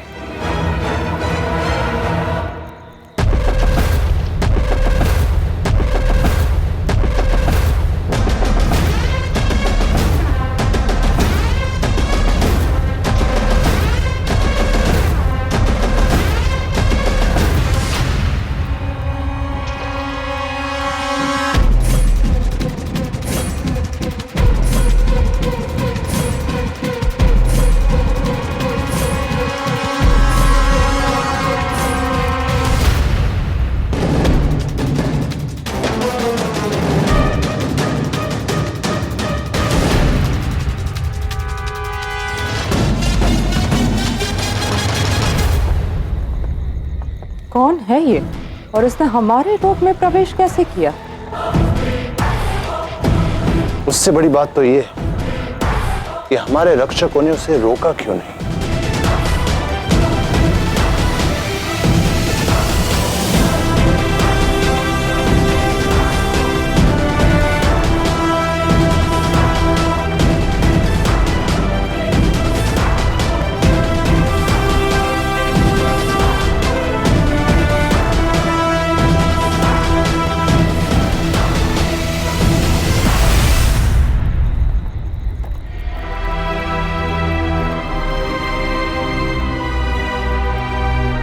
अक्सर प्यासा इंसान कुआं खोजता है, पर कभी कभी कुआं खुद चलकर भी प्यासे के पास आ जाता है। और रही बात यह कि इन लोगों ने मुझ पर हमला क्यों नहीं किया, तो मेरी शख्सियत ही कुछ ऐसी है। अलेक्जेंडर हूं मैं,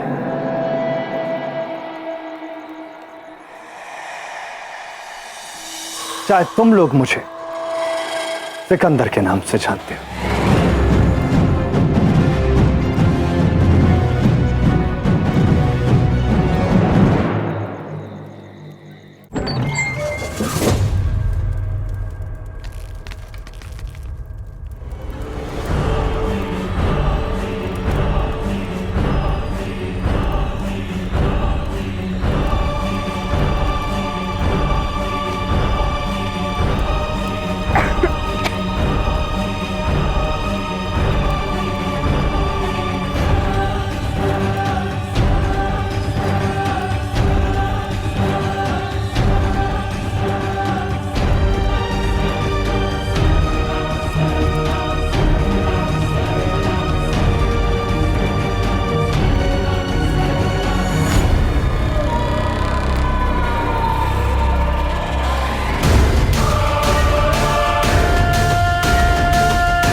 आगे बढ़ो, लहू चाहिए मुझे तुम्हारा।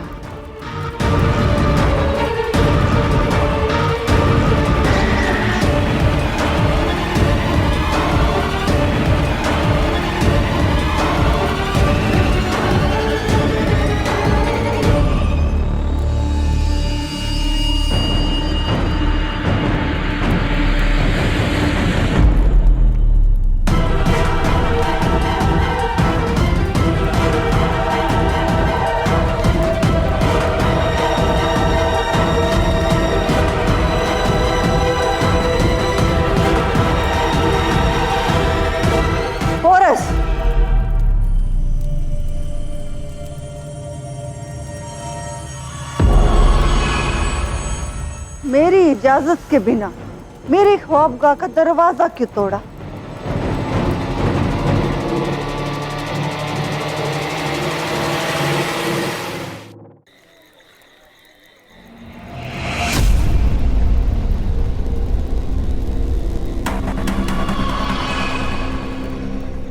थोड़ा जल ग्रहण कीजिए। लंबी यात्रा करके आए हैं, थकान हो गई होगी। मेरी प्यास सिर्फ पानी से नहीं बुझती।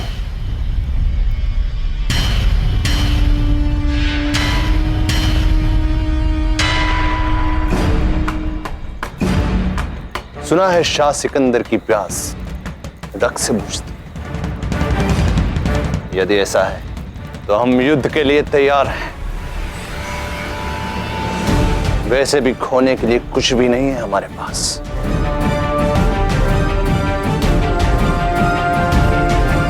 अगर खून बहाने आता तो यूं अकेले निहत्ता नहीं आता। खैर, बजा फरमाया, अपने बेटे को खो देने के बाद एक वालिद के पास खोने को कुछ बचता भी नहीं। बेटा ही नहीं, सम्मान भी खोया है हमने। तुम्हारे कारण मेरा पुत्र देशद्रोही के कलंक को लेकर मृत्यु को प्राप्त हुआ, केवल तुम्हारे कारण। बेशक नहीं। मुझे तो यहां आते वक्त पता चला कि आपका बेटा पोरस की मां के हाथों मारा गया। पर इसमें हैरानी नहीं, शाह के तख्त की कुछ आदत ही ऐसी होती है। इंसान सब भूल जाता है, उन एहसासों को भी जिसकी वजह से उसे जिंदगी मिली, और उन लोगों को भी जिनके साथ वो पला बढ़ा। पोरस ने भी कुछ ऐसा ही किया। उसने अपनी उस मां का साथ दिया जिसके साथ से वो पौरव तक हमेशा बनाए रखे। जो हुआ हमारा आपसी मामला है, तुम्हारे हस्तक्षेप की आवश्यकता नहीं। यहां आने का कारण बताओ।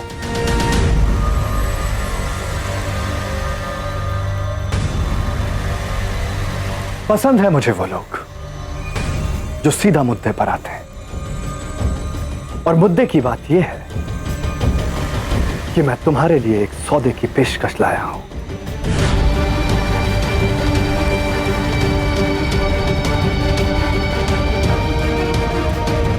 तुम्हारे पास खोने को कुछ नहीं,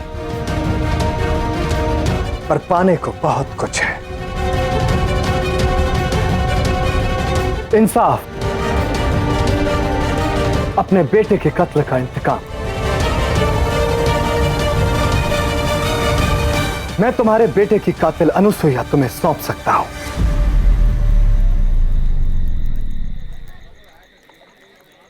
पर बदले में मुझे भी कुछ चाहिए।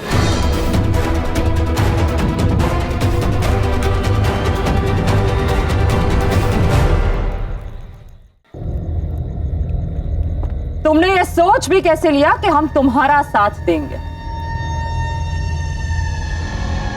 हम दस्युओं हैं, स्वतंत्र हैं और अपना प्रतिशोध लेने में स्वयं सक्षम हैं।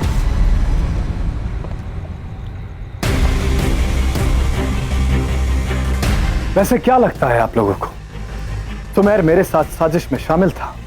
नहीं। बजा फरमाया आपने, मेरे साथ साजिश में सिर्फ कनिष्क शामिल था। और जब वो अपने मकसद में नाकामयाब रहा, मैंने उसे अपने इन्हीं हाथों से मार डाला। और जो मेरे बताए रास्ते पर नहीं चलता, उसका अंजाम यही होता है।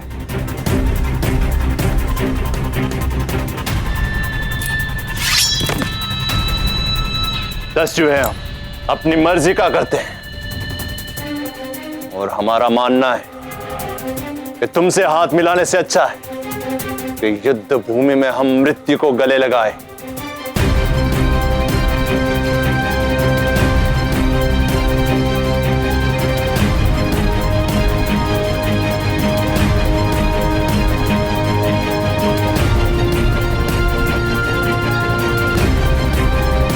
गुस्सा वो पड़ता है जो इंसान को हकीकत नहीं देखने देता।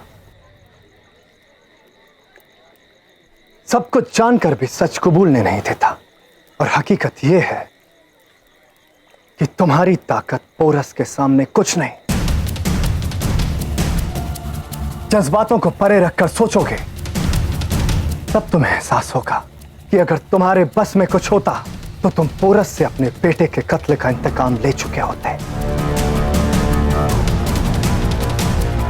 अब एक बड़ी कहानी और सुनो। अगर पोरस को कोई हरा सकता है तो वो मैं हूं, अलेक्जेंडर। और मेरे साथ मिलकर ही तुम अपना इंतकाम ले सकते हो। फैसला अब तुम पर है।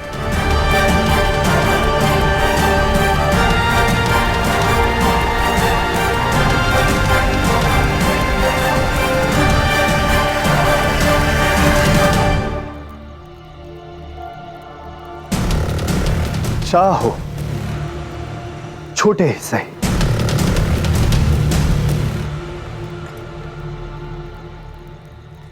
यकीन है सियासत समझते होंगे।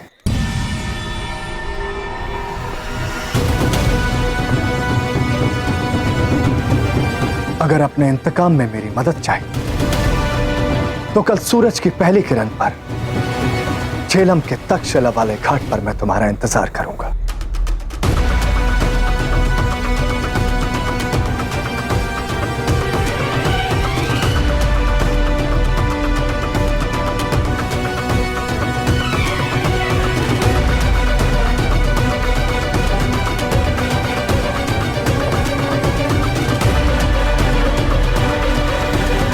पर आना जरूर,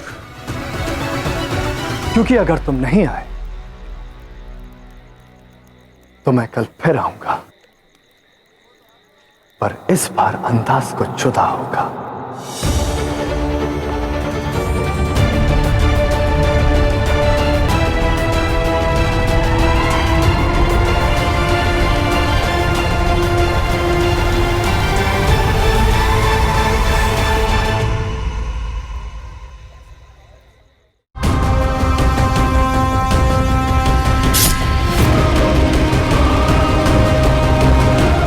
तुम्हारी जिंदगी की उल्टी गिनती शुरू पोरस।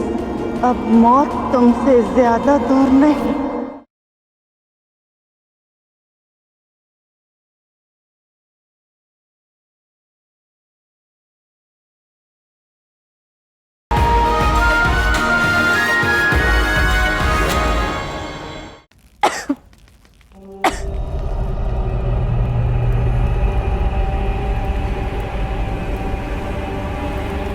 ये सब क्या है?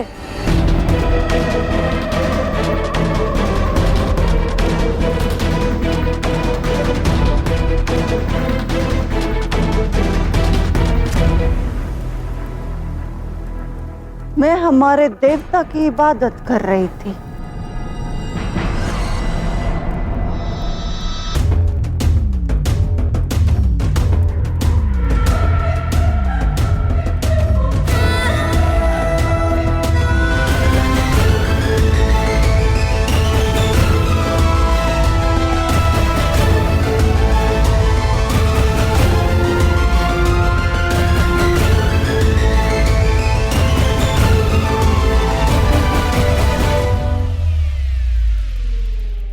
तुमने तो कहा था कि मुझे यहाँ इज्जत और आजादी से रखा जाएगा, ये है तुम्हारी इज्जत, ये है तुम्हारी आजादी, जहां मेरी इबादत में खलल डाला जा रहा है।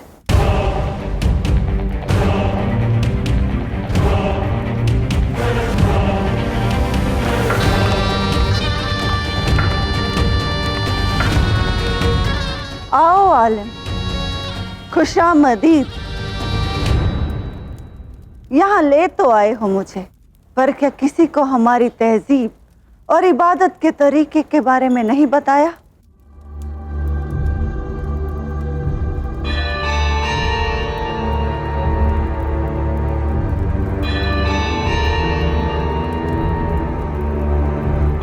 आप अपनी पूजा के लिए मुक्त हैं महारानी। हम किसी भी रीति या धर्म के विरुद्ध नहीं हैं। आपके कमरे से धुआं उठते हुए देखा, इसलिए आपकी सुरक्षा निश्चित करने के लिए हम यहाँ चले गए। सांपों की जीभ से भी ज्यादा दोगले होते हो तुम भारतीय।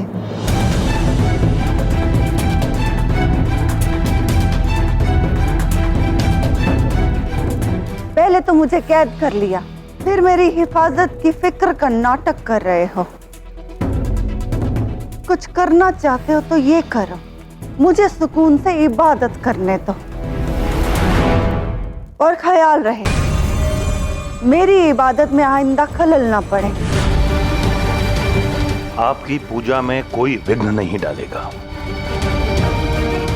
आप निश्चिंत रहें।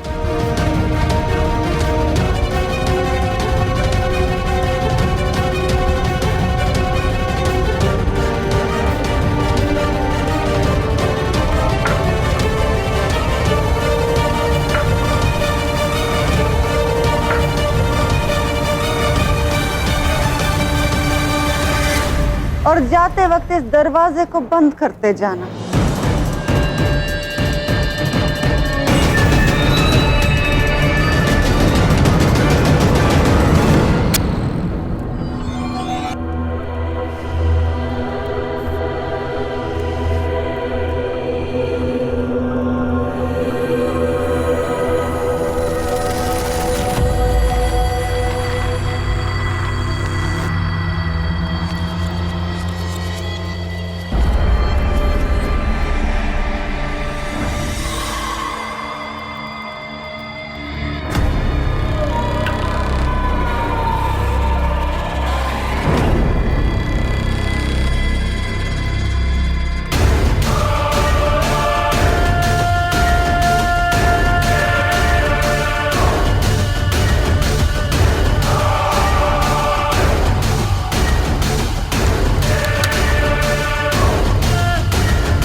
तुम्हारी जिंदगी की उल्टी गिनती शुरू पोरस। अब मौत तुमसे ज्यादा दूर नहीं।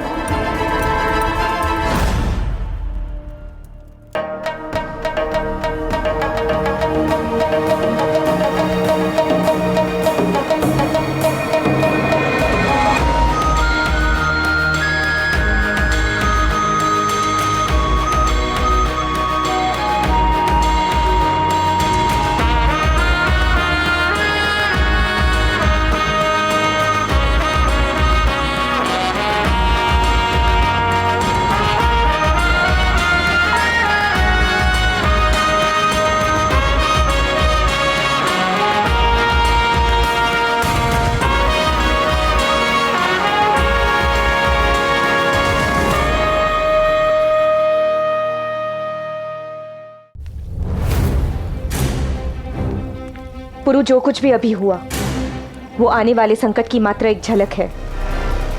जब तक वो यहाँ है वो शांत नहीं बैठेगी। हाँ लाची, इसलिए हमें शीघ्र ही उस सिकंदर के विरुद्ध अपनी योजना को कार्य रूप में लाना होगा, इससे पहले कि उसे यह ज्ञात हो जाए कि उसकी मां यहाँ पौरव राष्ट्र में है। किंतु तुम कहाँ जा रहे हो पुरु? मैं जहां भी जा रहा हूं वहां से शीघ्र ही लौट कर आऊंगा लाची।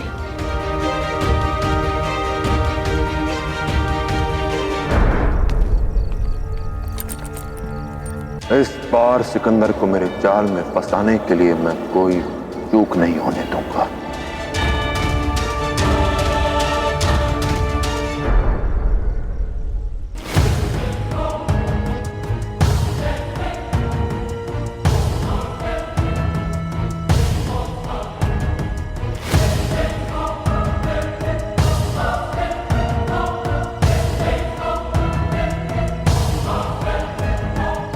सुना है शाह दस्यु से मुलाकात करके आए।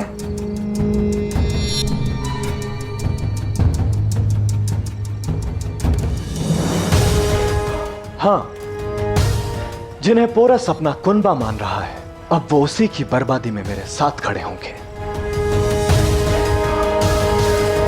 सिकंदर को अपना मुकद्दर मानने चला था वो, अब अपने मुकद्दर से भागने के लिए तर तर की ठोकरें खाएगा वो।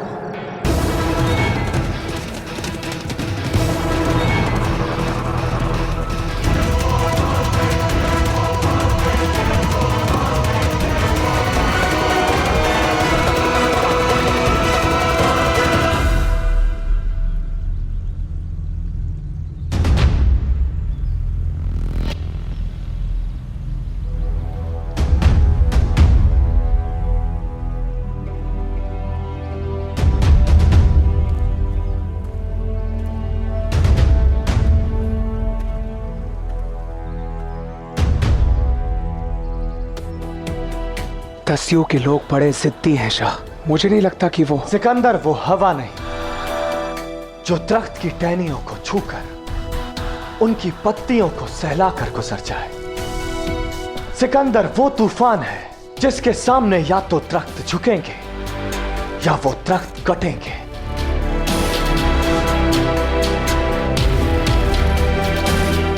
सूरज की पहली किरण पर मैंने उनसे मिलने के लिए कहा था और वो लोग जरूर आएंगे।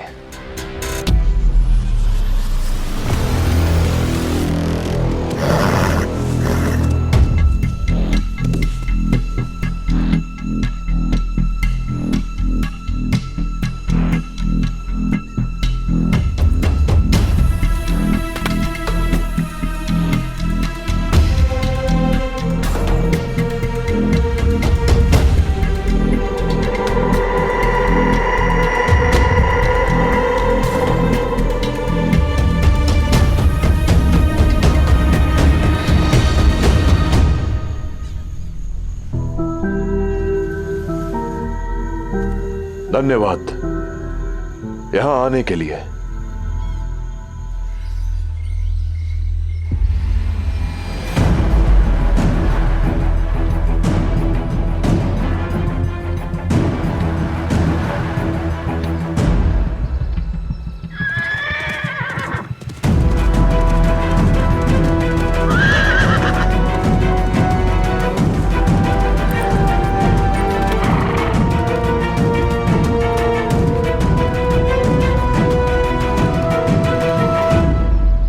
हुजूर, दस्यु आ गए। मगर क्या क्लीटस? मगर वो अपनी पूरी फौज के साथ आए हैं। उनकी ये जरूरत, उनकी सारी फौज खत्म कर देंगे हम आज। सैनिकों! नहीं,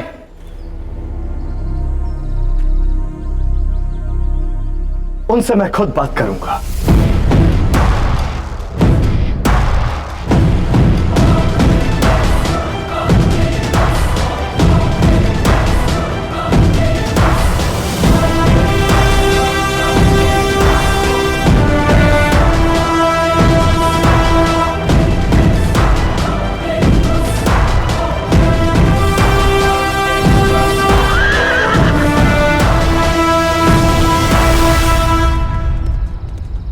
जानता हूं,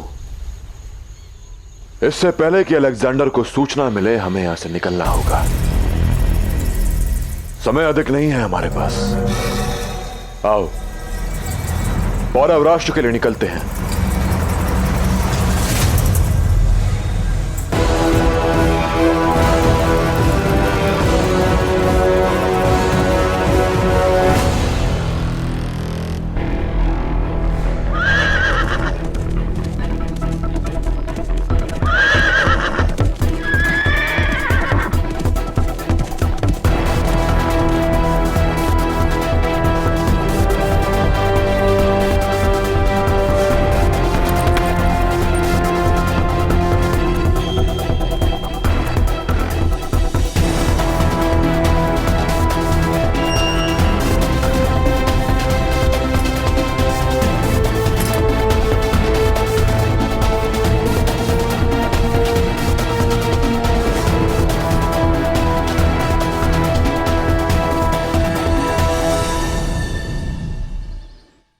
तुम पर विश्वास नहीं किया जा सकता अम्बी कुमार।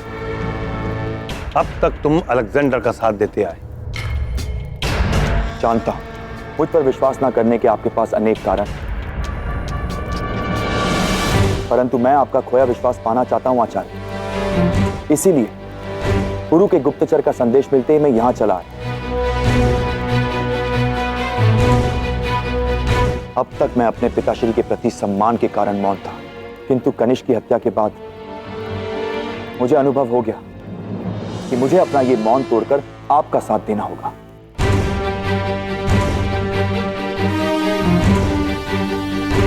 मुझे आभास हो गया कि जिस भांति कनिष्क किसी काम का ना रहने पर उसे मार डाला गया, कल को तक्षशिला के साथ भी यही होगा। सिकंदर अपना लक्ष्य पूरा करने के लिए किसी भी सीमा तक जा सकता है। जो बीत गया उसे बुलाकर आगे बढ़ना ही श्रेष्ठ है आचार्य।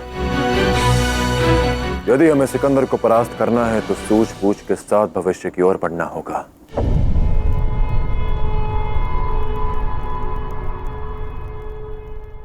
आज अम्बी कुमार फिर से हमारे साथ खड़ा है और यह बात महत्व रखती है।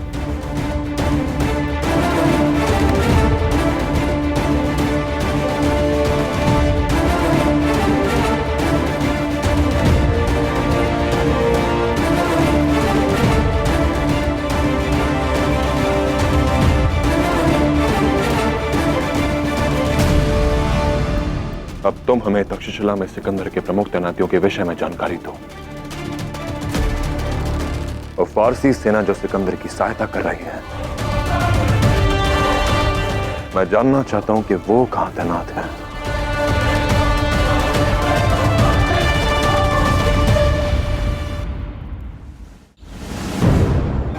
तक्षशिला में आपका इस्तकबाल है शायर दस्यु।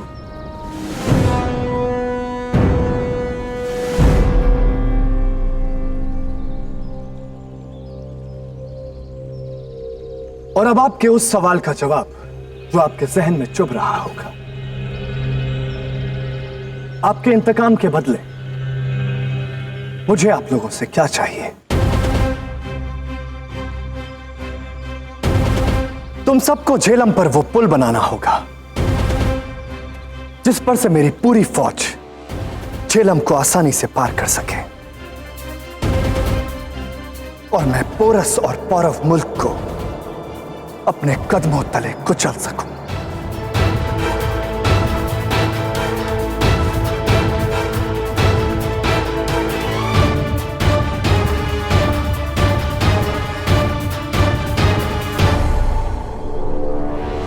तुमसे संधि करने से या तुम्हारे लिए कुछ भी कार्य करने से पूर्व हमारी कुछ शर्तें हैं।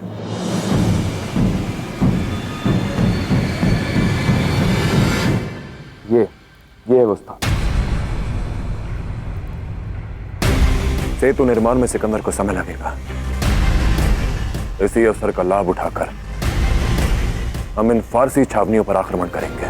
क्या बारसीन और उसका परिवार भी यहां पर है? जी आचार्य, वो सब यहीं हैं और क्लीटस इस फारसी छावनी की सुरक्षा का प्रमुख है। युद्ध लड़ा भले ही रणभूमि में जाता है, पर जीता जाता है राजनीति के अखाड़े में। राजनीति कहती है कि शत्रु को दुर्बल बनाने से पूर्व स्वयं की शक्ति बढ़ा लेनी चाहिए। किसी राज्य के साथ गठबंधन करके। उचित कह रहे हैं आप आचार्य। यदि हमने बारसीन और उसके परिवार को मुक्त करवा लिया तो फारसियों से राजनीतिक संधि कर सकते हैं।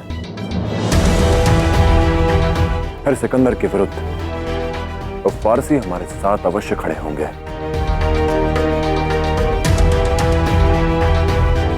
हम आज रात को ही प्रहार करेंगे। ग्रीक सैनिकों को परास्त करके हम बारसीन और उसके परिवार को मुक्त करवाएंगे। यदि राज परिवार यहां बंदी है तो सबसे अधिक सुरक्षा भी यहीं होगी। कितने सैनिक हैं यहाँ? लगभग 2000।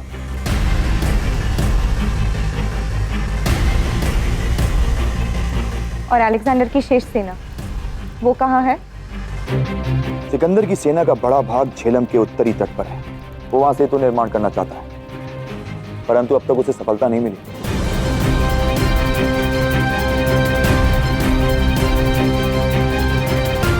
इतनी आसानी से उसे सफलता प्राप्त होगी भी नहीं।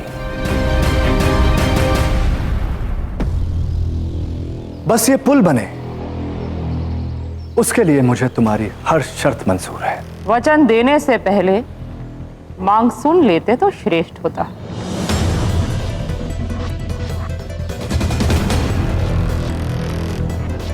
जो सुनकर समझे वो सिकंदर नहीं। तुम्हारी पहली शर्त कि तुम लोग पौरव मुल्क के खिलाफ जंग नहीं लड़ोगे।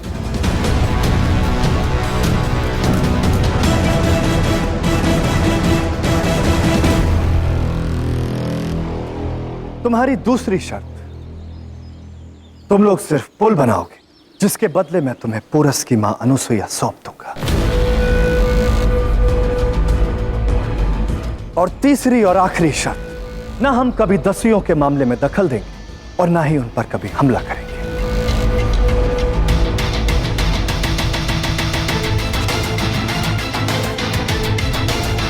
यही ना?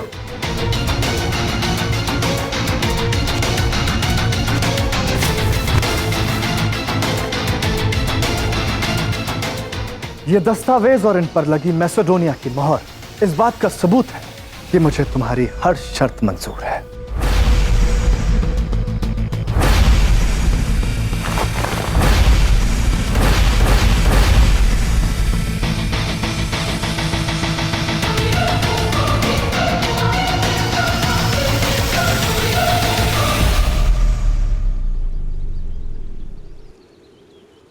कुछ कबूल नहीं तो वो है काम में तेरी। सामान तैयार है और मेरी पूरी फौज और तक्षशिला की सारी आवाम इस पुल को बनाने में तुम्हारी मदद करेगी।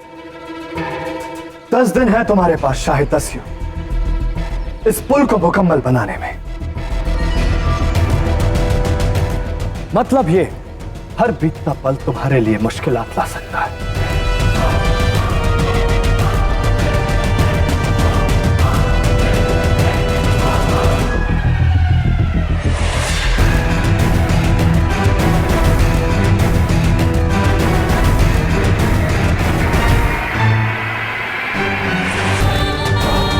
अपने दिन गिनना शुरू कर दो पोरस, मैं आ रहा हूं।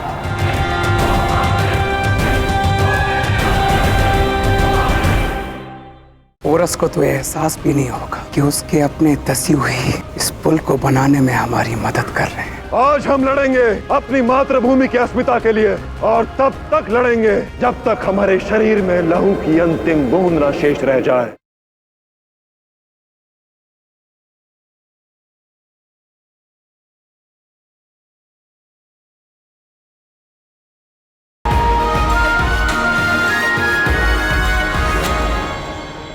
किंतु 2000 की संख्या भी कम नहीं है पुरो। आक्रमण की सूचना अलेक्जेंडर तक पहुंचने में अधिक समय नहीं लगेगा।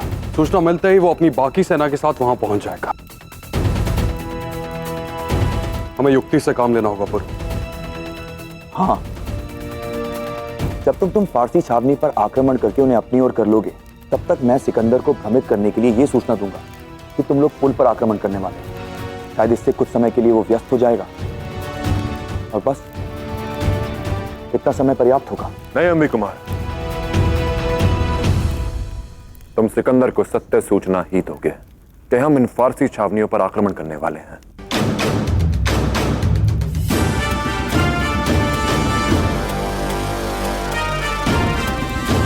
ये तुम क्या कह रहे हो गुरु? ये आत्महत्या है।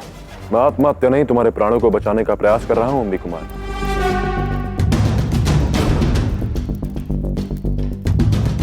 वो सिकंदर है और मैं उसे तुमसे कहीं अधिक समझता हूं। अब मुझे सिकंदर के विरुद्ध अपनी योजना बनानी है। हम शीघ्र ही मिलेंगे।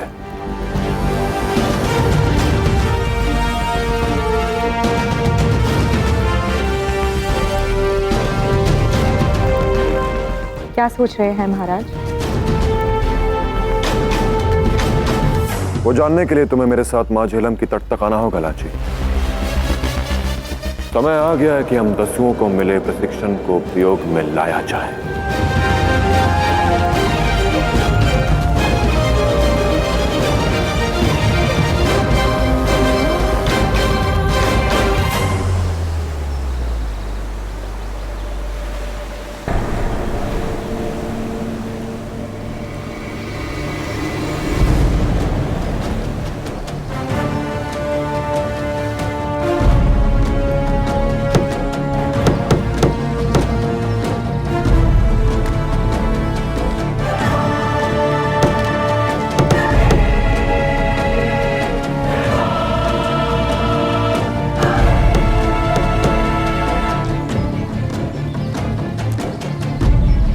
अब फतेह दूर नहीं अलेक्जेंडर।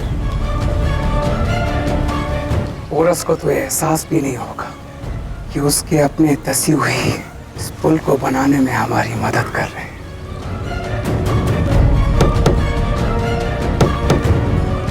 इस पुल के बनते ही हम उस पर हमला कर देंगे और वहां वो पोरस हमले के लिए तैयार भी नहीं होगा। नहीं फेस्टियन, पोरस बाकी दुश्मनों से अलग है। उसकी सोच कुछ अलग तरह की है और वो जरूर कोई ना कोई तरकीब में लगा होगा। लेकिन मैं अलेक्जेंडर इस सोने की चिड़िया भारत को अपनी मुट्ठी में कैद करके रहूंगा।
तुम भारतीय भी अव्वल दर्जे के बेवकूफ लोग होते हो।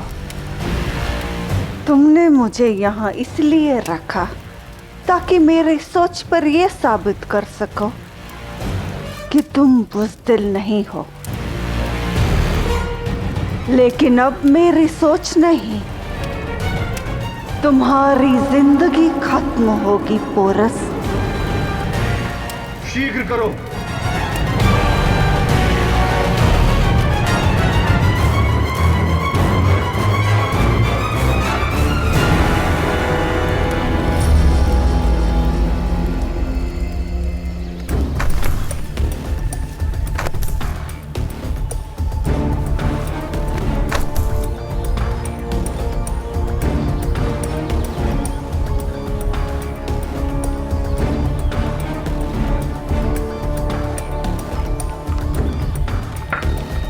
शस्त्र, औषधियों और भोजन का उचित भंडार होना चाहिए।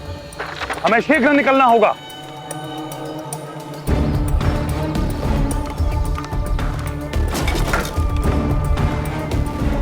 ये पोरस है कहाँ? समझ गए? अलेक्जेंडर मेरे नहीं अपने ही बंधन के पीछे आएगा।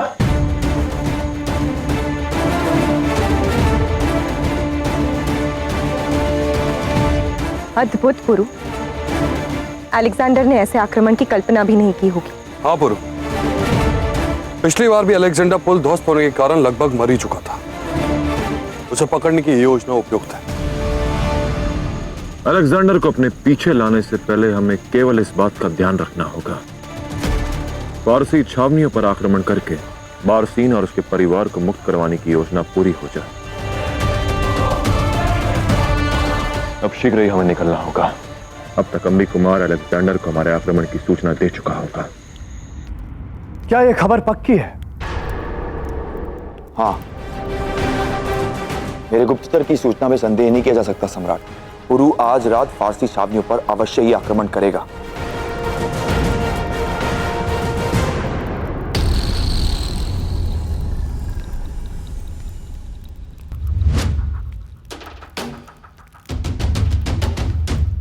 मैं तुम्हारी बात पर यकीन कर भी लूं,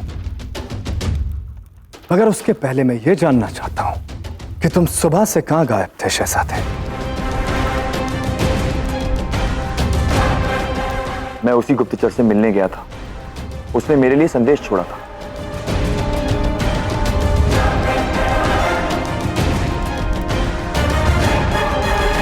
फौज को तैयार रखो हेफेस्टियन।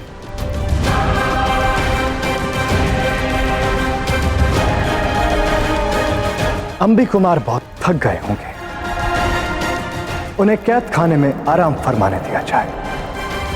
लेकिन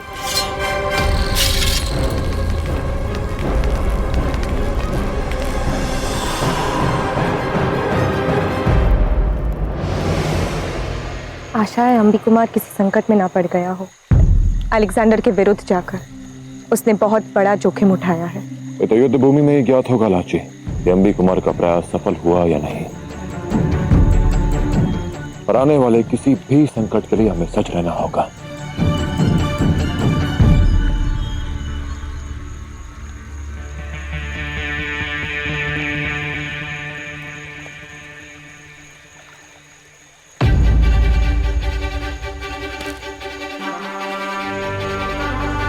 चलो।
विश्वास कीजिए, मैं सत्य कह रहा हूं। पुरु आज रात फारसी छावनी पर ही आक्रमण करेगा।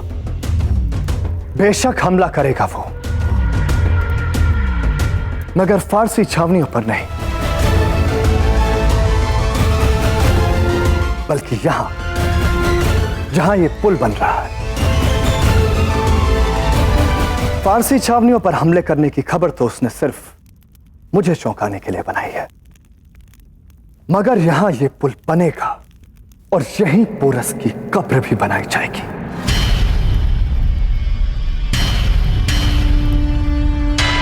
चौंक क्यों गए अंबी कुमार?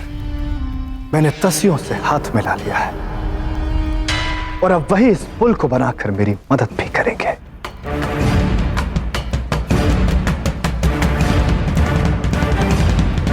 लेकिन यह खबर तुम्हें नहीं पता, क्योंकि शायद उस वक्त तुम अपने उस खास जासूस के साथ मुलाकात में मसरूफ थे।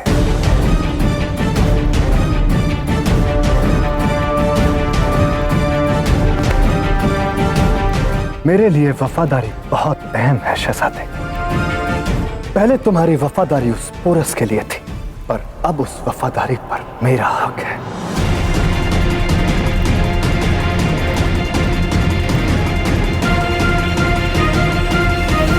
तुमने मेरे साथ गद्दारी की है। मुझे फारसी छावनी भेजकर उस पोरस के हाथों तुम ये पुल तोड़वाना चाहते थे।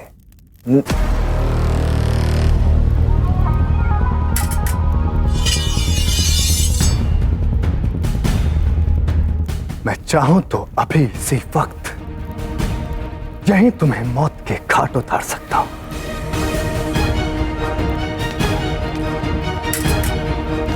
पर मैं चाहता हूं कि मैं तुमसे एक बार फिर मिलूं। पहली बार तुम्हारी गद्दारी साबित करने के लिए कि कैसे पोरस फारसी छावनी के बहाने इस पुल पर हमला बोलना चाहता था, और दूसरी बार यह दिखाने के लिए कि अलेक्जेंडर के रहते उसके ख्वाब को तोड़ना नामुमकिन है।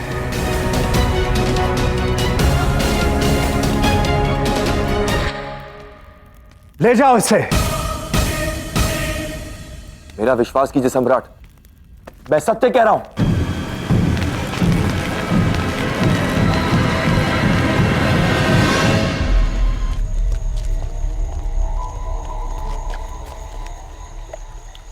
याद रहे, तक्षशिला से लौटते हुए कोई भी इस मार्ग से नहीं आएगा।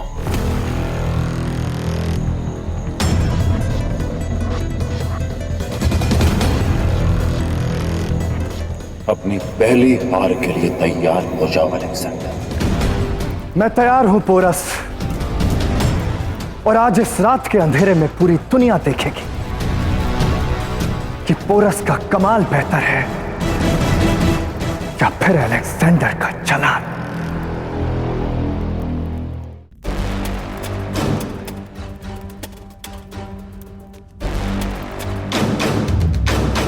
आज का यह आक्रमण मेरा पहला कदम होगा अलेक्जेंडर। मैं शीघ्र ही भारत से तुम्हारी जड़ों को उखाड़ के फिर से मैसेडोनिया भेज दूंगा।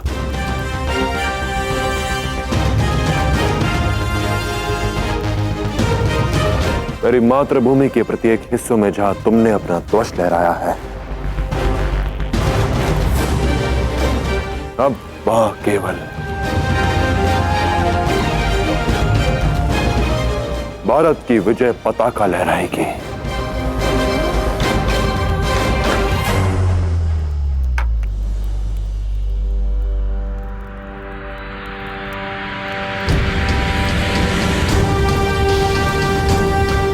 मातृभूमि के लिए हो रहे इस युद्ध में हर पल, हर क्षण मैं तुम्हारे साथ हूं।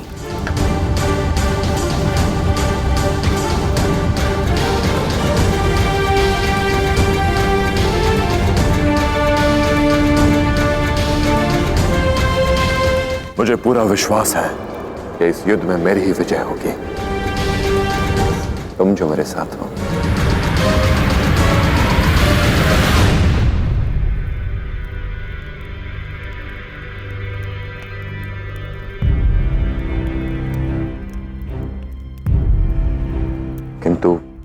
किंतु मैं तुम्हारे साथ नहीं आ सकती। हाँ लाची, पर यह मत समझना कि मैं तुम्हारी क्षमता पर संदेह कर रहा हूं। हर युद्ध के दो पहलू होते हैं। पहला अपने शत्रु पर आक्रमण करना, और दूसरा अपनों की रक्षा करना। शत्रु पर आक्रमण करने तो मैं जा रहा हूं, पर अपनों की रक्षा करने का दायित्व वो तुम्हें संभालना होगा लाची।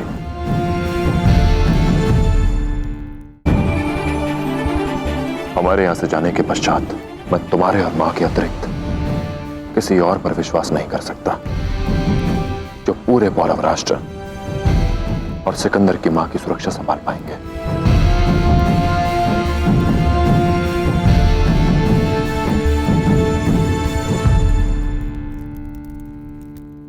अब मैं ये अपने पति की विनती समझूं या पौरव नरेश का आदेश?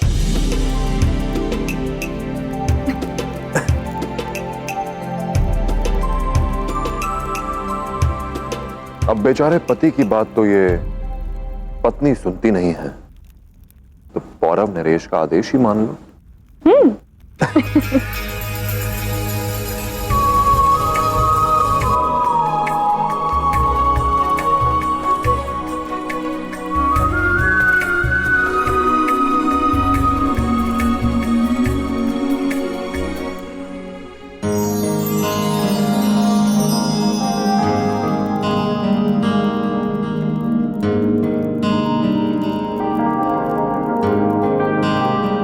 न जाने क्यों पुरु, मुझे ऐसी अनुभूति हो रही है कि इस युद्ध में मुझे तुम्हारे साथ होना चाहिए। तुम मेरे साथ ही तो हो लाची। शुभकामना। कुछ नहीं होगा मुझे।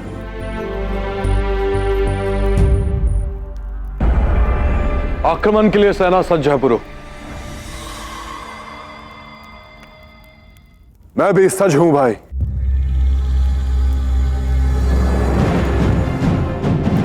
सावधान, पौरव नरेश पधार रहे हैं।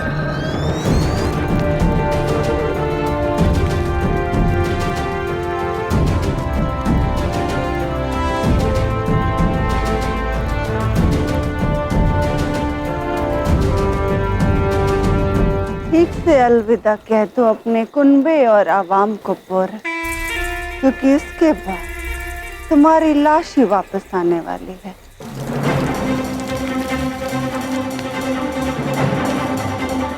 ये युद्ध सत्ता फैलाने के लिए नहीं, ये धर्म युद्ध है। अपनी मातृभूमि की रक्षा करने के लिए जिस पर वो अलेक्जेंडर अपना अधिकार जमा कर बैठा है, और आज रात हम शत्रु पर काल बनकर टूट पड़ेंगे। आज हम लड़ेंगे अपनी मातृभूमि की अस्मिता के लिए, अपनी मातृभूमि की रक्षा के लिए, और तब तक लड़ेंगे जब तक हमारे शरीर में लहू की अंतिम बूंद न शेष रह जाए।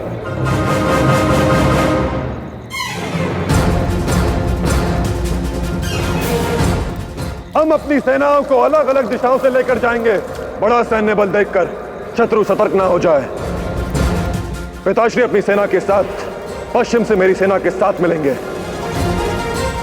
और महाराज हस्ती अपनी सेना को पूरब से लेकर आएंगे।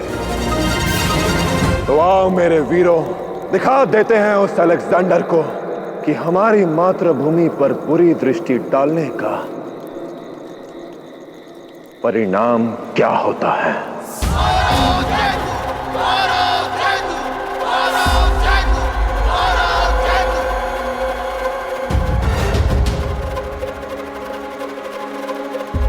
भारत जयतु!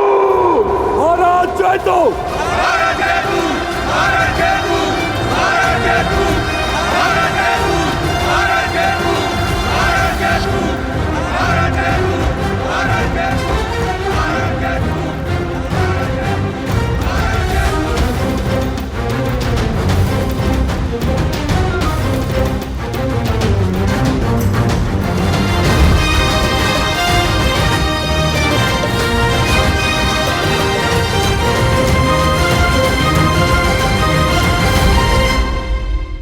हमारी फौज को हुक्म दो कि ये चौकन्ने रहे, क्योंकि अगर आज रात पोरस ने हमला किया तो वो पूरी तैयारी के साथ करेगा। जो भी रस्में करनी है कर लो पोरस। आज कोई भी रस्म या कोई भी ढाल तुम्हें मरने से बचा नहीं पाएगी।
रस्में करनी है कर लो पोरस। आज कोई भी रस्म या कोई भी ढाल तुम्हें मरने से बचा नहीं पाएगी। अब ये आरती की थाल फिर से सज होगी विजयी महाराज पुरुषोत्तम के स्वागत के लिए।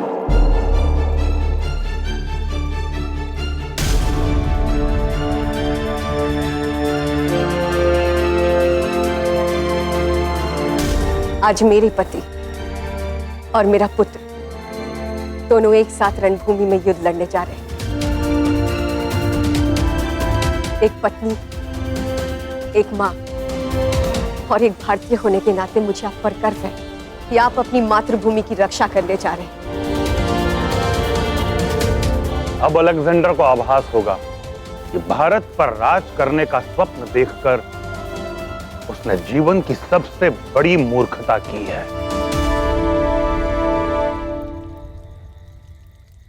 भारत मां का आशीष सदैव साथ रहे। विजयी भव।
विजयी भव।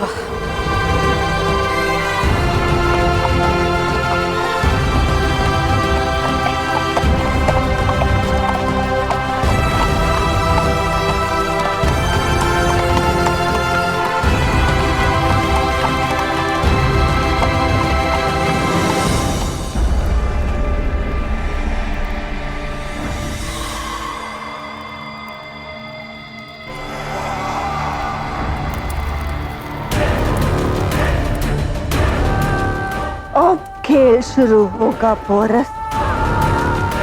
अब तुम ज़्यूस की पुजारन का जलाल देखोगे।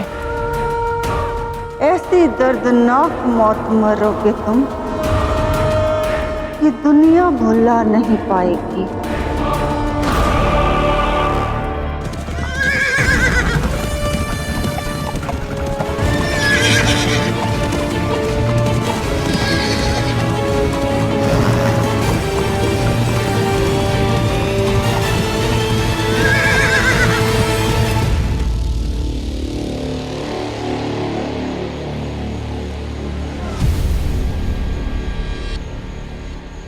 भाई, झेलम तट पर सब सज है? हाँ पुरु, सभी सैनिकों को स्पष्ट आदेश दिया गया है कि जब तक हम अलेक्जेंडर को उस दिशा में न ले जाएं, कोई भी पानी में प्रवेश नहीं करेगा। अब अलेक्जेंडर और महारानी ओलंपिया को यह ज्ञात होगा कि हम भारतीय अपने शत्रु को मातृभूमि से खदेड़ने के लिए किसी भी सीमा तक जा सकते हैं।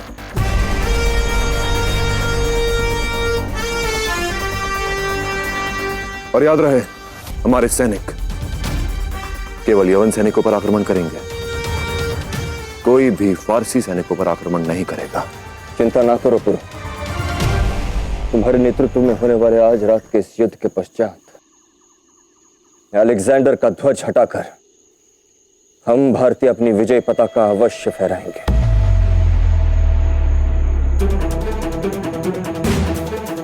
अब हमें विभाजित होना चाहिए। रणभूमि में मिलेंगे।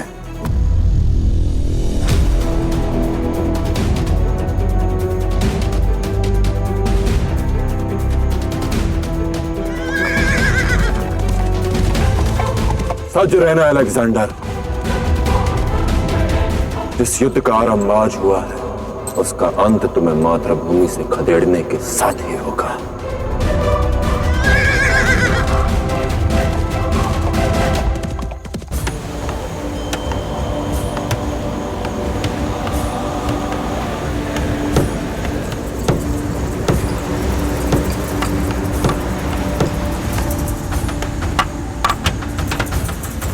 शाह, इन दस्युओं ने तो कमाल कर दिया। एक दिन में इनकी रफ्तार देखकर लगता है कि 10 दिन नहीं बल्कि 7 दिन में ये लोग पुल को तैयार कर लेंगे। बेशक हेफेस्टियन, पर अगर वो पोरस कोई परेशानी ना खड़ी करे तो।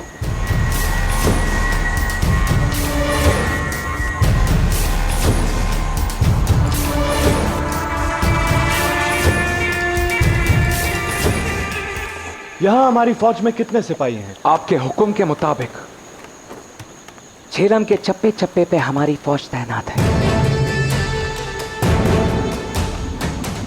कुछ 20,000 सैनिक हैं। हमारी फौज को हुक्म दो कि ये चौकन्ने रहें, क्योंकि अगर आज रात पोरस ने हमला किया तो वो पूरी तैयारी के साथ करेगा।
लाची,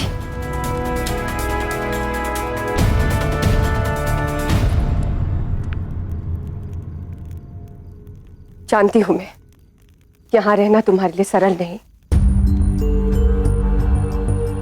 आज तक पुरु के हर युद्ध में तुम उसका साथ देती आई हो, और आज वो अकेला गया है। तुम्हारे हृदय में जो बीत रही है उसकी दशा में समझ सकती हूँ लाची। ये मत सोचना कि तुम उसके साथ रणभूमि में नहीं तो तुम उसका साथ नहीं दे पा रही। एक स्त्री पुरुष की शक्ति हर प्रकार से बन सकती है, और तुम पुरु की वो शक्ति हो जो उसकी अनुपस्थिति में भी उसके राज्य, उसकी प्रजा, सबका ध्यान रख रही हो। राज्य से जुड़े सारे दायित्व उन सबको निभा रही हो। कितनी समानता है ना आप में और पुरु में। जाने से पहले उसने भी मुझे यही कहा था।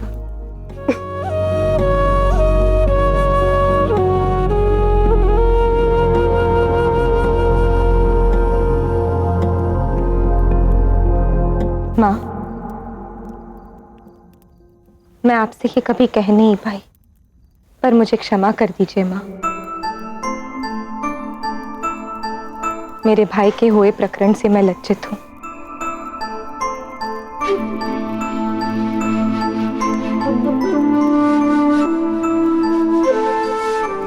लज्जा की नहीं, गर्व की पात्र हो तुम लाची। जानती हूं मैं, एक भाई को खो देने के बाद कोई भी बहन अपना विवेक खो देती है।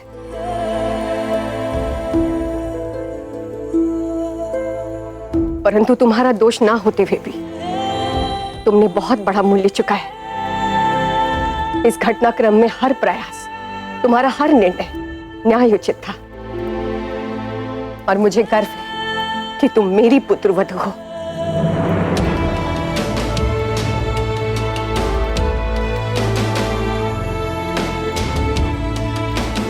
कभी भी अपने आप को अकेला मत समझना।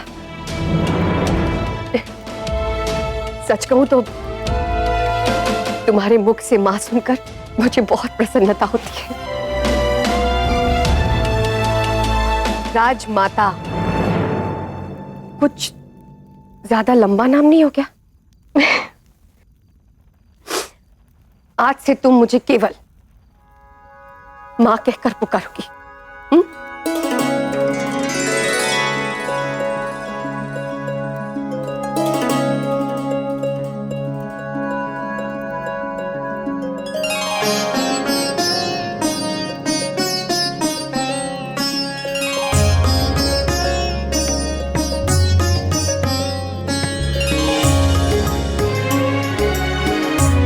बस बस, अब जाकर विश्राम करो।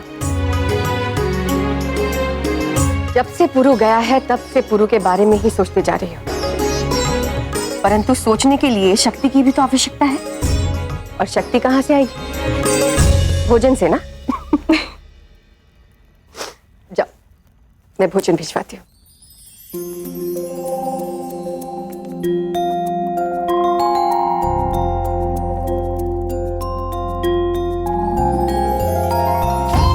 जिसे इतना प्रेम करने वाली पत्नी मिले, उस पुरु को कुछ नहीं होगा।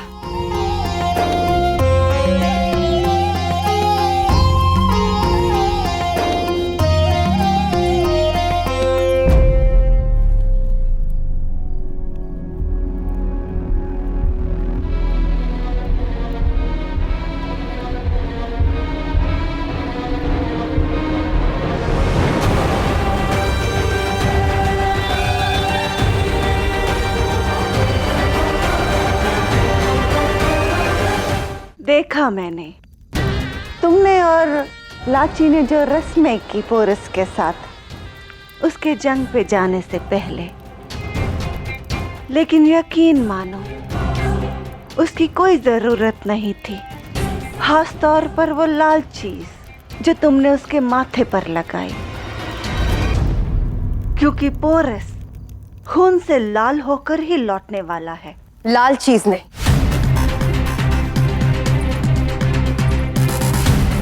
कुमकुम कहते हैं उसे। ये एक कुमकुम जहां पवित्रता और मंगलता का प्रतीक है, वहीं शक्ति का संकेत भी है। यही कुमकुम जब शपथ लेकर माथे पर त्रिपुंड बनता है, तो हर योद्धा के अंदर एक महाकाल जगता है, जो शत्रुओं का संहार करता है। और वही शत्रु उनके सामने घुटने टेक देते हैं। घुटने तो सारा भारत टेकेगा मेरे और मेरे बेटे के सामने। मार डालेगा मेरा अलेक्जेंडर तुम्हारे बेटे को। पोरस कैसी मौत मरेगा तुम्हें अंदाजा भी नहीं होगा। अनुमान तो आपको मेरे बेटे पुरु की शक्ति का नहीं है राजमाता ओलंपिया।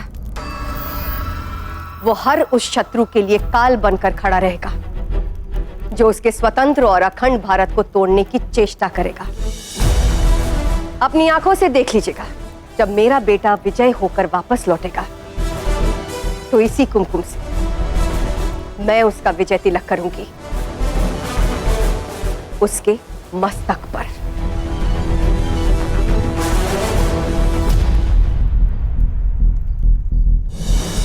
राजमाता ओलंपिया को उनके कक्ष में लेके जाओ, उन्हें विश्राम करने की आवश्यकता है। जो करना उनके लिए कठिन होगा।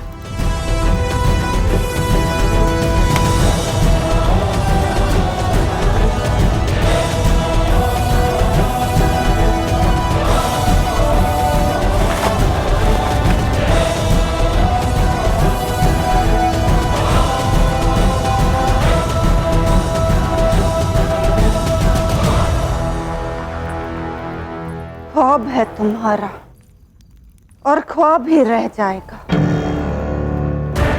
जब खून से लथपथ होकर तुम्हारा बेटा मुर्दा घर वापस लौटेगा,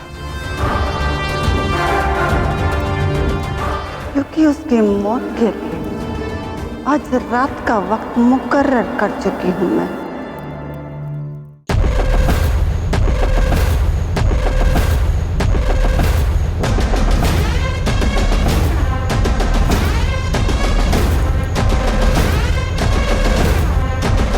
ये वो स्थान है जहां क्लीटस अपने विश्वसनीय सैनिकों के साथ तैनात रहता है।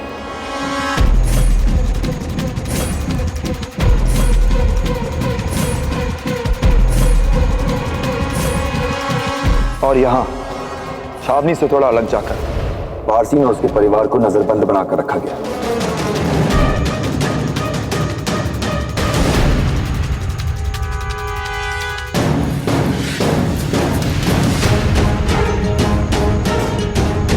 वीरों, योजना के अनुसार आगे बढ़ो।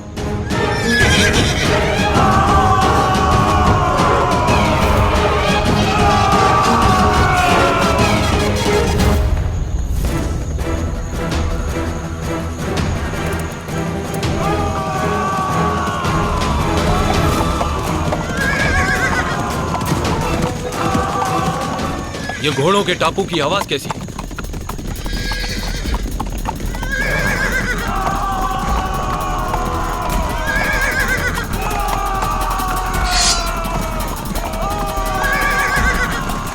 होशियार, हम पर हमला हुआ है।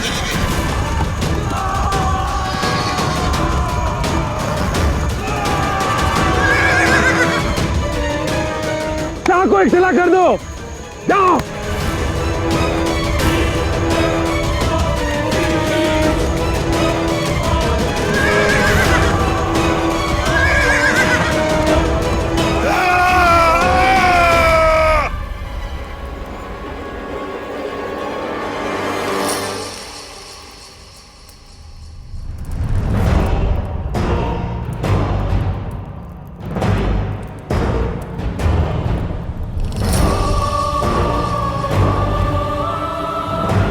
चाहूं तो एक पल में तुम्हारा खात्मा कर सकती हूँ पोरस, मगर मैं ऐसा नहीं करूंगी। मैं पहले तुम्हें तड़पाऊंगी। जो दर्द तुमने मुझे और मेरे बेटे को दिया है उसे सूद समेत लौटाऊंगी।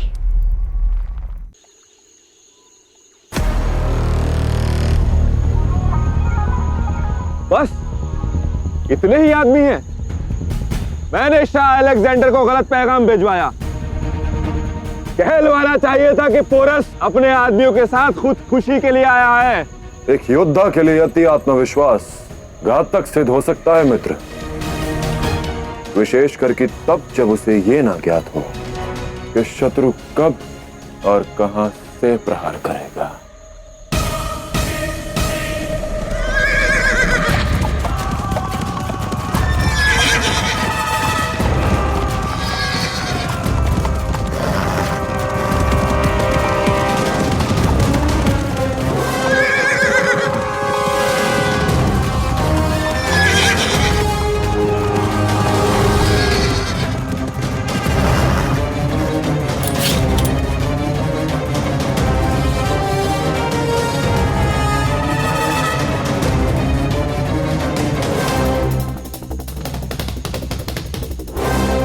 कहा था ना मैंने, अति आत्मविश्वास घातक सिद्ध होगा।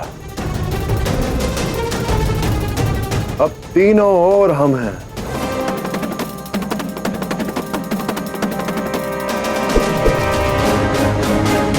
अब कहां जाओगे?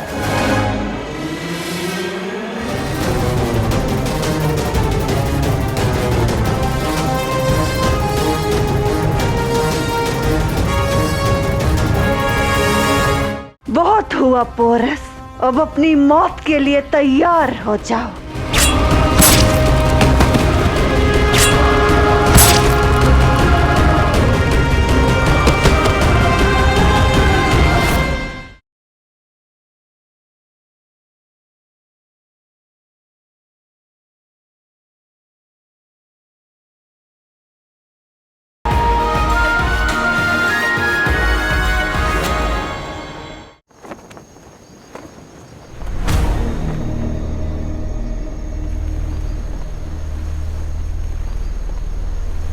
हमला! आक्रमण!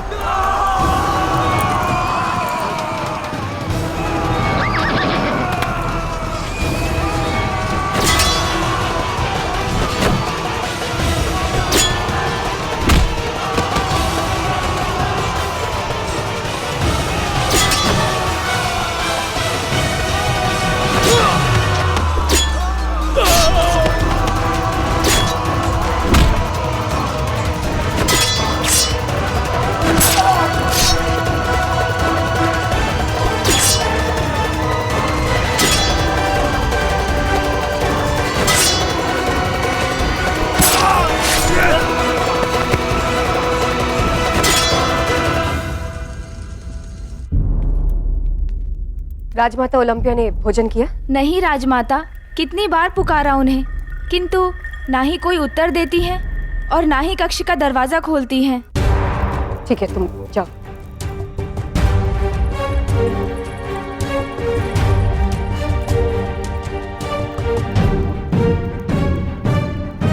ये ओलंपिया कर क्या रही है?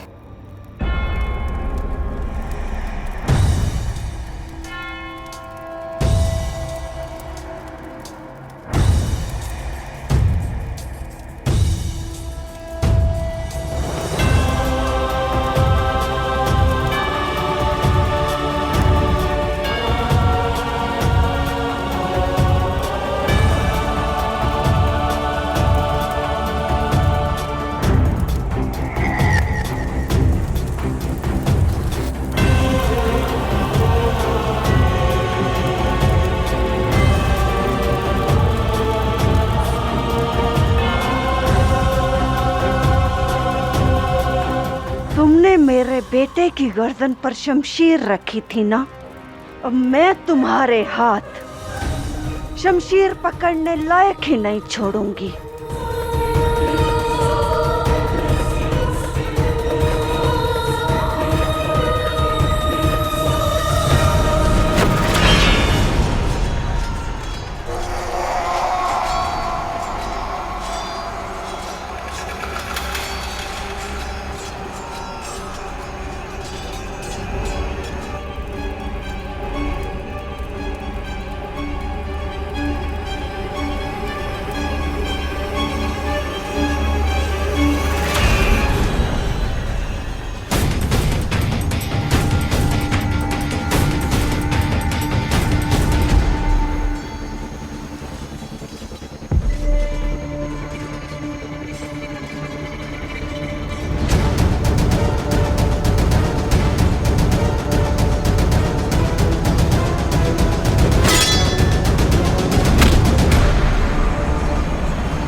तुम ठीक तो हो?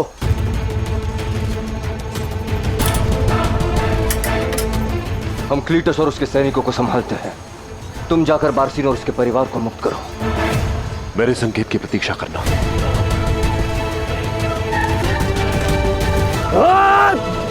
हम पर हमला हुआ है, चाहे जो भी हो।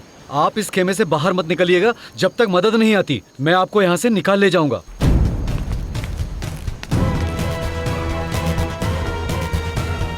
कोई अलेक्जेंडर के खेमे पर हमला क्यों करेगा? हाँ, कौन हो सकता है? पोरस। एक वो ही है जो अलेक्जेंडर के घर में घुसकर हमला कर सकता है। उसने जुबान दी कि वो हमेशा मेरी हिफाजत करेगा। वो अपनी जुबान निभाने आ गया है। अलेक्जेंडर को जवाब देना।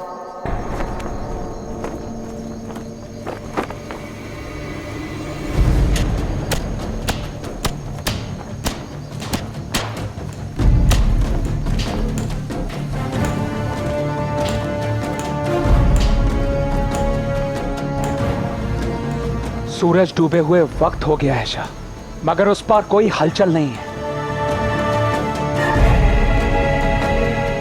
सब खामोश सा है। ये तूफान से पहले की खामोशी है इफेस्टियन। पोरस आज रात हमला जरूर करेगा।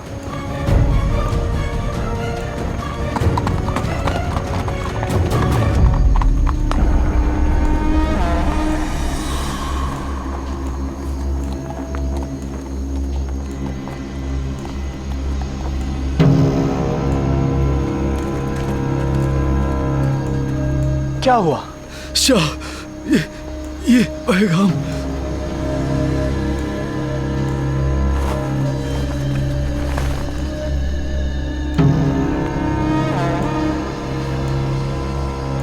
Porous, Porus, porous.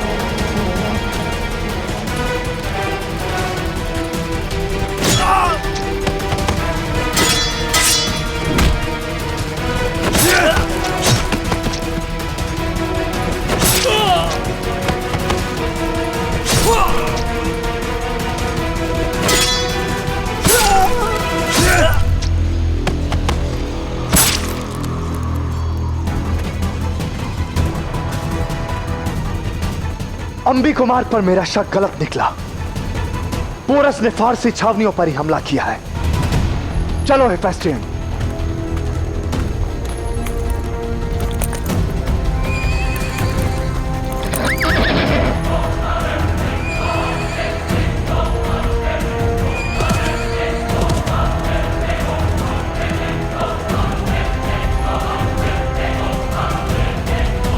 आज रात मैं तुम्हें नहीं बख्शूंगा पोरस।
अपनी ताकत दिखा रहे हो मुझे पोरस? हाँ, कब तक? आज तुम्हारे हथियार और हिम्मत मेरे काले जादू के आगे दोनों ही हार जाएंगे।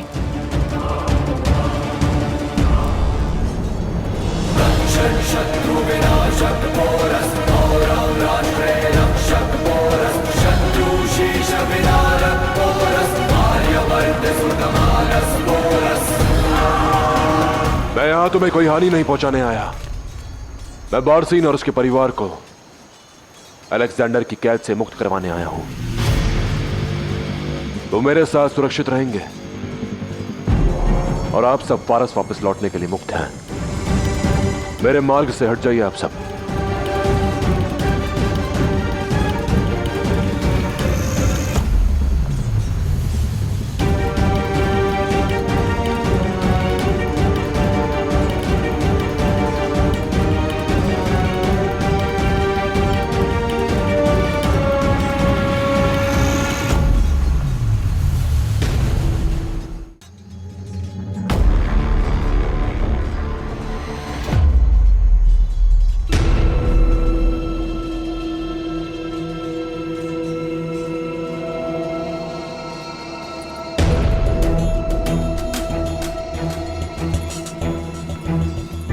हरसन, तुम आराम से बैठी हुई हो। बेवकूफी की है पोरस ने। उसे पता है कि अलेक्जेंडर की छावनी है।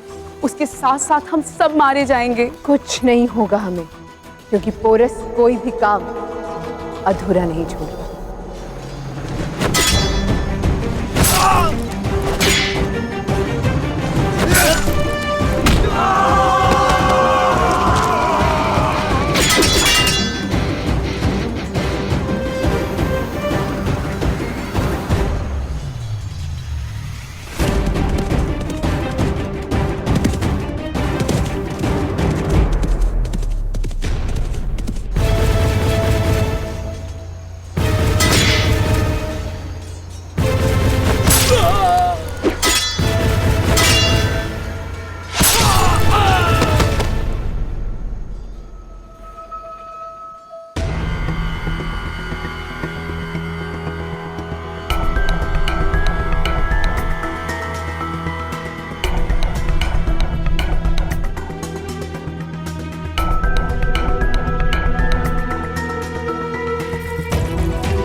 मैंने जो पौरव मुल्क में किया उसकी सजा देने आई।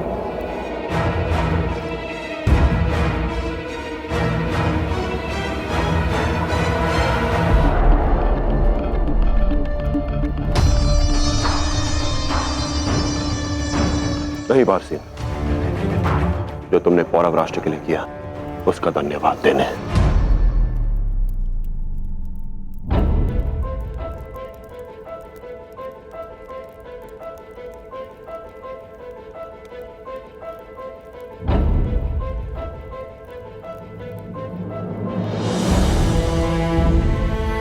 शुक्र है तुम आ गए पुरुष।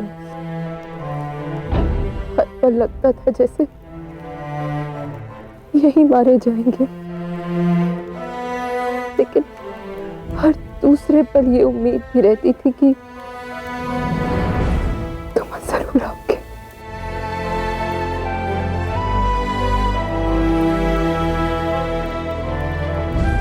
बारसीन,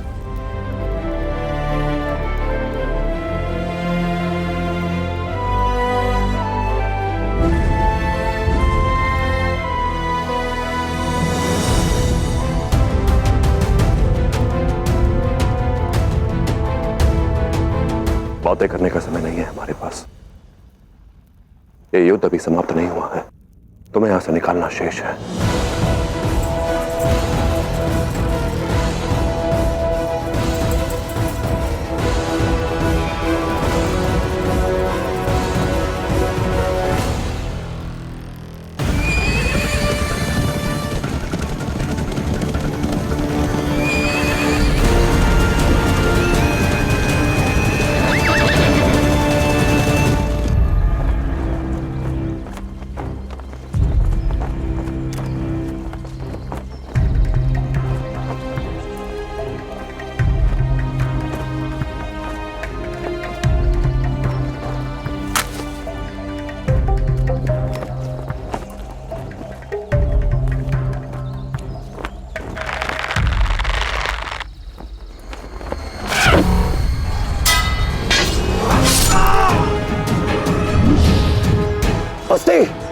गुरु का संकेत।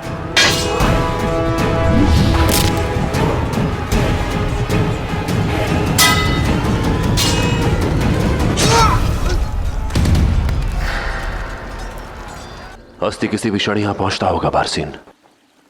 वो आप सभी को सुरक्षित पौरव राष्ट्र ले जाएगा। तब तक मेरे वीर आपकी रक्षा करेंगे। और तुम पोरस, अब तक अलेक्जेंडर को खबर मिल चुकी होगी। यही तो मैं चाहता हूं बारसीन, कि अलेक्जेंडर को शीघ्र ही सूचना मिले और वो मेरे पीछे आए।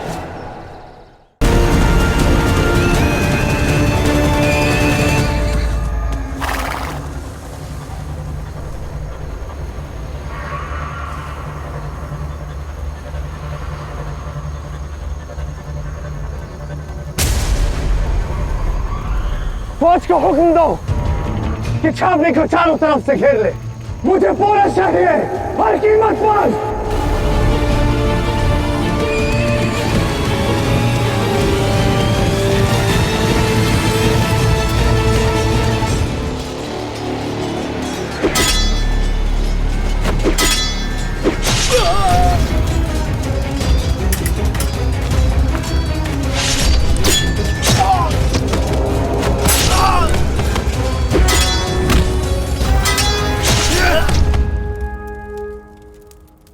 बहुत हुआ पोरस, अब अपनी मौत के लिए तैयार हो जाओ।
अगर वो पूरब की तरफ गया तो मैसेडोनिया कभी नहीं लौटेगा।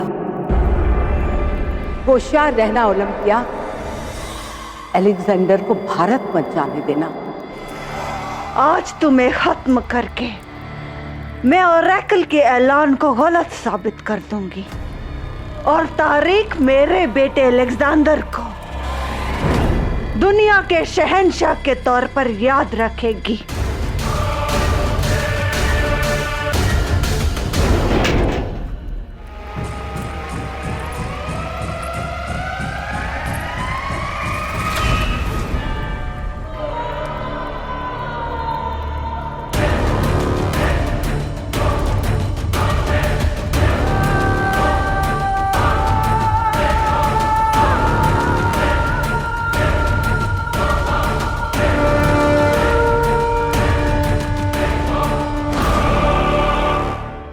तुम्हारा पाँव घायल है पुरु, ऐसी अवस्था में तुम वहां नहीं जा सकते। नहीं पिताश्री, हस्ती को मेरी आवश्यकता है, मुझे जाना होगा।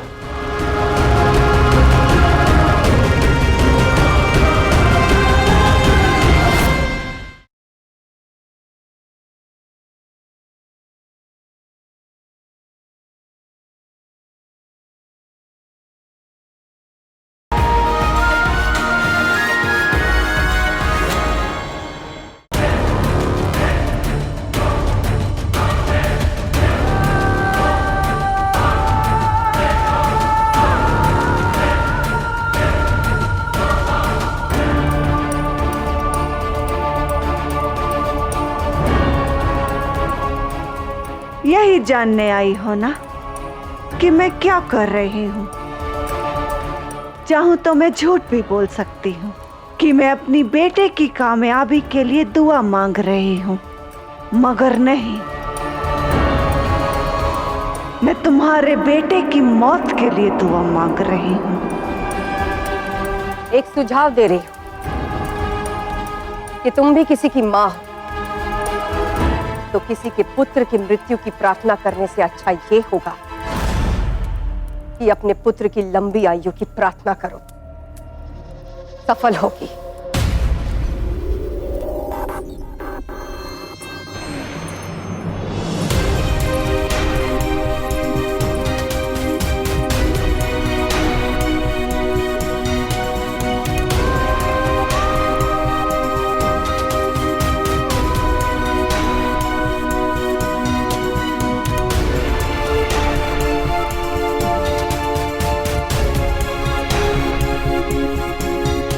आज रात मेरी इबादत में खलल डालकर एक दिन की जिंदगी और देती तुमने अपनी औलाद को, लेकिन कल तुम्हारा बेटा नहीं बचेगा, पोरस मरेगा।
जिन्होंने तुम पर आक्रमण किया है उनका रक्त बहेगा इसी धरती पर। नहीं पिताश्री, हम अपना लक्ष्य पा चुके हैं। बारसीन और उसका परिवार पौरव राष्ट्र के लिए निकल चुका होगा। अब हमें भी नौकाओं तक जाना चाहिए।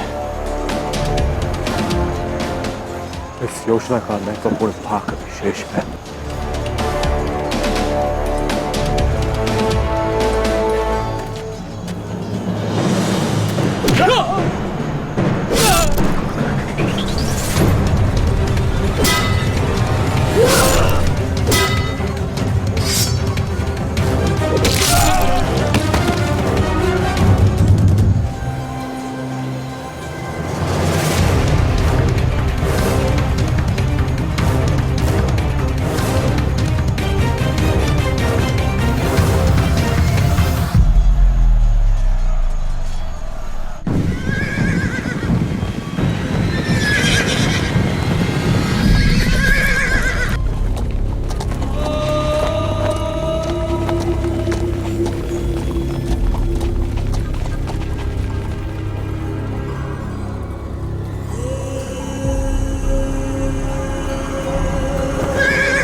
लीडर्स।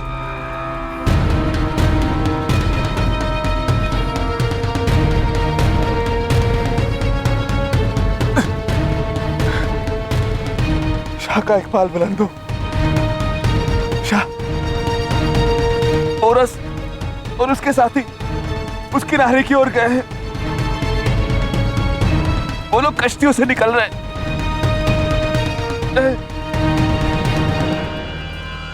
तो फिर पोरस की जिंदगी की कश्ती भी वहीं डूबेगी।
लगता है अलेक्जेंडर यहां पहुंच चुका है। इस नौका की दिशा बदलो और शेष नौकाओं को यहीं आसपास ठहरने को कहो। वो स्वयं हमारे जाल में फंसने आ रहा है।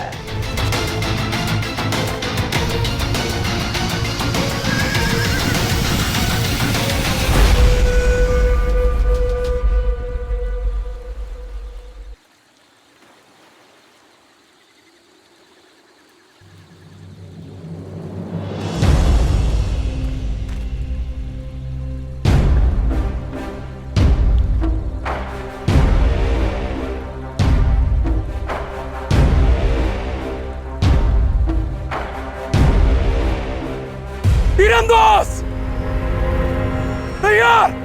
नहीं, पोरस किसी तीर से नहीं बल्कि मेरे हाथों मेरी तलवार से मरेगा। नौका उस तरफ लो।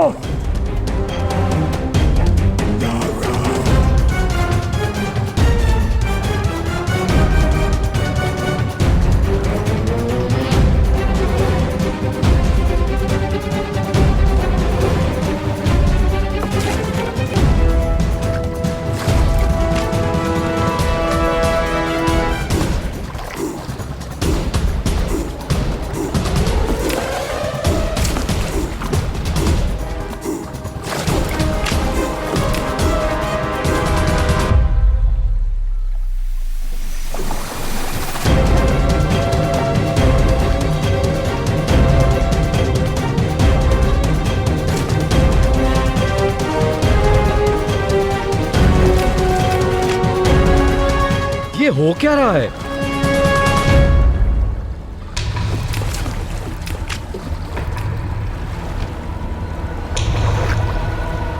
पोरस ने हमें अपने जाल में फंसाया है। जल्दी करो, हमें जल्द से जल्द किनारे पर पहुंचना है।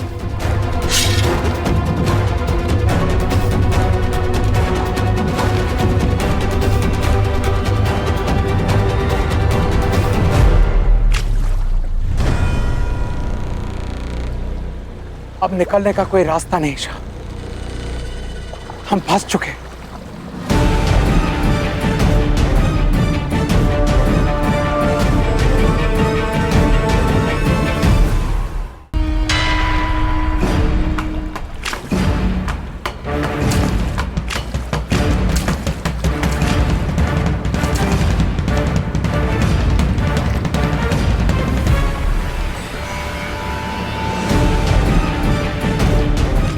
इस खेल को अभी इसी वक्त पर यही खत्म करते हैं पोरस।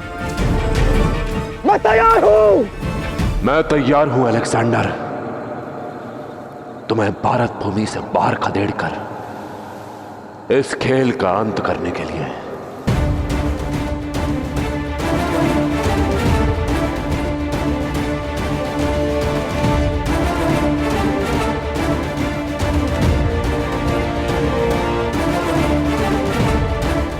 हस्ती बारसीन और उसके परिवार को लेकर अब तक नहीं पहुंचा।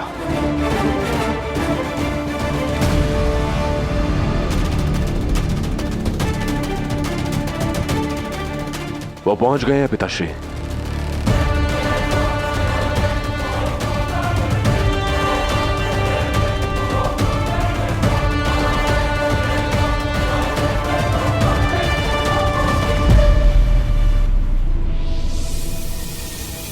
हस्ती कहाँ है बारसी?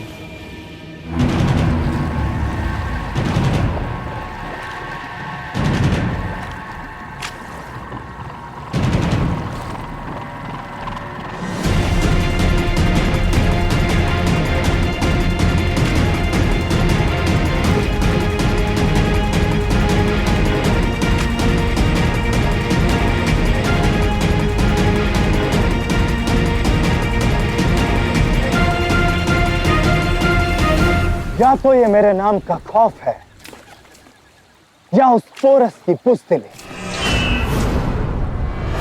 मुझसे जंग करने के लिए अपनी जगह अपने भाई को भेज दिया उसने। नहीं अलेक्जेंडर, मैं तो यहाँ ये सिद्ध करने आया हूँ कि पुरु ही क्या बल्कि पौरव राष्ट्र का कोई भी नागरिक ना तुमसे डरता है और ना ही कायर है। हाँ, मैं पुरु का भाई तुमसे लड़ने आया हूं क्योंकि मेरे रहते हुए तुम उस पर एक खरोंच भी नहीं मार सकते।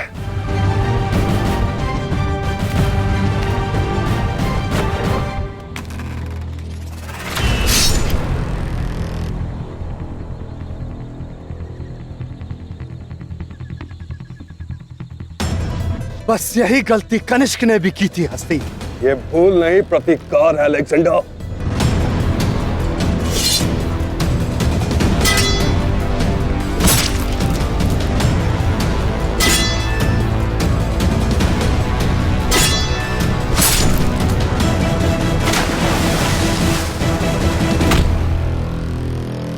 मैं हस्ती को एक खरोश भी नहीं आने दूंगा।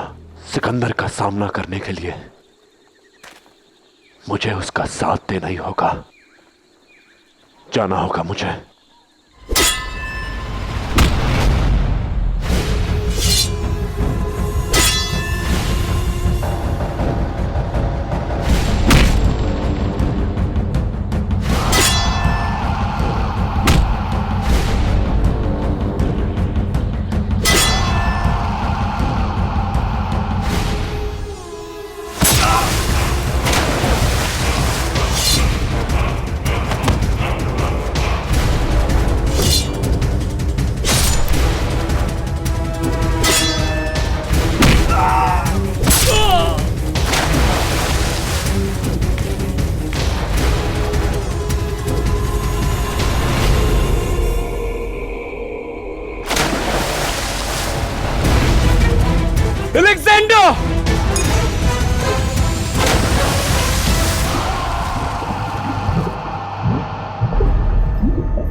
अब एक तो आना चाह।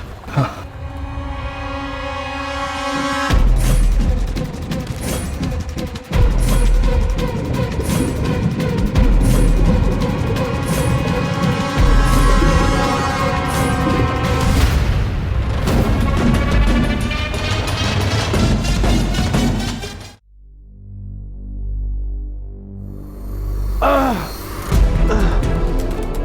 पुरु,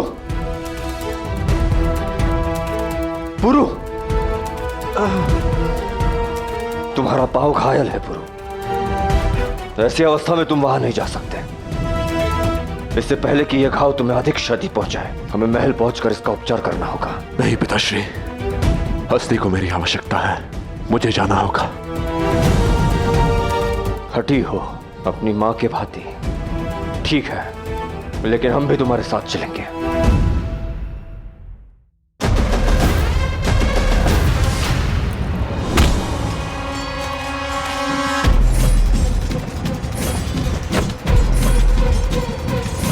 महाराज हस्ती घायल हैं, जल्दी से नौका और लो।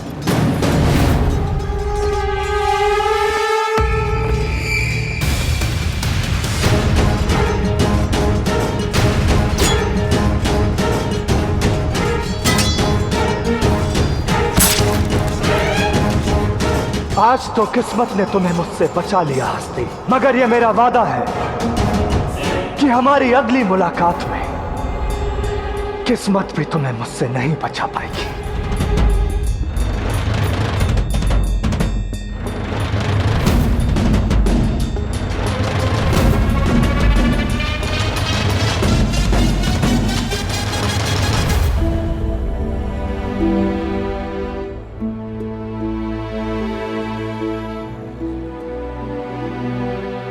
हम हस्ती को शीघ्र ही वापस लेकर लौटेंगे बारसीन।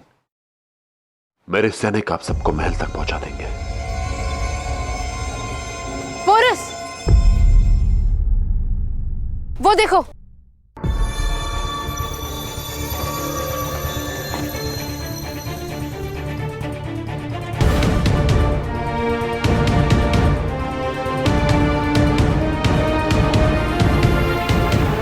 हस्ती, तुम ठीक तो हो ना भाई?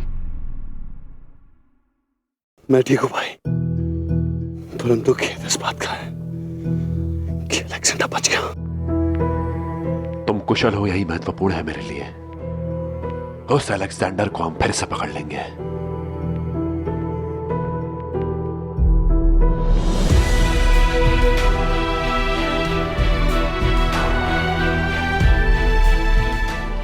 अब शीघ्रता कर, पौरव राष्ट्र अपने विजयी राजा का स्वागत करने को आतुर होगा।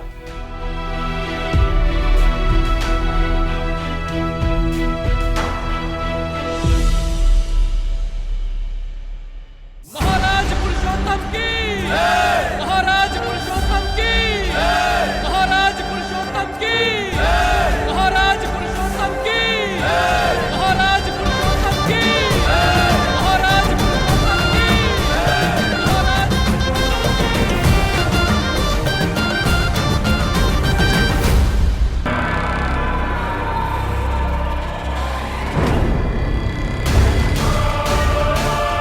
अगर तुम्हारी माँ मेरी इबादत में खलल ना डालती पोरस, तो तुम तारीख बन चुके होते आज। लेकिन मैं चुप नहीं बैठूंगी अनुसुईया। अलेक्जेंडर की माँ हूं मैं, शिकस्त भूलूंगी नहीं।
तुम्हारे जख्म इस बात का सबूत है कि मेरा बेटा सही सलामत है और मेरे देवता ज़्यूस मेरे साथ हैं, और आज रात भी होंगे जब मैं तुम्हारा खात्मा करूंगी पोरस।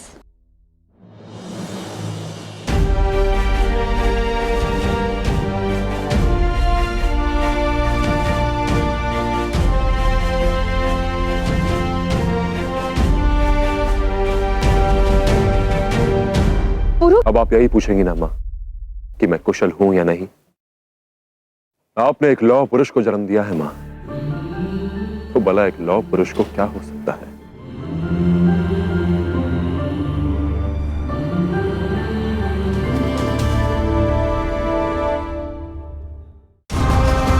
या तो मेरे साथ दिल और जोश से लड़ो या पौरव मुल्क लौट जाओ। चौंको मत, क्योंकि अब तुम लोग जियोगे भी अलेक्जेंडर के साथ और मरोगे तो भी अलेक्जेंडर के साथ।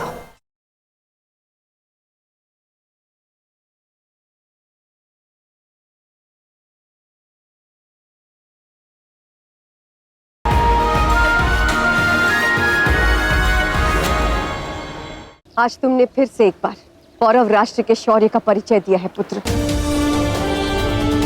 तुमने सबको प्रेरणा दी है पुरु, जिससे आने वाले समय में हमारी हर पीढ़ी विदेशी शक्तियों के विरुद्ध खड़ी होगी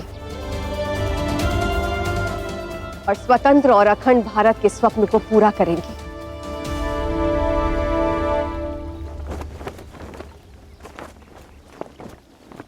ये विजय का आरंभ है और ईश्वर से प्रार्थना करती हूं कि अलेक्जेंडर के भारत छोड़ने के बाद ही संपन्न हो। ये भी अवश्य होगा मां, पर इसमें कुछ समय लगेगा। जो घाव हमने अलेक्जेंडर को दिए हैं, उससे उभरने में उसे कुछ समय लगेगा।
मुझे मुआफ कर दीजिएगा।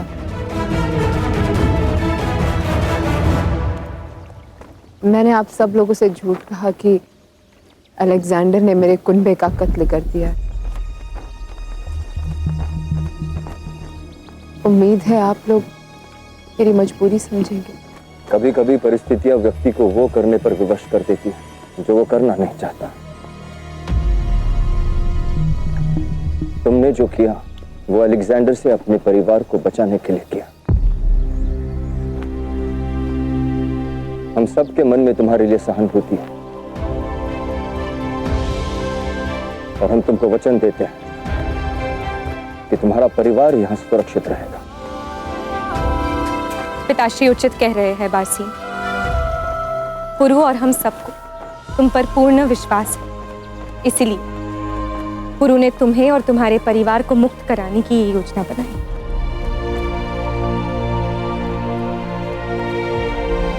तुम वाकई एक मुहाफिज हो पोरस, जो केवल अपने मुल्क को ही नहीं बल्कि अपने दोस्तों की भी हिफाजत करना जानता है। दुआ करती हूँ तुम जल्द ही अलेक्जेंडर को शिकस्त दो। ऐसा ही होगा बारसिंह, क्योंकि पुरु की नियति यही है।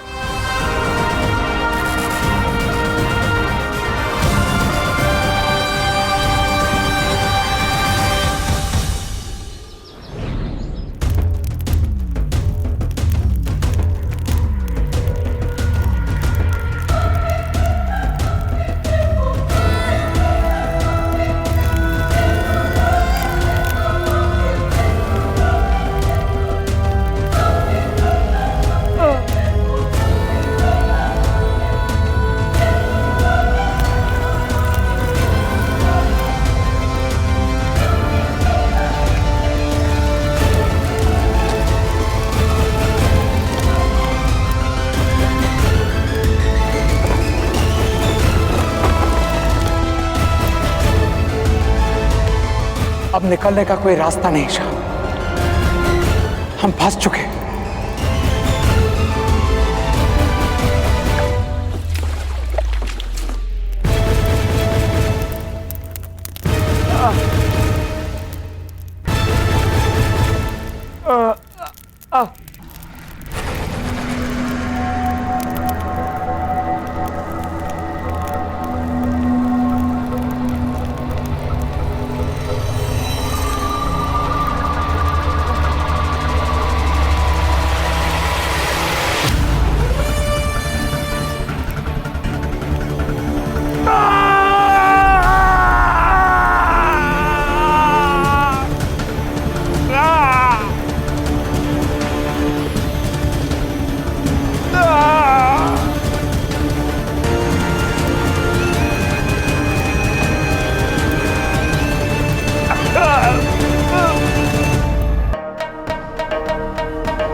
अपना दर्द बर्दाश्त करो क्लीटस।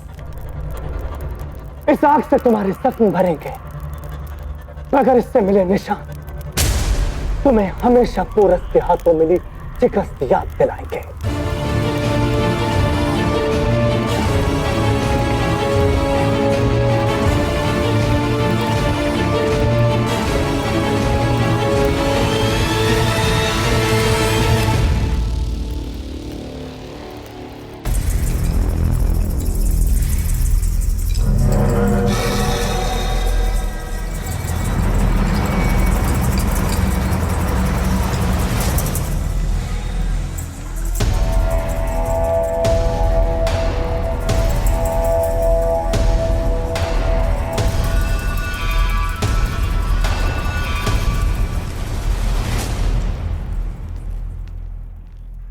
तुम पर शक करके तुम्हारी खबर को झूठा मानकर मैंने बहुत बड़ी कीमत चुकाई है अंबी कुमार। कुछ लोग जंग में शिकस्त खाकर पछताते हैं, पर मैं शिकस्त से सीख लेता हूं। तुमने अपनी वफादारी साबित की अंबी कुमार।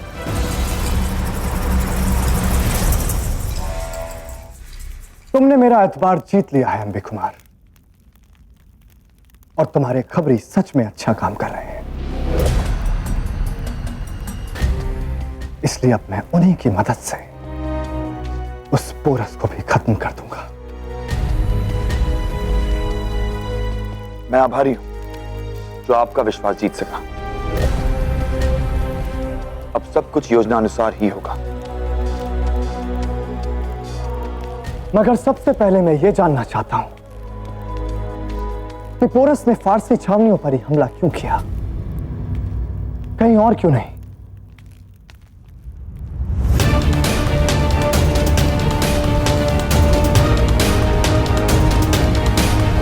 पारसीन? हाँ जी, पोरस पारसीन के साथ साथ उसके कुंबे को भी लेकर गया है।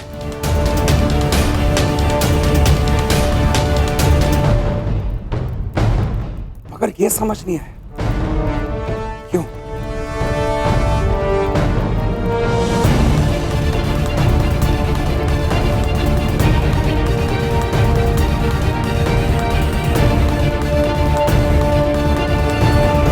आजाद करने के लिए बहुत बहुत शुक्रिया पोरस। मैं जानती हूँ तुम मुझे यहाँ लेके आए हो ताकि मैं पारस के लिए कुछ कर सकूं। हाँ वारसी, मैंने तुम्हें मुक्त करवाया, पर अब तुम्हें अपनी मातृभूमि को मुक्त करवाना होगा, और उसका केवल एक ही मार्ग है जो तुमने अपनाया। जंग।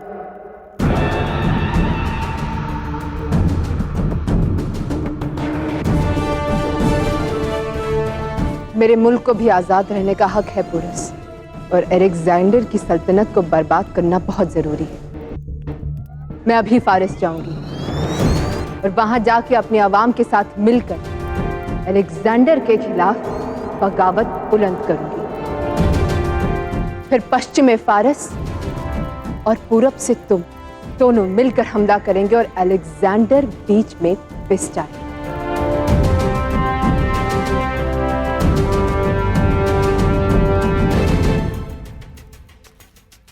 तर्क उचित है बारसीन, किंतु क्या फारस के लोग इस संग्राम का हिस्सा बनेंगे? क्या वो लोग पौरव राष्ट्र को, उस पुरु को सहयोग देंगे जिसने उनके शहर टराइस को यहां से खदेड़ा था? आवाम हिंदुस्तान का हो या फारस का, गुलाम बनकर कोई नहीं जीना चाहता शाह। अलेक्जेंडर ने वादा किया था कि फारस को बराबर का दर्जा देगा, लेकिन वो हाकिम सतर्प सेल्यूकस निकेटर फारस को आबाद नहीं बर्बाद कर रहा है। उसकी दरिंदगी और जुल्म का कोई मुकाबला नहीं।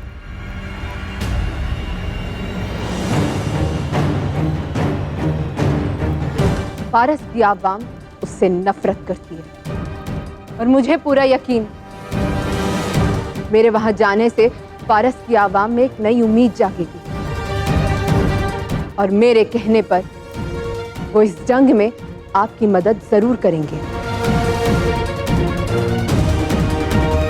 लेकिन उसके लिए मुझे फौरन फारस कूच करना होगा। मेरी दृष्टि में यहां से प्रस्थान करने के लिए इस समय उचित नहीं है बारसीन।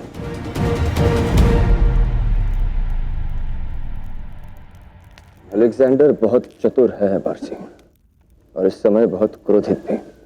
तुम्हें यहां लाने के हमारे उद्देश्य को भी वो अब तक भाप गया होगा। तुम्हें रोकने और प्रतिकार करने के लिए उसने अब तक तो फारस के सभी मार्ग रोक दिए होंगे। अब फारस जाने का केवल एक ही मार्ग है, हिंदुकुश पर्वत के घाट से। किंतु इस समय पर्वत पर हिमस्खलन हो रहा है और मार्ग बंद है। परंतु जलवायु बदलने को है।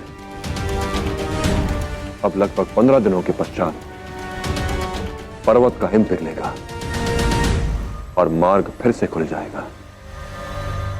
इसकी जानकारी ना ही अलेक्जेंडर को है और ना ही उसकी सेना वहां आक्रमण करने के लिए सज्ज है।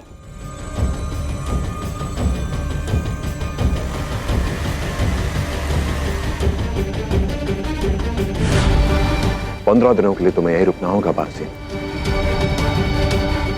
फारस में अपने लोगों को यह सूचना भेजो कि तुम यहां सुरक्षित हो, ताकि उनके मन में आशा जागे स्वतंत्र होने की। और याद रखना बारसीन, जहां आशा होती है वहां विश्वास जन्म लेता है। उन्हें यह विश्वास होना चाहिए कि कोई तो है जो उस अलेक्जेंडर के विरुद्ध खड़ा है।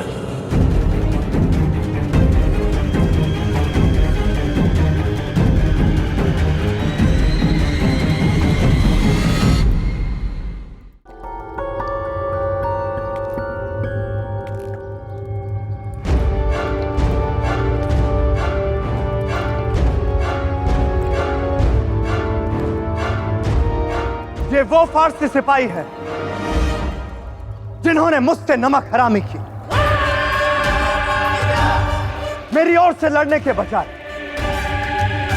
इन्होंने अपने हथियार नीचे करके पोरस को फारसी कुनबे को यहां से ले जाते हुए देखा। गौर से देखो इन्हें मेरे खिलाफ धोखे की सजा मिली है, पर अब तुम्हारा शाही कुनबा यहां मौजूद नहीं और अब तुम्हारे पास मेरे खिलाफ लड़ने की कोई वजह भी नहीं। इसलिए इस मुश्किल को हल करने की एक तरकीब है मेरे पास।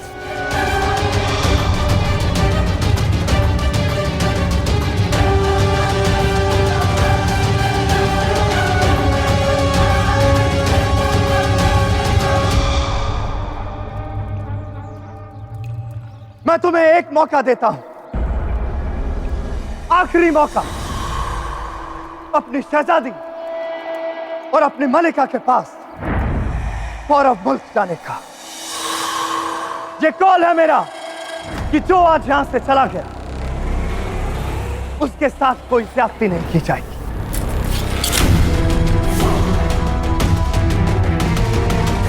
मगर यहां रुकने का फैसला करने के बाद अगर किसी ने भी मुझसे गद्दारी की, पौरवों के खिलाफ दिल से जंग नहीं की और दुश्मन को काटते हुए किसी के हाथ कांपे, तो उसका भी वही अश्र होगा जो इन सिपाहियों का हुआ। इसलिए जो भी तैयार है वो या तो मेरे साथ दिल और जोश से लड़ो या पौरव मुल्क लौट जाओ।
चौंको मत,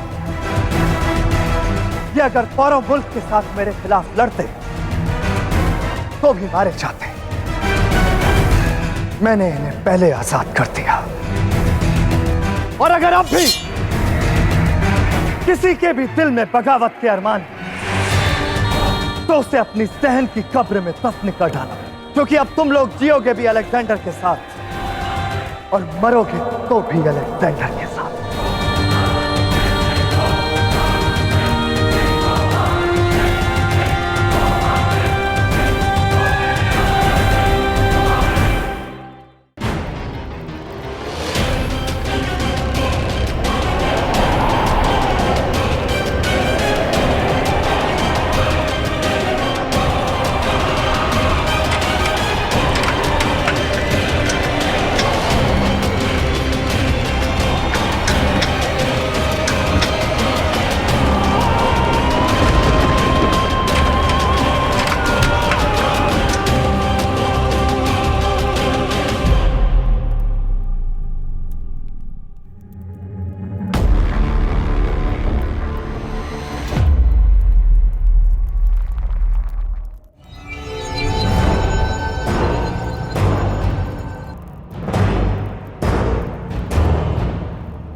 गया वो बिलोरी गोला?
हर मोड़ पे तुम्हें सिर्फ और सिर्फ मात मिलेगी, और जो तुम मुझसे छीन कर ले गए हो, अलेक्जेंडर बहुत जल्द तुमसे वो वापस छीन लेगा। ये वादा है अलेक्जेंडर का।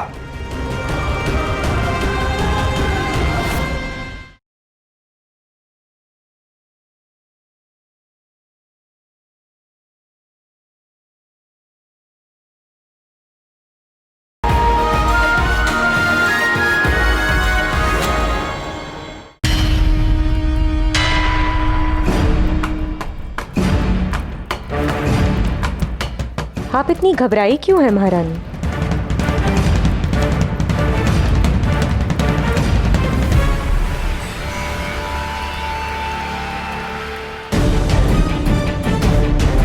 सब ठीक तो है ना?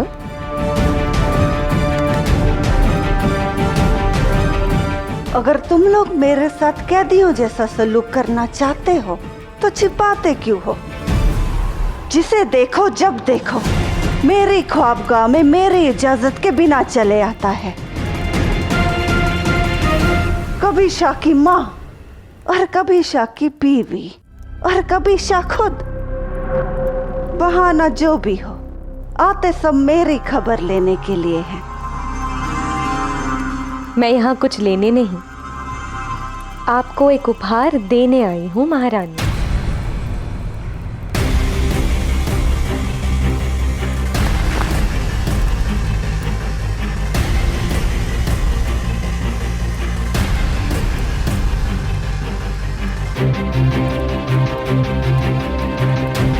हमारे देश में एक प्रथा है,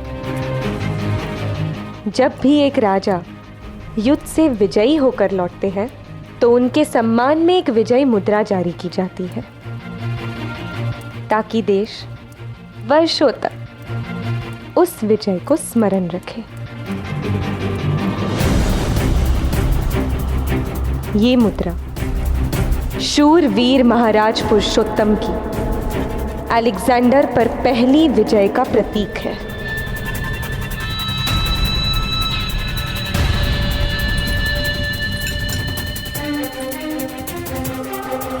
इसमें आप देख सकती हैं किस प्रकार से महाराज पुरुषोत्तम ने अलेक्जेंडर की ध्वजा हटाकर भारत की ध्वजा फहराई है।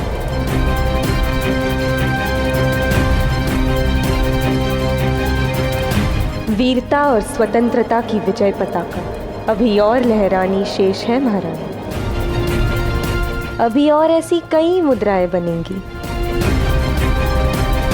किंतु पहली मुद्रा, उसकी बात ही कुछ और है, जिसे किसी विशेष व्यक्ति को ही दिया जाता है। मेरे पति चाहते थे कि इस मुद्रा को मैं रखूं, किंतु पौरव महारानी होने के नाते ये मुद्रा मैं आपको दे रही हूं, ताकि जब भी आप इस सिक्के को देखें आपको स्मरण रहे कि मेरे पति ही वो थे जिन्होंने आपके पुत्र का विजय रथ रोका, और अब शीघ्र ही भारत पर वश करने का स्वप्न भी वो तोड़ ही देंगे।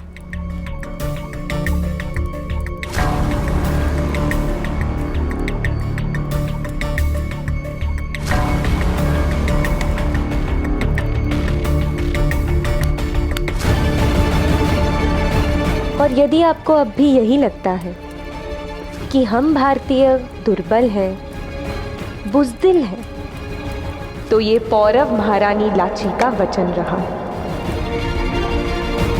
जब तक आपकी ये धारणा बदलती नहीं, तब तक एक एक करके मैं आपको ऐसे अनेक सिक्के भेंट करती रहूंगी।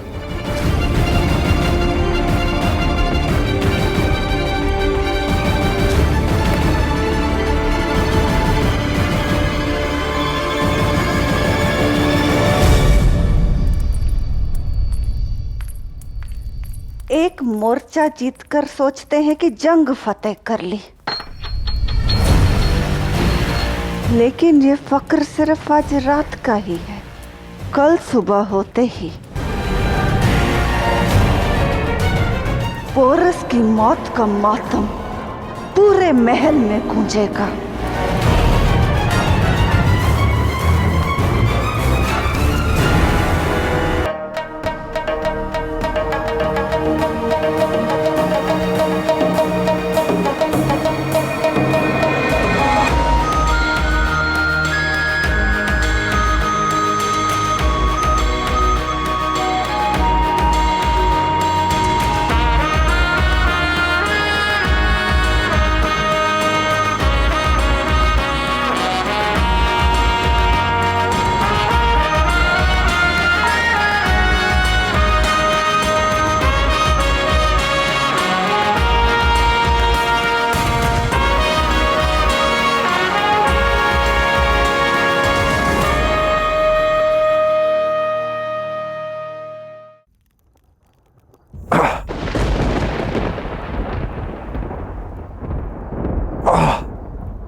वो मैंने सोचा कि क्यों ना थोड़ा घूम फिर के आ जाऊं।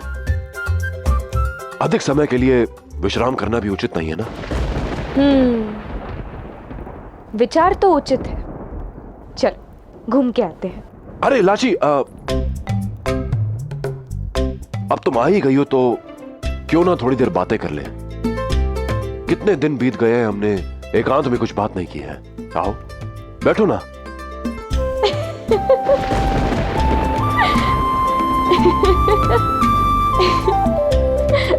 अरे क्या हुआ? हंस क्यों रही हो लाची? एक युद्ध में मैं तुम्हारे साथ क्या नहीं आई पुरु। देखो क्या दशा बना ली है अपनी। लंगड़ाते हुए लौटे हो। अब बहाने छोड़ो और स्वीकार कर लो कि तुम्हें चलने में कठिनाई हो रही है। कठिनाई? कौन सी कठिनाई? मैं बिल्कुल ठीक हूं लाची। तो ठीक है, खड़े हो जाओ और स्वयं चल के दिखाओ।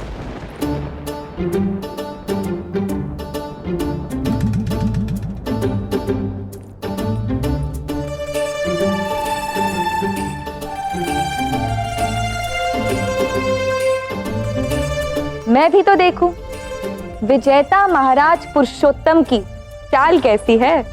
ऐसा है तो ये लो।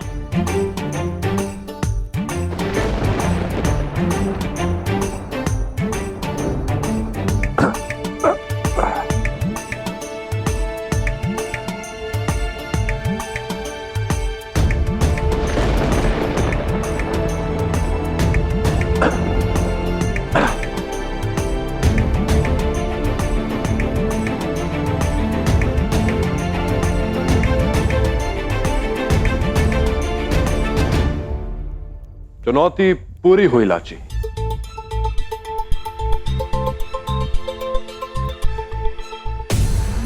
पुरु,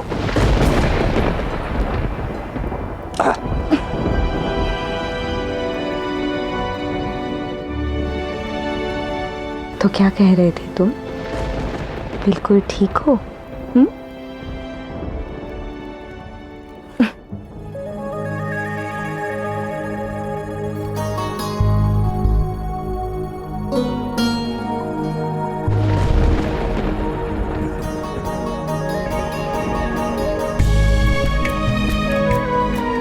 तुम्हारे भाग्य में केवल मेरे ही साथ चलना लिखा है पुरु। वैसे पुरु, बासीन फारस कब लौट रही है?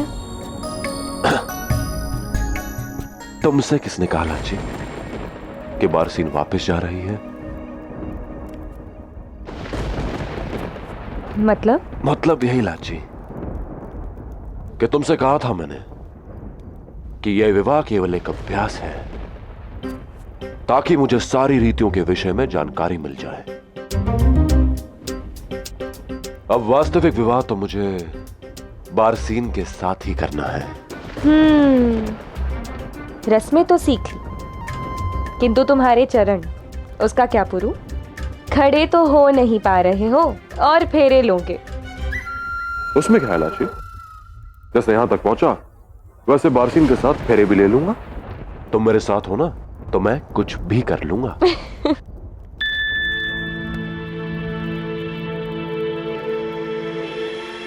खैर, उपहास छोड़ते हैं लाची। सत्य यही है, जब तक तुम मेरे साथ हो मैं जीवन में कुछ भी कर सकता हूं।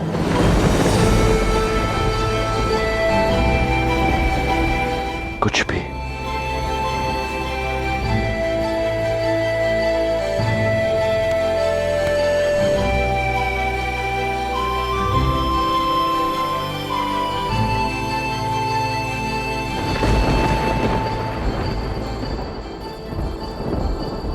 वैसे कुछ भी का मतलब ये नहीं कि तुम दूसरा विवाह करोगे।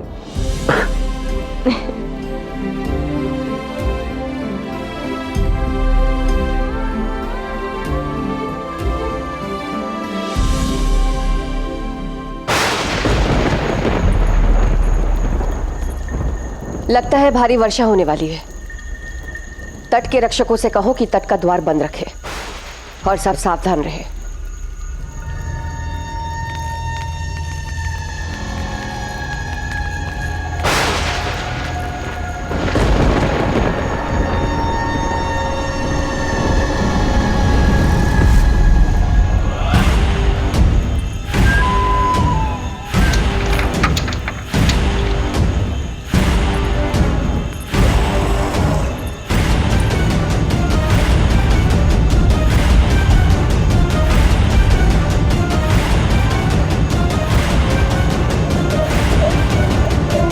ये देखी देखी से क्यों लग रही है?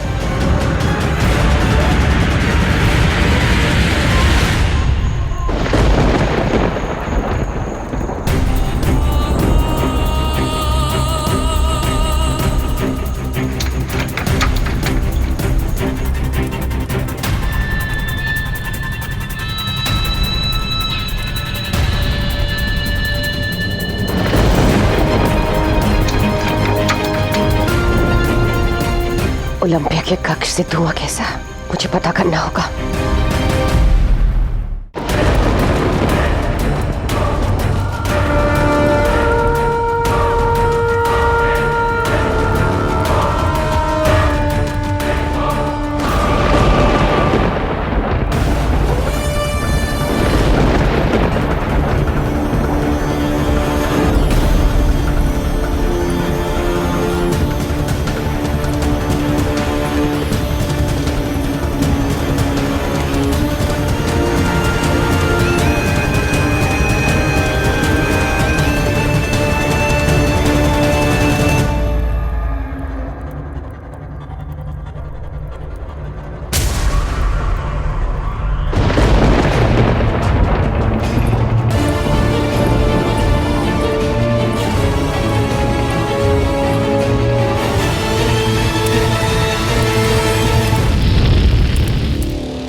लाची,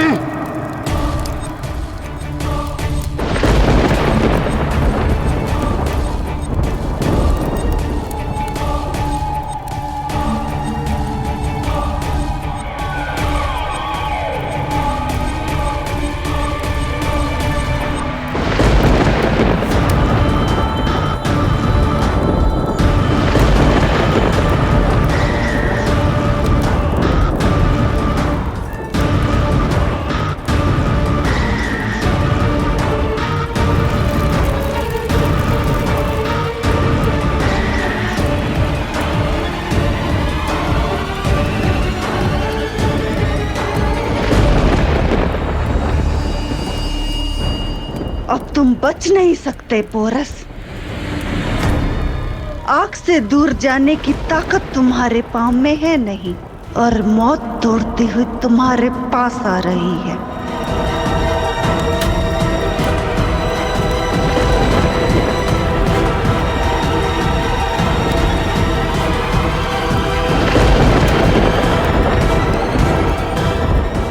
अब खेल खत्म हुआ पोरस, अलविदा।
निश्चिंत रहो लाची, ठीक हूं मैं। पुरु, तुम्हारे हाथ झुलस गए हैं। मैं अभी राजवैद्य को बुलाकर लेकर आती हूँ। लाची, साधारण सी चोट है, कुछ नहीं होगा मुझे।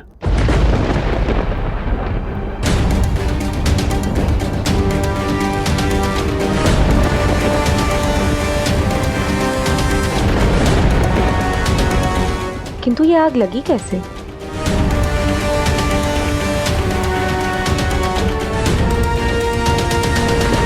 जब बेटे का बल काम नहीं आया तो मां छल करने पे आ गई। अब समझ में आया कि तुम्हारा यहां रुकने का कारण क्या था। मेरे पुत्र पर काला जादू करने वाली थी तुम।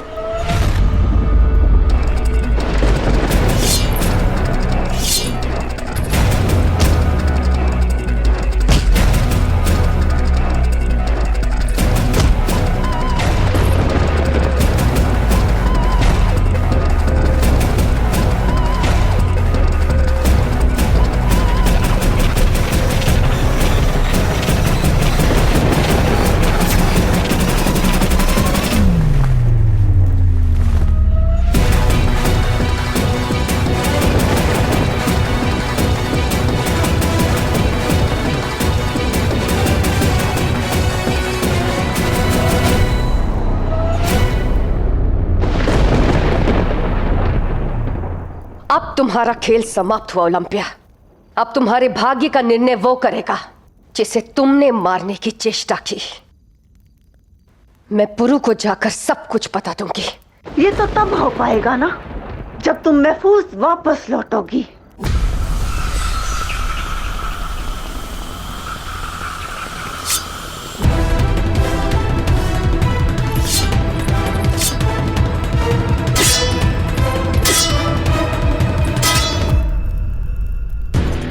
कदाचित तुम्हें किसी ने यह नहीं बताया कि मैं एक शतरानी हूं। महारानी बाद में बनी और योद्धा सबसे पहले हूं।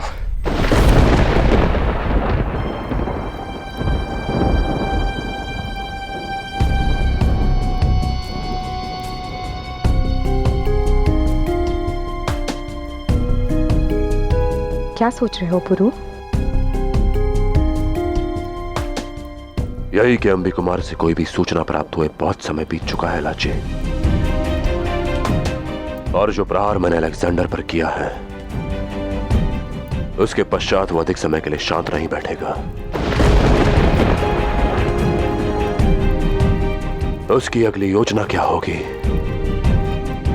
ये मैं जानना चाहता हूं।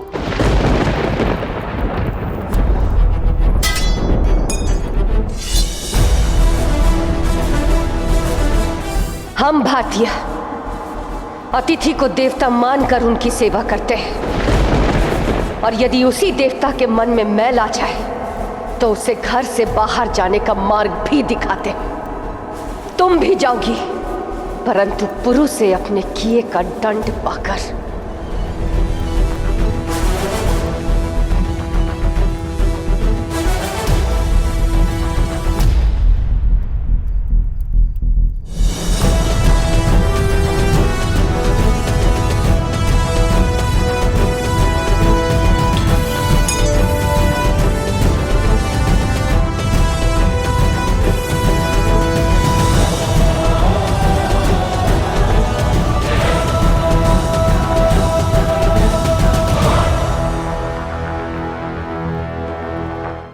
इसके पहले कि यह खबर पर्शिया तक पहुंचे कि बारसीन और उसका कुनबा पोरस के पास है, मैं पोरस पर हमला करना चाहता हूं।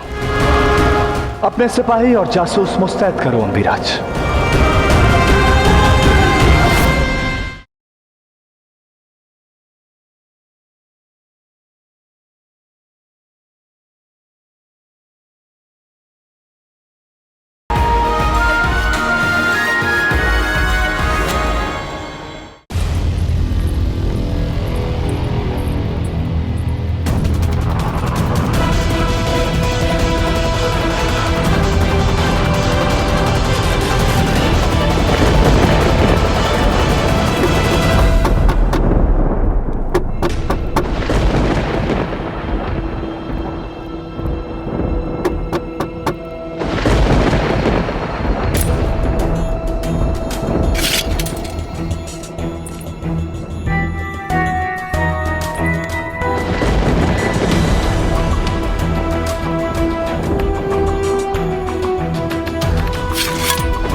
भारत जयतु। भारत जयतु। तुम्हें आने में इतना समय क्यों लग गया? अंबी कुमार की कोई सूचना? अंबी कुमार एक कठिन परिस्थिति में फंस गए थे, इसलिए आपको कोई संदेश नहीं भेज पाए, किंतु अब स्थिति उनके पक्ष में है। ये उनका संदेश है। धन्यवाद।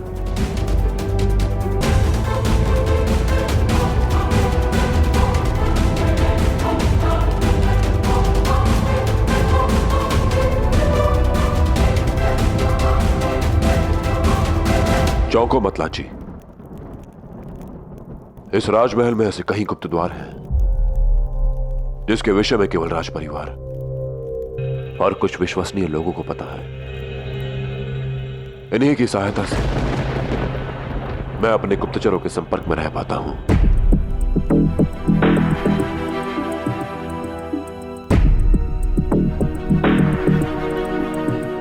आओ।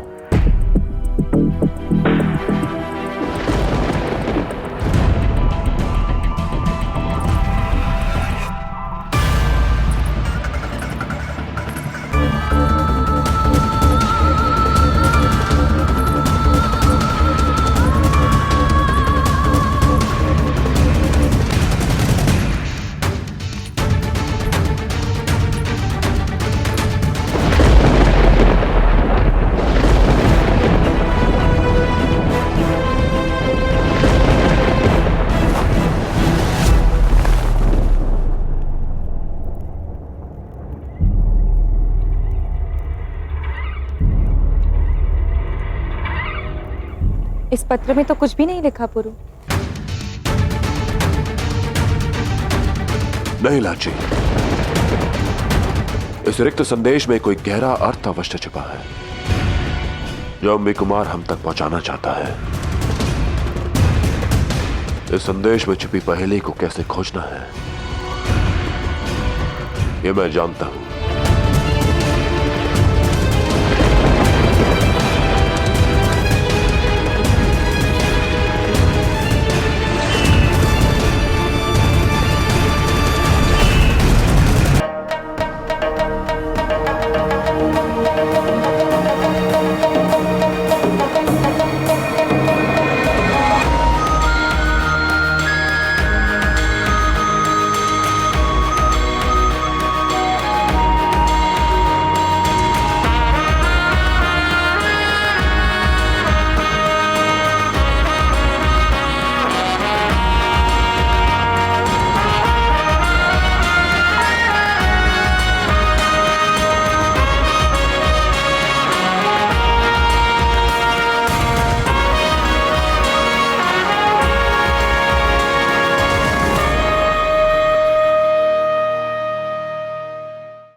क्या हुआ पुरु?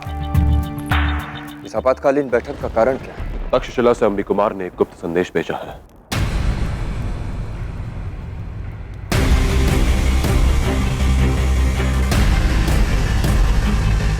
अस्ति, लाची, इस संदेश को यहां पौरव राष्ट्र, मां झेलम और तक्षशिला के ठीक ऊपर रख के दिखाओ।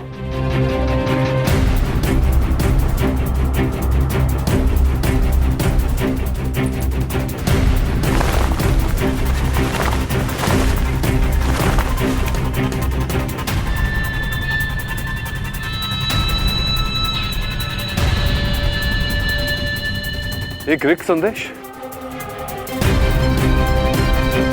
अम्बी कुमार आचार्य का शिष्य रह चुका है अस्ति। ऐसे गुप्त संदेश भेजने में अम्बी कुमार निपुण है। इसी रिक्त पत्र में हमारा संदेश छिपा है। वो संदेश क्या है, उसे समझने की आवश्यकता है।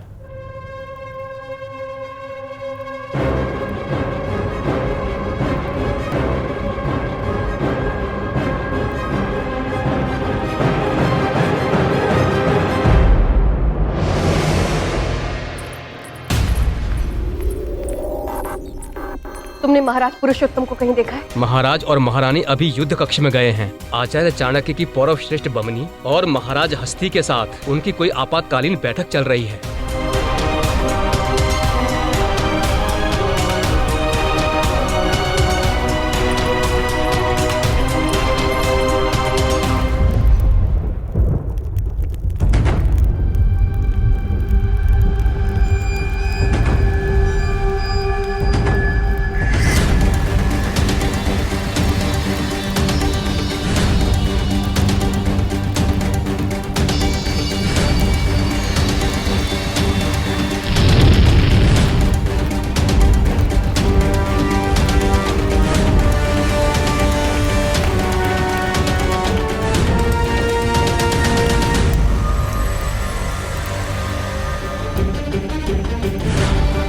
तो ये है वो संदेश जिस स्थान पर बिंदु की छाया पड़ रही है,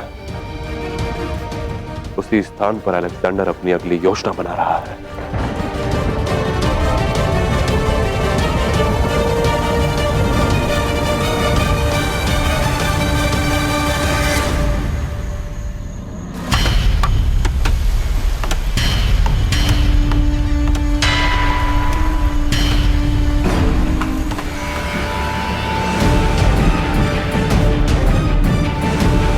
अम्बी कुमार अलेक्जेंडर की योजना से हमें सावधान करना चाहता है, पर वो योजना क्या है, ये हमें शीघ्र ही पता लगाना होगा। पुरु,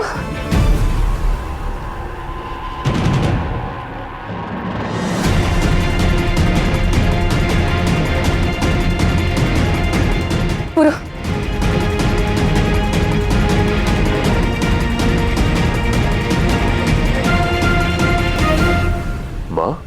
आप इस समय यहां सब कुशल तो है ना?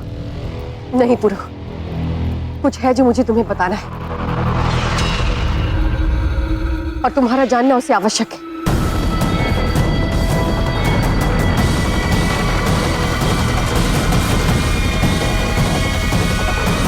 कहिए मां, आप क्या कहना चाहती हैं मुझसे? हाँ, मैं और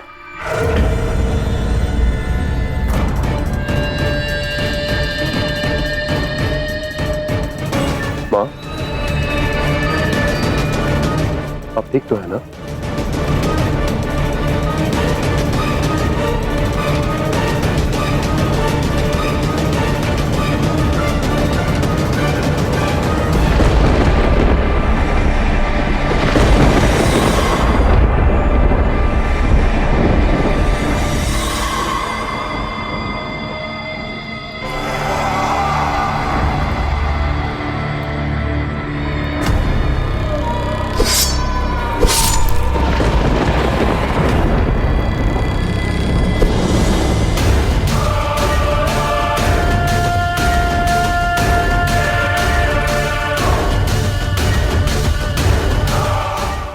लगा।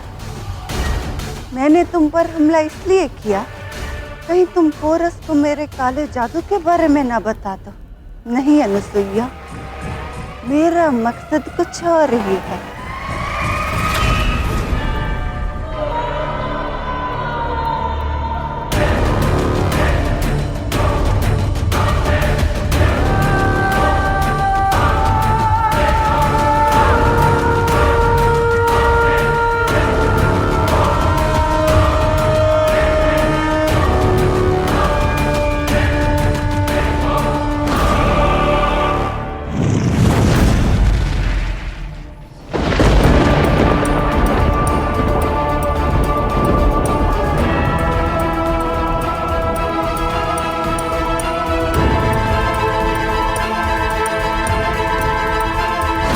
मैंने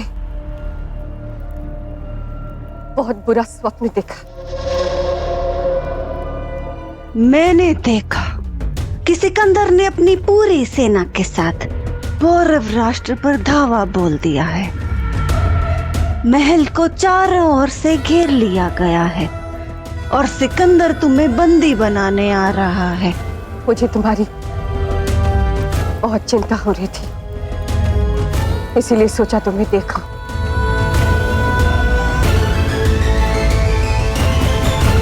तुम ठीक तो हो ना?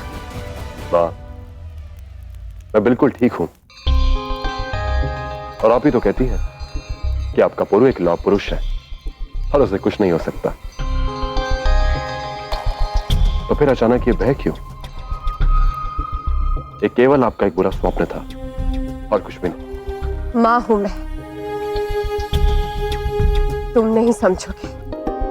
एक माँ सपने में भी अपने बेटे को दर्द में देखे तो उसकी नींद उड़ जाती है। जब तक आपका बेटा है तब तक आपको चैन की नींद ही लेनी चाहिए मां। आपको विश्राम की आवश्यकता है। मैं ये कारण निपटाकर आपसे मिलता हूं।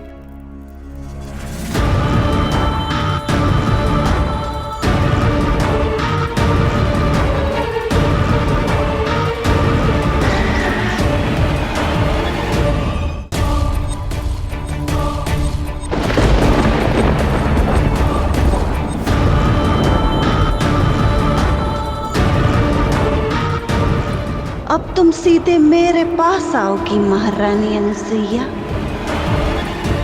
और ख्याल रहे वो पारदर्शी स्फटिक अपने साथ लाओगी।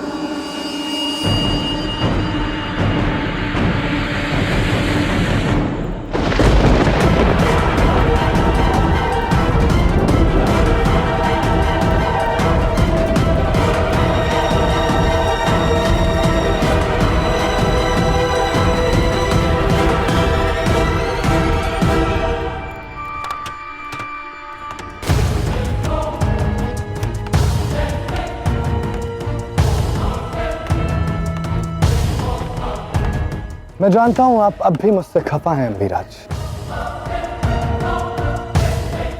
क्योंकि मैंने आपके बेटे को कैद में रखने का फरमान दिया। पर जंग में अक्सर दुश्मन से पहले अपने ही धोखा दे जाते हैं, इसलिए एहतियात के तौर पर मुझे यह कदम उठाना पड़ा। आप एक शाह हैं, इसलिए उम्मीद करता हूं कि आप समझ सकते हैं। समझ सकता हूं, इसीलिए तक्षशिला भी आपके समर्थन में है।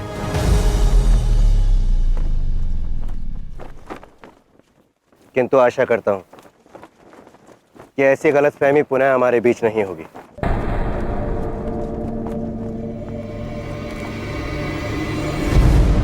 क्योंकि युद्ध में शत्रु और मित्र से अधिक आपसे गलतफहमी घातक होती है। सही कहा आपने, पर मुझे इस बात की खुशी है कि अब हमारे बीच की सारी गलतफहमियां दूर हो चुकी हैं और अब पोरस की फतेह का जवाब देने का समय आ गया है। और इसके पहले कि यह खबर पर्शिया तक पहुंचे कि बारसीन और उसका कुनबा पोरस के पास है, मैं पोरस पर हमला करना चाहता हूं।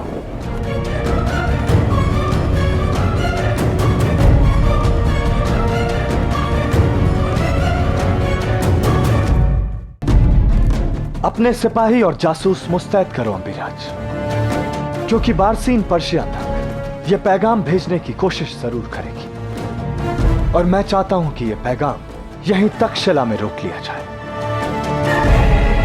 जैसे आपकी इच्छा सम्राट अलेक्जेंडर। और तुम इस पुल के काम पर नजर रखो अम्बी कुमार।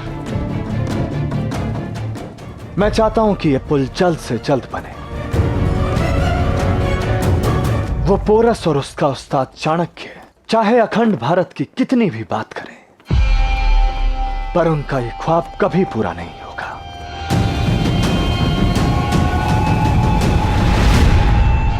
अब इन दस्युओं को ही लो जो अपने बेटे सुमेर के कत्ल के लिए पोरस की मां अनुसुईया को जिम्मेदार मान रहे हैं। बदले की आग में अपने मादरे वतन से धोखा कर रहे हैं और फायदा हमें मिल रहा है।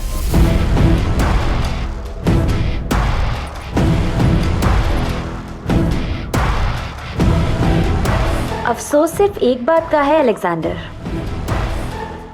अगर ऐसे हुनरमंद लोग हमें पहले मिल गए होते तो ये पुल तो कब का बन गया होता।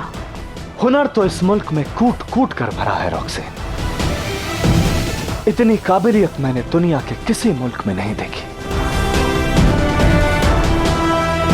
इस मुल्क पर फतह पाते ही हम सिर्फ दौलत से ही नहीं बल्कि हुनर और काबिलियत से भी अमीर हो जाएंगे। बस एक ही कमी है इस मुल्क की कि यहां के लोगों में वफादारी की बहुत कमी है।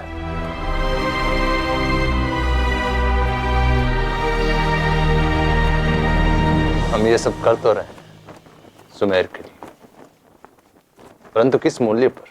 यदि हमें सुमेर के लिए न्याय और महारानी अनुसुईया चाहिए तो हमारा एकमात्र विकल्प अलेक्जेंडर ही है। ये बात तो सही है, परंतु इस बात पे विश्वास कैसे करें कि वो हमें महारानी अनुसुईया सौंप ही देगा? तुमने देखा नहीं उन्होंने फारसी सैनिकों के साथ क्या किया? बदले की आग में अपने ही घरों को फूंकने को तैयार हो जाते हैं ये भारतीय, और इसी रंजिश और दुश्मनी का फायदा उठाकर हम इस मुल्क पर बहुत आसानी से फतह पा सकते हैं।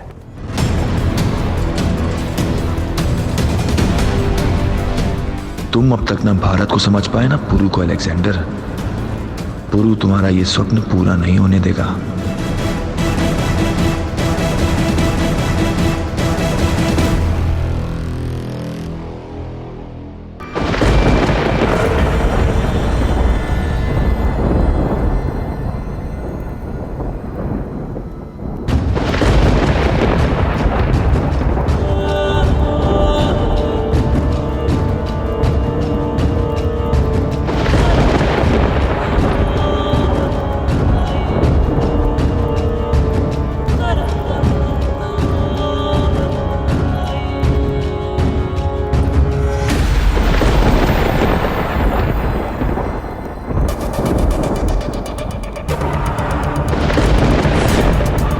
लाओ मेरी अमानत।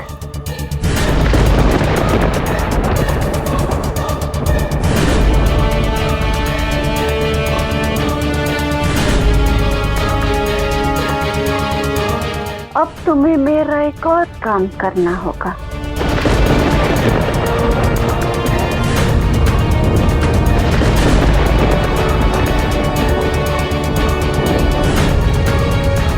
मैं चाहती हूँ कि मेरा ये पैगाम मेरे बेटे अलेक्जेंडर तक जल्द से जल्द पहुँच जाए कि मैं यहाँ हूँ।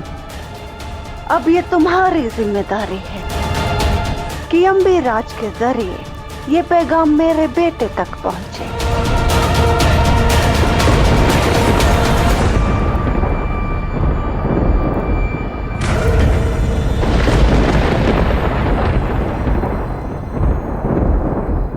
आपके आदेश का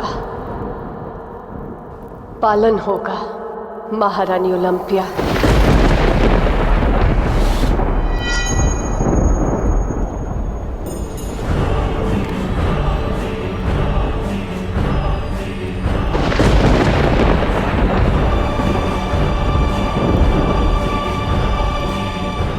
मुझे पोरस को अपने हाथों से खत्म करना है।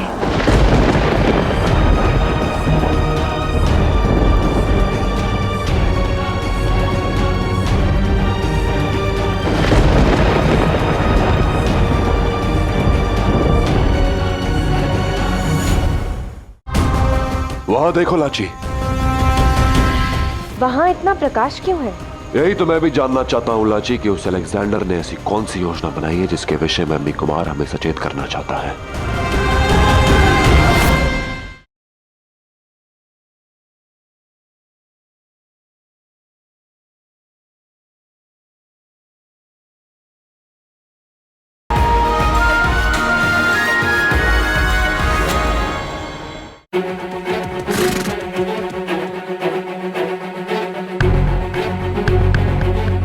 अम्बी कुमार ने अपने संदेश में उसी दिशा का उल्लेख किया है पुरु। यहां तो बहुत अंधेरा है लाची, कुछ दिखाई नहीं दे रहा।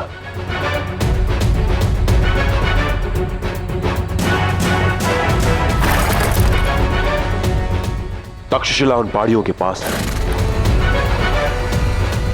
चलो उन पहाड़ियों पर चढ़कर देखते हैं।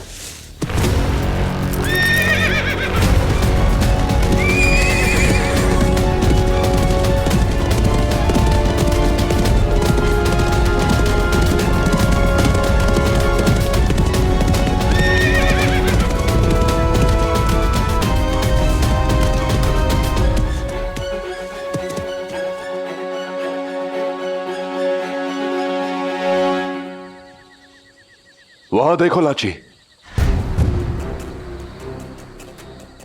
वहां इतना प्रकाश क्यों है? यही तो मैं भी जानना चाहता हूं लाची कि उस अलेक्जेंडर ने ऐसी कौन सी योजना बनाई है जिसके विषय में अम्मी कुमार हमें सचेत करना चाहता है। आओ निकट चलकर देखते हैं। कहीं तुम जल के मार्ग से झेलम के पास जाने का नहीं सोच रहे हो ना पुरु? क्यों? पौरव महारानी बनने के पश्चात क्या ये दस्यु राजकुमारी पानी से डरने लगी? शायद तुम भूल रहे हो कि इसी दस्यु कुमारी ने तुम्हें जल में श्वास रोकने को सिखाया था।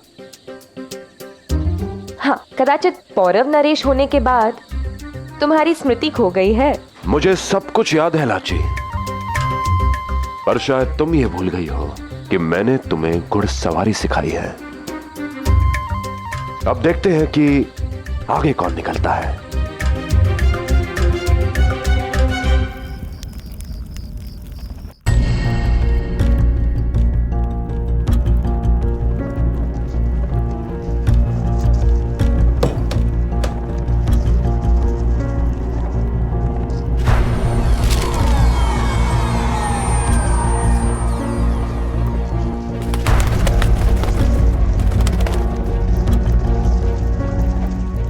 मैं चाहती हूँ कि मेरा ये पैगाम मेरे बेटे अलेक्जेंडर तक जल्द से जल्द पहुँच जाए कि मैं यहाँ हूँ। अब ये तुम्हारी जिम्मेदारी है कि अम्बी राज के जरिए ये पैगाम मेरे बेटे तक पहुँचे।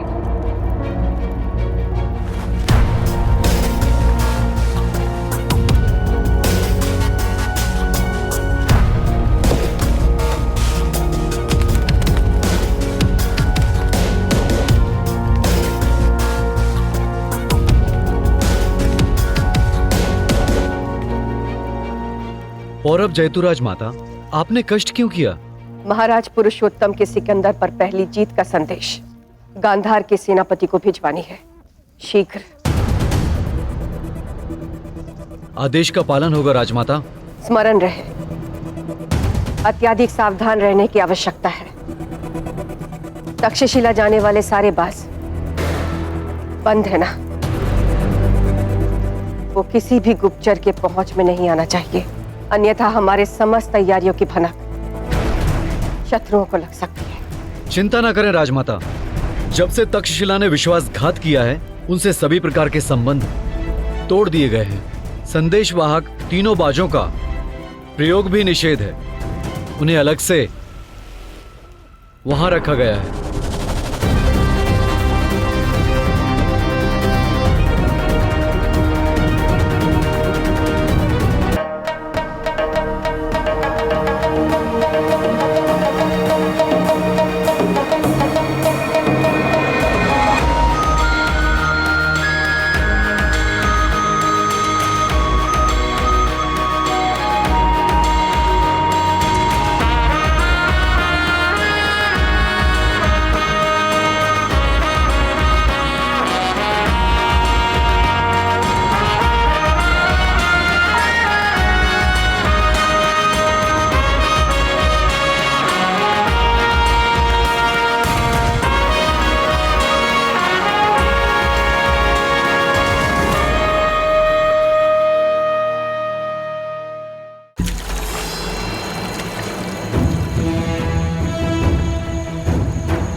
तो ये है अम्मी कुमार का वो संकेत।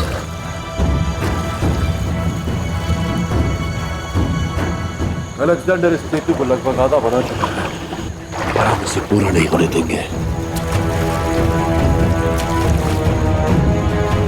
उन मैसेडोनियन सैनिकों को रोकना होगा जो सेतु को पूरा करने वाले हैं।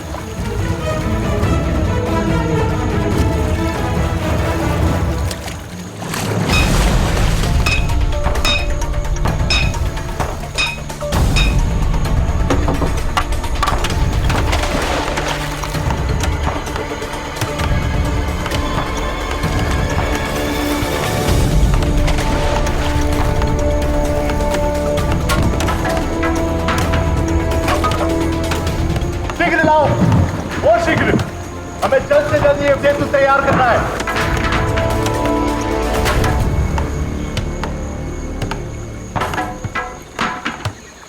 अलेक्जेंडर के लिए ये सेतु एकमात्र आशा है, तो सुरक्षा व्यवस्था भी कड़ी होगी। हमें कुछ भी करके इस सेतु को नष्ट करना ही होगा। पुरु, तुम यहाँ दृष्टि बनाए रखो, मैं सेना को लेकर आती हूँ। इतने से कार्य के लिए सेना क्यों लाती? क्या हम दोनों पर्याप्त नहीं? दस्यु है हम लाची, ऐसे कई सेतु बनाने और नष्ट करने की क्षमता रखते हैं। और लगता है कि शायद तुम भूल गई हो कि फारस ने किस प्रकार अलेक्जेंडर की नाक के नीचे उसे नीचा दिखाकर वहां से भाग निकले। तो फिर इन मुट्ठी भर सैनिकों से भय कैसा?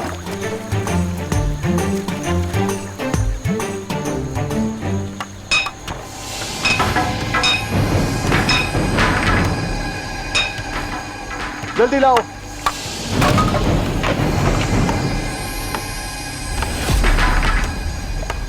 उचित ही है पुरु। वैसे भी पिछली बार तुम सेना लेकर गए थे, घायल होकर लौटे थे। मेरे साथ रहोगे तो सुरक्षित रहोगे।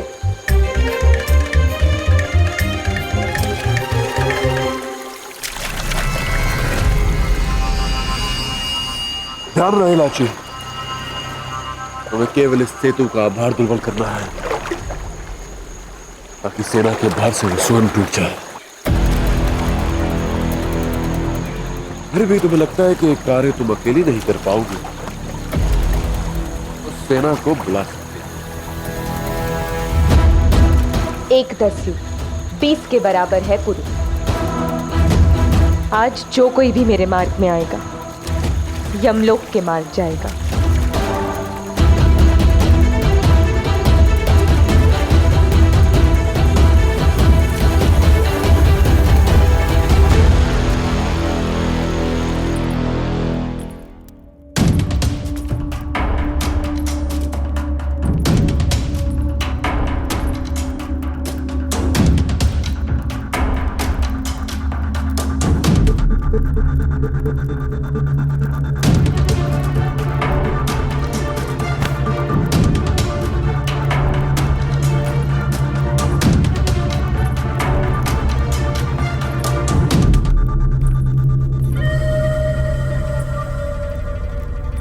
श्रीमान, पौरव श्रेष्ठ बमनी चाहते हैं ये पत्र कल भोर होने तक अवंती पहुंचाया जाए।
हमें इन भारतीयों को सबक सिखाना ही होगा।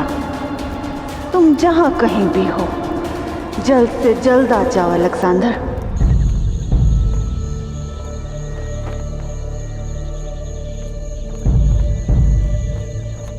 पौरव राष्ट्र से किसी भी खबरी की यहां से जाने की खबर नहीं आई है। अब तक नहीं आई तो अब जरूर आएगी हेफेस्टियन। फारस का साथ पाने के लिए पोरस पर्शिया तक पैगाम जरूर भिजवाएगा। इसीलिए तो बारसीन को उसने मेरी कैद से आजाद करवाया है।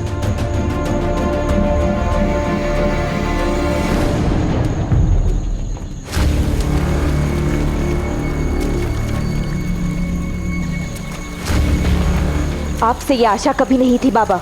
आप अलेक्जेंडर के साथ हाथ कैसे मिला सकते हैं? वो हमारा शत्रु है। क्योंकि केवल वही है जो हमें और सुमेर को न्याय दिला सके।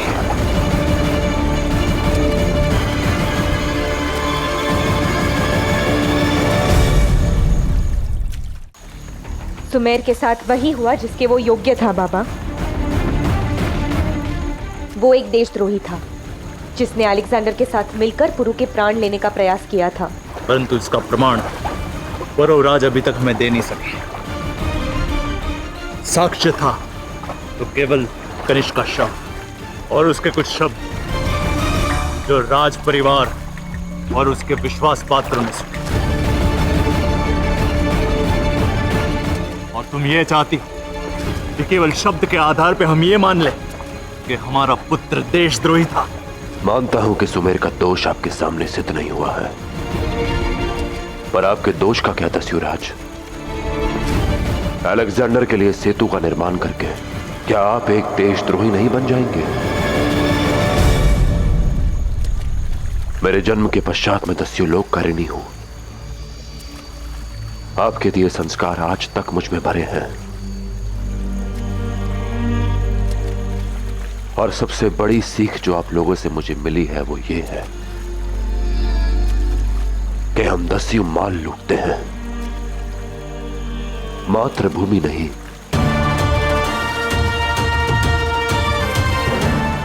पर वो सीख सिखाने वाले दस्युराज आज स्वयं अपनी ही सीख को भूल गए। पुरु उचित कह रहा है बाबा। ये युद्ध हमारे आपसी मतभेदों से कई बड़ा और महत्वपूर्ण है। हमारे देश की स्वतंत्रता दांव पर है। इस समय आपको हमारे साथ लड़ना चाहिए, ना कि हमारे विरुद्ध। अद्भुत। वो शीघ्र तुमने पौरव राष्ट्र के महारानी के भांति बोलना सीख लिया लाची। परंतु एक बात ध्यान से सुनो, हमने अलेक्जेंडर को स्पष्ट कह दिया है कि हम उनके कोई भी युद्ध में उनका साथ नहीं देंगे। इस सेतु निर्माण के पश्चात अलेक्जेंडर और दस्यु के मार्ग अलग अलग हो गए। तो फिर आप सेतु निर्माण में उसकी सहायता क्यों कर रहे हैं? क्योंकि अलेक्जेंडर ने हमको वचन दिया, इस सेतु निर्माण के बदले वो हमें महारानी अनुसुईया सौंप देंगे।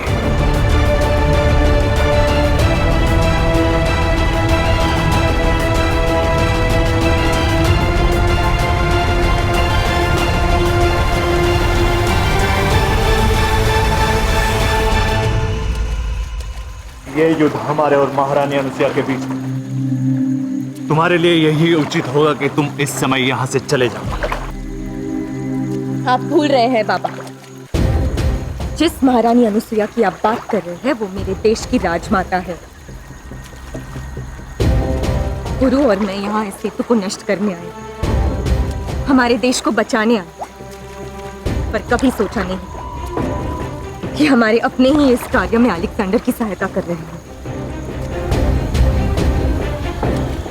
जो कार्य हम यहाँ पूरा करने आए थे उसे पूर्ण किए बिना हम कहीं नहीं जाएंगे। अद्भुत पुरु, तुमने केवल हमारा पुत्र और हमारी पुत्री भी हमसे छीन ली। आप लाची के पिता हैं दस्युराज, सम्मान करता हूं मैं आपका, पर मातृभूमि माता पिता से ऊपर होती है। मैं आपसे निवेदन करता हूं कि आप फिर से सोच कर देखें। जो आप करने जा रहे हैं उसका परिणाम क्या होगा। यदि अलेक्जेंडर इस सेतु के माध्यम से झेलम पार कर गया, तब आपके बेटे को न्याय मिलना तो बहुत दूर, ना जाने कितने माता पिताओं की संतानों का लहू इस झेलम में बहेगा, जहां आप ये सेतु बनाना चाहते हैं। तो तुम्हारे पास दो विकल्प हैं, या तो राजमाता अनुसुईया हमें सौंप दो, या सुमेर के विरुद्ध कोई प्रमाण प्रस्तुत कर। जब तक ये सिद्ध नहीं होगा, तब तक हम अलेक्जेंडर के लिए ये सेतु निर्माण का कार्य शुरू रखेंगे। यदि यही आपका निर्णय है तो सुन लें, पौरव राष्ट्र न ही अपनी राजमाता को सौंपेगा और न ही सुमेर के देशद्रोही होने का कोई प्रमाण देगा, क्योंकि यदि संबंधों में विश्वास हो तो बोला गया एक शब्द ही पर्याप्त होता है। परंतु आप मुझ पर विश्वास करने के लिए सच नहीं हैं, इसलिए आपको कोई प्रमाण समझ में ही नहीं आएगा। अब तक मैं एक पुत्र के भांति आपसे अनुरोध करता रहा, पर अब पौरव नरेश पुरुषोत्तम एक घोषणा करना चाहते हैं। आपके पास केवल एक दिन का समय है दस्युराज। इस सेतु को आप स्वयं नष्ट करेंगे, यदि नहीं तो कल मैं स्वयं यहां आऊंगा, और तब झेलम को जोड़ने वाला ये सेतु ही नहीं, बहुत से सेतु नष्ट होंगे जो भावनाओं को जोड़ते हैं।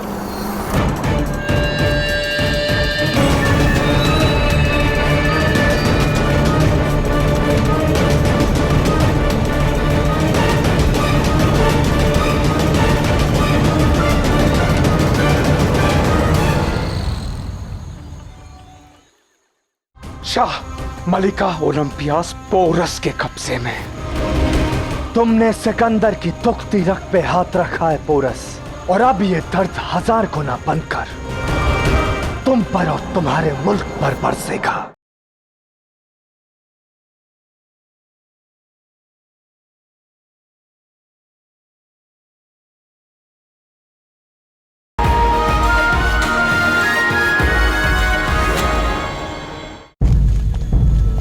शाह की शान बुलंद हो।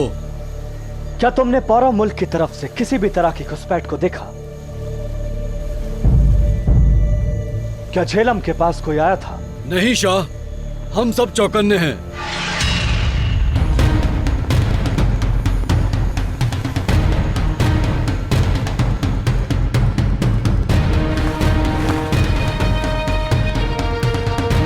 अलेक्जेंडर के पड़ाव में जाने से पहले मैसेडोनियन सैनिक के वस्त्र पहनना मत भूलना।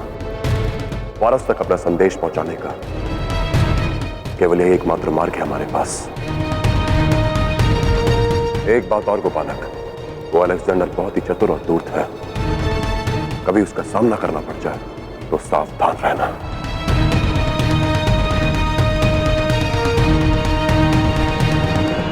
क्या तुम्हें मुकम्मल यकीन है कि वहां से कोई नहीं आया?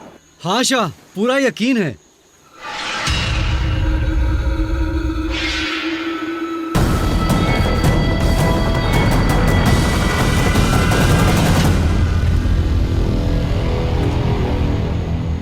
ठीक है, मैं चाहता हूं कि इस परचम से 100 गज की दूरी पर तुम पहरा दो।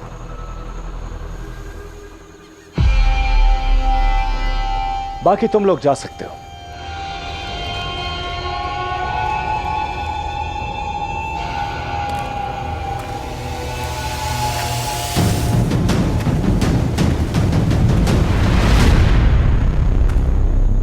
रुको!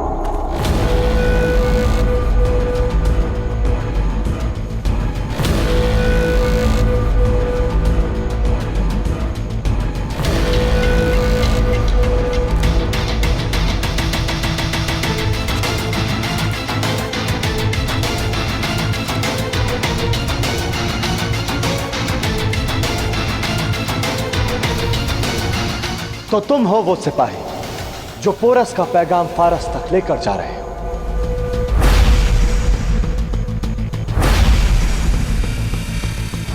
भेस तो खूब बनाया तुमने, मगर एक गलती कर दी। मैसेडोनिया का हर सिपाही अपने मुल्क के परचम की इतनी इज्जत करता है कि वो उसकी परछाई तक पर भी अपने कदम नहीं रख सकता।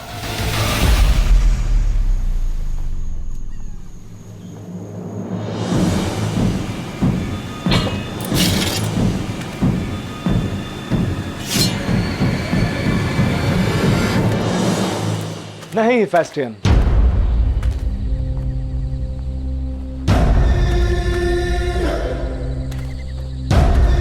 बहुत खूब। तो अब एक अदना सा सिपाही शाह सिकंदर से लड़ेगा।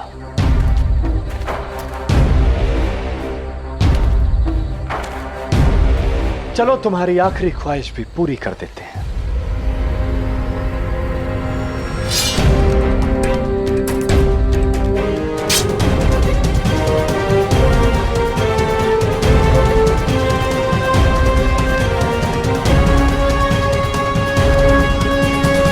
आओ, आगे बढ़ो।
फारस के बाशिंदों, मैं तुम्हारी शहजादी बारसीन हूं। पौरव मुल्क के शाह पोरस ने हमें अलेक्जेंडर की कैद से आज़ाद करवा दिया। हम सब महफूज हैं और आने वाले पूरे चांद की रात को हिंदू कुश के दर्रे से होते हुए फारस की ओर कूच करेंगे। शाह डरायस ने बरसों फारस की खिदमत की है। अब वक्त आ गया है कि फारस की आवाम अपनी आज़ादी के लिए शाह डरायस के कुनबे का साथ दे। अगर आपका साथ मिला तो अलेक्जेंडर फारस और पौरव मुल्क के बीच की चक्की में पिस जाए।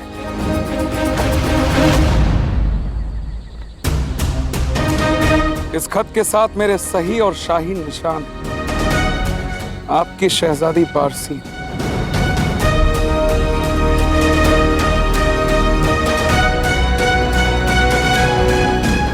इस पैगाम को संभाल कर रखो फेस्टियन। वक्त आने पर हम इसका वही जवाब देंगे जो पोरस सुनना चाहता है।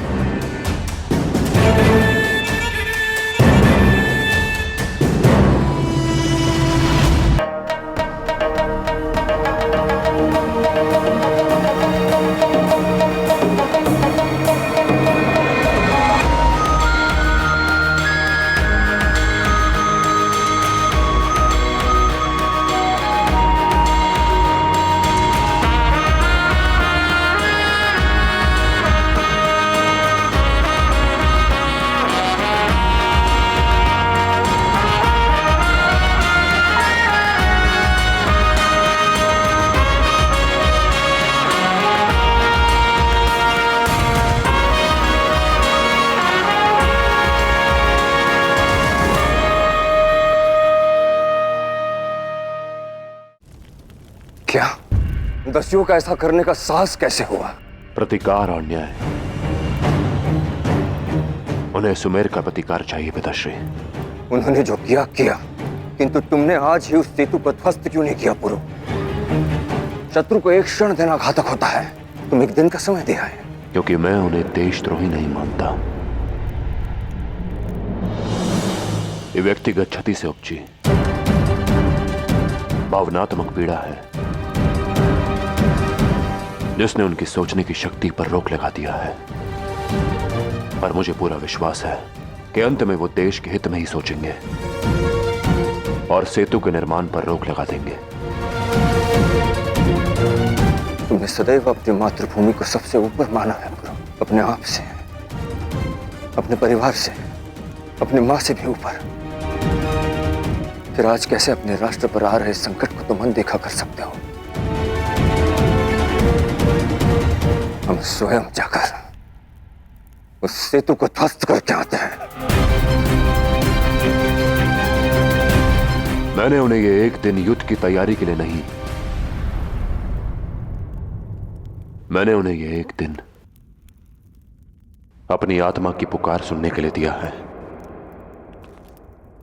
जिन्होंने अपनी आत्मा सिकंदर के हाथों बेच दी, वो क्या पुकार सुनेंगे पुरु? वो अपनी भूल सुधारेंगे, ये इतने विश्वास के साथ कैसे कह सकते हो तुम? क्योंकि भूल सबसे होती है पिताश्री।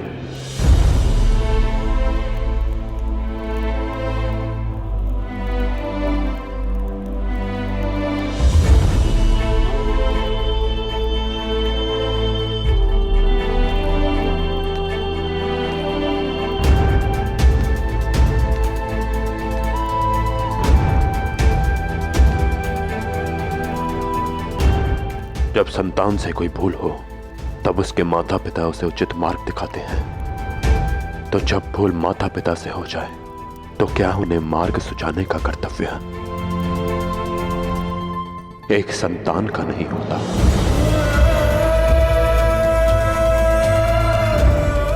माता पिता अपनी संतान की हर भूल को क्षमा करते हैं, तो क्या उस माता पिता को एक अवसर नहीं देना चाहिए?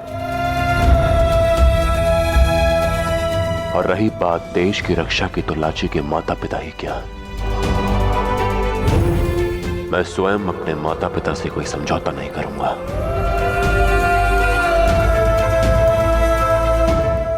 मुझे विश्वास है कि दस्युराज सत्य को समझेंगे और सेतु का निर्माण रोक देंगे। किंतु यदि उन्हें अपने अपराध का अनुभव नहीं हुआ तो उन्हें पौरव नरेश पुरुषोत्तम की तलवार की ललकार सहनी होगी, जिसके अंत के उत्तरदायी वो स्वयं होंगे।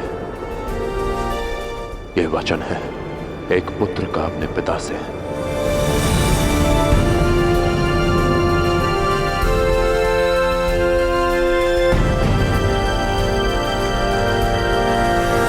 तुम्हारी यही सोच तुम्हें सबसे भिन्न करती है पुरु।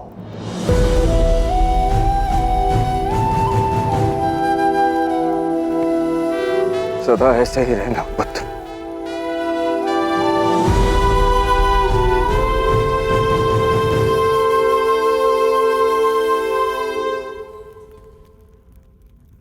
यदि महाराज की आज्ञा हो तो कल के प्यान के लिए सेना को सतर्क करें।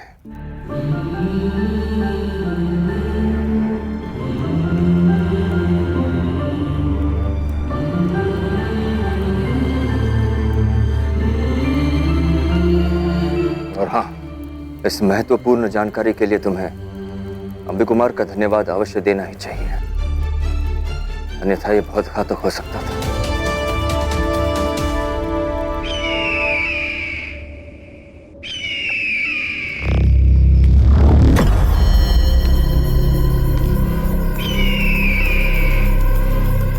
पौरव राष्ट्र का संदेशवाहक पास?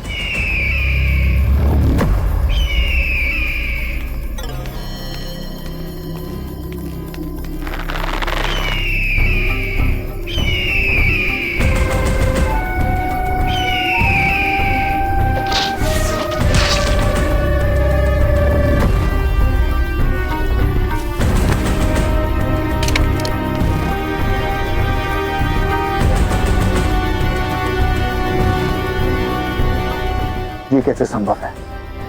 उसके साथ तो कोई संदेश नहीं।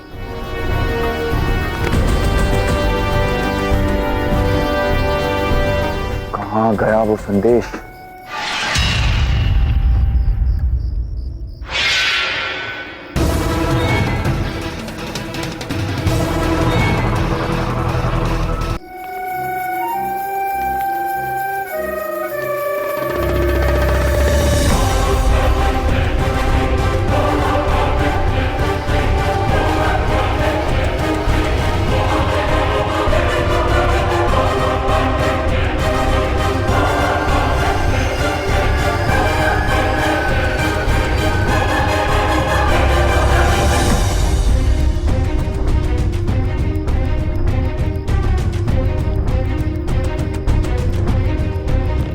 माँ की कोई खबर आई है फेस्टियन? तुम्हारे हिसाब से माँ कल पहुंच रही है। उनके आते ही मुझे खबर दो।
जानते हो हेफेस्टियन, ये मुल्क कभी मजबूत क्यों नहीं बनेगा? क्योंकि यहां के लोग खुद अपनी दौलत की कदर नहीं करते।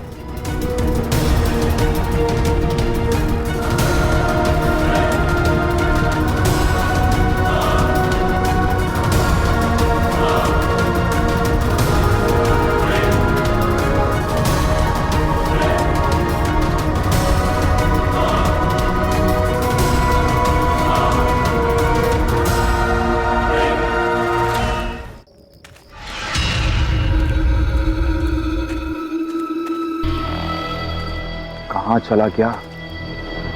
इससे पहले कि वो पत्र किसी और के हाथ में लगे, मुझे उसे ढूंढना ही होगा।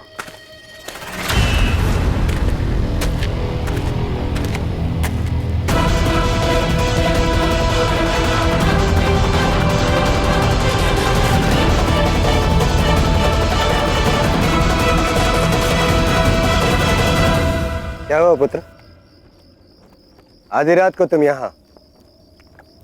सब कुछ ठीक तो है ना? क्यों आज अचानक से मेरी इतनी चिंता क्यों? समझने का प्रयास करो अभी। क्या समझूं? यही कि मैं ऐसा दुर्बल युवराज हूं जिसे अपने ही राज्य के बंदीगृह में जाना पड़ सकता है। उसी राज्य के बंदीगृह में जिसका शासक मेरा अपना पिता है। सबसे बड़े दुख की बात तो यह है कि यह आदेश एक राजा नहीं बल्कि बाहर का एक शासक देता है। वो तक्षशिला के युवराज को आदेश देता है जिसका युवराज पालन करे, और युवराज का पिता कठपुतली सा मौन खड़ा रहता है। उसके मुख से एक बार नहीं निकला कि मैंने कोई अपराध नहीं किया, कि अलेक्जेंडर को मुझे बंदी बनाने का कोई अधिकार नहीं। मेरे प्रत्येक कर्म के पीछे कोई ना कोई विशेष कारण होता है। कारण नहीं, विवशता। मुझे लगा आपने अलेक्जेंडर के साथ संधि की है, पर आप तो दास बन बैठे थे अलेक्जेंडर के, उसके हाथों की एक कठपुतली।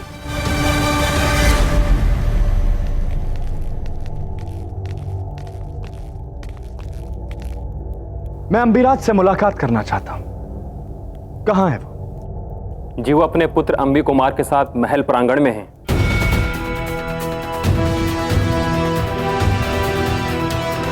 तुम जाकर मां के बारे में पता लगाओ हेफेस्टियन, और पल पल की खबर मुझे देते रहना।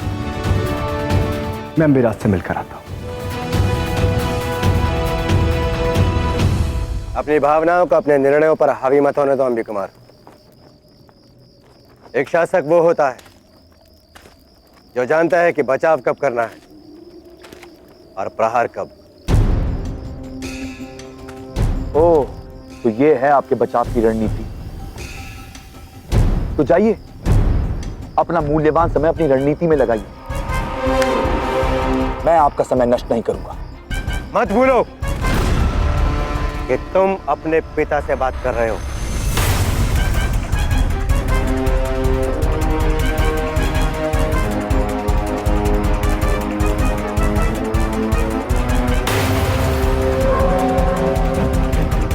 देखो अंबी कुमार,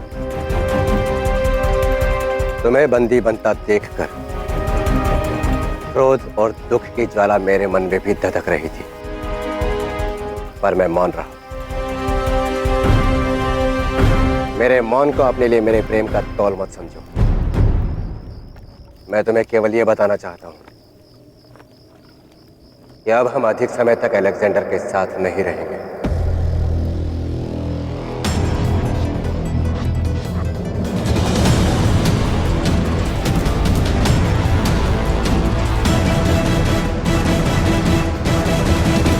कहना क्या चाहते हैं आप? यही कि शीघ्र ही हम स्वतंत्र होंगे। राजनीति में सही समय की प्रतीक्षा करनी होती है। फिर तक्षशिला अलेक्जेंडर के अधीन नहीं रहेगा।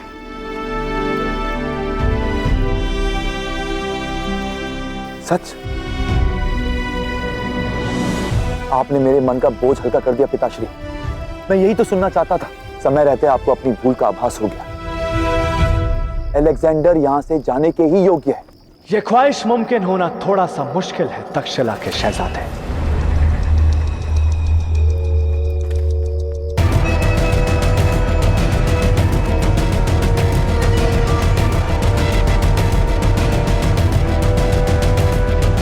मैं उनमें से नहीं जिसे भेजा जा सकता है। मैं वो जो आता है और छा जाता है।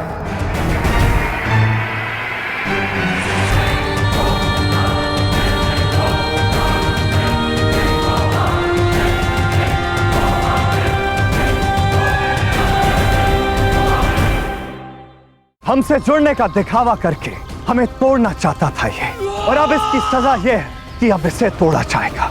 अब खेल खत्म पोरस।